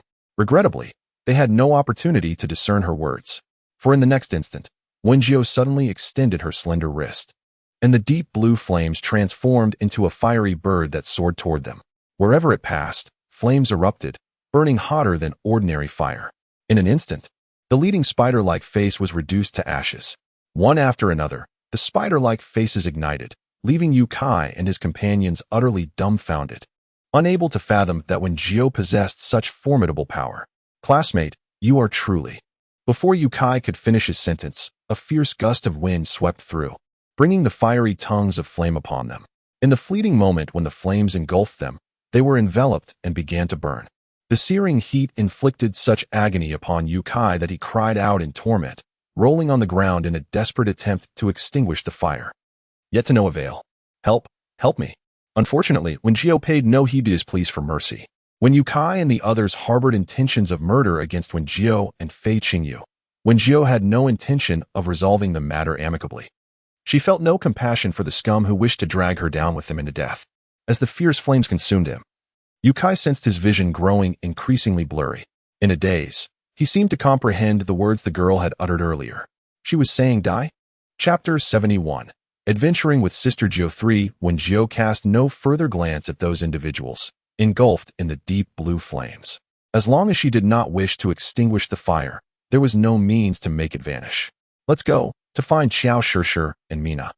Her voice carried a hint of chill, instilling a sense of trepidation in Fei Qingyu, who had just leapt down from a tree. Initially, Fei Qingyu thought Wen Jiu's earlier remarks were mere jest, but upon seeing the charred remains of Zhou Kai and his companions on the ground, he realized that Wen Jiu was far from the gentle facade she presented. Perhaps because Mina Hearn and Xiao Shishir had remained unnoticed by the students. They had successfully concealed themselves in the underbrush, masking their scent with fruit juice, thus evading the attack of the face spiders. After locating them, Wen Jiu carried Xiao Shishir on her back and led them upstream along the riverbank. The atmosphere remained notably quiet. Mina Hearn had intended to inquire how they had escaped from a horde of face spiders, though she concealed Xiao Shishir in the underbrush. The numerous spiders could still be seen pursuing them. Despite carrying Xiao Shishir on his back, Wen Jiu exhibited no signs of fatigue while walking. In fact, he moved with a swiftness that surpassed even those unburdened, leaving Mina Hearn astounded. She had not anticipated that someone as seemingly petite as Wen Jiu would possess such remarkable strength and endurance. They continued their journey until the sky began to brighten with the faintest hint of dawn, at which point they followed Wen Jiu to a stretch of open land where they would establish their camp for this survival training exercise. Wen Jiu gently placed Xiao Shishir on the ground and began assigning tasks. Mina, please gather some stones by the riverbank, both large and small. Once their individual responsibilities were determined, they dispersed to commence their tasks. Meanwhile, Wen Jiu remained in place to construct a leaf shelter. If fortune favored them, they might endure the duration of their training here. Before the first light fully broke, they successfully completed the construction of the new leaf shelter. This time, Wen Jiu built it sturdier and took care to add a significant number of broad leaves to the roof to prevent rain from leaking through. He also utilized some of the remaining herbs to create a repellent, spreading its essence around the shelter. After being pursued by the face spiders for such an extended period, Fei Qingyu finally began to feel the exhaustion seep into her limbs once Wen Jiu had prepared a resting area. Mina Hearn was not faring much better. Her wounds had yet to heal completely, and she had been enduring her discomfort until now. During this period, she skillfully used a folding bow to shoot down 2 native colorful feathered chickens, significantly larger than the one she had previously purchased at the Star Network supermarket. They appeared quite plump and delectable. After spending half a day in this endeavor, Wen Jiu felt her previous irritability dissipate considerably. Estimating that there was still ample time, she decided to prepare a nourishing chicken soup with the colorful chickens. Thus, she called out to Fei Qingyu from her leafy shelter, requesting him to utilize his gold-based abilities to fashion a stone bowl and pot from the large rocks. Initially reluctant and still groggy from sleep, he ignored Wen Jiu, keeping his eyes tightly shut. However, upon hearing that she intended to make chicken soup, his demeanor instantly brightened, and he eagerly set about selecting stones for the pots. With deft precision, She chopped the colorful chickens into suitable pieces for the soup. At that moment, Fei Qingyu cheerfully presented the stone pot he had crafted, proclaiming, "I've cleaned it. You can use it directly. Just remember to serve me a bowl once it's done." He was clearly enamored by the prospect of delicious food, having forgotten Wen Jiu's earlier cold and indifferent demeanor. It must be said that Fei Qingyu was quite resourceful. The size of the stone pot was perfect.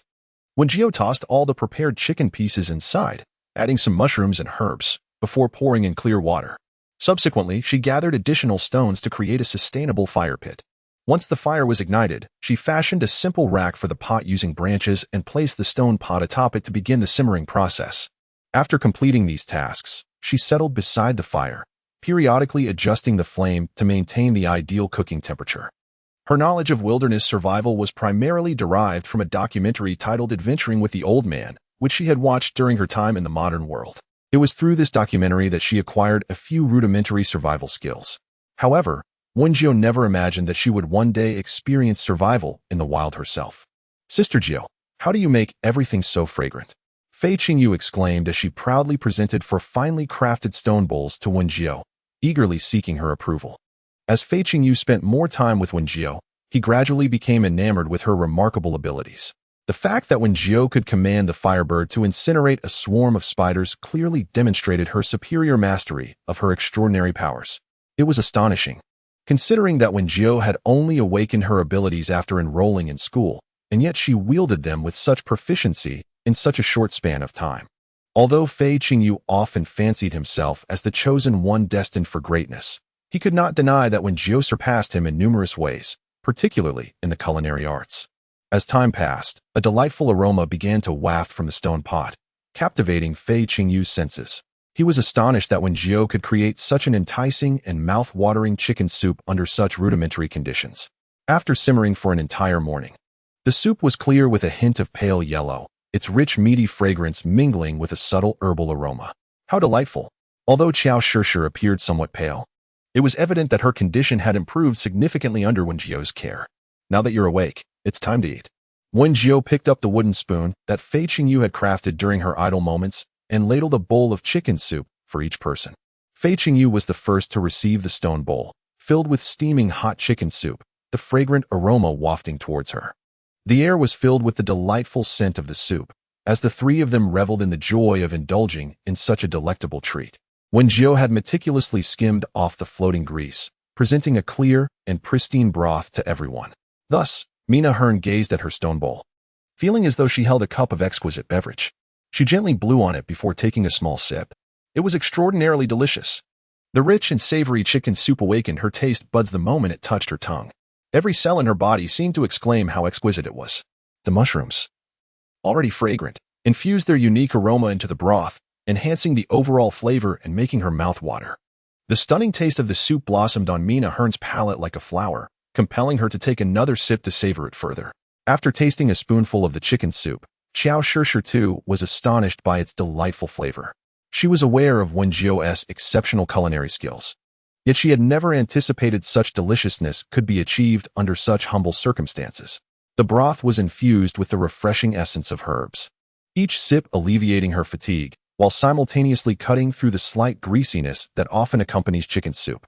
Initially, upon learning that herbs were included, Qiao Shishir had worried that it might taste as bitter as medicine. However, reality proved her concerns unfounded. She delicately lifted a piece of snow-white chicken with wooden chopsticks to savor.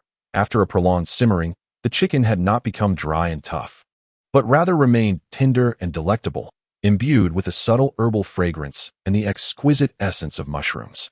Meanwhile, Fei Qingyu, unperturbed by the heat, finished a bowl in one go and proceeded to ladle herself a second. The crystal-clear chicken broth, adorned with plump mushrooms, appeared both light and elegant, pleasing to the eye. The bowl that Wen Jiu had previously served her lacked mushrooms, so this time Fei Qingyu eagerly picked up a mushroom and took a bite. The succulent mushroom, saturated with rich juices, offered a mouthfeel comparable to that of tender meat, and coupled with the juicy chicken, each bite left Fei Qingyu inwardly sighing with satisfaction. The three of them vied to drink from their bowls of chicken soup, then scrambled for spoons to ladle more into their own. The scene escalated to one where Fei Qingyu, unable to secure a spoon, simply seized the pot and ran off. "Fei Qingyu, put the pot down. I want tea." You two are hoarding the spoons, and I'm left with nothing." With that, Fei Qingyu dashed away with the pot, disappearing from view. However, Xiao Shishir and Mina Hearn had nearly had their fill, so they did not pursue him further. Wen Jiu watched their lively scene, his heart lifting considerably. Perhaps the medicinal properties of the herbs had infused the broth, for after drinking the soup, Xiao Shishir's complexion gradually became more radiant. Not only Xiao Shishir, but even Mina Hearn felt invigorated, the previous fatigue and weakness having been dispelled.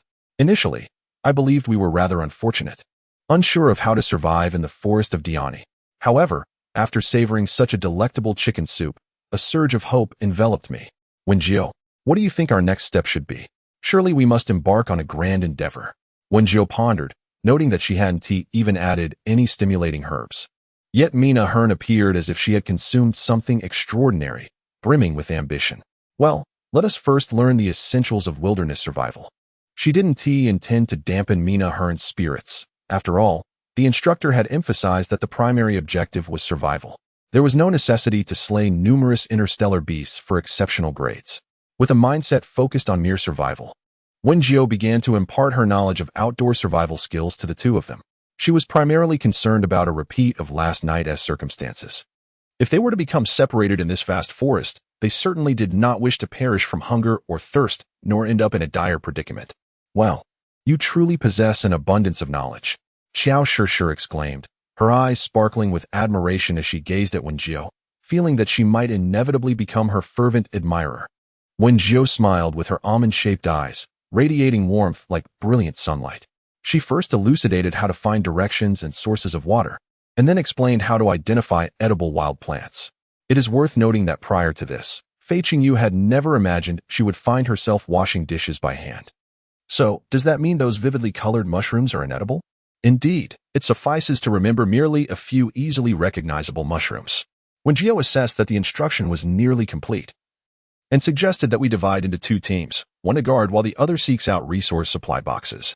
Upon hearing this, Fei Qingyu expressed some confusion, questioning why they needed to venture out for boxes when they already had food, drink, and shelter. Instantly, Xiao Shishir and Mina Hearn recalled their earlier encounters. The harrowing dread of being powerless against interstellar beasts, which left an indelible impression of fear. Consequently, they readily consented to Wen Jiu's proposal, and Fei Qingyu, having no objections, merely posed her inquiry casually.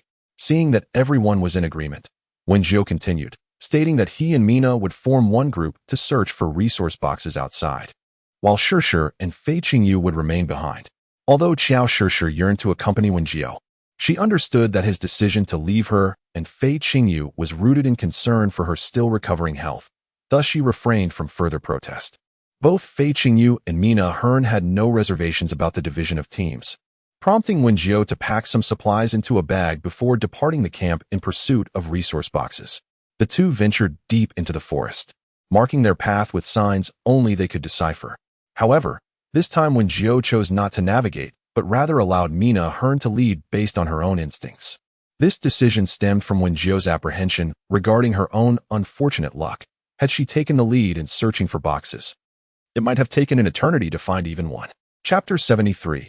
Following Sister Jiu on an adventure 5, it must be said that Mina Hearn's fortune indeed surpasses that of Wen Jiu. After traversing for approximately an hour, they successfully located 2 supply crates.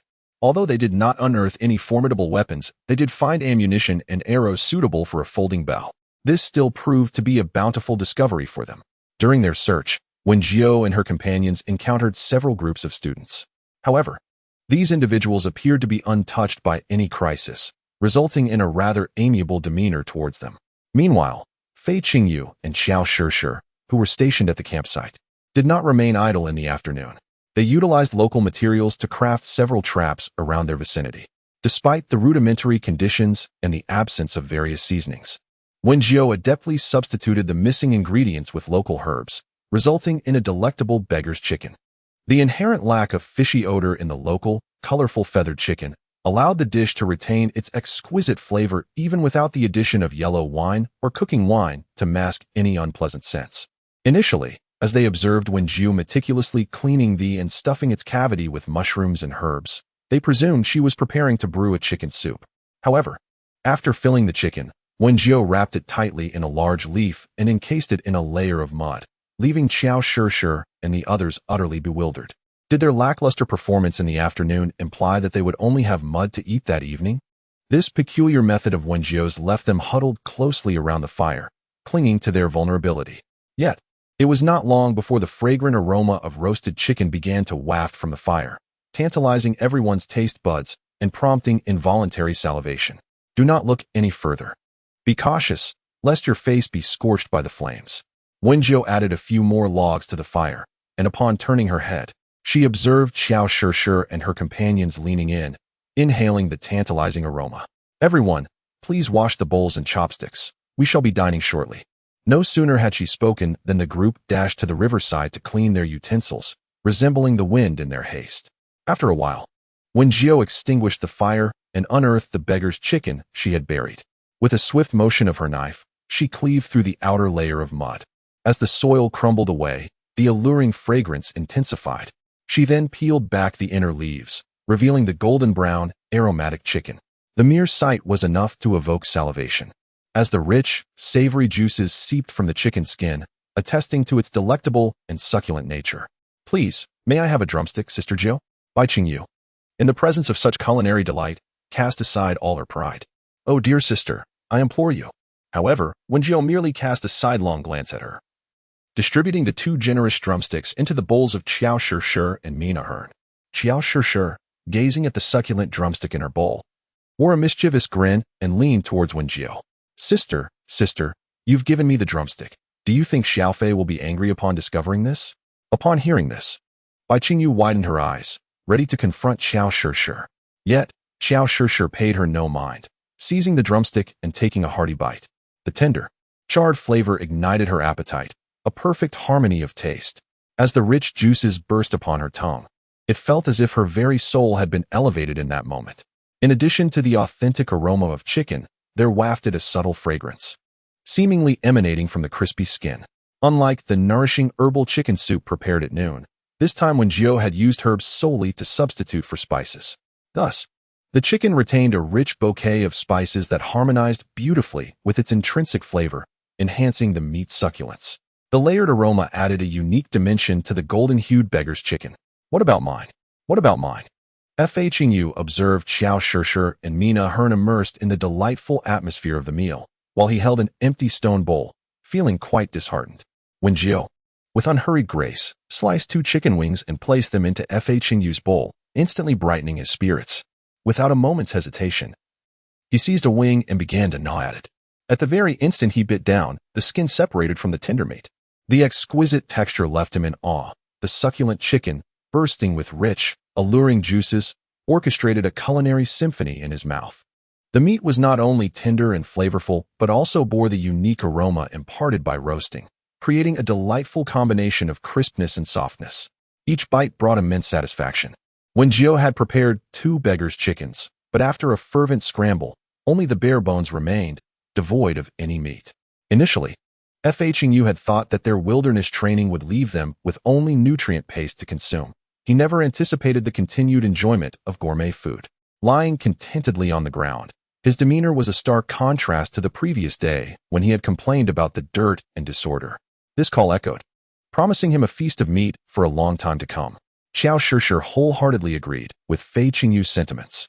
Before her arrival, she harbored little hope, merely content with the notion of drinking nourishing liquids to satiate her hunger. Yet, she was pleasantly surprised by Wen Jiu's remarkable versatility, which has since made her an ardent admirer of his. Sitting alongside her, Mina Hearn nodded in agreement. Wen Jiu was indeed a source of astonishment, excelling not only in culinary skills but also displaying formidable combat prowess. That afternoon, she teamed up with Wen Jiu to venture outside in search of boxes, only to encounter venomous snakes lurking in the shadows, poised to strike. At one point, she narrowly escaped an attack from one of these serpents. Thanks to Wen Jiu's swift reaction, he shot the creature down with a single arrow, thereby sparing her from injury. After indulging in a hearty meal, the group tidied up the litter scattered around and nestled into their leafy shelter, allowing slumber to envelop them. Fortunately, they did not experience the harrowing incidents of the previous night, and for several consecutive days, their activities unfolded smoothly. As the conclusion of their training approached, with less than a day remaining, it became evident that misfortune tends to follow the unfortunate. particularly with the presence of the ill-fated Wen Jiu. They ultimately encountered the colossal spider they had hoped to avoid. Chapter 74. She flees, he pursues. And they are all trapped. The events must be recounted from the morning of the final day. Wen Jiu had initially planned to seize the last opportunity to gather herbs in the forest. Thus, he and Xiao Shishir ventured into the woods at dawn. After days of recuperation and the nourishment provided by Wen Jiu's medicinal cuisine, Xiao Shishir's health had nearly returned to its former state.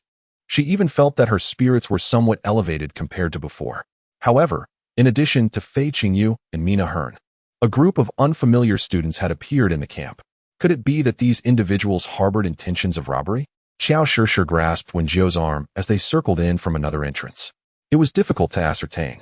Wen Jiu furrowed her brow, observing the disheveled students.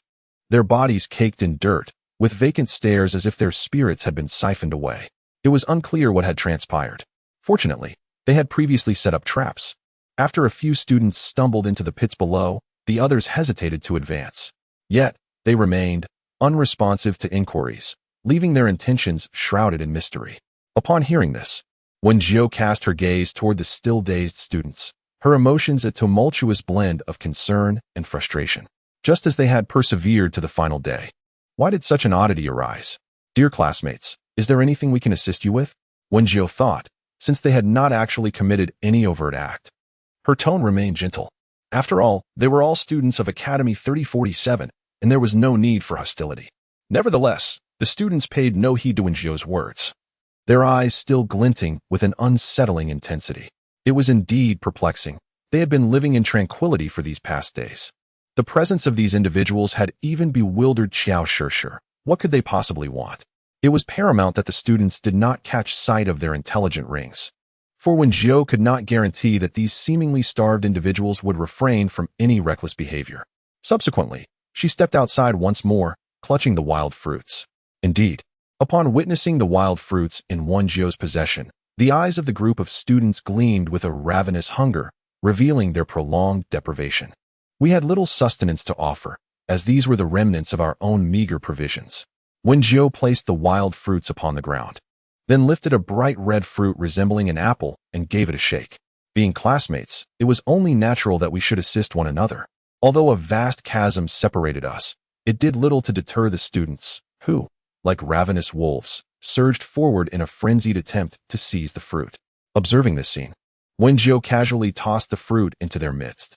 Before it even touched the ground, a tall student leapt up to snatch it, promptly stuffing it into his mouth and beginning to chew voraciously. Those who failed to secure a piece immediately turned their aggression towards the towering student. Alas, his eating pace was astonishingly swift. Even the pit was swallowed whole. My goodness, how long had they been starved? Mina Hearn stood in stunned silence, tugging at Xiao Shishir in astonishment. Xiao Shishir and Fei Qingyu were equally taken aback by the spectacle before them. Only Wen Jiu observed the students with an indifferent gaze, realizing that the situation was even more dire than she had anticipated. Logically, wild fruits should be abundant in the forest of Dionysi, and the supply crates were not scarce either. What calamity had these ravenous students endured? Food. Give us food. At last, one student, still somewhat coherent, shouted out. As soon as the cry rang out, the others joined in, chanting, "Food! Food! Give us food!" This predicament is certainly not what Wen Jiu had hoped to witness. She initially believed that these students were merely famished and that offering them sustenance would elicit conversation.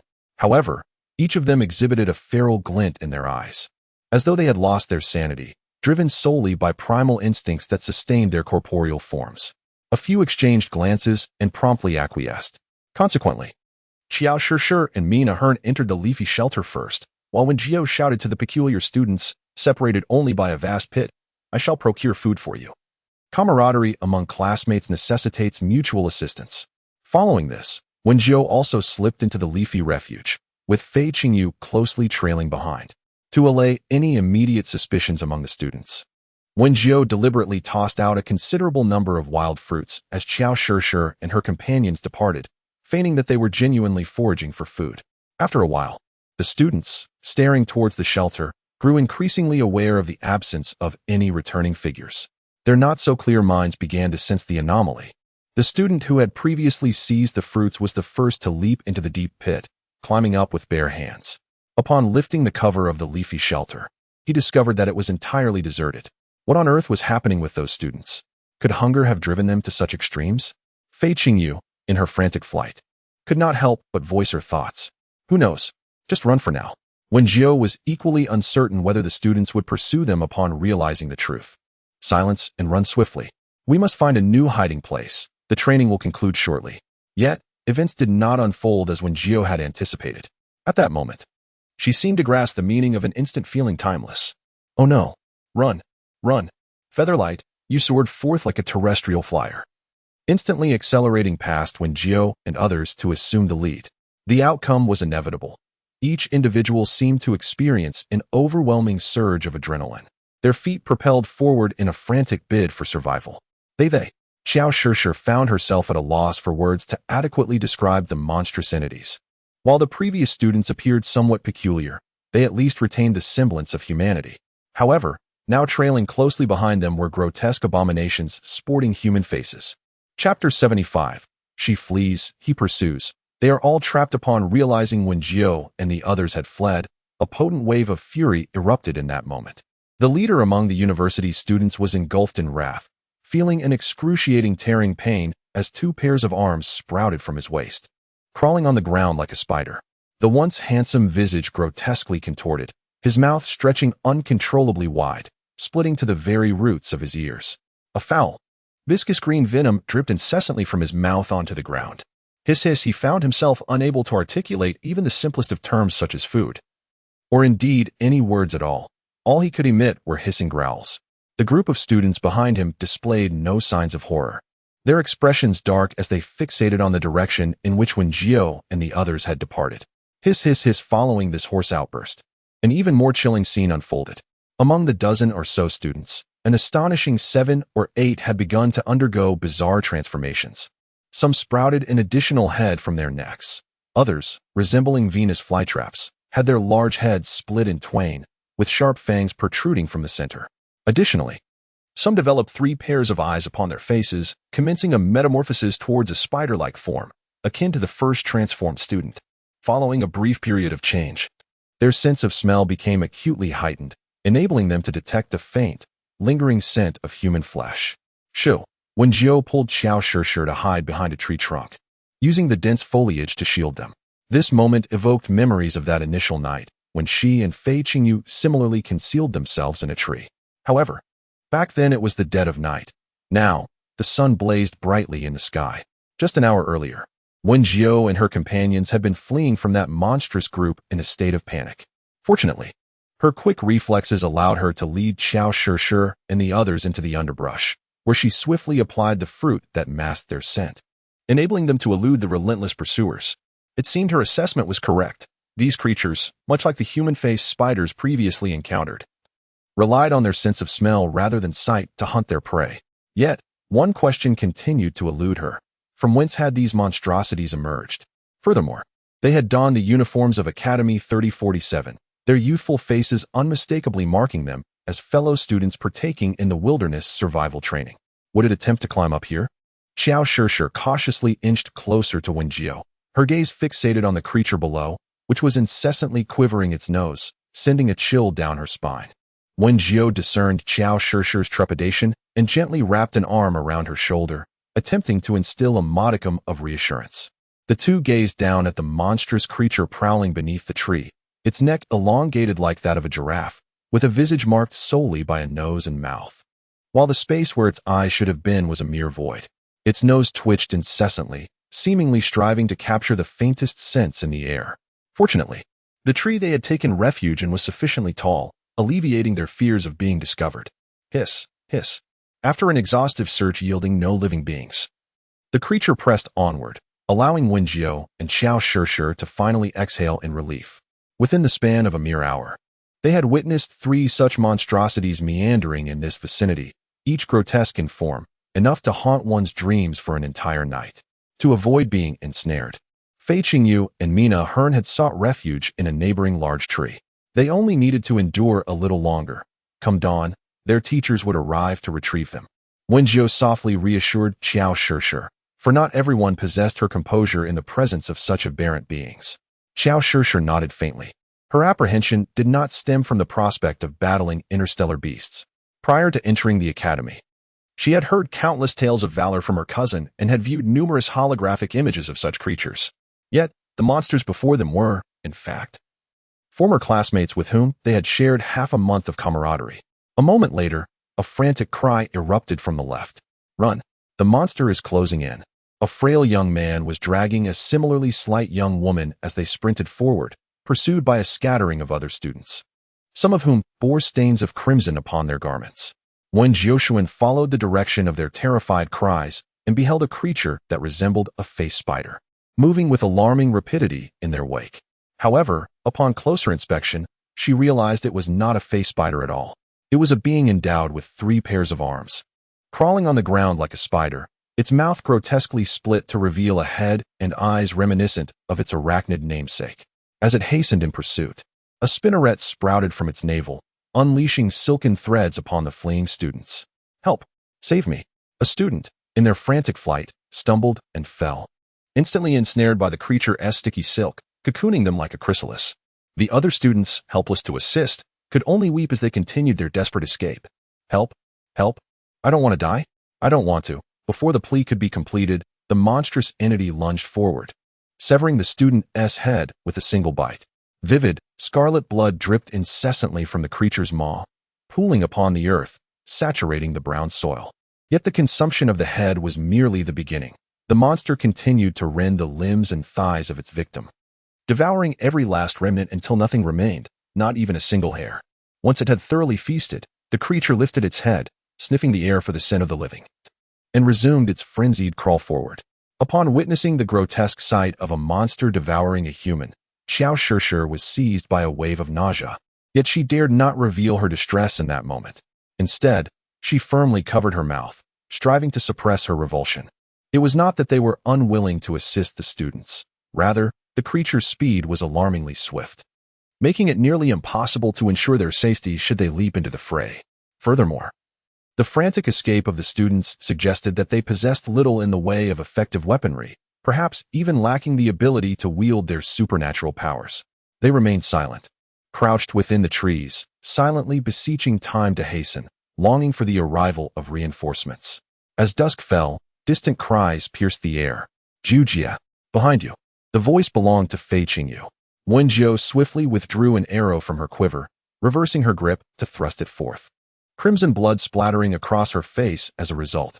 It was a creature beyond her capacity to describe, its limbs contorted at unnatural angles behind them, its maw grotesquely agape, with a tongue longer than its chin, incessantly dripping of virulent green venom. Had Wen Jiu's reflexes faltered for even a heartbeat longer, the monster would have severed her fragile neck, devouring her head whole. Her quick shot had pierced the creature's eye, and the sudden pain rendered it incapable of reacting, causing it to tumble from the tree trunk. In a precautionary measure, Wen Jiu drew her folding bow and took aim, denying the creature any chance of ascending once more. With a single arrow, she pierced its heart. How had it managed to climb up in the first place? Xiao Shishir trembled with apprehension. She and Wen Jiu had remained ever vigilant, yet this monstrous creature had silently appeared behind them. Had it not been for Bai Qingyu's timely warning, who knows what might have transpired? "We can no longer remain passive," Wen Jiu asserted, securing her quiver upon her back. The creature's transformation resembled that of a chameleon, explaining why they had failed to detect its presence. It was only upon witnessing the beast descend to the ground, camouflaging its limbs with the brown earth, that Wen Jiu comprehended the situation. The reason for its utter silence while moving, however, remained a mystery.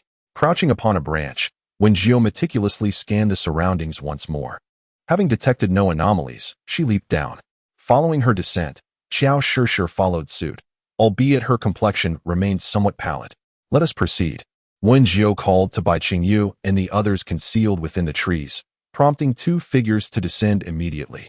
The group traversed through the dense jungle, with Wen Jiu's plan being to locate other surviving students, ascertain the situation, and then unite to fend off the relentless onslaught of the creature. Yet, fate often harbors unpredictability. As dusk approached, they finally encountered a fellow student huddled within the underbrush. This student revealed that the initial group affected by the transformation had been part of her team. Prior to their arrival, they had traveled together on a bus, thus deciding to form a team, believing that strength lies in numbers.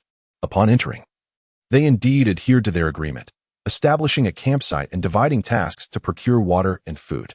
Everything appeared to unfold with remarkable ease. The group lacked experience in identifying mushrooms, yet an inexplicable urge to consume the glowing green fungi overtook them. Thus, they joyfully shared the mushrooms among themselves. However, the lone survivor among them harbored a deep-seated psychological trauma, having once encountered hallucinations after mistakenly consuming poisonous mushrooms, from which she had only recently recovered. She narrowly escaped disaster.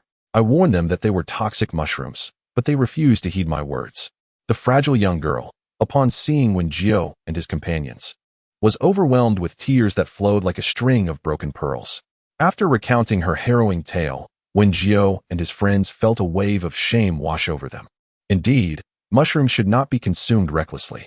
Initially, they exhibited no unusual symptoms after eating the mushrooms, but as the night deepened, they became frenzied, rushing from their resting places, clamoring for food. I was utterly terrified. Each individual's eyes glowed with an eerie green light, prompting me to flee in panic. Fang Jia trembled, tears and snot streaming down her face. It seemed they were initially oblivious to the scent, unable to rely on olfactory recognition to locate one another. Otherwise, this young girl would have met a tragic fate. Would you like to join us? Xiao Shishir crouched before Fang Jia, extending a hand in a gesture of compassion to wipe away her tears. The decision to include Fang Jia was made through private discussion among them, which is why Xiao Shishir was inquiring. Will you protect me? Fang Jia's eyes were red, resembling a small, wronged creature. No. Wen Jiu's voice was frigid, and no one could provide unwavering protection. Rather than waiting for others to shield her, it was better to take matters into her own hands. With that thought, Wen Jiu drew her folding bow and shot an arrow into the thicket to her right. Instantly, a grotesque creature tumbled out of the underbrush, startling Fang Jia into a series of screams. It was better to protect oneself. Wen Jiu swiftly released another arrow, striking the creature squarely in the head. She approached to investigate, finding it similar to the deformed monster she had slain earlier. Although their appearance had mutated, the position of their hearts remained unchanged. In that case, dealing with them was not particularly troublesome. At least she had discovered their weakness. How terrifying. Fang Jia's tears flowed uncontrollably once more. Have my friends truly become like this?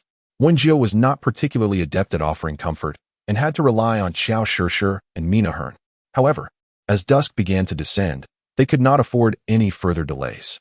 Thus, Wen Jiu pulled Fang Jia, who was crouched and weeping on the ground, to her feet. I understand this is hard for you to accept right now, but I hope you realize that we are out of time. If you wish to join us, please stop crying. The louder you weep, the more monsters will be drawn to us. Wen Jiu was aware that her demeanor could be excessively cold at times. Yet in this perilous situation, she had little patience for a young girl's hesitations. With those words, Fang Jia finally ceased her sobbing and took hold of Xiao Shishir's hand, accompanying Wen Jiu and the others. A group of individuals continued their quest to locate other surviving students. Along the way, Wen Jiu shared his insights on vanquishing the monsters. However, the atmosphere was laden with complexity, for those creatures had once been students of the 3047 Academy before their transformation. Strangely, despite their persistent search, they encountered neither other survivors nor the grotesque monsters as darkness descended. The silence enveloping them was unsettling. Mina Hern instinctively drew closer to Wen Jiu, pondering the absence of fellow students, which struck her as peculiar. Wen Jiu, too, was lost in contemplation. This outdoor survival training involved thousands of new students. Even though the expanse of the Diani forest was vast, she distinctly recalled the instructors stating that the training would occur only at the forest's periphery. Over the past few days, whenever she ventured out in search of resource boxes, she had stumbled upon several groups of students. Thus, the eerie tranquility of their current surroundings was indeed unsettling. Let us press on a bit further, if necessary. We can wait until dawn when the teachers will come to retrieve us, suggested Xiao Shishir, pulling Fang Jia along as she cast her gaze around them. The surroundings were cloaked in darkness, yet she seemed to perceive faint green glimmers in the distance.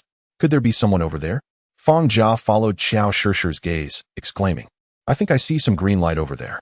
Fei Qingyu, who had been unusually quiet throughout their journey, casually glanced in that direction. Yet, at that moment, his eyes widened in terror as he trembled and spoke to Wen Jiu. That appears to be eyes. As his words hung in the air, the faint glimmers drew nearer, and they could finally discern that they were the green eyes of spiders. Chapter 77. She flees, he pursues. And they all find themselves trapped. Run. Wen Jiu immediately reacted, grabbing someone at random without so much as a glance, and began to sprint forward. They fled in a panic, while the gigantic spider drew ever closer. From its 4 enormous eyes emanated a greenish glow, which, despite its faintness, finally illuminated the surrounding forest for Wen Jiu and the others. Countless strands of white silk intertwined among the trees, ensnaring the previously missing students, rendering them immobile. Bound from head to toe by the webs, they resembled cocoons. Strangely, Wen Jiu and the others could still faintly discern the expressions of these students through the silk. Some had already transformed into emaciated husks, while others seemed to have been captured only recently, their wide-eyed expressions of terror fixed on the outside world. As the giant spider saw its prey attempting to escape, it suddenly spat out webs towards the direction in which Wen Jiu and the others fled. Although Feng Jia was being pulled forward by Qiao Shishir, her stamina was lacking, and her speed paled in comparison to the others. In an instant, a strand of silk, thicker than her arm, ensnared her ankle, dragging her violently to the ground. Help me. Feng Jia had yet to awaken her powers. Desperately, she clawed at the earth with her fingers, her nails caked with dirt, but her efforts proved futile. In her despair, tears streamed down her face, mingling with the filthy grime. The strength of the silk was such that no matter how fiercely she struggled, she could not break free. Just when she believed she was destined to perish here, a flame surged forth, successfully severing the silken threads that ensnared her. Run.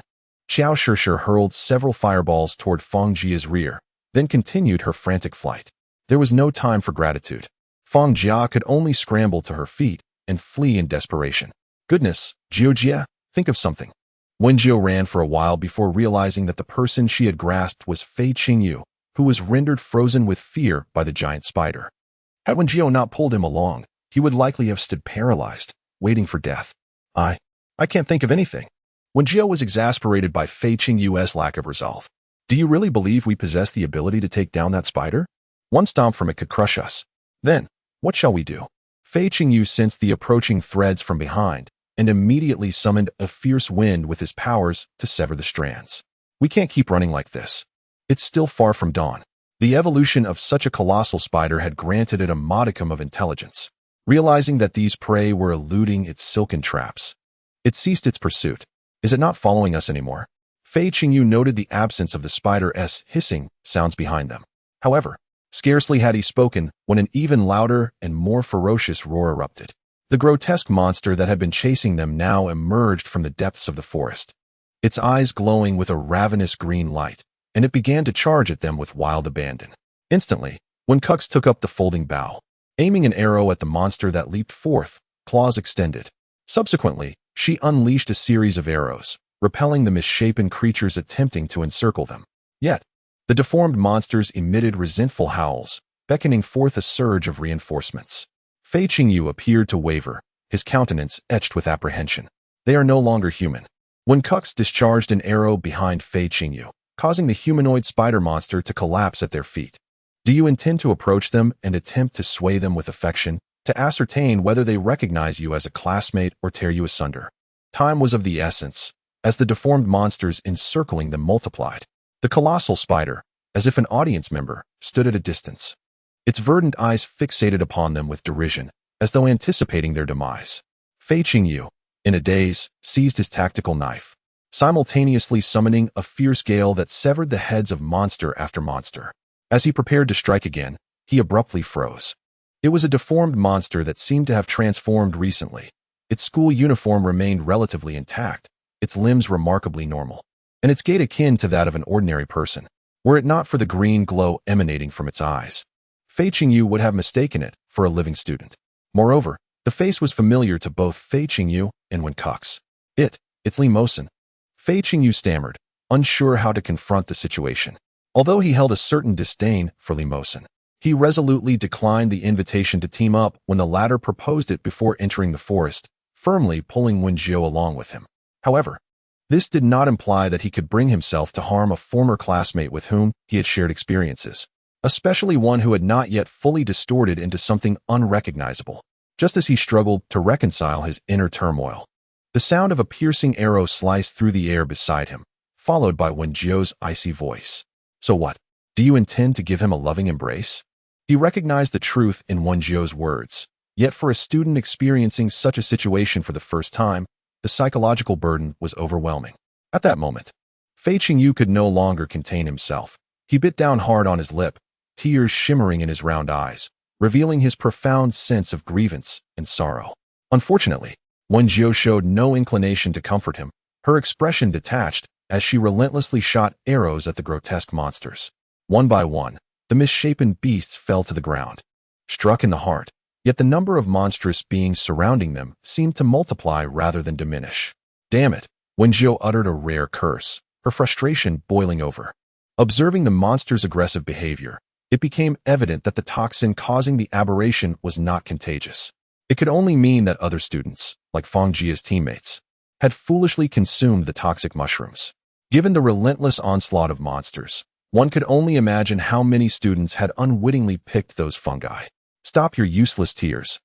A flicker of vibrant blue flame erupted from Wen Jiu's palm, marking the first time Fei Qingyu had witnessed her wielding her fire-based powers.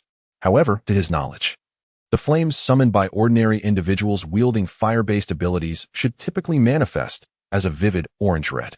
Must I reiterate the course of action?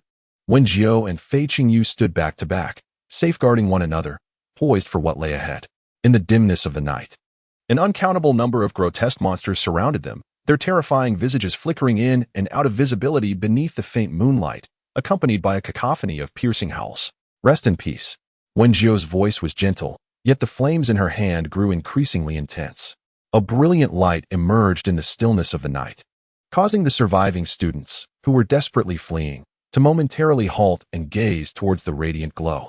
Within their numbed expressions of fear, a glimmer of hope finally surfaced. This light, which emanated a searing warmth upon approach, caught the attention of a colossal spider. It stared with its 4 large eyes, advancing toward the source of the fiery radiance. Chapter 78. She flees, he pursues. Their escape seems impossible. Are you all right, Jujia? Fei Qingyu exclaimed, her expression fraught with anxiety as she carried Wen Jiu, intent on locating the lost Xiao Shishir and others. The moment Wen Jiu unleashed her fire-based ability, those deformed monsters were instantly engulfed by a deep blue, searing flame, creating a stunning azure inferno. Yet, in the instant of release, Wen Jiu succumbed to weakness from the overexertion of her powers and collapsed, prompting a panicked Fei Qingyu to swiftly hoist her onto her back and flee. The cafeteria hasn't even disbursed our wages yet. If you die, what if the cafeteria refuses to acknowledge us and withholds our pay? Just as she spoke, he suddenly felt a movement from the figure on his back. The sound she emitted was faint, yet clear enough for him to comprehend. Do not even think about withholding my wages. Very well, it seems that Wen Jiu can endure a little longer. Fei Qingyu traversed the woods, carrying Wen Jiu on her back, and after a considerable search, she finally located Mina Hearn. She had initially fled alongside Xiao Shishir and Fang Jia. When Fei Qingyu found her, she was frantically hacking at a grotesque monster with a kitchen knife, her body splattered with crimson blood. Had Fei Qingyu not recognized the small knife in her hand, she might have turned and fled in terror. Earlier, during my escape, I encountered a few surviving students, but they ran upon seeing me, leaving me no opportunity to call out to them. With you drenched in blood, who wouldn't flee in fright?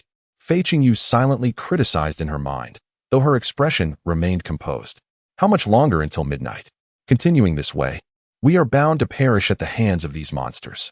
Mina Hearn furrowed her brow, and they exchanged burdens. Now it was her turn to carry Wen Jiu as they ran. Upon hearing this, Fei Qingyu opened her intelligence ring to check the time. There were still 2.5 hours until midnight. Could they truly hold out until then?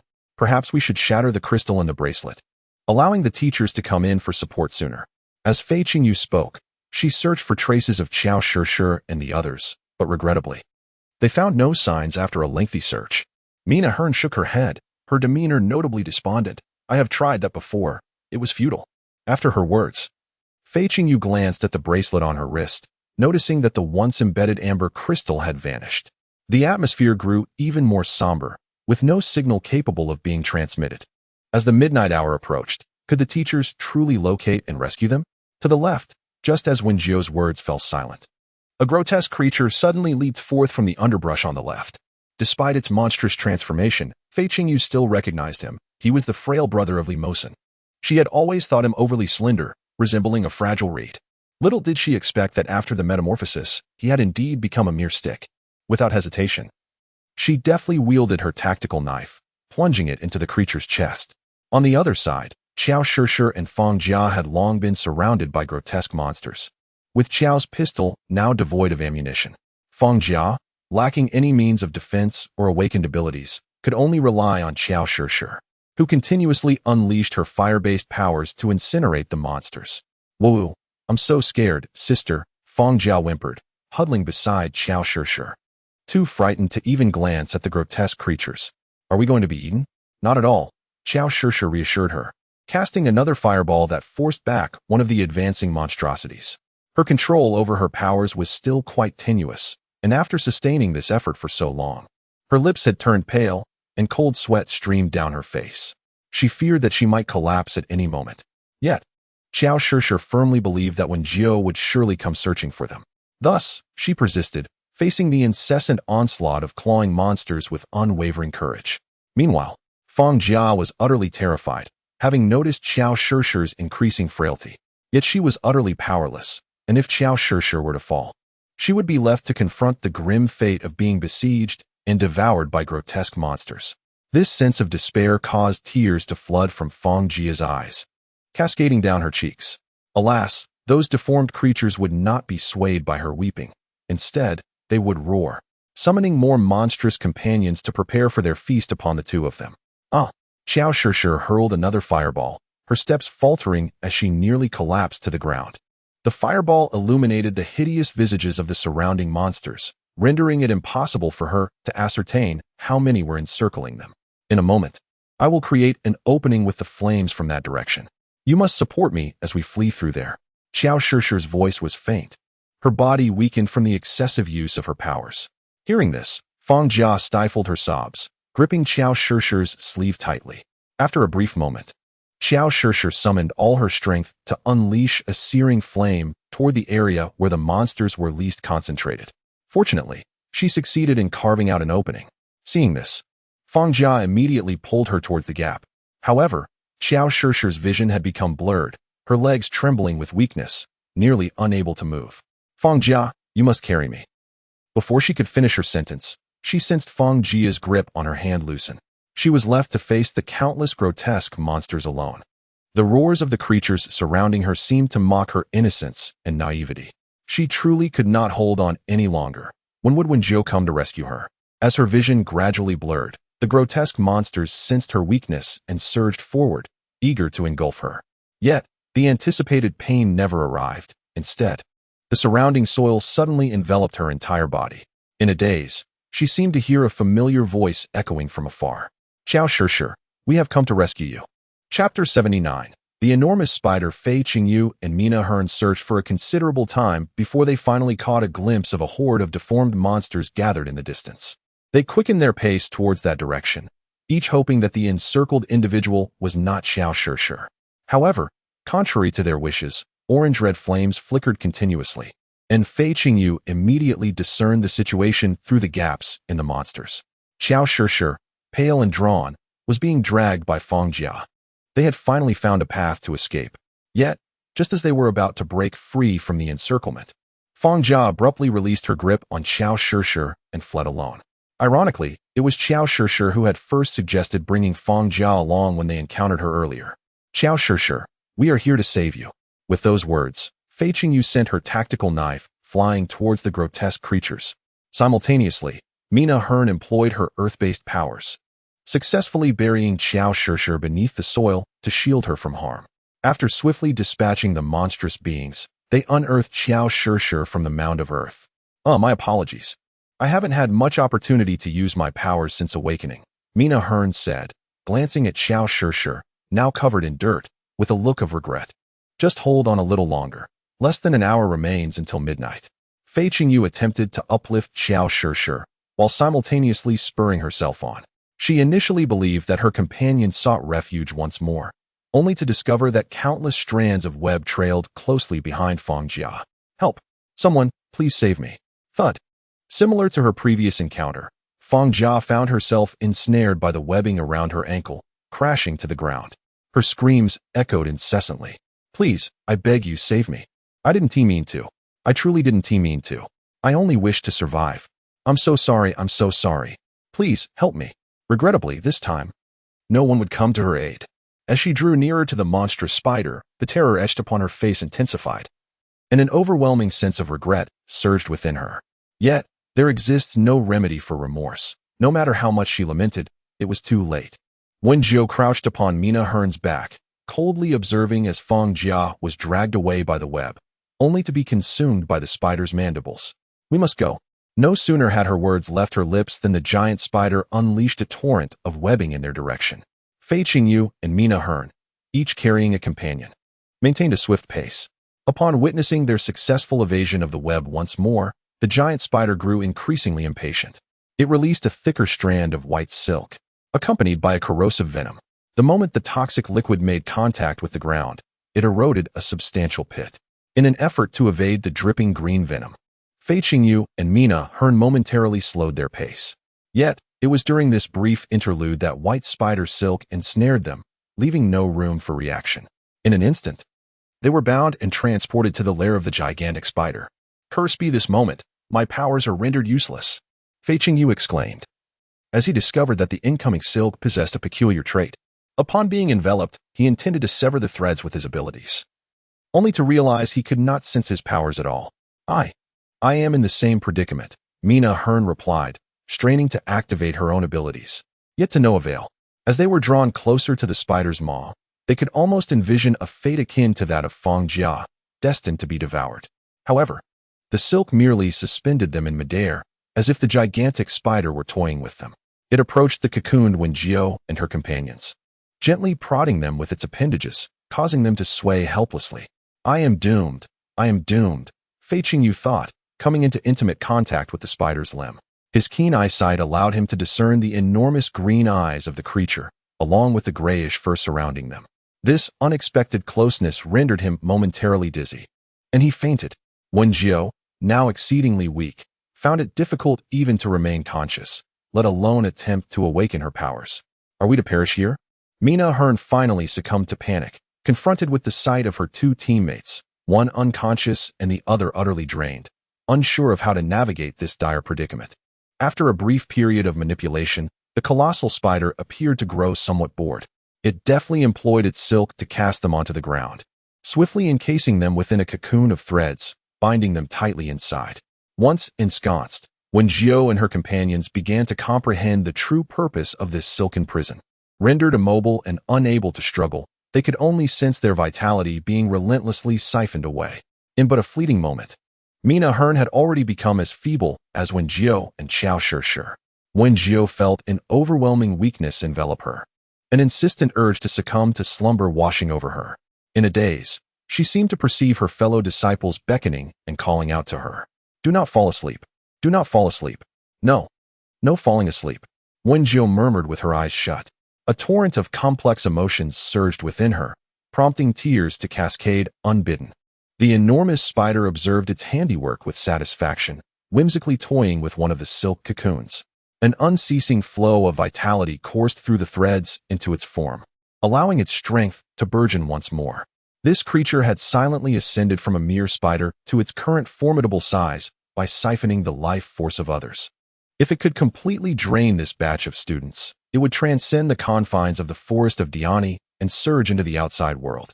The mere thought of escaping this wretched place brought a gleeful squint to the spider's eyes. However, it soon realized something was amiss.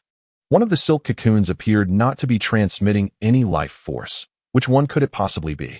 With measured steps, it approached the distinctive silk cocoon, from which a faint azure glow emanated, arousing its curiosity.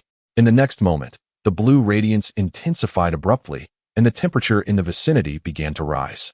The indestructible silk cocoon was reduced to ash, revealing 3 diminutive figures lying on the ground, alongside one small figure standing with a mischievous grin. As the full moon hung high in the sky, enveloped in mist, the silvery moonlight cast an inexplicable chill. Wen Jiu bore a smile, her pristine fangs glimmering as she toyed with a strand of deep blue flame, directing her gaze towards the colossal spider. "Is it amusing?" If Qiao Shishir and her companions were still conscious, they would notice that her originally gray-blue eyes had transformed into a lifeless silver hue. The giant spider was perplexed. How could the cocoon, from which no one had ever escaped, be so easily breached by this small being? In a fit of rage, it unleashed its spinneret once more, attempting to ensnare the diminutive figure within silk once again. However, unlike the previous ease, the deep blue flame in the small one's grasp surged forth to meet the strands of silk. In that instant of collision, the silk was incinerated to ashes, falling to the ground. As the silk was spun from the giant spider's abdomen, the flames followed the lengthening strands upward, leaving nothing but ash in their wake. This uncontrollable sensation incited a sense of panic within the giant spider, prompting it to sever the burning thread and leap onto a nearby tree, surveying Wen Jiu below. Wen Jiu stood resolutely upon the ground, unflinchingly gazing at the colossal spider perched upon the tree. In swift succession, the giant arachnid began to weave an immense web, launching itself ferociously towards Wen Jiu. With a smile, she deftly sidestepped, planting her foot upon the very tree that sheltered the monstrous creature. Brilliant, deep blue flames ignited beneath the tree, spiraling upward like a serpent.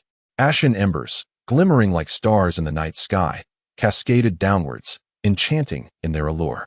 The giant spider was compelled to abandon its fiery perch for another tree, while the original trunk crashed down with a thunderous roar, sending countless particles of dust into the air.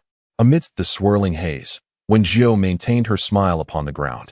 The dazzling flames outlined her petite figure, and as the breeze swept by, her platinum locks danced, revealing the elongated, pointed ears hidden among her tresses. The roles of hunter and prey had finally reversed. As Wen Jiu's flames reignited, the giant spider decisively spat a stream of emerald venom towards her.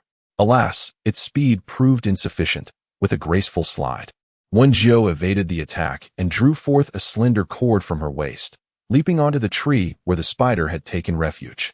Before the arachnid could make another escape, she nimbly leapt and ensnared one of its legs with the cord. What the spider had perceived as a futile effort transformed into an unexpectedly formidable strength. Bound, Wen Jiu plummeted from the air towards the ground, dragging the helpless giant spider along with her, both crashing into the earth and creating a substantial crater. Before the spider could regain its footing, numerous vines suddenly shot forth, ensnaring it as if it were a crab destined for the pot. Subsequently, a searing flame struck one of its emerald eyes, causing putrid juices to splatter throughout the air. The intense agony nearly drove the colossal spider to madness as it writhed, its 8 legs thrashing wildly against the ground. Alas, another flame soon followed, this time searing its appendages, releasing an acrid stench that permeated the atmosphere. Why is there still no signal? Immediately report to the Academy's administration. Yu Rumen commanded her subordinate teachers with palpable agitation. The training was scheduled to conclude at dawn today, yet they had dispatched instructors half an hour prior to locate the students based on the positioning signals from their crystal wristbands. She should have realized that something was amiss. During the past 10 days in the forest of Diani, not a single student had voluntarily shattered their crystal to request an exit, leading them to believe this particular group was exceptionally resilient. However, the current situation revealed that matters were far from what they had anticipated. Director Yu, I believe we should request military district support. Zhang Helling hastily entered the tent, his expression grave. I suspect that 4th tier or higher interstellar beasts have emerged on the periphery of the forest of Diani. The Federation currently categorizes interstellar beasts into 10 tiers, and once they reach the 4th tier, they possess a certain probability of utilizing disruptive signal abilities. This is precisely why commanders are present during military operations. When signals become ineffective, reliance on the mental connection established by the commander is essential for coordination. Teacher Zhang, I can empathize with your current sentiments. A middle-aged instructor followed closely behind Zhang Helling as he entered. However, your statements lack substantiation. What if they adversely affect the institution? The middle-aged teacher's concerns are valid. Should interstellar beasts of 4th tier or above truly emerge at the outskirts of Dionysizen, the students training here would likely face total annihilation, raising serious issues of accountability for the station military. What do you mean by lacking evidence? The complete loss of signal, doesn't that suffice as proof? Zhang Helling, a man of considerable stature, towered over the middle-aged teacher when angered, causing the latter to shrink back in silence. Enough of this commotion, Yu Rumen interjected, pinching the bridge of her nose and exhaling deeply. Immediately request military assistance. Teacher Zhang, please coordinate with the army to send in a contingent of soldiers to search for the students. To ensure the safety of every outdoor training session, the 11th Military District stationed on Planet 3047 routinely dispatches personnel to accompany such endeavors. Furthermore, given the unique characteristics of the inner perimeter of Dionysian, there were already troops from the 11th Military District stationed outside. As anticipated by Zhang Helling, the moment they entered Dionysian, all signal tracking ceased. Communication was rendered impossible, leaving them to search aimlessly within. Thousands of students could not possibly vanish all at once, could they? Yet, contrary to their expectations, these thousands of students had seemingly evaporated without a trace. Teacher Zhang, you have entered as well? Joseon remarked, casting a complex glance towards Zhang Helling. He entered alongside the station Vice Officer Wang, and after searching for over half an hour, they were unable to locate a single student. Instead, they discovered the later arrived team of Zhang Helling. Director Yu has already requested support from the military district. Zhang Helling cast a glance at Joseon's team. The teachers and soldiers were present, yet not a single student could be found. Had none been located at all? Joseon shook his head in embarrassment. They truly had not uncovered any trace of the students. Just as despair began to settle over them, a sudden and intense wave of energy emanated from the depths of the forest, capturing their attention. Let us move. Regardless of the source of that energy fluctuation, their mission was twofold: to search for the missing students and to investigate the anomalies within the Dionysi forest. It lay just ahead. Joseon and Zhang Helling walked side by side, already bracing for the worst. Indeed, there were signs of interstellar beasts of at least fourth tier lurking on the outskirts of Dionysi forest. However, upon hastening to the center of the energy disturbance, they were met with the sight of a colossal spider engulfed in flames. Its 4 green eyes had dwindled to 2, staring blankly in their direction. Scattered about were its dismembered limbs, leaving only its massive body at the center, consumed by deep blue flames. Thick, acrid smoke billowed forth, filling the air with a nauseating stench. Was there a student over there? Vice Officer Wang soon spotted a frail figure before the giant spider. Finally finding a surviving student, they hastily readied their weapons, preparing for any eventuality as they approached the shadowy silhouette. That seems to be my student. Joseon, illuminated by the flickering flames, discerned the frail figure before him, feeling a twinge of uncertainty. As they approached, the individual finally turned around. Her platinum blonde hair danced in the wind, and in her hand, she held a long rope stained with vivid red blood, her expression chilling. Wen Jiu? Joseon and Zhang Helling exclaimed in unison. Perhaps the familiar sound stirred something within her. The silver hue in Wen Jiu's eyes began to wane at that moment. Slowly, she closed her eyes and collapsed. Chapter 81. The Joy of Free Hospitalization. Patient name, Wen Jiu. Su Wangming tapped the luminous panel to record the readings, suspecting that excessive use of her abilities and mental energy had caused her fainting.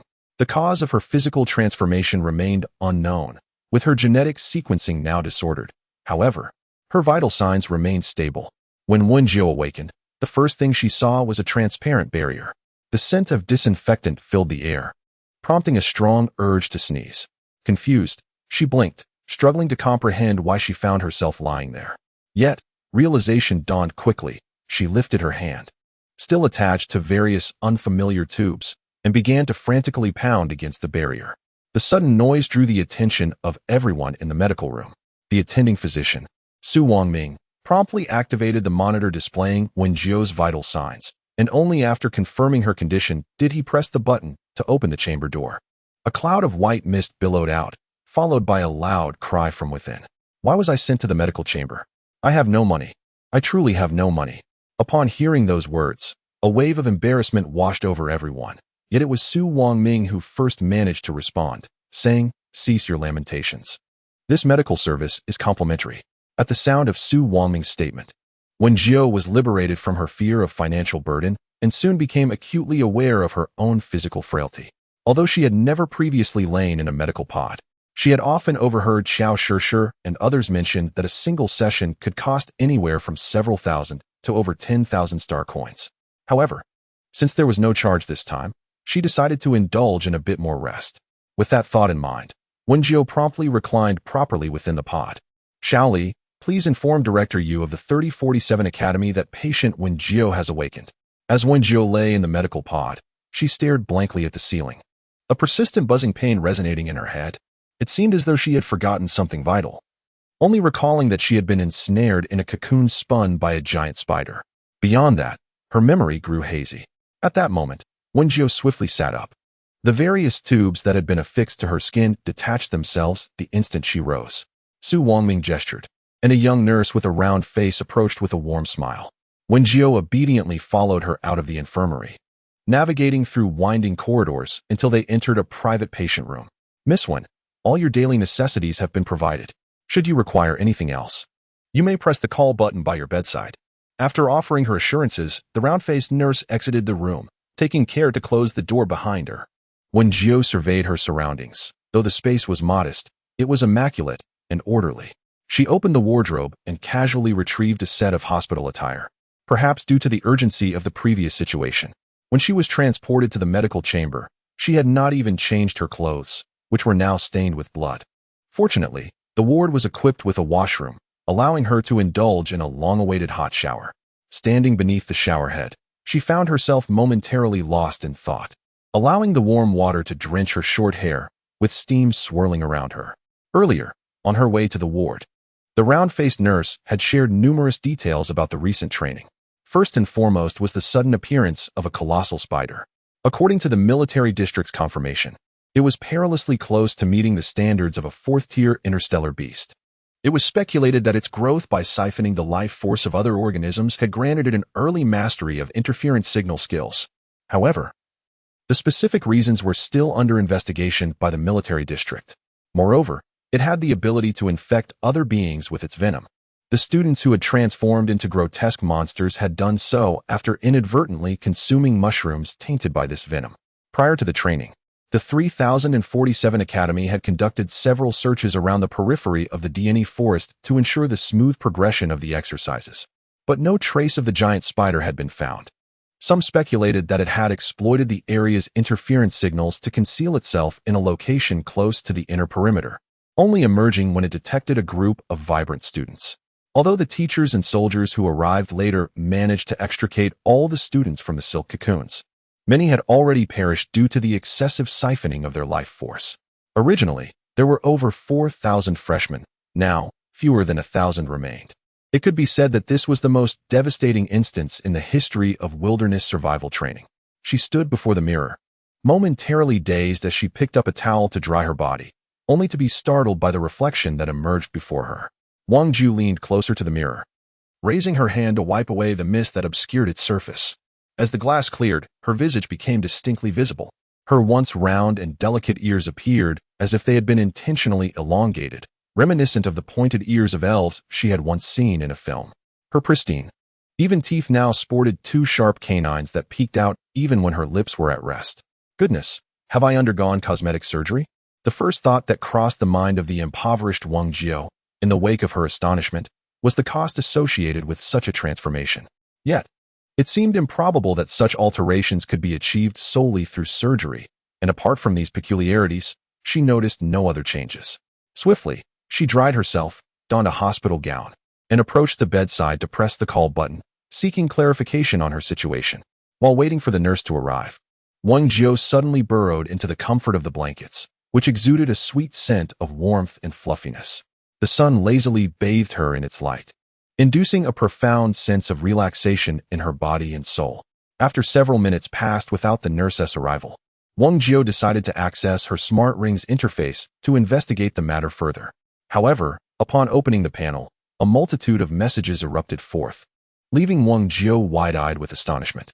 She scarcely knew many people. Where could all these messages have originated? Staring at the list of 99 notifications, she casually selected one to peruse. Bike Alive, dear host, congratulations and prosperous wishes. It has been over 3 days since your last broadcast, and your fans are dearly missing you. Bike Alive, dear host, congratulations and prosperous wishes. It has been over 10 days since your last broadcast, and your fans are dearly missing you. It appears these are merely inconsequential messages, as Wen Jiu idly scrolled down the screen. Bike Alive, dear host, congratulations and prosperous wishes. Editor Lulu wishes to sign a contract with you. Please click here to add her as a friend for further discussion. This message piqued Wen Jiu's interest, prompting her to swiftly click to add the friend. Bika Lulu. Oh my goodness, I finally managed to contact you. Fortune of Wealth 9. Hello, I would like to inquire about the meaning of the contract. Bika Lulu. Hello, Fortune sister, I am Lulu, an editor at Bika Life. I noticed in the backend that your statistics have met our signing standards, and after watching your live broadcast of the golden fried rice, I believe you are a very promising newcomer. I wonder if you are interested in signing a contract with our company. Lulu nervously focused on the luminous screen, having long observed the potential in the newcomer, Fortune of Wealth. As an editor at Bika Life, their daily task involves scouting for promising newcomers with satisfactory statistics in the uncontracted backend. However, not every newcomer merits their investment. Some may meet statistical criteria but lack the content for long-term broadcasting, while others may appear promising at first glance, yet reveal signs of data manipulation upon deeper investigation. Therefore, discovering a neophyte suitable for cultivation and contractual agreement is by no means an effortless endeavor. Moreover, within such a fiercely competitive milieu, few manage to distinguish themselves from the multitude of nascent streamers. Such is the predicament of this editor, who, having only recently entered the industry, finds herself in a similar situation. The more promising streamers are beyond her purview, while those worthy of development remain elusive. After much fluctuation and uncertainty, she has merely managed to sign a few minor streamers with moderately acceptable statistics as a makeshift solution. As she anticipates her monthly quota once again falling short, she has embarked on a quest to unearth promising newcomers from various platforms who can be groomed and nurtured. As luck would have it, she successfully discovered this streamer, known as Gongshi Fa Kai, through the esteemed gourmand, Monkey Big Brother. Chapter 82. Free hospitalization, delightfully pleasant too. It must be acknowledged that, judging solely from the holographic images, the succulent, juicy fried chicken and the golden-hued egg fried rice are exceedingly enticing. To ascertain that this was not a mere advertisement or pictorial deception, Lulu prudently conducted a preliminary search of Gongshi Fa Kai's data in the backend. To her surprise, she discovered that Gongshi Fa Kai, despite having only commenced streaming a few days prior, had already surpassed the contractual benchmarks. However, fortune smiled upon her, as she happened to witness Wen Jiu's final live broadcast before embarking on wilderness survival training. Upon entering the stream, the colossal, tearful feline emoticon momentarily caused her to question whether she had strayed into the wrong domain. Yet, upon observing Gongshi Fa Kai skillfully chopping vegetables, stir-frying dishes, and the ensuing peculiar aroma that wafted forth, Lulu immediately recognized that she had unearthed a potential gem. Thanks to the exclusive privilege afforded to editors, she automatically secured a tasting position, thereby savoring the glistening, luscious golden egg fried rice. The plump grains of rice were heaped like golden clouds, while the eggs, tender and fragrant, were infused with the delicate aroma of scallions. Each bite delivered a rich and assertive sensory experience, filling her mouth with delightful flavors, evoking the sensation of frolicking in golden rice fields. In that moment of savoring the golden egg fried rice, Lulu resolved to secure a contract with congratulations on prosperity. No woman would escape the grasp of her determination. With this thought in mind, and while still relishing the golden egg fried rice, Lulu boldly extended an invitation to seal the deal. She continued to eat, undeterred, daydreaming about the wealth she would attain once the contract was signed. Envisioning a future where she could indulge in such delectable dishes every day, a notion that filled her with effervescent joy. However, contrary to her expectations, the days stretched on, 1, 2, 3, without a whisper from congratulations on prosperity, who had vanished without a trace, even ceasing their live broadcasts. Alarmed, Lulu quickly sought out congratulations on prosperity through the backstage contact information, yet her friend request sank into the abyss, unanswered.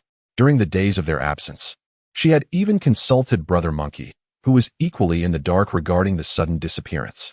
Thus, she joined a group of fellow enthusiasts, anxiously awaiting news alongside them. It was not until this afternoon, as she languished in her office chair, drifting into a light slumber, that a message suddenly popped up on the screen. Pika Live, back-end notification, the anchor you invited for a contract, congratulations on prosperity, has added you as a friend. The news awakened Lulu from her drowsiness, and with delight, she opened her friend's list to find the auspicious phrase congratulations and prosperity. Seizing the moment, she was the first to send a message, and upon detecting a hint of interest from congratulations and prosperity regarding a contract, she began to engage in a graceful conversation.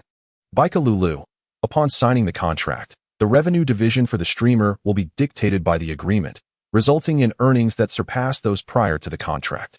Additionally, our company has prepared guaranteed benefits for contracted streamers, meaning that as long as you sign and fulfill a certain broadcasting duration, you will receive a guaranteed salary. Bika Lulu. For instance, when an audience member gifts a friendship boat prior to signing, the uncontracted streamer only receives 20%, equating to 1,000 star coins. Bika Lulu. However, after signing, under the standard contract division for ordinary contracted streamers, you would receive 50%, which amounts to 2,500 star coins. Wen Jiu gazed thoughtfully at the message sent by Lulu while lying in bed. It was no wonder she had previously observed that gifting a friendship boat required 5,000 star coins. She had been puzzled as to why she received such a meager sum. It was due to her uncontracted status. Family wealth of millions 9. What are the specific terms of the contract? Could you send them to me for review? Bika Lulu. Certainly. We now utilize electronic contracts for convenience. You simply need to click on the link I send you, and you will be able to view the contract prepared for you, with all the detailed terms included. Wen Jiu clicked on the link sent by Lulu and instantly found herself redirected to the streaming host backend of Bika Live, where the contract Lulu had mentioned appeared before her. It seemed that this was indeed a legitimate offer and not the work of an online scammer. She diligently perused the numerous pages of the contract, acquiring a clear understanding of the signing process. This document was drafted according to her current status as a 2-star host. According to the regulations of Bika Live, a 2-star host must achieve a minimum of 120 hours of streaming each month to secure a guaranteed salary of 4,000 star coins. The revenue from viewer donations was also as Lulu had stated, allowing her to retain 50% of the earnings. Moreover, as her star rating increased, both the guaranteed salary and revenue share would rise correspondingly. However, the initial contract was for a term of 1 year, and only upon renewal could the contract be renegotiated based on the star rating attained thereafter. Bika Live categorizes host levels from 1 to 10 stars, with uncontracted streamers classified as 1 star. Ascending to 2 stars indicates that one has met the criteria for signing. The maximum level is 10 stars, which signifies becoming a leading host on Bika Live, thus reaching the pinnacle of the star network streaming industry. After all, Bika Live is a prominent large-scale streaming platform within the star network. The contract appeared to be in order, yet Wen Jiu had a small query. Jiakai 119. I have finished reading the contract, but I have a question. Bika Lulu. I am here to answer any questions you may have. Lulu pondered that the phrase "congratulations on getting rich" should not pose any issues. The benefits provided by Bika Live for novice streamers were indeed quite generous, particularly when compared to other platforms that did not offer guaranteed salaries. Moreover, from her covert observations within the finance-obsessed group over the past few days, she had learned that congratulations on getting rich was a middle-aged individual facing economic hardships, working daily in a cafeteria to make ends meet, which led him to embark on a streaming career. Thus, Lulu felt exceedingly confident in the contract she had drafted. No one understood the nurturing of novice streamers better than she did. However, in the next moment, a new message popped up on the screen. Congratulations on getting rich 9. I am a minor. Can I sign this contract? Congratulations on getting rich 9. I just checked the federal laws, and it seems that employing minors is prohibited. Chapter 83. Free hospital stay. Delightful experience. Lulu was taken aback by the message from congratulations on getting rich. What did being a minor have to do with anything? Who was underage?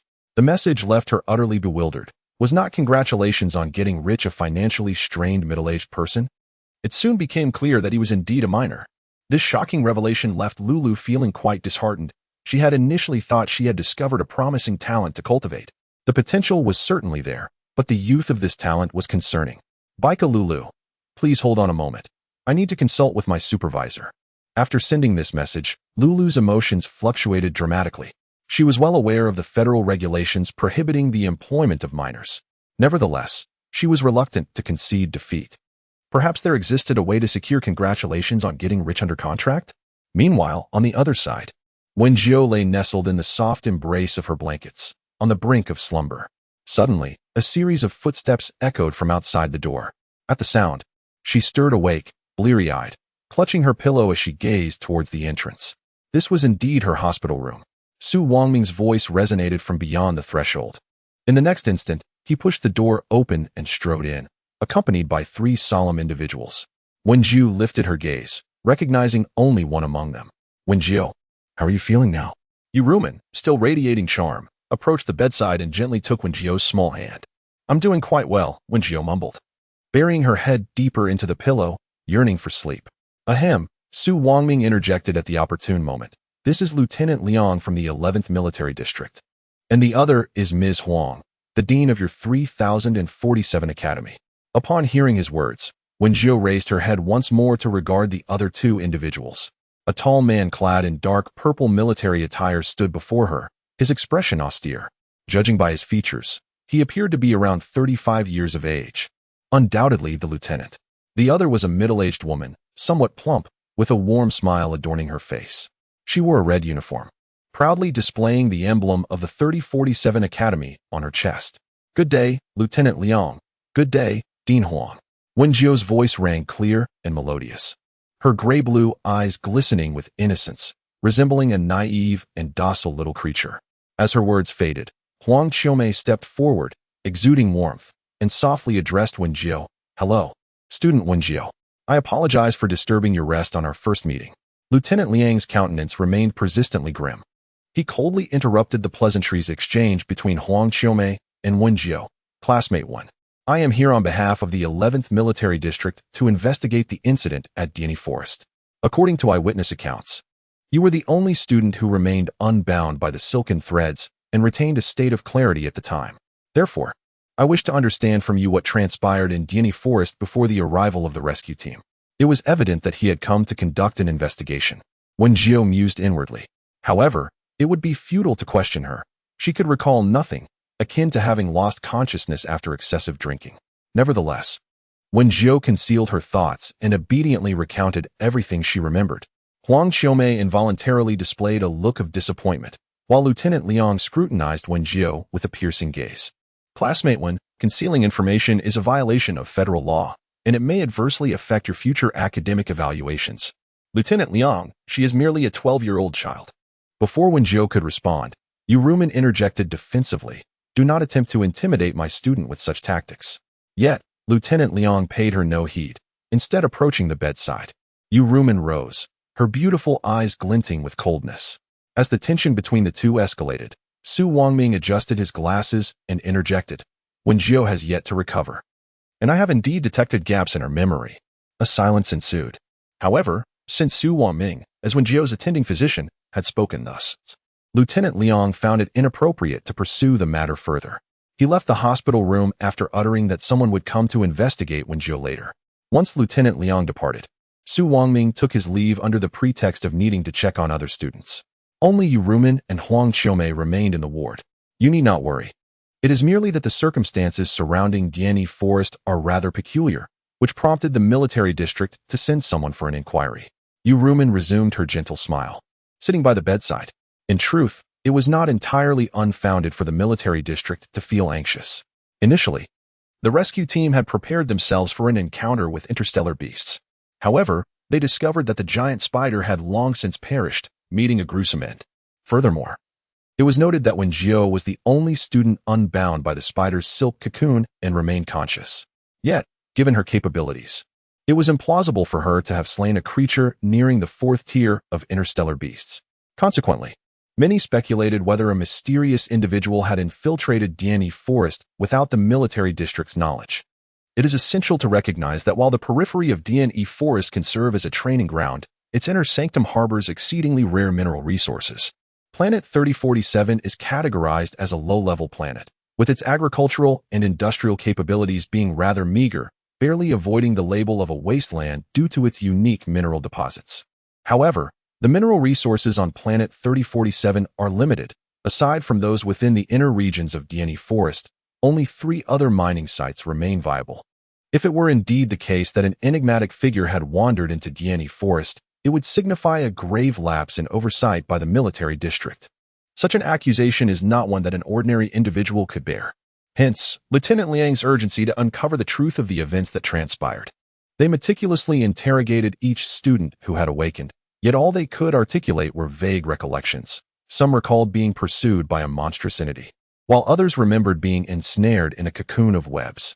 Consequently, they placed their hopes upon the only conscious individual present, Wen Jiu. Regrettably, They remained oblivious to the fact that Wen Jiu had no recollection of the events that transpired. Dr. Su had advised her that her body required several more days of rest. Rumen promptly tucked Wen Jiu into the blankets, ensuring she was snugly covered. There is no need to overthink. The academy will not impose any undue responsibilities upon you. Huang Xiaomei, standing nearby, nodded in agreement, affirming, indeed. The academy will not burden you with any responsibilities. After a brief pause, she continued, Wen Jiu, I have one more matter to convey. Following a meeting among the academy's management, it has been unanimously decided to waive your tuition fees. Furthermore, in recognition of your outstanding performance during this ordeal, you will be awarded a scholarship. Although the precise connection between the deceased giant spider and Wen Jiu remained unclear, feedback from other students indicated that her performance during the training was notably exceptional. Upon hearing the mention of a scholarship, Wen Jiu, who had been feeling somewhat fatigued, instantly sat upright, her eyes sparkling with curiosity. Excuse me, may I inquire about the specifics of this scholarship? As she sprang up, her hair fluttered, revealing her now pointed ears. Rumen and Huang Xiaomei had long learned from Su Wangming about the subtle changes in Wen Jiu's appearance, naturally being aware of her newly developed sharp teeth and elongated ears. However, the sudden sight of those pointed ears still evoked a measure of astonishment in them. Upon noticing their stunned expressions, Wen Jiu realized that her peculiar ears were on display. Yet, she had never been overly concerned about her appearance. She simply swept her hair aside, revealing her ears clearly to Rumen and Huang Xiaomei. With the advent of advanced technology, she had undergone a fully automated cosmetic procedure, acquiring the essential elf ears of internet celebrities. Wen Jiu blinked her large eyes, her demeanor calm and unflustered. What do you think? Not too shabby, right? This remark elicited a bright smile from Rumen, who had initially worried that Wen Jiu might struggle with her transformation. It appeared her concerns were unfounded.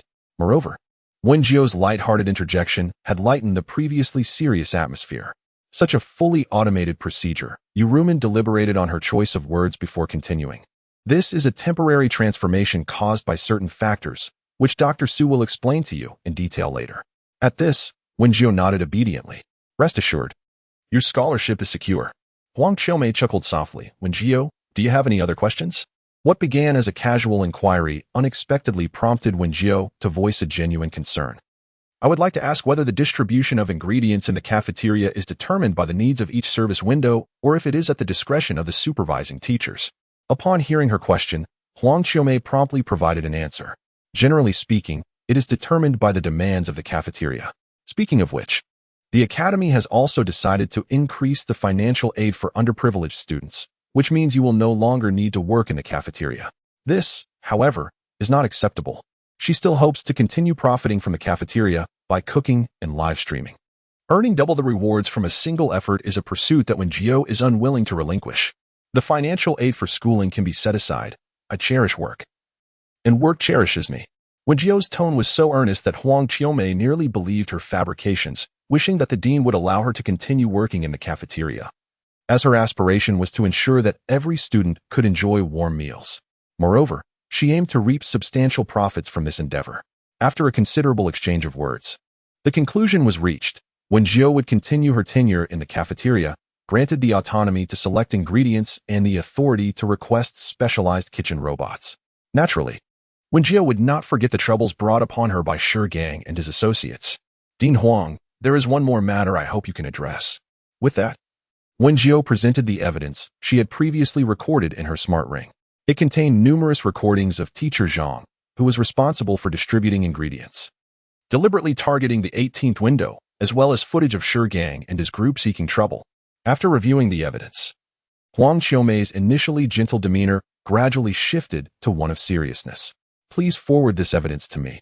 I will ensure that this matter is handled appropriately. After all, with the vast and diverse population of 3,047 Academy, it is impossible for Huang Xiaomei to monitor every situation at all times. Once Wen Jiu added Huang Xiaomei's StarNet account, she promptly transmitted the evidence to her. Having resolved most matters, Huang Xiaomei and Rumen offered a few final words of reassurance to Wen Jiu before departing from the hospital room. After their exit, Wen Jiu found her drowsiness had significantly diminished. She then opened the Star Network to pass the time, only to receive several new messages from Lulu. Pika Lulu, I have consulted our superior. According to federal law, we cannot directly contract with minors. However, as long as your guardian signs and consents, we can proceed with the contract. Guardian. Wen Jiu pondered while stroking her chin, where might she find a guardian? But soon, she recalled a suitable candidate. With Rumen's assistance, she had previously transitioned from being an undocumented individual to an orphan adopted by the 3047 Academy. It appeared that Rumen could indeed serve as her guardian. Once she communicated this to Rumen, securing the contract would be a mere formality. The conversation with Rumen unfolded even more smoothly than Wen Jiu had anticipated. Her agreement came swiftly. However, Rumen expressed mild surprise, having not expected Wen Jiu to be engaging in live streaming activities privately. Nevertheless, recognizing it as a personal matter, she refrained from probing further. With Rumen's approval in hand, Wen Jiu relayed the news to Lulu, and the three formed a small group to communicate and finalize the contract. Editor Lulu. Is this the mother of Miss Wen? After reviewing the account details of congratulations and prosperity on the Star Network, Lulu not only discerned the true age but also discovered that congratulations and prosperity bore the surname Wen. Upon seeing that a guardian had been brought into the fold, she instinctively assumed this individual was the mother of congratulations and prosperity. Ms. Rumen is her guardian. Miss Wen is a student at our institution. Though Wen's status as an adopted orphan could be easily discovered with a thorough investigation, Rumen preferred not to publicize such matters. Understood. My apologies, replied Lulu. The editor. Today's purpose was merely to finalize the contract.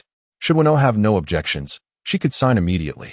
Lulu's team would then handle the back-end procedures, enabling Wen to receive her verified streamer icon the following day. Having reviewed the contract previously, the formality now required Rumen's signature as her guardian, followed by Wen's own. Thank you, Miss Wen, for your trust, Lulu expressed. The back-end process will now proceed automatically, and the verified streamer icon should be displayed tomorrow. Furthermore, in accordance with the benefits package for new signees, I will arrange for a feature spot on the culinary section's newcomer list. When do you anticipate your next broadcast? Lying in bed, Wen pondered for a moment, unsure of when she would be discharged from the hospital. I shall notify you a day before my next broadcast, as I am currently occupied with other matters, she responded. With the communication concluded, Wen closed the dialogue box, just as the evening meal arrived. She was ravenous, her stomach growling with hunger. The round-faced nurse who had escorted her to the ward earlier entered, pushing a small trolley laden with instruments and utensils. Having recently emerged from the medical pod, Wen felt somewhat lightheaded. It was only then that she noticed the nurse wore a name tag adorned with her name. Sister Zhou, when will we be able to have dinner? Upon hearing this, Zhou Xia smiled and retrieved a bottle of nutritional liquid from the second tier of her small cart. After deftly opening the bottle, she handed it to Wen Jiu. Indeed, it was nutritional liquid. The corners of Wen Jiu's mouth, which had previously been raised in anticipation, fell instantly as she reluctantly accepted the liquid and consumed it in one gulp. A peculiar sense of fullness immediately enveloped her senses. Yet, she longed for something more substantial to eat, but alas, it seemed there was none to be found here. I will conduct a simple examination to ensure your health status, Zhou Xia announced, producing a device resembling a modern smartphone. She then detached a small square piece from the top of the instrument and placed it sequentially on Wen Jiu's forehead and arm. With a chime, Wen Jiu felt a tingling sensation at the spots where the small squares had been affixed. Meanwhile, Zhou Xia intently scrutinized the data on her device. This is rather peculiar, she remarked, observing the values soaring unexpectedly, her brow furrowing in concern. Previously, while Wen Jiu was still in the medical pod, the various readings had consistently remained below healthy levels. This was the reason she needed to remain under observation even after waking. However, the readings from the small device now indicated levels significantly exceeding what was considered healthy. Call Dr. Su to room 602. This situation fell beyond Zhou Xia's capacity to resolve it, prompting her to summon Su Wangming for assistance. Su Wangming was initially in the medical room examining the conditions of other students, but upon receiving a call, he promptly arrived at room 602. Upon his arrival, he took the instrument used for testing Wen Jiu, only to find that the readings were continuing to rise. He had never encountered such a situation before. Nevertheless, with years of medical experience under his belt, Su Wangming swiftly instructed Zhou Xia to bring over a new device, while simultaneously retrieving Wen Jiu's previous readings on the electronic panel. Thanks to the intelligent synchronization of the patient's medical records, a curve graph soon appeared on the panel. Wen Jiu, curious, rolled off the bed and approached Su Wangming to observe the electronic panel in his hands. The rightmost position displayed a green icon, and her value curve had fluctuated beneath this icon until the recent test, when it suddenly soared past it, exceeding the threshold significantly. Given your condition, Su Wangming adjusted his glasses, casting a sidelong glance at Wen Jiu, who was considerably shorter than him. It seemed she would need to spend some time in the medical pod again. Startled by his words, Wen Jiu jumped back half a meter. Surely that isn't necessary. If it can be resolved with rest, why resort to the medical pod? She protested, feeling much better but still somewhat weak. There was no need to waste money on the medical pod. Had she not feared the doctor's skepticism, Wen Jiu might have attempted to treat herself. After another test, although the readings did not spike as dramatically as before, they remained above the healthy threshold. Do you not think the device would automatically filter out the increased nutrients from the nutrient solution? Su Wangming felt somewhat speechless. For now, it was best to continue observing her condition in the hospital. Later, I shall adjust the formulation of her nutrient solution. It was only then that Wen Jiu realized that the nutrient solution she had been consuming was specially customized for her, and she suddenly found that drinking the nutrient solution was not so unbearable after all. She glanced at the message list and noticed that Xiao Shishir and several others had sent her messages of concern. It was at this moment that Wen Jiu became aware that she had been in a coma for an entire 7 days. Coupled with the 10 days spent in outdoor training, it meant that she had not logged into Baika Live to share updates for a staggering 17 days. Consequently, she opened Baika Live and began to browse through her posts. Under her last post, which offered tips on steaming rice, there were over 10,000 comments. The most popular one read, "Monkey Brother, offering a substantial reward for the elusive wealthy sister. The money lover has been reduced to tears from hunger.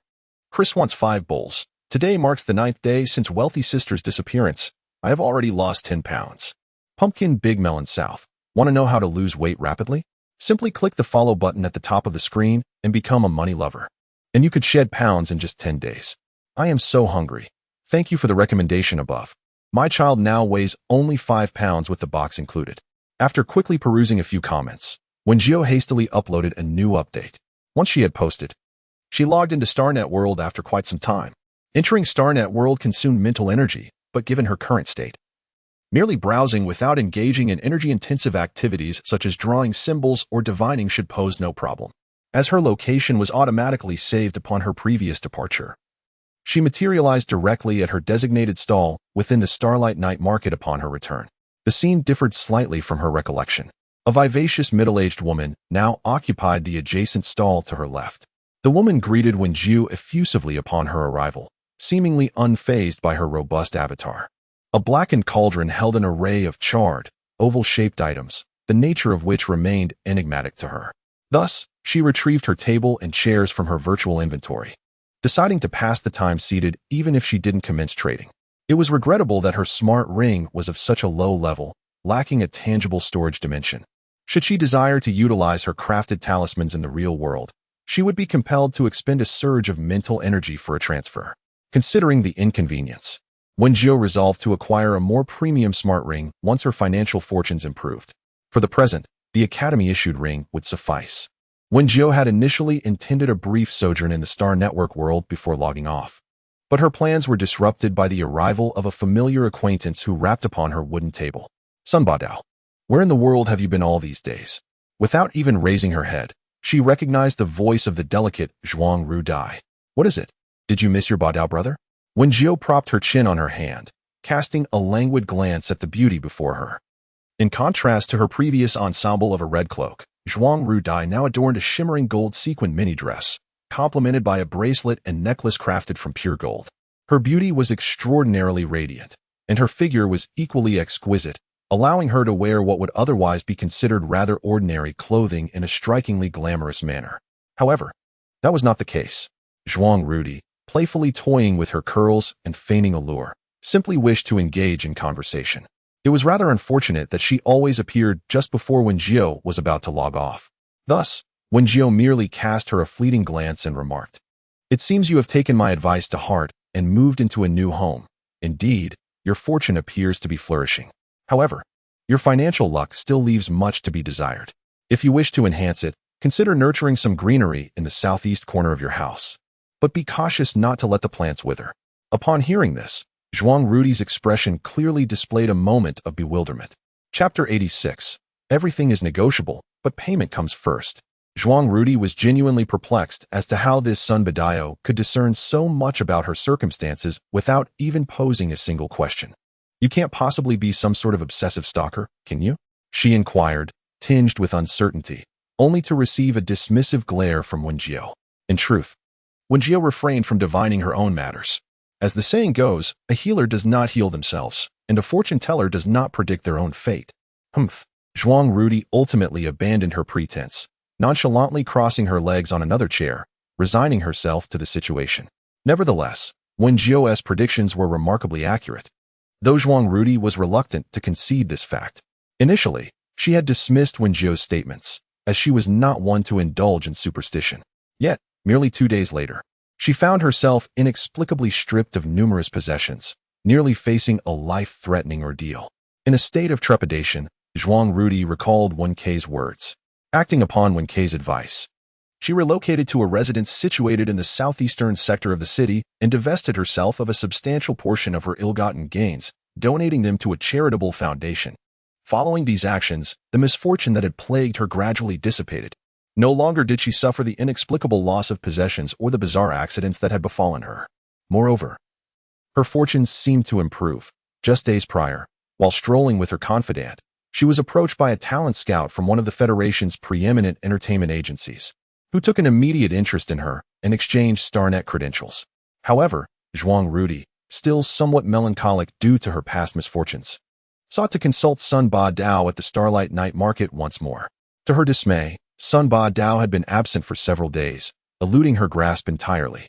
Now that she had finally located him, she found herself hesitant to initiate a conversation, mindful of her previous declaration of disbelief in superstitions.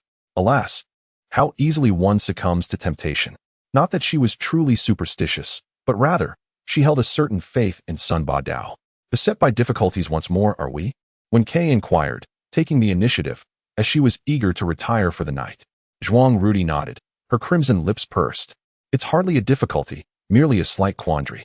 Indeed, a sense of bewilderment regarding the future, a fear that one's decisions may lead to unfavorable outcomes, hence the hesitation and the desire for a divination. Wen Kei's words struck a chord with Zhuang Rudi, eliciting another expression of astonishment. Very well, I shall proceed.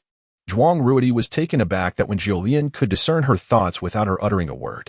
Consequently, she recounted everything that had transpired over the past few days in its entirety. Upon finishing her narrative, Wen Jiu, absent-mindedly tapping his fingers on the wooden table, remarked, I believe it would be prudent for you not to agree to this talent scout. Indeed, you share my sentiment that he is a charlatan, likely to demand exorbitant fees for tuition and styling once I acquiesce, thereby draining my finances. Not quite, Wen Jiu replied, somewhat embarrassed. He had not employed much of his mental acuity nor performed any divination, thus he could not ascertain the true nature of the talent scout Zhuang Rudi was involved with. His insights were primarily drawn from her demeanor. You are overthinking this. I merely believe that you have engaged in too many deceptive antics in the past. Should you pursue a debut, you would undoubtedly face severe backlash that could force you out of the industry. Upon hearing this, Zhuang Rudi's expression darkened. The tumultuous events of recent days had nearly caused her to forget her previous identity as a fraudulent trickster. While her reasoning was sound, surely an entertainment agency would provide her with a polished image for her debut, wouldn't they? After all, there was that contestant from the recent talent show who debuted in the center position, despite having a plethora of scandals unearthed. Yet, the agency managed to cleanse their reputation entirely. Regardless of the era, the entertainment industry persists. Even in the interstellar age, the fervor for celebrity remains unabated. Presently, the citizens of the Federation not only idolize entertainment stars, but also celebrate the valorous achievements of military heroes. Then it depends on you, Wen Jiu remarked. He had been preoccupied with matters and unable to engage in divination these past few days. Before he could finish his thought, a somewhat familiar figure rushed towards him. Master Sun, I have finally found you, Mingyu exclaimed excitedly. Where have you been all this time? Wen Jiu, stroking his beard, feigned profundity and inquired, have the issues at your home been resolved? Indeed, Mingyu replied with a chuckle. Just as you predicted, Master Sun, our family business faced a temporary decline. But it wasn't long before we discovered the source of our troubles. After some interrogation, we learned that it was the very individual who betrayed my brother's whereabouts, leading to his unfortunate fate. As he spoke, Ming Yu's indignation grew. That treacherous person had been a trusted confidant nurtured by his mother, only to betray them for personal gain. However, what truly inspired admiration in Ming Yu was not this revelation, but rather the two talismans that Wen Jiu had gifted him. Initially dismissive of such superstitious trinkets, he had given one to Liu Yin and carelessly tucked the other into his coat pocket. Yet, just days prior, when he and his companions attempted to apprehend the villain who had betrayed their family, they encountered a host of guards. A scuffle ensued, and amidst the chaos, the despicable traitor launched a poisoned dart at him. Had it not been for the talisman in his pocket suddenly heating up, alerting him to the danger, he would likely have met his demise. Subsequent investigations revealed that the neurotoxin on the dart could have been lethal with a single strike. This experience instilled in Ming Yu a profound respect for Wen Jiu. After all, the talisman had ultimately saved his life. Master Sun, I am truly grateful to you. After Ming Yu spoke, he retrieved a crimson velvet banner adorned with golden silk edges from the virtual space. Upon it were intricately embroidered 7 large characters gleaming in gold. Fortune teller Sun Ba Dao. The font, however, appeared rather distorted, reminiscent of a wriggling insect. Wen Jiu scrutinized it for a moment before discerning what was stitched there. Master Sun, what do you think of this? He inquired. These 7 characters were all embroidered by my friend, stitch by stitch. Well, friends conjured from thin air. Wen Jiu refrained from exposing him. Accepting the banner Ming Yu offered with both hands, subsequently hanging it beside his own calligraphy. However, in comparison, Ming Yu's 7 characters seemed rather grim. Thus, Wen Jiu ultimately stowed the banner back into the virtual space. It appears Master Sun is quite fond of this banner. Ming Yu's peach blossom eyes were remarkably clear. And to Wen Jiu, he seemed as deceptively charming as Fei Qing Yu. Aside from presenting the banner, do you have other matters to discuss? Wen Jiu was genuinely reluctant to squander any more time. All she desired was to escape into slumber. There is indeed a minor matter. Ming Yu feigned an innocent demeanor. I just wanted to inquire if you could provide me with a few more of those talismans. Chapter 87. All is negotiable, but payment must come first. Oh. A business proposition has arisen. Wen Jiu momentarily suppressed her excitement, continuing to feign profundity as she stroked her beard. Previously, it was due to our fateful connection that I gifted you 2 talismans. As soon as she finished speaking, Zhuang Rudy could no longer remain seated. With a sultry tone, she inquired, what about me, Master Sun? Do we lack a connection? That's quite enough. Wen Jiu raised his hand, signaling Zhuang Rudy to take her seat. Hearing this, Ming Yu felt a flicker of joy. Could it be that he truly had a bond with such an esteemed figure? However, in the next instant, his admiration for Wen Jiu shattered into countless fragments. To continue this connection, a talisman would cost a staggering 8,888 star coins. Previously, it had been complimentary, but now it carried a price. Master Sun, if we are indeed fated, why not gift me 2 more? Ming Yu's expression turned somewhat dazed. It wasn't that he couldn't afford the fee. Rather, he had previously believed that Master Sun treated him uniquely, as if a genuine bond existed between them. Yet, it seemed that Master Sun could forge connections with anyone, but only after payment was made. I mentioned that there was a connection before, but I never claimed there was one now. Wen Jiu remarked impatiently. This is the price. If you wish to purchase, I shall provide it immediately. If not, then so be it. Very well, very well. Ming Yu scratched his head, contemplating that spending a little money for peace of mind was worthwhile. He promptly opened the holographic interface to transfer the funds, successfully acquiring a talisman. After all, Wen Jiu wouldn't be going anywhere. He could always return for another once this one was used.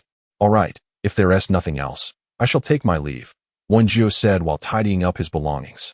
Seeing Ming Yu content with his acquisition, Zhuang Rudy became dissatisfied. Master Sun, I too desire a talisman. Upon hearing her request, Zhuang Rudy nodded decisively.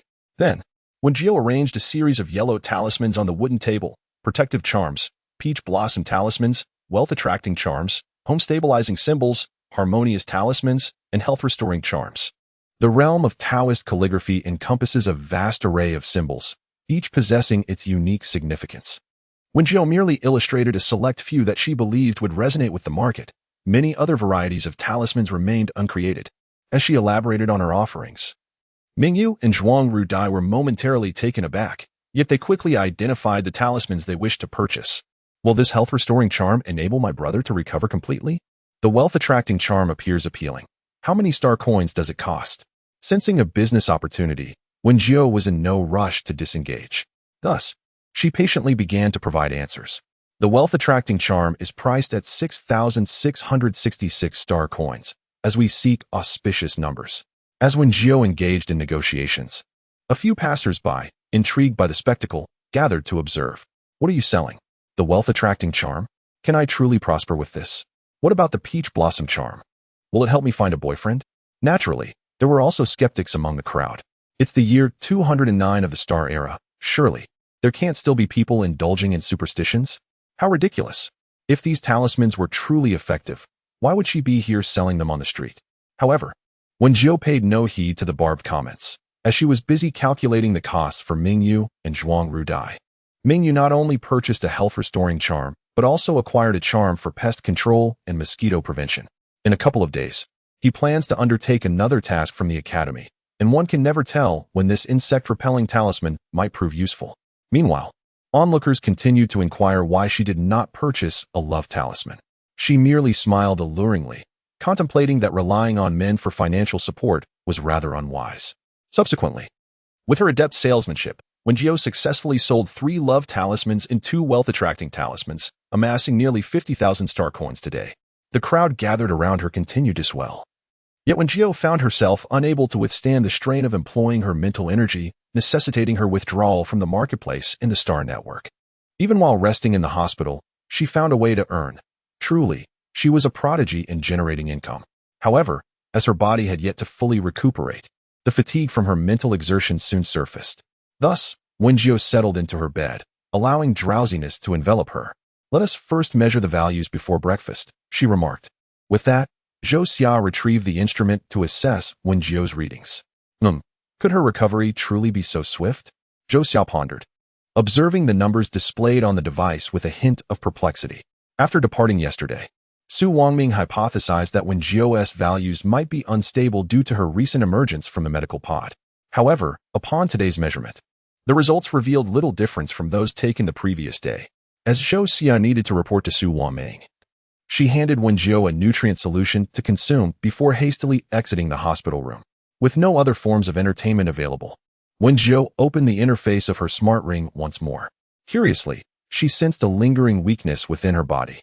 Yet the readings indicated that her current health surpassed the standard level. Furthermore, her ears had undergone a sudden transformation, becoming pointed, and sharp canines had emerged. Initially, she surmised that the divergent characteristics might be attributed to the diverse races of the interstellar era. Perhaps there were individuals whose peculiar traits manifested as they matured, and she happened to be one of them. Consequently, filled with perplexity, Wen Jiu embarked on a haphazard search using her browser. Query: what could be the underlying cause of the sudden elongation and sharpening of the ears?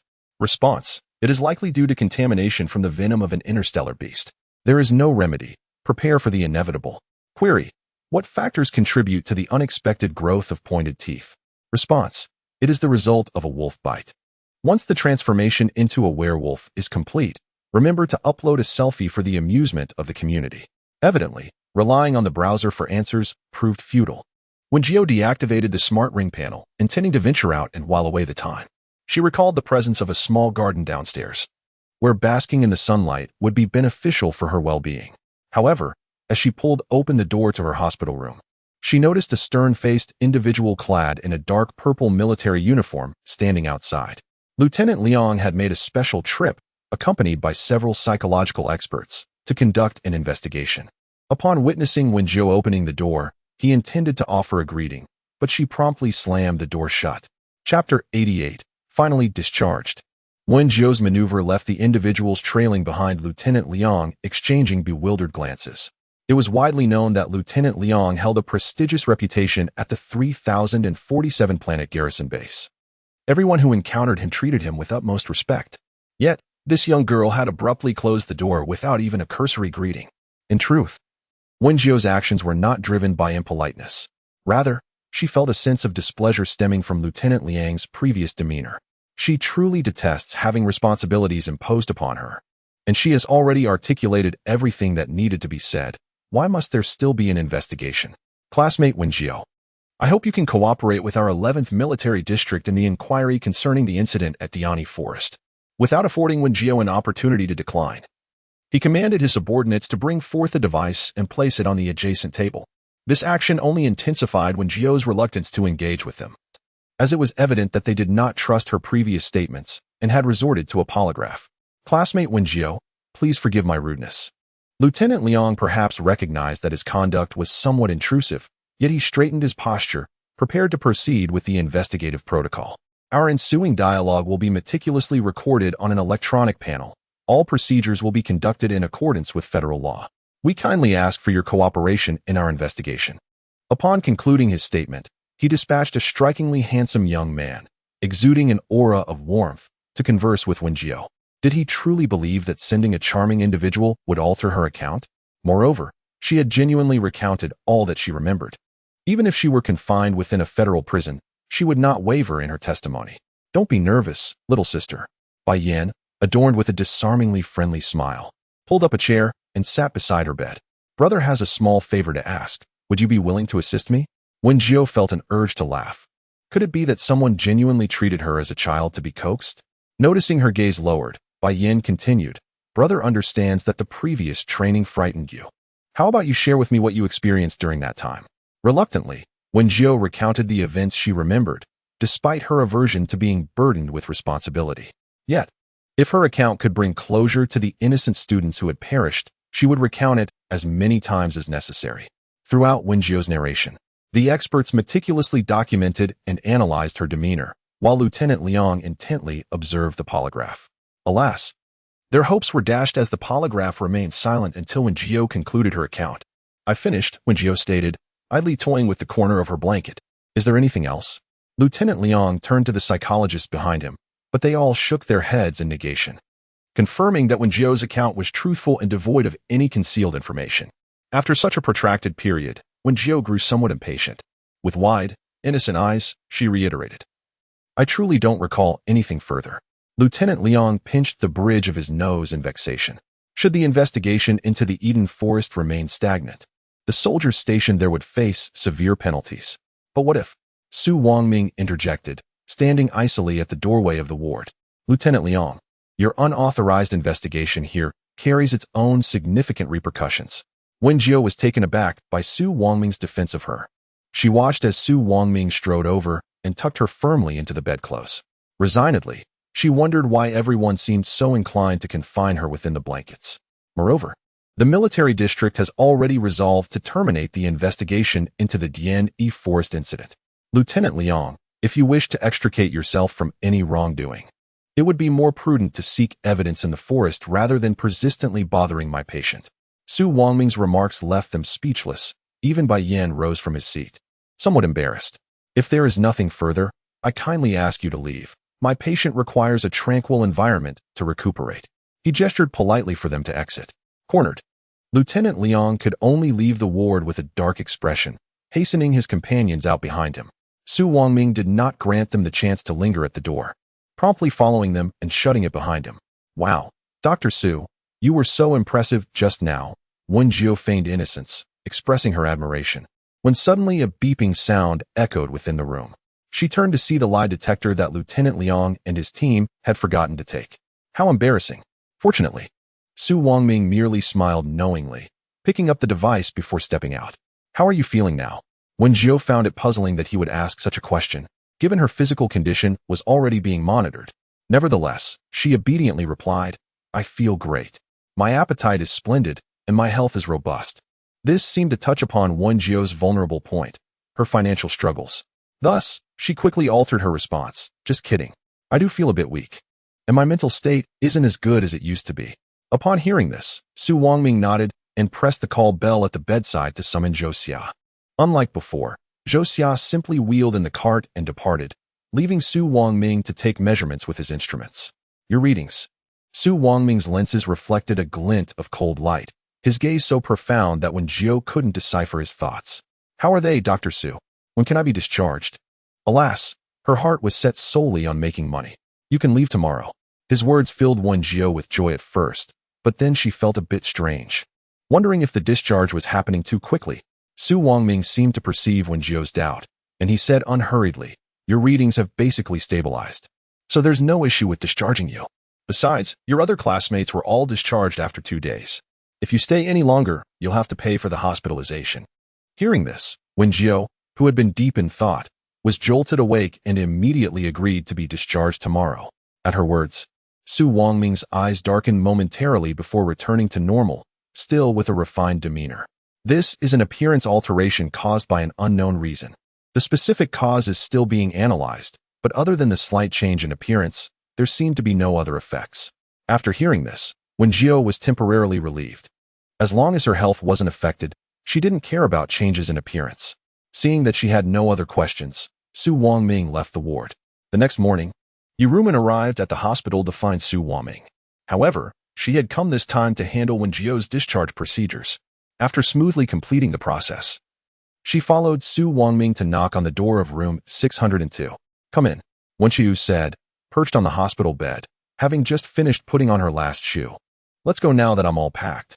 Yuruman tilted her head slightly, gesturing for Wen Jiu to come out. Yuruman escorted her all the way to the dormitory and then conjured a case of nutrient solution from her smart ring, placing it on the floor. "This is a specially formulated nutrient solution that Dr. Su made for you. Drink 1 bottle every morning, and when you finished it, go back to the hospital to get more." Upon hearing this, Wen Jiu asked in a low voice, "Will I have to pay to get more?" Her words elicited a chuckle from Yuruman. "Don't worry, it won't cost you anything." In truth, Yuruman found it a bit odd herself. She had gone to Su Wangming today to complete the formalities, but not only had he prescribed a case of nutrient solution for Wen Jiu, he had also instructed her to continue picking it up after she finished it. Yet, when she had tried to pay Su Wangming, he had declined. However, she felt there was no need to mention this to Wen Jiu, lest the little imp overthink it. "All right then, fine," Wen Jiu responded without further inquiry. Assuming the academy had paid for it. "Then, take care, Director Yu." Yuruman departed from the dormitory only after she had finished explaining all the matters. Due to the severe damage sustained by their class of freshmen during the wilderness training, they were on holiday for the past few days, and no classes had been held for the freshmen.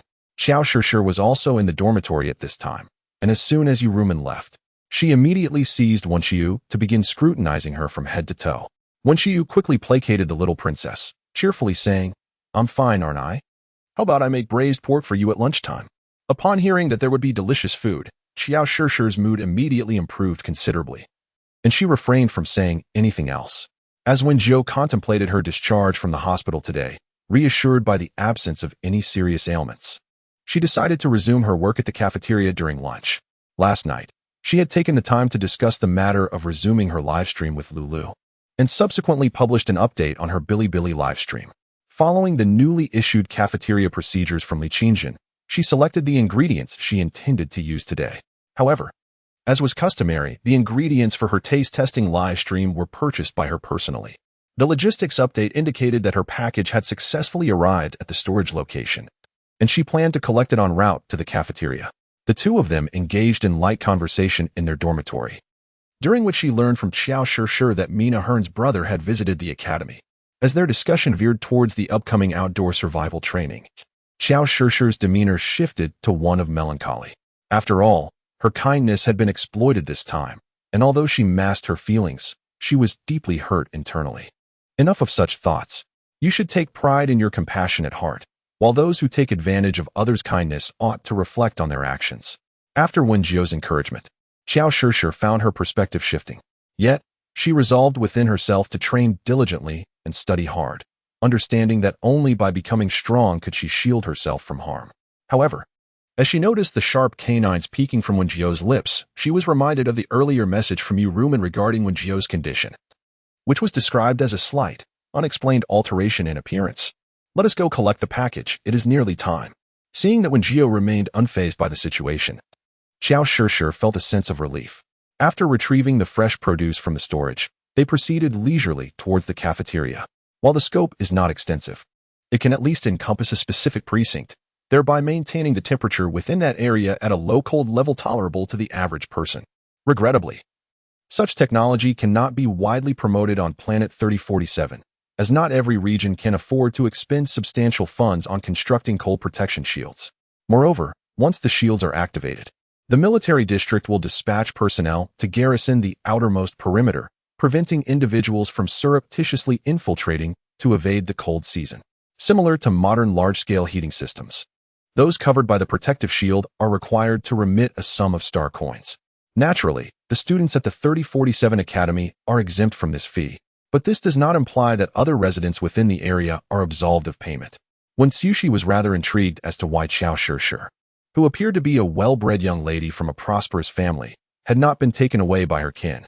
However, as Xiao Shishir did not broach the subject, she refrained from inquiring further. Upon arriving at the dining hall, they proceeded directly to window number 18, where the ingredients Wen Jiu had selected were already arranged within the kitchen. Furthermore, they had been provided with a fully automated dishwasher and a refrigerator capable of accommodating a greater quantity of ingredients. Li Qingjin had initially intended for Wen Jiu to apply for an automatic cooking robot, but Wen Jiu felt capable of managing the workload and thus did not apply. "Oh, is this the newly delivered dishwasher?" Xiao Shishir exclaimed with delight upon spotting the machine. "Does this imply that we can dispense with Fei Qingyu's services?" Upon hearing Xiao Shishir's words, Wen Jiu chuckled for quite some time. Just as she was about to respond, a familiar, irritating voice echoed from beyond the entrance. "Who is attempting to dismiss me? Bereft of this young master, you shall never find a superior dishwasher." In truth, Fei Qingyu's mood was rather complex.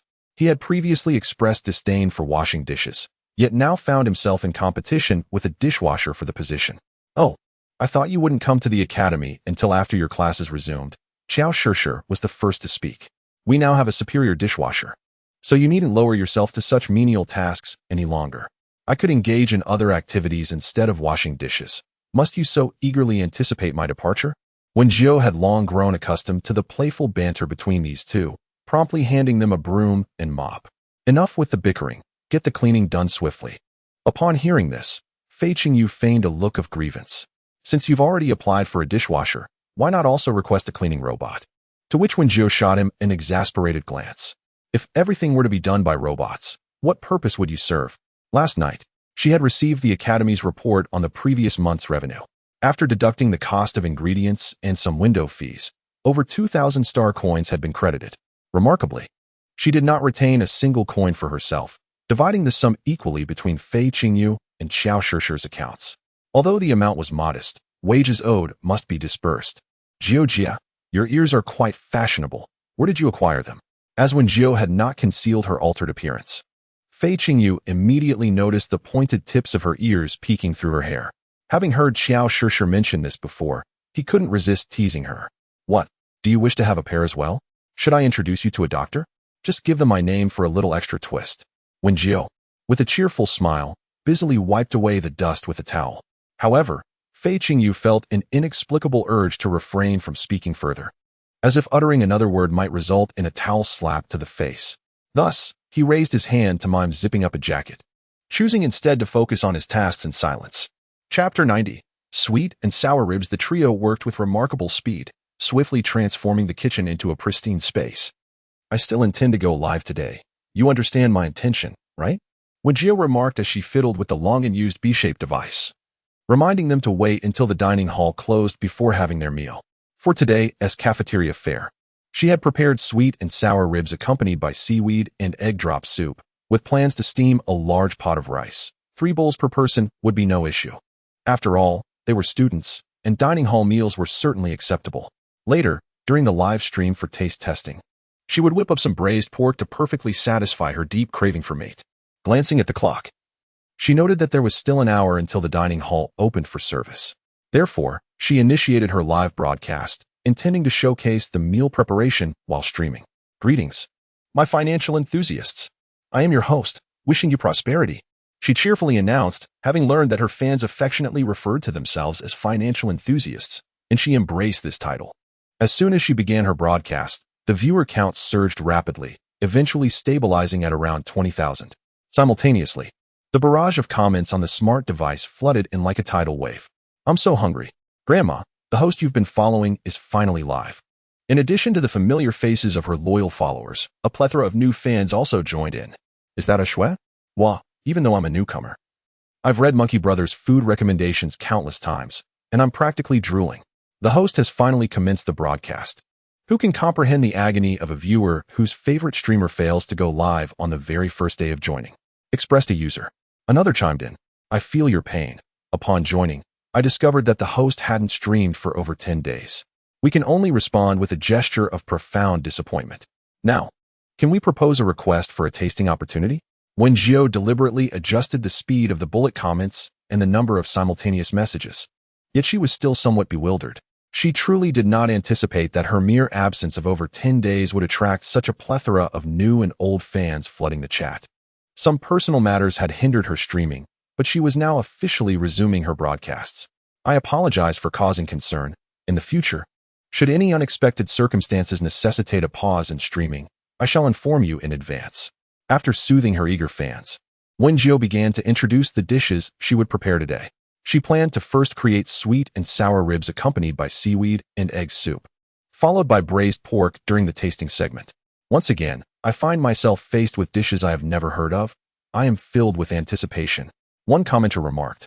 Another added, I too have not heard of these dishes, but I trust that Sister Fa Kai could make even wild herbs delectable.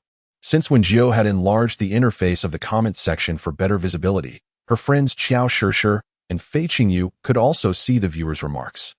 In response to the comment about Wen Jiu's ability to make wild herbs taste exquisite, both friends expressed their agreement wholeheartedly. Let us commence with the preparation of ingredients. For the students shall soon partake in their meal.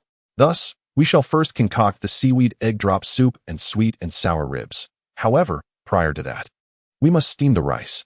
Wen Jiu began to measure the appropriate amount of rice to be steamed while reminiscing about the fried rice tutorial she had previously posted. Speaking of which, I am yet to ascertain how well everyone has fared in mastering the recipes. Perhaps I shall extend the live broadcast a little longer today. After the tasting concludes, I will venture into the dynamic section to provide feedback and guidance to those diligent learners. Yet, scarcely had her words faded when a deluge of comments inundated the screen. Wen Jiu, welcome to the feedback. Although I have only managed to create fried rice, it turned out quite palatable. Brother Monkey, I too have only succeeded in making fried rice. The other dishes proved too challenging, and my fried rice pales in comparison to that of Sister Fa Kai.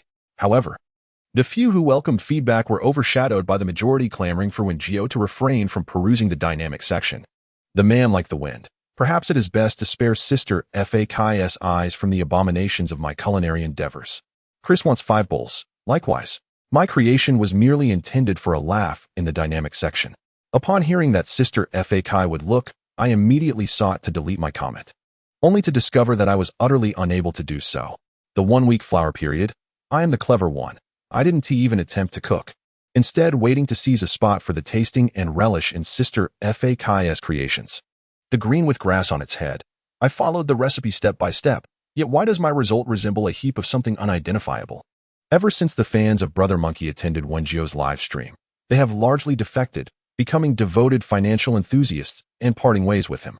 Infuriated, Brother Monkey nearly issued a public announcement forbidding his fans from watching Wen Jiu's broadcasts. However, his ire was not directed solely at the departure of his fans, but rather at their audacity to compete with him for the already scarce tasting opportunities. The rice has been steamed, and now she begins to prepare the spare ribs needed for the sweet and sour pork. The fresh ribs, a striking blend of red and white, are swiftly chopped into small pieces with a cleaver, filling a large basin before being rinsed clean with water. There exists a notable distinction between the meat of the Black Wind Mountain pig and that of the Gulu beast. For instance, the Gulu beast's meat, which is predominantly fatty, is particularly suitable for braising or making meatballs. In contrast, the meat of the Black Wind Mountain pig is firmer and leaner, making it more appropriate for spare ribs or stir-fried dishes. Once the ribs are thoroughly cleaned, Wen Jiu adds some marinade, allowing them to rest and marinate for 20 minutes before proceeding with the preparation. Taking advantage of this interval, she prepares the sweet and sour sauce that will be used later. Everyone should remember not to follow my example of adding an excess of seasonings. I am preparing to cook in large batches, so I opted to mix the sauce in one go. For those making a single serving, such quantities would be unnecessary. The dishes planned for today are not particularly time-consuming. Glancing at the timer, Wen Jiu notes that there are still over 10 minutes before the ribs are ready to marinate. She seizes this opportunity to take out the Gulu beast meat intended for braised pork, cleans it, and tosses it into the pot to begin stewing. If you wish to attempt this recipe, I recommend selecting the type of Gulu beast meat I previously showcased, with a 3:3 fat to lean ratio in the pork belly being the most desirable.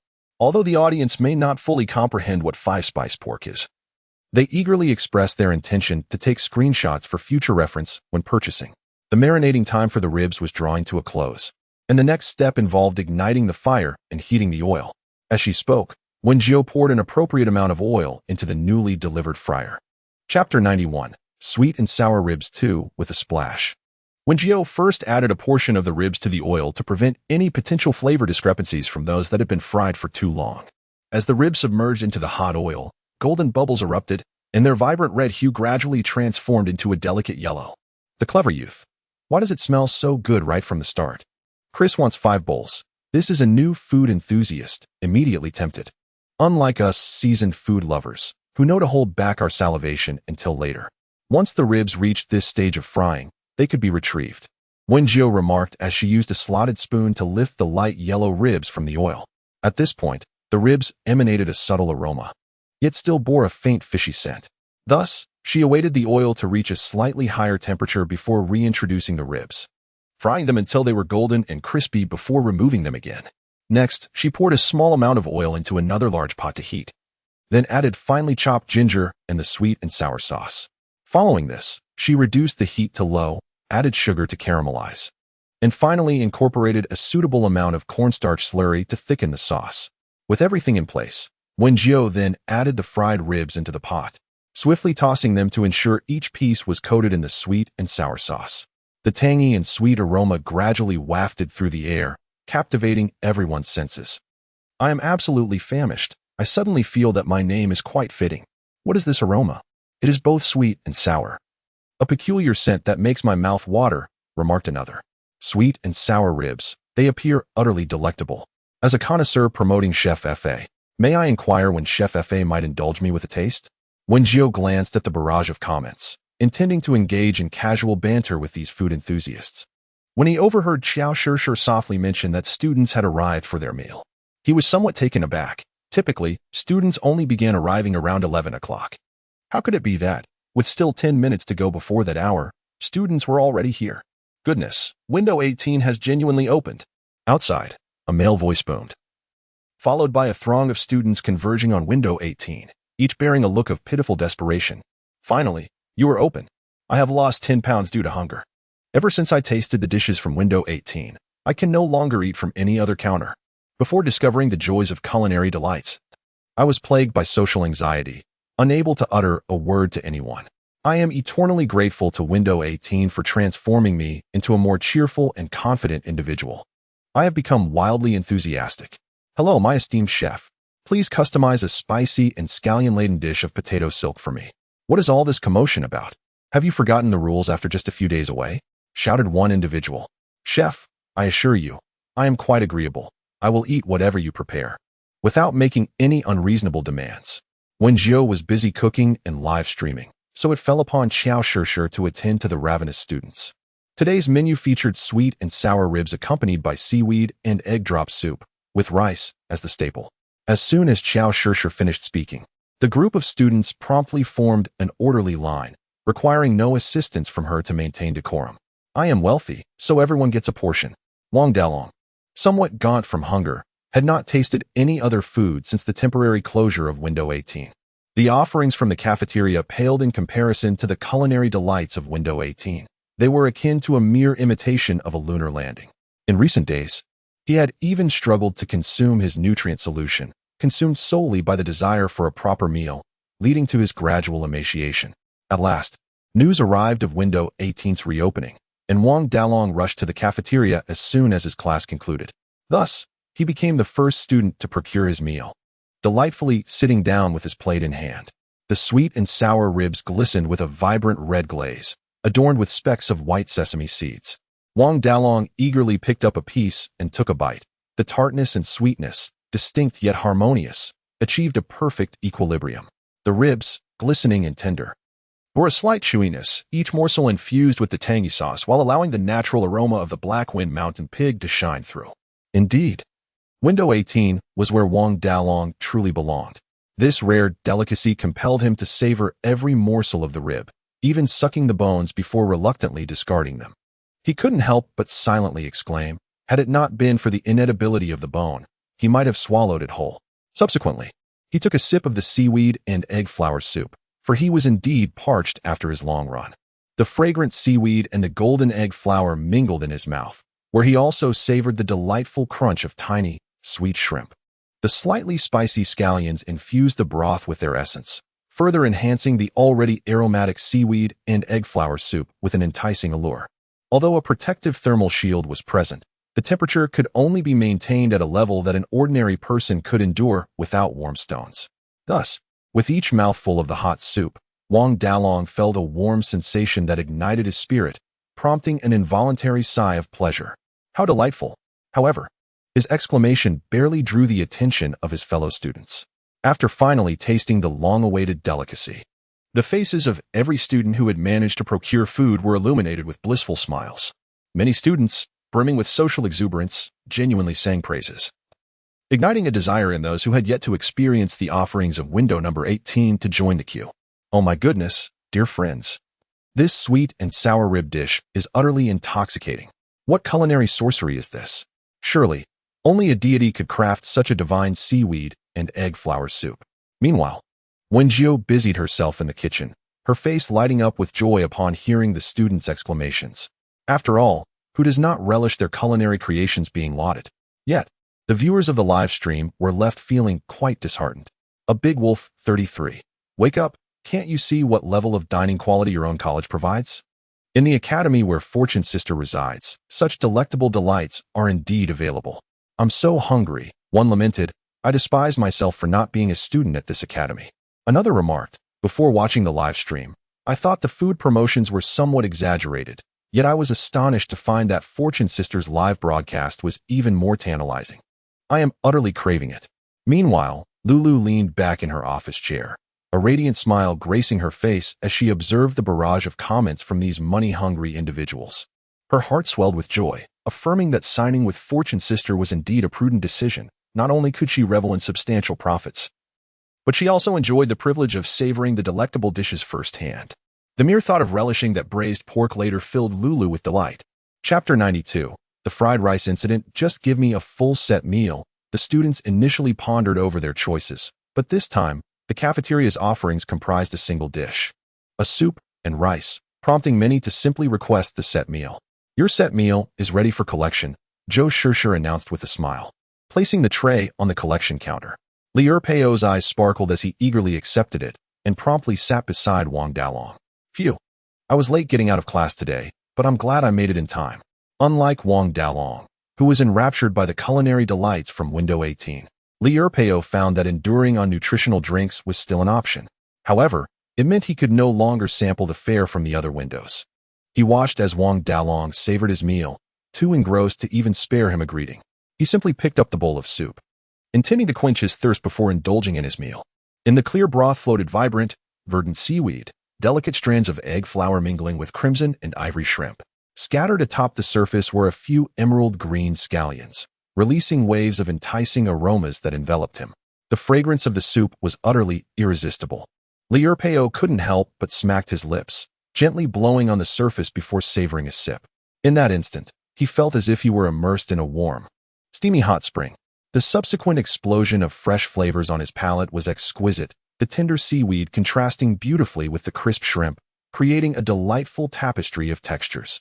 Next, Liu Peio's gaze fell upon the glossy, ruby-red sweet and sour ribs, which he found utterly captivating.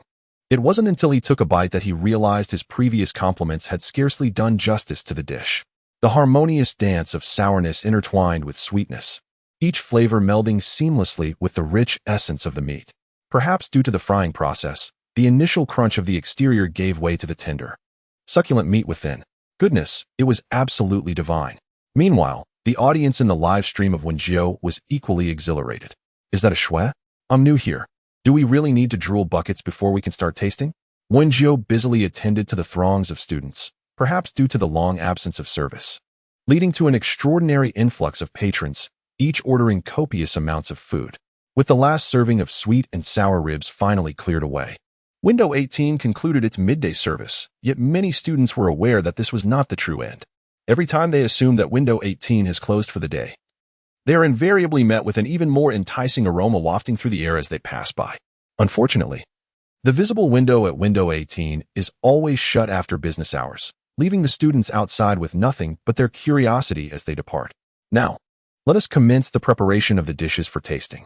Wen Jiu retrieved the previously blanched meat of the gluttonous beast and placed it upon the chopping board. Beginning the process of making braised meat, she first diced the prepared gluttonous beast meat into small, uniform pieces, with the knife rhythmically rising and falling. The neatly arranged chunks of meat took form upon the board.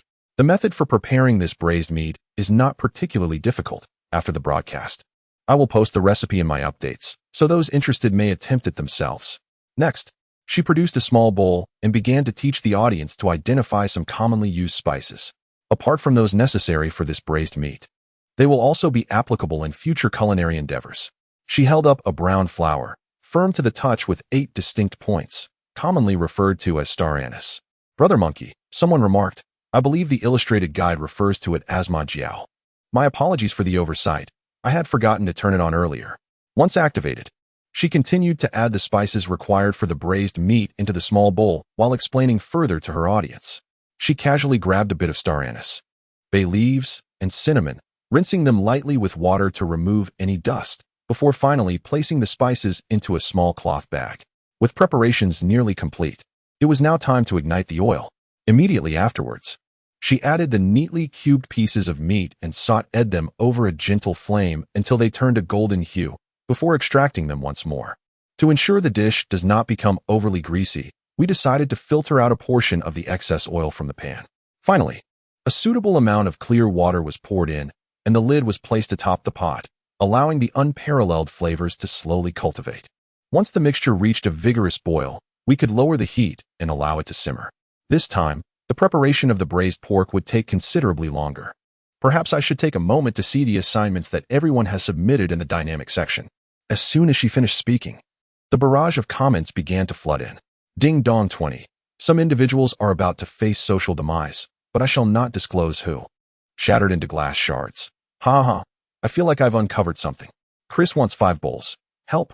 Wealthy sister, please don't look. I beg you. A man like the wind. You've made me laugh so hard, waiting for a wealthy sister to grade the assignments. Wen Jiu opened the smart bracelet interface, accessing the live broadcast updates.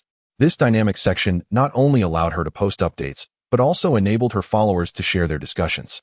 Typically quite busy, Wen Jiu only ventured into the dynamic section when she was sharing recipes. However, she would log off immediately after posting, thus never taking the time to thoroughly peruse what her fans had shared. As she glided her fingertips across the interface, the first thing to catch her eye was a short video.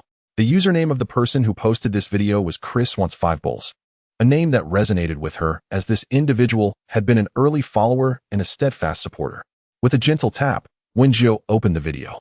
A youthful visage of a young man appeared on the screen, exuding an air of innocence, likely in his 20s. He seemed unaccustomed to taking selfies, adjusting the camera for a moment before sitting upright at a table. Greetings, everyone. I am the finance enthusiast Chris. This afternoon, I endeavored to recreate the recipe of the illustrious Sister Fortune, specifically the golden fried rice. I wish to present my creation to fellow finance aficionados, which I believe turned out rather well. As he spoke, he brought forth a plate of an unidentifiable dish, half black and half yellow. Chapter 93, The Fried Rice Incident 2. At this moment, Wen Jiu remained oblivious to the antics that this fan was about to undertake. However, the sight of that dish was indeed quite tragic, nearly provoking laughter from Qiao Shishir and Fei Qingyu. I suspect it might have been a tad overcooked. Yet I followed the recipe diligently, so the flavor should still be commendable. Chris, brimming with confidence, procured a spoon and scooped a generous portion into his mouth. The instant it touched his palate, his expression remained untroubled, even hinting at a confidence that suggested, "Behold, I am a culinary genius." However, as he continued to chew, his countenance began to undergo a dramatic transformation. Initially, his face contorted into a grimace, followed by a rhythmic shaking of his head from side to side. Eventually, his face flushed crimson, and he began to fidget restlessly. His cheeks swelled, resembling a mask of anguish. The final scene captured him hastily rising and fleeing, leaving Wen Jiu to speculate that he might have rushed to the restroom to expel the ill-fated dish. I am so hungry. The finance enthusiast erupted in laughter. As Chris faced public ridicule, the man like the wind, I would refer to it as the fried rice incident. Meow 777. Chris's initial confidence made me involuntarily curl my toes. Beneath my feet now lies a fortress. After watching, Wen Jiu fell into a contemplative silence, uncertain how to critique. Chris, could you elaborate on your precise methodology? Chris wants to eat 5 bowls. Sister Fa Kai, I swear I followed your recipe step by step. If you don't believe me, you may visit my profile, where I have uploaded a comprehensive video on making fried rice. With that, Wen Jiu clicked on Chris's profile. And indeed, there was a lengthy video exceeding 20 minutes. The preparation of materials posed no issues. However, did I not mention that the rice should be placed in the refrigerator's warming compartment overnight, not in the freezing chamber? Furthermore, why did you immerse the thawed rice in hot water? Wen Jiu felt a twinge of embarrassment as she observed Chris shoving a large basin of rice into the freezer, only to retrieve it the next day, knocking and prodding at it, seemingly dissatisfied with its hardness. Chris then resorted to placing the rice into a basin of hot water, ultimately using what had nearly transformed into a porridge-like consistency for frying. Truly, a master of culinary darkness. Additionally, one should always add oil before scrambling the eggs, not after tossing all the ingredients in. Nevertheless, Wen Jiu acknowledged that everyone is prone to mistakes during their initial attempts. Thus, after exiting Chris's video, she continued to scroll down in the dynamic section. Moreover, she believed that her recipe was articulated with sufficient detail to prevent anyone from failing in its execution. However, reality proved her to be overly optimistic.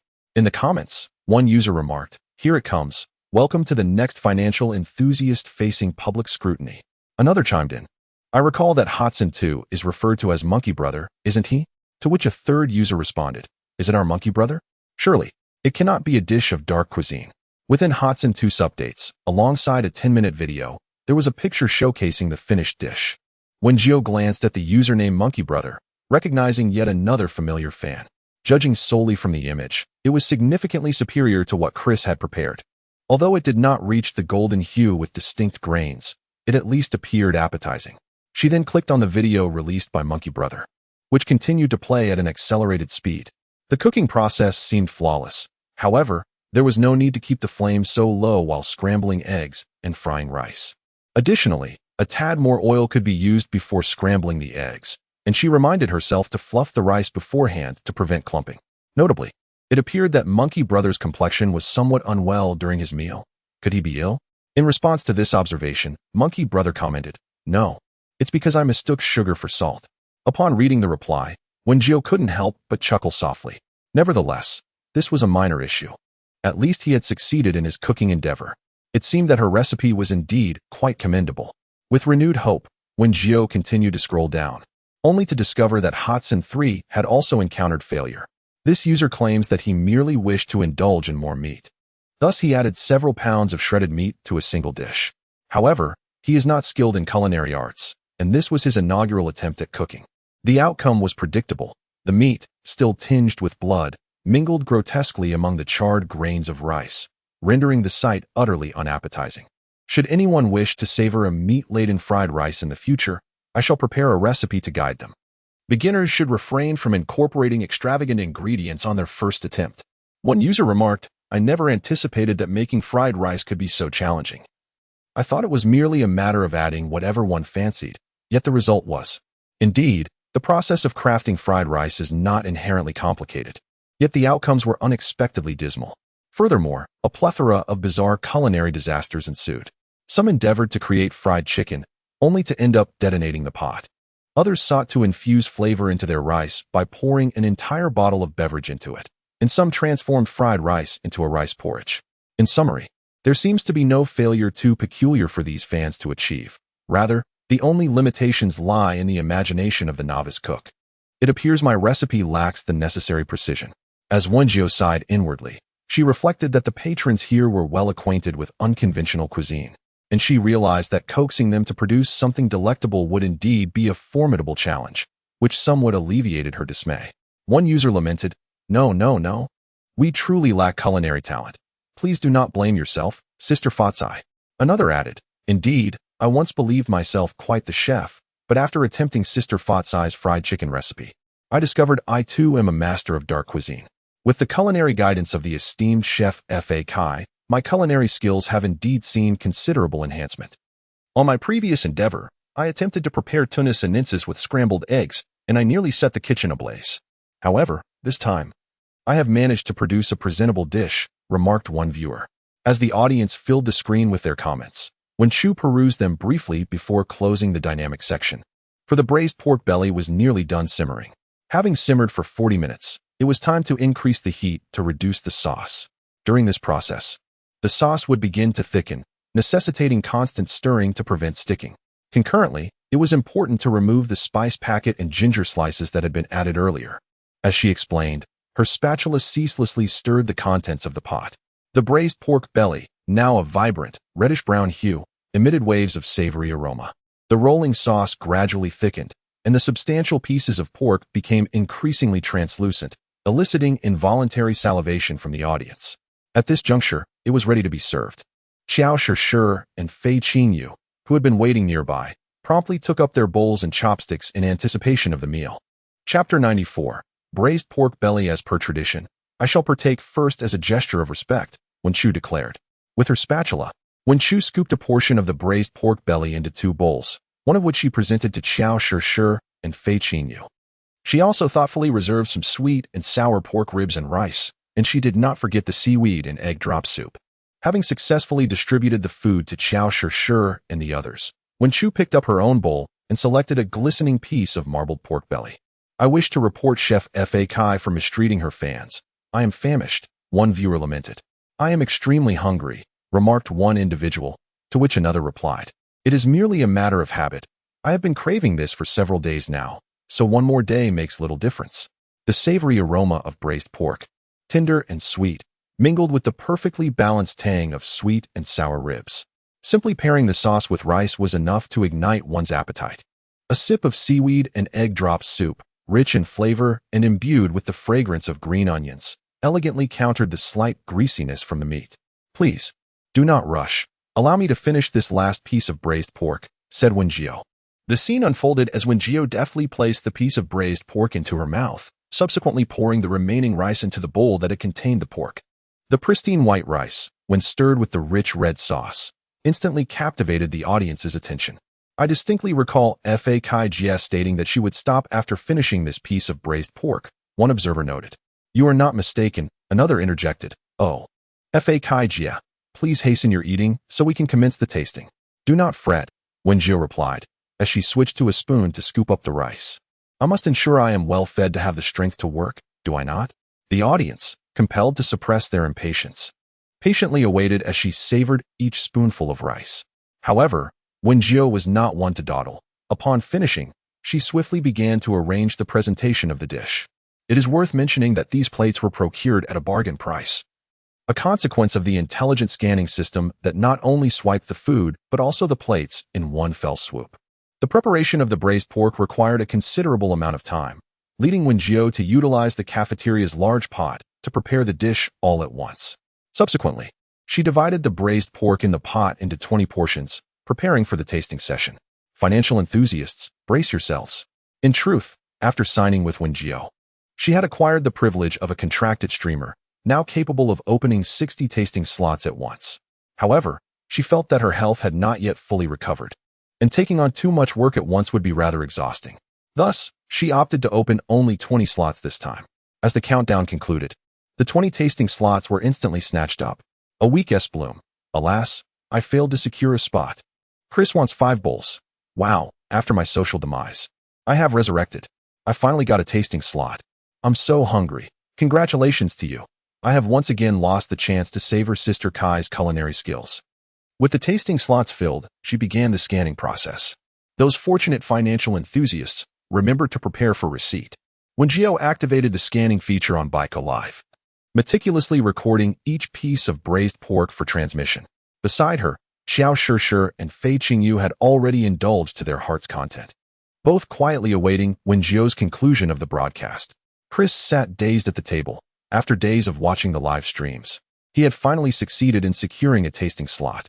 This elation compelled him to run laps around the coffee table in the living room before he finally settled down, only to behold a platter of brilliantly colored braised pork before him. Eagerly, he plucked a piece with his fingers and thrust it into his mouth, instantly illuminating his senses. The sauce-covered braised pork was rich yet not greasy, with a resilient skin that harmoniously complemented the tender layers of lean meat. The soft, fragrant essence lingered on his palate, a taste so exquisite it transcended the ordinary. The exquisitely delicious braised pork left Chris both satisfied and somewhat melancholic. He feared that his palate had become so discerning that he might no longer relish any other cuisine. Yet, after much contemplation, he pondered, what of it? At worst, he could dedicate himself to mastering the culinary arts, and perhaps one day, his creations might rival, or rather, achieve a fraction of the delectable quality of what Sister Fa Kai produced. Thus, Chris continued to savor the delightful dish, each piece of braised pork tender yet pleasantly chewy, releasing an increasingly aromatic flavor with every bite. There was no trace of the greasy sensation often associated with fatty meats. Instead, he was enveloped in a fragrant embrace of savory goodness. This sensation filled Chris with immense satisfaction. Given the modest portion size of the braised pork, he chewed each morsel thoroughly until his jaws ached before finally swallowing. Suddenly, a melodious female voice resonated from the entrance, startling Chris into an upright position. With a smile, he stepped forward to greet her. "Sister, why didn't you send me a message beforehand?" Chris lamented his slow consumption of the delicious dish. Now that Zhuang Rudy had arrived, he feared for the fate of his cherished pork. Chris and Zhuang Rudy were half-siblings. Their mother had divorced shortly after giving birth to Zhuang Rudy and later remarried Chris's biological father. Zhuang Rudy was a few years older than Chris, and upon reaching adulthood, she ventured out into the world to forge her own path, maintaining minimal contact with the family. Nevertheless, they lived their separate lives. Zhuang Rudy would occasionally visit Chris, and likewise, he would sometimes pay her a visit. "Where did you acquire such delectable food?" As Zhuang Rudy stepped through the door, she was immediately enveloped by an extraordinary fragrance that tempted her to lick her crimson lips, despite the fresh lipstick she had just purchased. It was not a mere purchase. This was a prize she had diligently seized from a live stream. Chris's tone carried a hint of grievance as he hoped that his dear sister would exhibit some understanding and refrain from stealing his share. Unfortunately, Zhuang Rudy disregarded the pitiful undertone in his voice, swiftly retrieving a pair of chopsticks from the kitchen and taking her seat at the table. The braised pork on the plate was meticulously stacked, its glossy red sauce draping over it like a shimmering, translucent film. Noticing Zhuang Rudy's captivated gaze fixed on the dish, Chris quickly interjected, "Sister, didn't you say you were planning to debut and start a diet? Look at this meat. It's rich and greasy. Just one bite could add at least 3 pounds. However, she paid no heed to his warning and deftly picked up a piece of the glistening pork with her chopsticks. The savory aroma of the meat intertwined with the sweetness of sugar, and as her teeth sank into it, she found the texture tender and the flavor delightfully soft. The rich sauce had thoroughly permeated the meat, yet it did not overshadow the pure essence of the pork. "Which live stream did you snag this from?" Chris lamented as he watched his hard-won pork diminish, his heart shattering at the sight. "Dear sister, if you wish to indulge, next time, you should seize it yourself. A good sister is one who helps you vanquish these indulgent morsels," Zhuang Rudy replied, her expression one of sheer satisfaction as she savored the pork. "Quickly, share the name of that live stream with me, or I shall come here daily to stake my claim." Upon hearing this, Chris hastily forwarded the live stream link of the Wishing You Prosperity session. Primarily, the host, Sister Fai, concluded her broadcast immediately after the tasting, which meant that when Zhuang Ruja arrived, she did not witness the live stream's projection. Chris initially assumed that Zhuang Ruja would, as per usual, eat only a few bites before feeling satisfied. However, to his astonishment, she diligently licked the sauce clean before setting down her plate. The braised pork, which he had longed for, ultimately found its way into someone else's stomach. Chapter 95, Clay Pot Seafood Porridge. Due to the temporary suspension of classes, Xiao Shishir decided to practice alone at the training ground in the afternoon. Meanwhile, Wen Jiu took her large iron pot to the rooftop, preparing for another round of alchemical concoction. She had long consumed the previously crafted Qinglian pill, but her body's foundation remained quite frail. Currently, she found herself inexplicably in a weakened state, making the advancement of her supernatural abilities increasingly challenging. What Wen Jiu was unaware of was that leveling up her abilities in this environment was inherently difficult. Individuals of the caliber of Yuruman and Zhang Heling had only attained level 5 powers. Moreover, as she possessed dual supernatural abilities, the energy required and the time expended for her advancement would naturally be greater and longer than that of others. Nevertheless, she did not rush to hasten her progress. Establishing a solid foundation for her body was paramount before she could train effectively for advancement. Thus, yesterday, at the Star Network supermarket, she purchased a considerable amount of new herbs, some of which were rather expensive. Prior to placing her order, she even checked if the types of pills she intended to create were more economical. Upon discovering that a single energy-restoring pill cost 2,000 star coins, Wen Jiu decisively opted for the route of self-manufacture. Not to mention that these 2,000 star coins are nearly equivalent to the cost price of her herbs. The pills she concocted herself undoubtedly surpassed the efficacy of those available on the market. Wen Jiu felt quite confident about this. Perhaps it was due to her prior misfortunes in the forest of Diane, but this time, her alchemical endeavor succeeded on the first attempt. She swiftly kneaded the slightly cooled medicinal paste into small pills and finally stored them in a bottle, marking the completion of her task. After reserving a bottle for herself, she planned to distribute the remainder to Qiao Shishir, Fei Qingyu, and Mina Hearn. After all, they had faced life-and-death situations together, and Wen Jiu always treated her allies with exceptional kindness, except when Fei Qingyu was being particularly cheeky. With ample time before the evening dining hall opened, Wen Jiu decided to head to the library to consult some reference materials. Just then, Mina Hearn, who was initially heading upstairs, noticed Wen Jiu's intent to go out and promptly caught hold of her to accompany her outside. The Academy's resumption of classes should be within the next few days. I've heard that the students are nearly awake. Upon hearing this, Wen Jiu nodded in agreement, expressing her intention to gather some information at the library and inviting Mina to join her. What is up with your ears? Mina Hearn exclaimed, tilting her head and gazing at Wen Jiu's elongated ears with astonishment. After reflecting on her words, Mina Hearn nodded thoughtfully. In this interstellar era, anything could potentially occur. She recalled her brother sharing tales about individuals in the military district who could sprout beast-like ears. The two engaged in casual conversation as they entered the library, where, perhaps due to the classes being suspended, there were noticeably more new students studying than before. In the library, there exists a regulation mandating silence. Hence, upon registering, they each sought an available seat. Wen Jiu's visit served a dual purpose: to procure additional biological reference books and to explore the medical literature available. With the advancement of technology, the first instinct of modern citizens in the Federation, upon falling ill, is to recline in a medical pod for treatment. Those residing on affluent planets exhibit little concern regarding the exorbitant costs associated with such medical pods. Even a minor cut prompts them to seek the comforts of the pod. Consequently, remedies for ordinary ailments are seldom found in pharmacies, and when they do exist, their prices are exorbitantly high. Wen Jiu discovered, after conducting her research, that the ointment previously gifted to her by Uruman could cost over 3,000 star coins for a mere small tube. Nonetheless, given Uruman's resources, such an expense was manageable for her. Yet, the efficacy of the treatment remains subject to fate. While technological advancement is indeed a boon, the reliance on medical pods to the near exclusion of pharmaceutical research strikes Wen Jiu as a troubling trend, particularly as she perused the medical texts. She noted that most entries merely documented substances for temporary enhancement of abilities, slight boosts to mental acuity, or hemostatic gels. Common medications, such as those for colds, fevers, or diarrhea, were glaringly absent. Wen Jiu contemplated privately, what if she were to concoct pills or potions capable of curing ordinary ailments? Surely, such an endeavor could yield substantial profit. Yet, this notion was swiftly quelled. Lacking both the necessary channels and certification, the unauthorized production and sale of pharmaceuticals would be illegal. Such a pursuit of wealth was ill-advised. As the afternoon waned, Wen Jiu glanced at the clock and realized it was almost mealtime at the cafeteria. She bid farewell to Mina Hearn and left the library.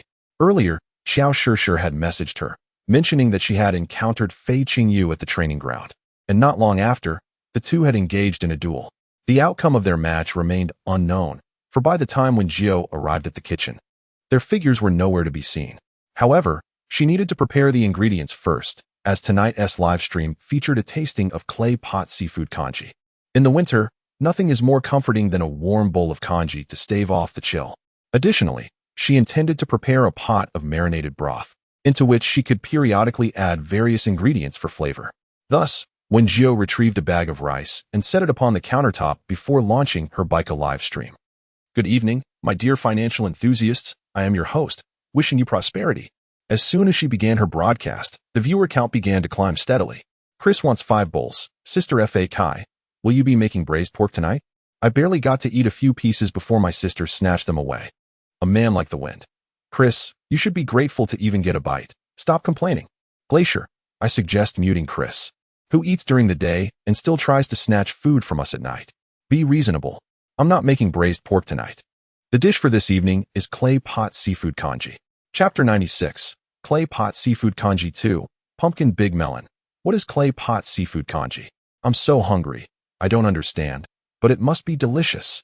Wen Jiu initially intended to describe a type of porridge, but upon reflection, she realized that the concept of porridge might be unfamiliar here. Therefore, she decided to wait until it was prepared, at which point everyone would understand its essence. This dish is particularly suitable for consumption during cold weather. Furthermore, she plans to explore a wider variety of porridge in the future and considers discussing the creation of a dedicated porridge column with Lulu. Unlike her previous preparation of cafeteria meals, today she is focused on gathering the ingredients for a clay pot seafood porridge. As she spoke, Wen Jiu tore open a bag of rice and took a handful. The small intelligent camera zoomed in on her palm. For those attempting to recreate this dish, it is essential to select this type of short, plump rice, often referred to as japonica rice. Japonica rice possesses a harder texture and a certain resilience, resulting in a sticky and oily consistency once cooked, making it particularly ideal for porridge. The porridge made from japonica rice is soft, thick, and creamy while retaining a pleasant chewiness. Comments flowed in from viewers, expressing their appreciation for the insights shared during Fa Kai Jia's livestream, revealing their surprise at the intricacies of rice. The preparatory steps for this seafood porridge are akin to those for fried rice. First, an appropriate amount of rice must be washed thoroughly. With that, Wen Jiu took a small basin and filled it with a portion of the rice to begin the cleaning process. There is no need to steam the rice for porridge. Instead, we will soak the cleaned rice in the basin before proceeding to the next step. After soaking the rice, Wen Jiu began to prepare the ingredients for the cafeteria dishes. Just as she was frying the pork ribs, Xiao Shishir finally arrived at the kitchen. However, Wen Jiu found it peculiar that Fei Qingyu did not accompany Xiao Shishir. Nevertheless, seeing Xiao Shishir's radiant demeanor, Wen Jiu refrained from inquiring further. By the way, I shared the recipe for seaweed egg drop soup on my social media after the live broadcast. Has anyone adventurous attempted to make it? Wen Jiu initially contemplated sharing the recipes for sweet and sour pork ribs and braised pork simultaneously, but considering that many of her followers struggled with even making fried rice, she thought it unwise to present dishes as challenging as sweet and sour pork ribs and braised pork. To safeguard their culinary endeavors and to prevent any unfortunate kitchen disasters, she decided against posting the recipes for the other 2 dishes. Pumpkin big melon. Let us welcome someone to come forth and embarrass themselves with flowers. Grass growing on the head. Ha ha, is that the one who almost set the kitchen ablaze? I'm so hungry. Hello everyone. I've come out to make a fool of myself. Wen Jiu was momentarily taken aback by this barrage of comments. Could one really burn down the kitchen while making seaweed egg drop soup? However, she needed to focus on preparing the porridge. She poured the glistening rice into the clay pot to bring it to a boil, followed by the addition of the prepped fresh shrimp and mushrooms to continue simmering. Once the ingredients were nearly ready, Wen Jiu opened her social media feed to explore the newly published posts. As soon as she clicked on it, a video with an eye-catching title caught her attention. I inadvertently incinerated my kitchen. I was wondering if there are any affluent individuals from Heiress who could perhaps recommend an affordable cleaning robot company. Wen Jiu initiated the video, which commenced with a lemon head possessing facial features. This lemon head emitted a series of sighs before proceeding to narrate its anecdote. Greetings. I presume many of you discerning enthusiasts are familiar with me, as I frequently engage within the enthusiast circles. This afternoon, in a moment of leisure, I endeavored to prepare a meal, and inadvertently, I set my kitchen ablaze. In retrospect, perhaps it was all predestined. Prior to embarking on this culinary endeavor, I perused the daily horoscope on the Star Network. I am cognizant that this may seem superstitious, as numerous individuals harbor skepticism toward horoscopes, and I merely indulged in it out of boredom. Subsequently, while preparing seaweed and egg drop soup, I added an excessive amount of seaweed, as I had never previously consumed it and desired to ascertain its precise flavor profile. Consequently, due to the copious quantity of seaweed, the pot became entirely congested as it simmered. I then inadvertently dozed off on the sofa. only to awaken upon detecting an acrid odor. Subsequently, Wen Jiu observed the lemon head redirecting the camera, revealing a scene of utter devastation, replete with the vestiges of a conflagration.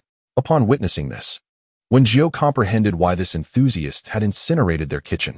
Ergo, she terminated the video and earnestly addressed the camera, cautioning, "Please exercise utmost vigilance while preparing meals and refrain from allowing your attention to wander or succumbing to drowsiness." Furthermore, novice cooks should refrain from independently modifying the quantities of ingredients specified in the recipe. The hour is nigh, and the correction of assignments shall be deferred until a later juncture. When Jiu glanced at the time, it was nearly time to commence the dining hall service. She and Xiao Shishir took their respective positions, awaiting the arrival of teachers and students. However, one matter left when Jiu perplexed. Fei Qingyu had yet to arrive for her shift. At that moment, Fei was still engaged in a live broadcast, and when Jiu felt it inappropriate to inquire with Xiao Shishir. Instead, she sent a message to Fei Qingyu via her smart bracelet. "If you don't come to work soon, don't expect to eat dinner tonight." After sending the message, Wen Jiu refrained from checking for a response. The evening crowd at Window 18 was significantly larger than during lunch, with a considerable number of teachers among the students. For instance, Yu Rumen and Li Qingjin each purchased a meal to take away. It took Wen Jiu a while to locate the takeout boxes, but she cheerfully prepared the food and placed it at the collection point. "We're off. Wishing you both prosperous business." With that, Yu Rumen grabbed her bag and pulled Li Qingjin out the door. They had a meeting that evening, which required attendance from all faculty members. Concerned that their dining time would extend too long, they opted to take their meals to Yu Rumen's office instead. "Oh, Wen Jiu's culinary skills have truly improved," Li Qingjin remarked, exhaling gently into her palms. "Even before unwrapping, I can already smell the enticing aroma." "Indeed," Yu Rumen replied, hastily closing the office door, fearful of the scent attracting the attention of other teachers. The majority of those dining in the cafeteria were students. Most teachers preferred to consume nutritional drinks or order takeout, with few willing to dine in the cafeteria. After all, they are not students who enjoy the freedom of choosing whatever they desire to eat. It was only when Yu Rumen and her companions discovered Wen Jiu's remarkable culinary skills that they frequently visited the cafeteria. However, Zhou Sun was presently quite occupied, leaving only Yu Rumen and Li Qingjin to procure their meals. "Hurry up, let us dig in before others come to join us." Chapter 97. Clay Pot Seafood Kanji 3. The aroma is delightful. Li Qingjin lifted the lid of the container holding sweet and sour ribs, instantly captivated by the glistening, cubed pieces of meat. Yu Rumen, beside her, was equally mesmerized. They had never encountered such a dish before. In fact, every creation by Wen Jiu was something entirely new to them. Yet, neither of them possessed an insatiable curiosity. Thus they refrained from inquiring how Wen Jiu had acquired such culinary expertise. "Let us eat quickly, we don't want to wait for others to intrude." As Yu Rumen spoke, she opened the box containing rice, and both she and Li Qingjin took a box each to commence their meal. The first dish they reached for with their chopsticks was the sweet and sour ribs. Tender and succulent, the ribs soaked in the tangy sauce were a revelation. The harmonious blend of sourness and sweetness astonishing them. What an exquisite flavor! The taste was both tart and sweet, yet utterly delightful and fragrant. Li Qingjin found her emotions in a tumultuous state. Had someone suggested to her under normal circumstances that a combination of sour and sweet flavors could be delectable, she would have vehemently disagreed. Yet now, as she savored the dish, she felt utterly entranced. It must be called sweet and sour ribs, and the flavor was simply extraordinary. Yu Rumen was utterly captivated by the aroma, so much so that she disregarded her image and gnawed at the bones with fervor. Soon after, the two engaged in a silent competition for the sweet and sour ribs, each wielding their chopsticks with determination. Fortunately, they had purchased 2 servings, otherwise, their years of friendship might have unraveled over this delectable dish. "Well, Director Yu, Teacher Li, what delights are you indulging in behind closed doors?" A young female teacher suddenly pushed the door open. She had intended to inquire about something from Yu Rumen, but was immediately met with an enticing waft of meat fragrance. "What are you eating that smells so divine?" she inquired, but both of the food-obsessed individuals paid her no mind. Thus, Sun Ran leaned closer, gazing longingly at Yu Rumen, hoping she would grasp her unspoken plea. In the office, it was not uncommon for teachers to share their meals, so they often exchanged tidbits of their culinary purchases. However, Yurumin merely cast a fleeting glance at her before shoving the last piece of sweet and sour rib into her mouth. Wow, is it really so extreme that you won't even let me have a taste? Sun Ran regretted her words as soon as they escaped her lips, for she realized the two were not only withholding a bite from her, but had also poured their rice directly into the fragrant box, mixing it with the sauce before continuing their feast. Fine, enjoy your meal, but don't say I didn't warn you that there's a meeting in 15 minutes. With a huff, Sun Ran rose, yanked the door open, and prepared to leave.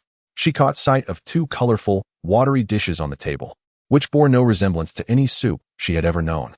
After all, the soups they consumed were either azure or sable, far from any natural hue, and their aromas defied description. Yet, the fragrance that stirred her heart emanated from this very source. Sun Ran, are you perhaps feeling peckish? Yurumin's appetite was never particularly robust, and after finishing her rice and sweet and sour ribs, she felt exceedingly full. Even if she had desired to partake of the seaweed and egg drop soup, her stomach simply had no room to accommodate it. MMM. Sun Ran's eyes gleamed as she stared at the concoction, involuntarily swallowing her saliva. Then, by all means, take it and drink it. This is the seaweed and egg drop soup I procured from the cafeteria. Yurumin generously pushed the container forward. At this moment, Sun Ran had no inclination to ponder that the cafeteria might possess such an item. She directly lifted the container and took a hearty gulp. The seaweed was excessively tender, requiring no mastication, and the eggs were soft, smooth, and imbued with crispy dried shrimp. The fragrance of scallions intertwined with the savory sweetness of the shrimp, assaulting her taste buds, a delicacy Sun Ran had never before savored.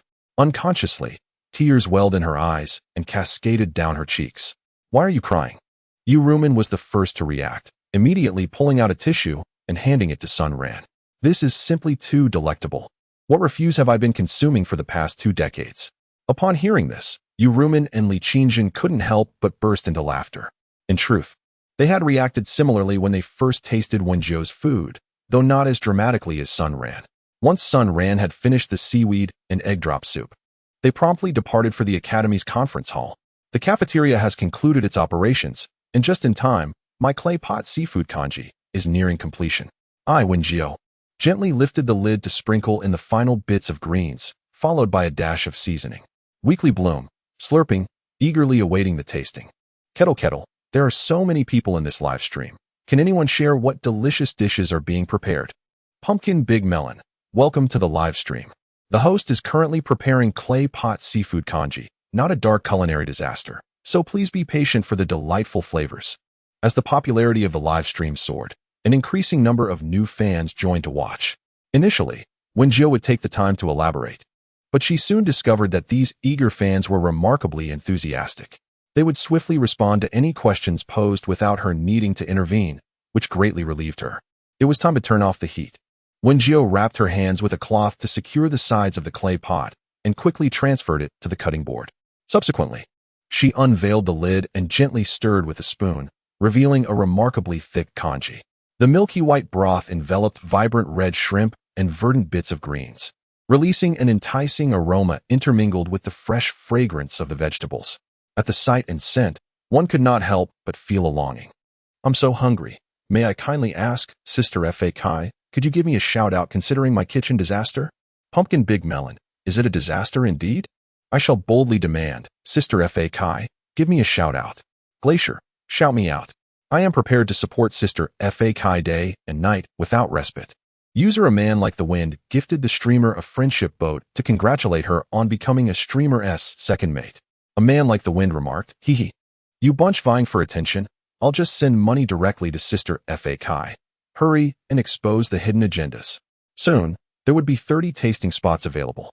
Wen Jiu swiftly ladled out 2 bowls of seafood kanji, adhering to the usual practice. Those in the know understood the drill. It was uncertain what Qi Qingyu was up to that evening, as he had yet to arrive. However, since he was absent, Wen Jiu did not prepare dinner for him. She merely passed a bowl to Qiao Shishir and then commenced her daily eating broadcast. Chapter 98. Clay Pot Seafood Kanji. First, let me present this clay pot seafood kanji. Wen Jiu scooped a spoonful with a small spoon, revealing glistening, tender grains of rice, perfectly cooked to a soft consistency, releasing a rich aroma. The shrimp, meticulously peeled before cooking, appeared plump and vibrant, a brilliant red with a hint of pink. Finely chopped mushrooms and greens melded into the congee, imparting subtle, delightful fragrances amidst the rice's essence. The flavor was quite pleasing. Wen Jiu hesitated before swallowing a mouthful. The freshly prepared seafood congee was indeed scalding. However, to the audience, it seemed as though she was teasing them with her culinary delight. Brother Monkey, Sister Fa Kai, can I pay you to stop doing eating broadcasts? Grass on the head of Qing. Please respect the feelings of the financial enthusiasts. Join me in advocating for the protection of financial enthusiasts. A Big Wolf, 33. Protect financial enthusiasts. Upon finishing her words, Wen Jiu set down the bowl of congee and proceeded to evenly distribute the remaining seafood porridge from the clay pot into 30 small bowls. However, the portion this time was quite scant, as there were indeed very few shops selling clay pots. After browsing through numerous stores, she finally found one that sold them. Yet the pots were rather small, leaving her with little to spare after dividing the pot into 30 servings. Everyone, prepare yourselves, she announced. At that moment, for reasons unknown, memories of her past experiences watching live streams flooded back to her, prompting her to clear her throat and begin to shout. Are all you food enthusiasts ready? The tasting is about to commence. This seafood porridge is truly exceptional, with a delectable flavor and a wonderfully smooth texture. However, today there are only 30 portions available, and who knows when it will return. So, you must seize this opportunity. Moreover, the host herself was partaking in the tasting, urging everyone to compete for it. The food enthusiasts in the live stream were genuinely perplexed by Wen Jiu's adeptness in delivering the sales pitch typical of promotional hosts. All right, all you food enthusiasts, get ready. 3, 2, 1. Let the tasting begin. With that, the 30 tasting spots were swiftly snatched up. Observing this, Wen Jiu smiled as she scanned the remaining food. I thought it would be more difficult to grab. Zhuang Ruidi raised an eyebrow, crossing her legs as she lounged on the sofa, watching the distressed Chris. Oh dear sister. With 30 portions of seafood porridge being contested by 30,000 people, isn't that quite a challenge? Chris let out a sigh. He had initially hoped to showcase his prowess to Zhuang Ruidi. Yet, to his dismay, Zhuang Ruidi effortlessly snatched a tasting spot, while he, despite his fervent efforts, failed to secure one. Was this truly difficult to obtain? My dear sister, I can surely compete with 30,000 others for 3 premium skincare discounts. Zhuang Ruidi, in her leisure, often indulged in watching various beauty influencers, inevitably leading her to participate in livestream sales to seize discounted skincare and cosmetic products. Just moments ago, as the food streamer recited their lines, the previously languid Zhuang Ruidi was instantly propelled into a state of shopping combat. With a mere command from the host, she launched her offensive. However, unlike before when she competed for skincare and cosmetics, this time she was vying for limited edition seafood congee. The specific item was of little consequence. The mere presence of the term limited edition was sufficient. My congee has arrived. Zhuang Ruidi lifted the bowl of congee from the table. The vibrant green vegetable fragments floating atop, while beneath the creamy white broth, fresh red shrimp were tantalizingly visible. The mere sight of this congee was a feast for the eyes. How fragrant! Chris was captivated by the alluring aroma of the seafood congee, casting aside all thoughts of embarrassment or disappointment. Oh dear sister, you consumed so much braised pork at lunch. Surely it is not unreasonable for me to have a small portion of your congee now. Go away. If you wish to eat, why not order takeout? Zhuang Ruidi shot him a glance before making her way to the kitchen to savor her meal in solitude. The reason for her retreat to the kitchen was simply that she had forgotten to fetch a spoon. The seafood congee, steaming and fragrant, released its delicious aroma into the air. She scooped a spoonful, blew gently on it, and then took a delicate sip. The porridge was fragrant, soft, and smooth, gliding down her throat as if it were weightless, leaving only a rich aroma of rice to linger on her palate. It filled her with a profound sense of satisfaction, reminiscent of being amidst a fragrant rice field. As she regained her senses, the delightful essence of finely chopped mushrooms and fresh greens continued to bloom on her lips, intertwining to create a melody of flavors that ebbed and flowed. The freshness of the ingredients did not overshadow the rich fragrance of the rice porridge. Rather, they complemented each other beautifully. What brought the most joy to Zhuang Ruidi was the tender, plump shrimp. She had previously harbored a strong aversion to seafood, unable to tolerate its distinctive fishy scent, which had led her to avoid such dishes altogether. However, the seafood porridge she tasted today bore no trace of that odor, prompting her to cautiously scoop up a piece of shrimp.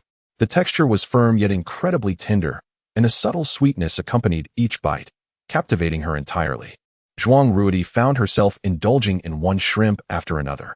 "Sister, are you still going to eat this seafood porridge?" Chris licked his lips, leaning against the doorframe, utterly tempted.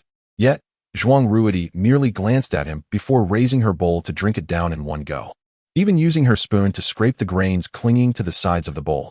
"What did you just say? I didn't hear you." Satisfied, she set down the bowl and stepped out of the kitchen, patting Chris on the shoulder. "Remember to wash the bowl. I have to meet friends tonight, so I'll be leaving now." Chris stared at the empty bowl of porridge, lost in thought, once again missing the opportunity to relish his beloved dish. Wind-like man. Surely not. Has it come to the point of hiring proxies? "I'm going to report you. I'm so hungry. May I inquire which kind-hearted lady this is? Could someone provide me with her contact information? I am willing to pay for her assistance in securing a tasting slot." Pumpkin Big Melon. "What do you mean your sister?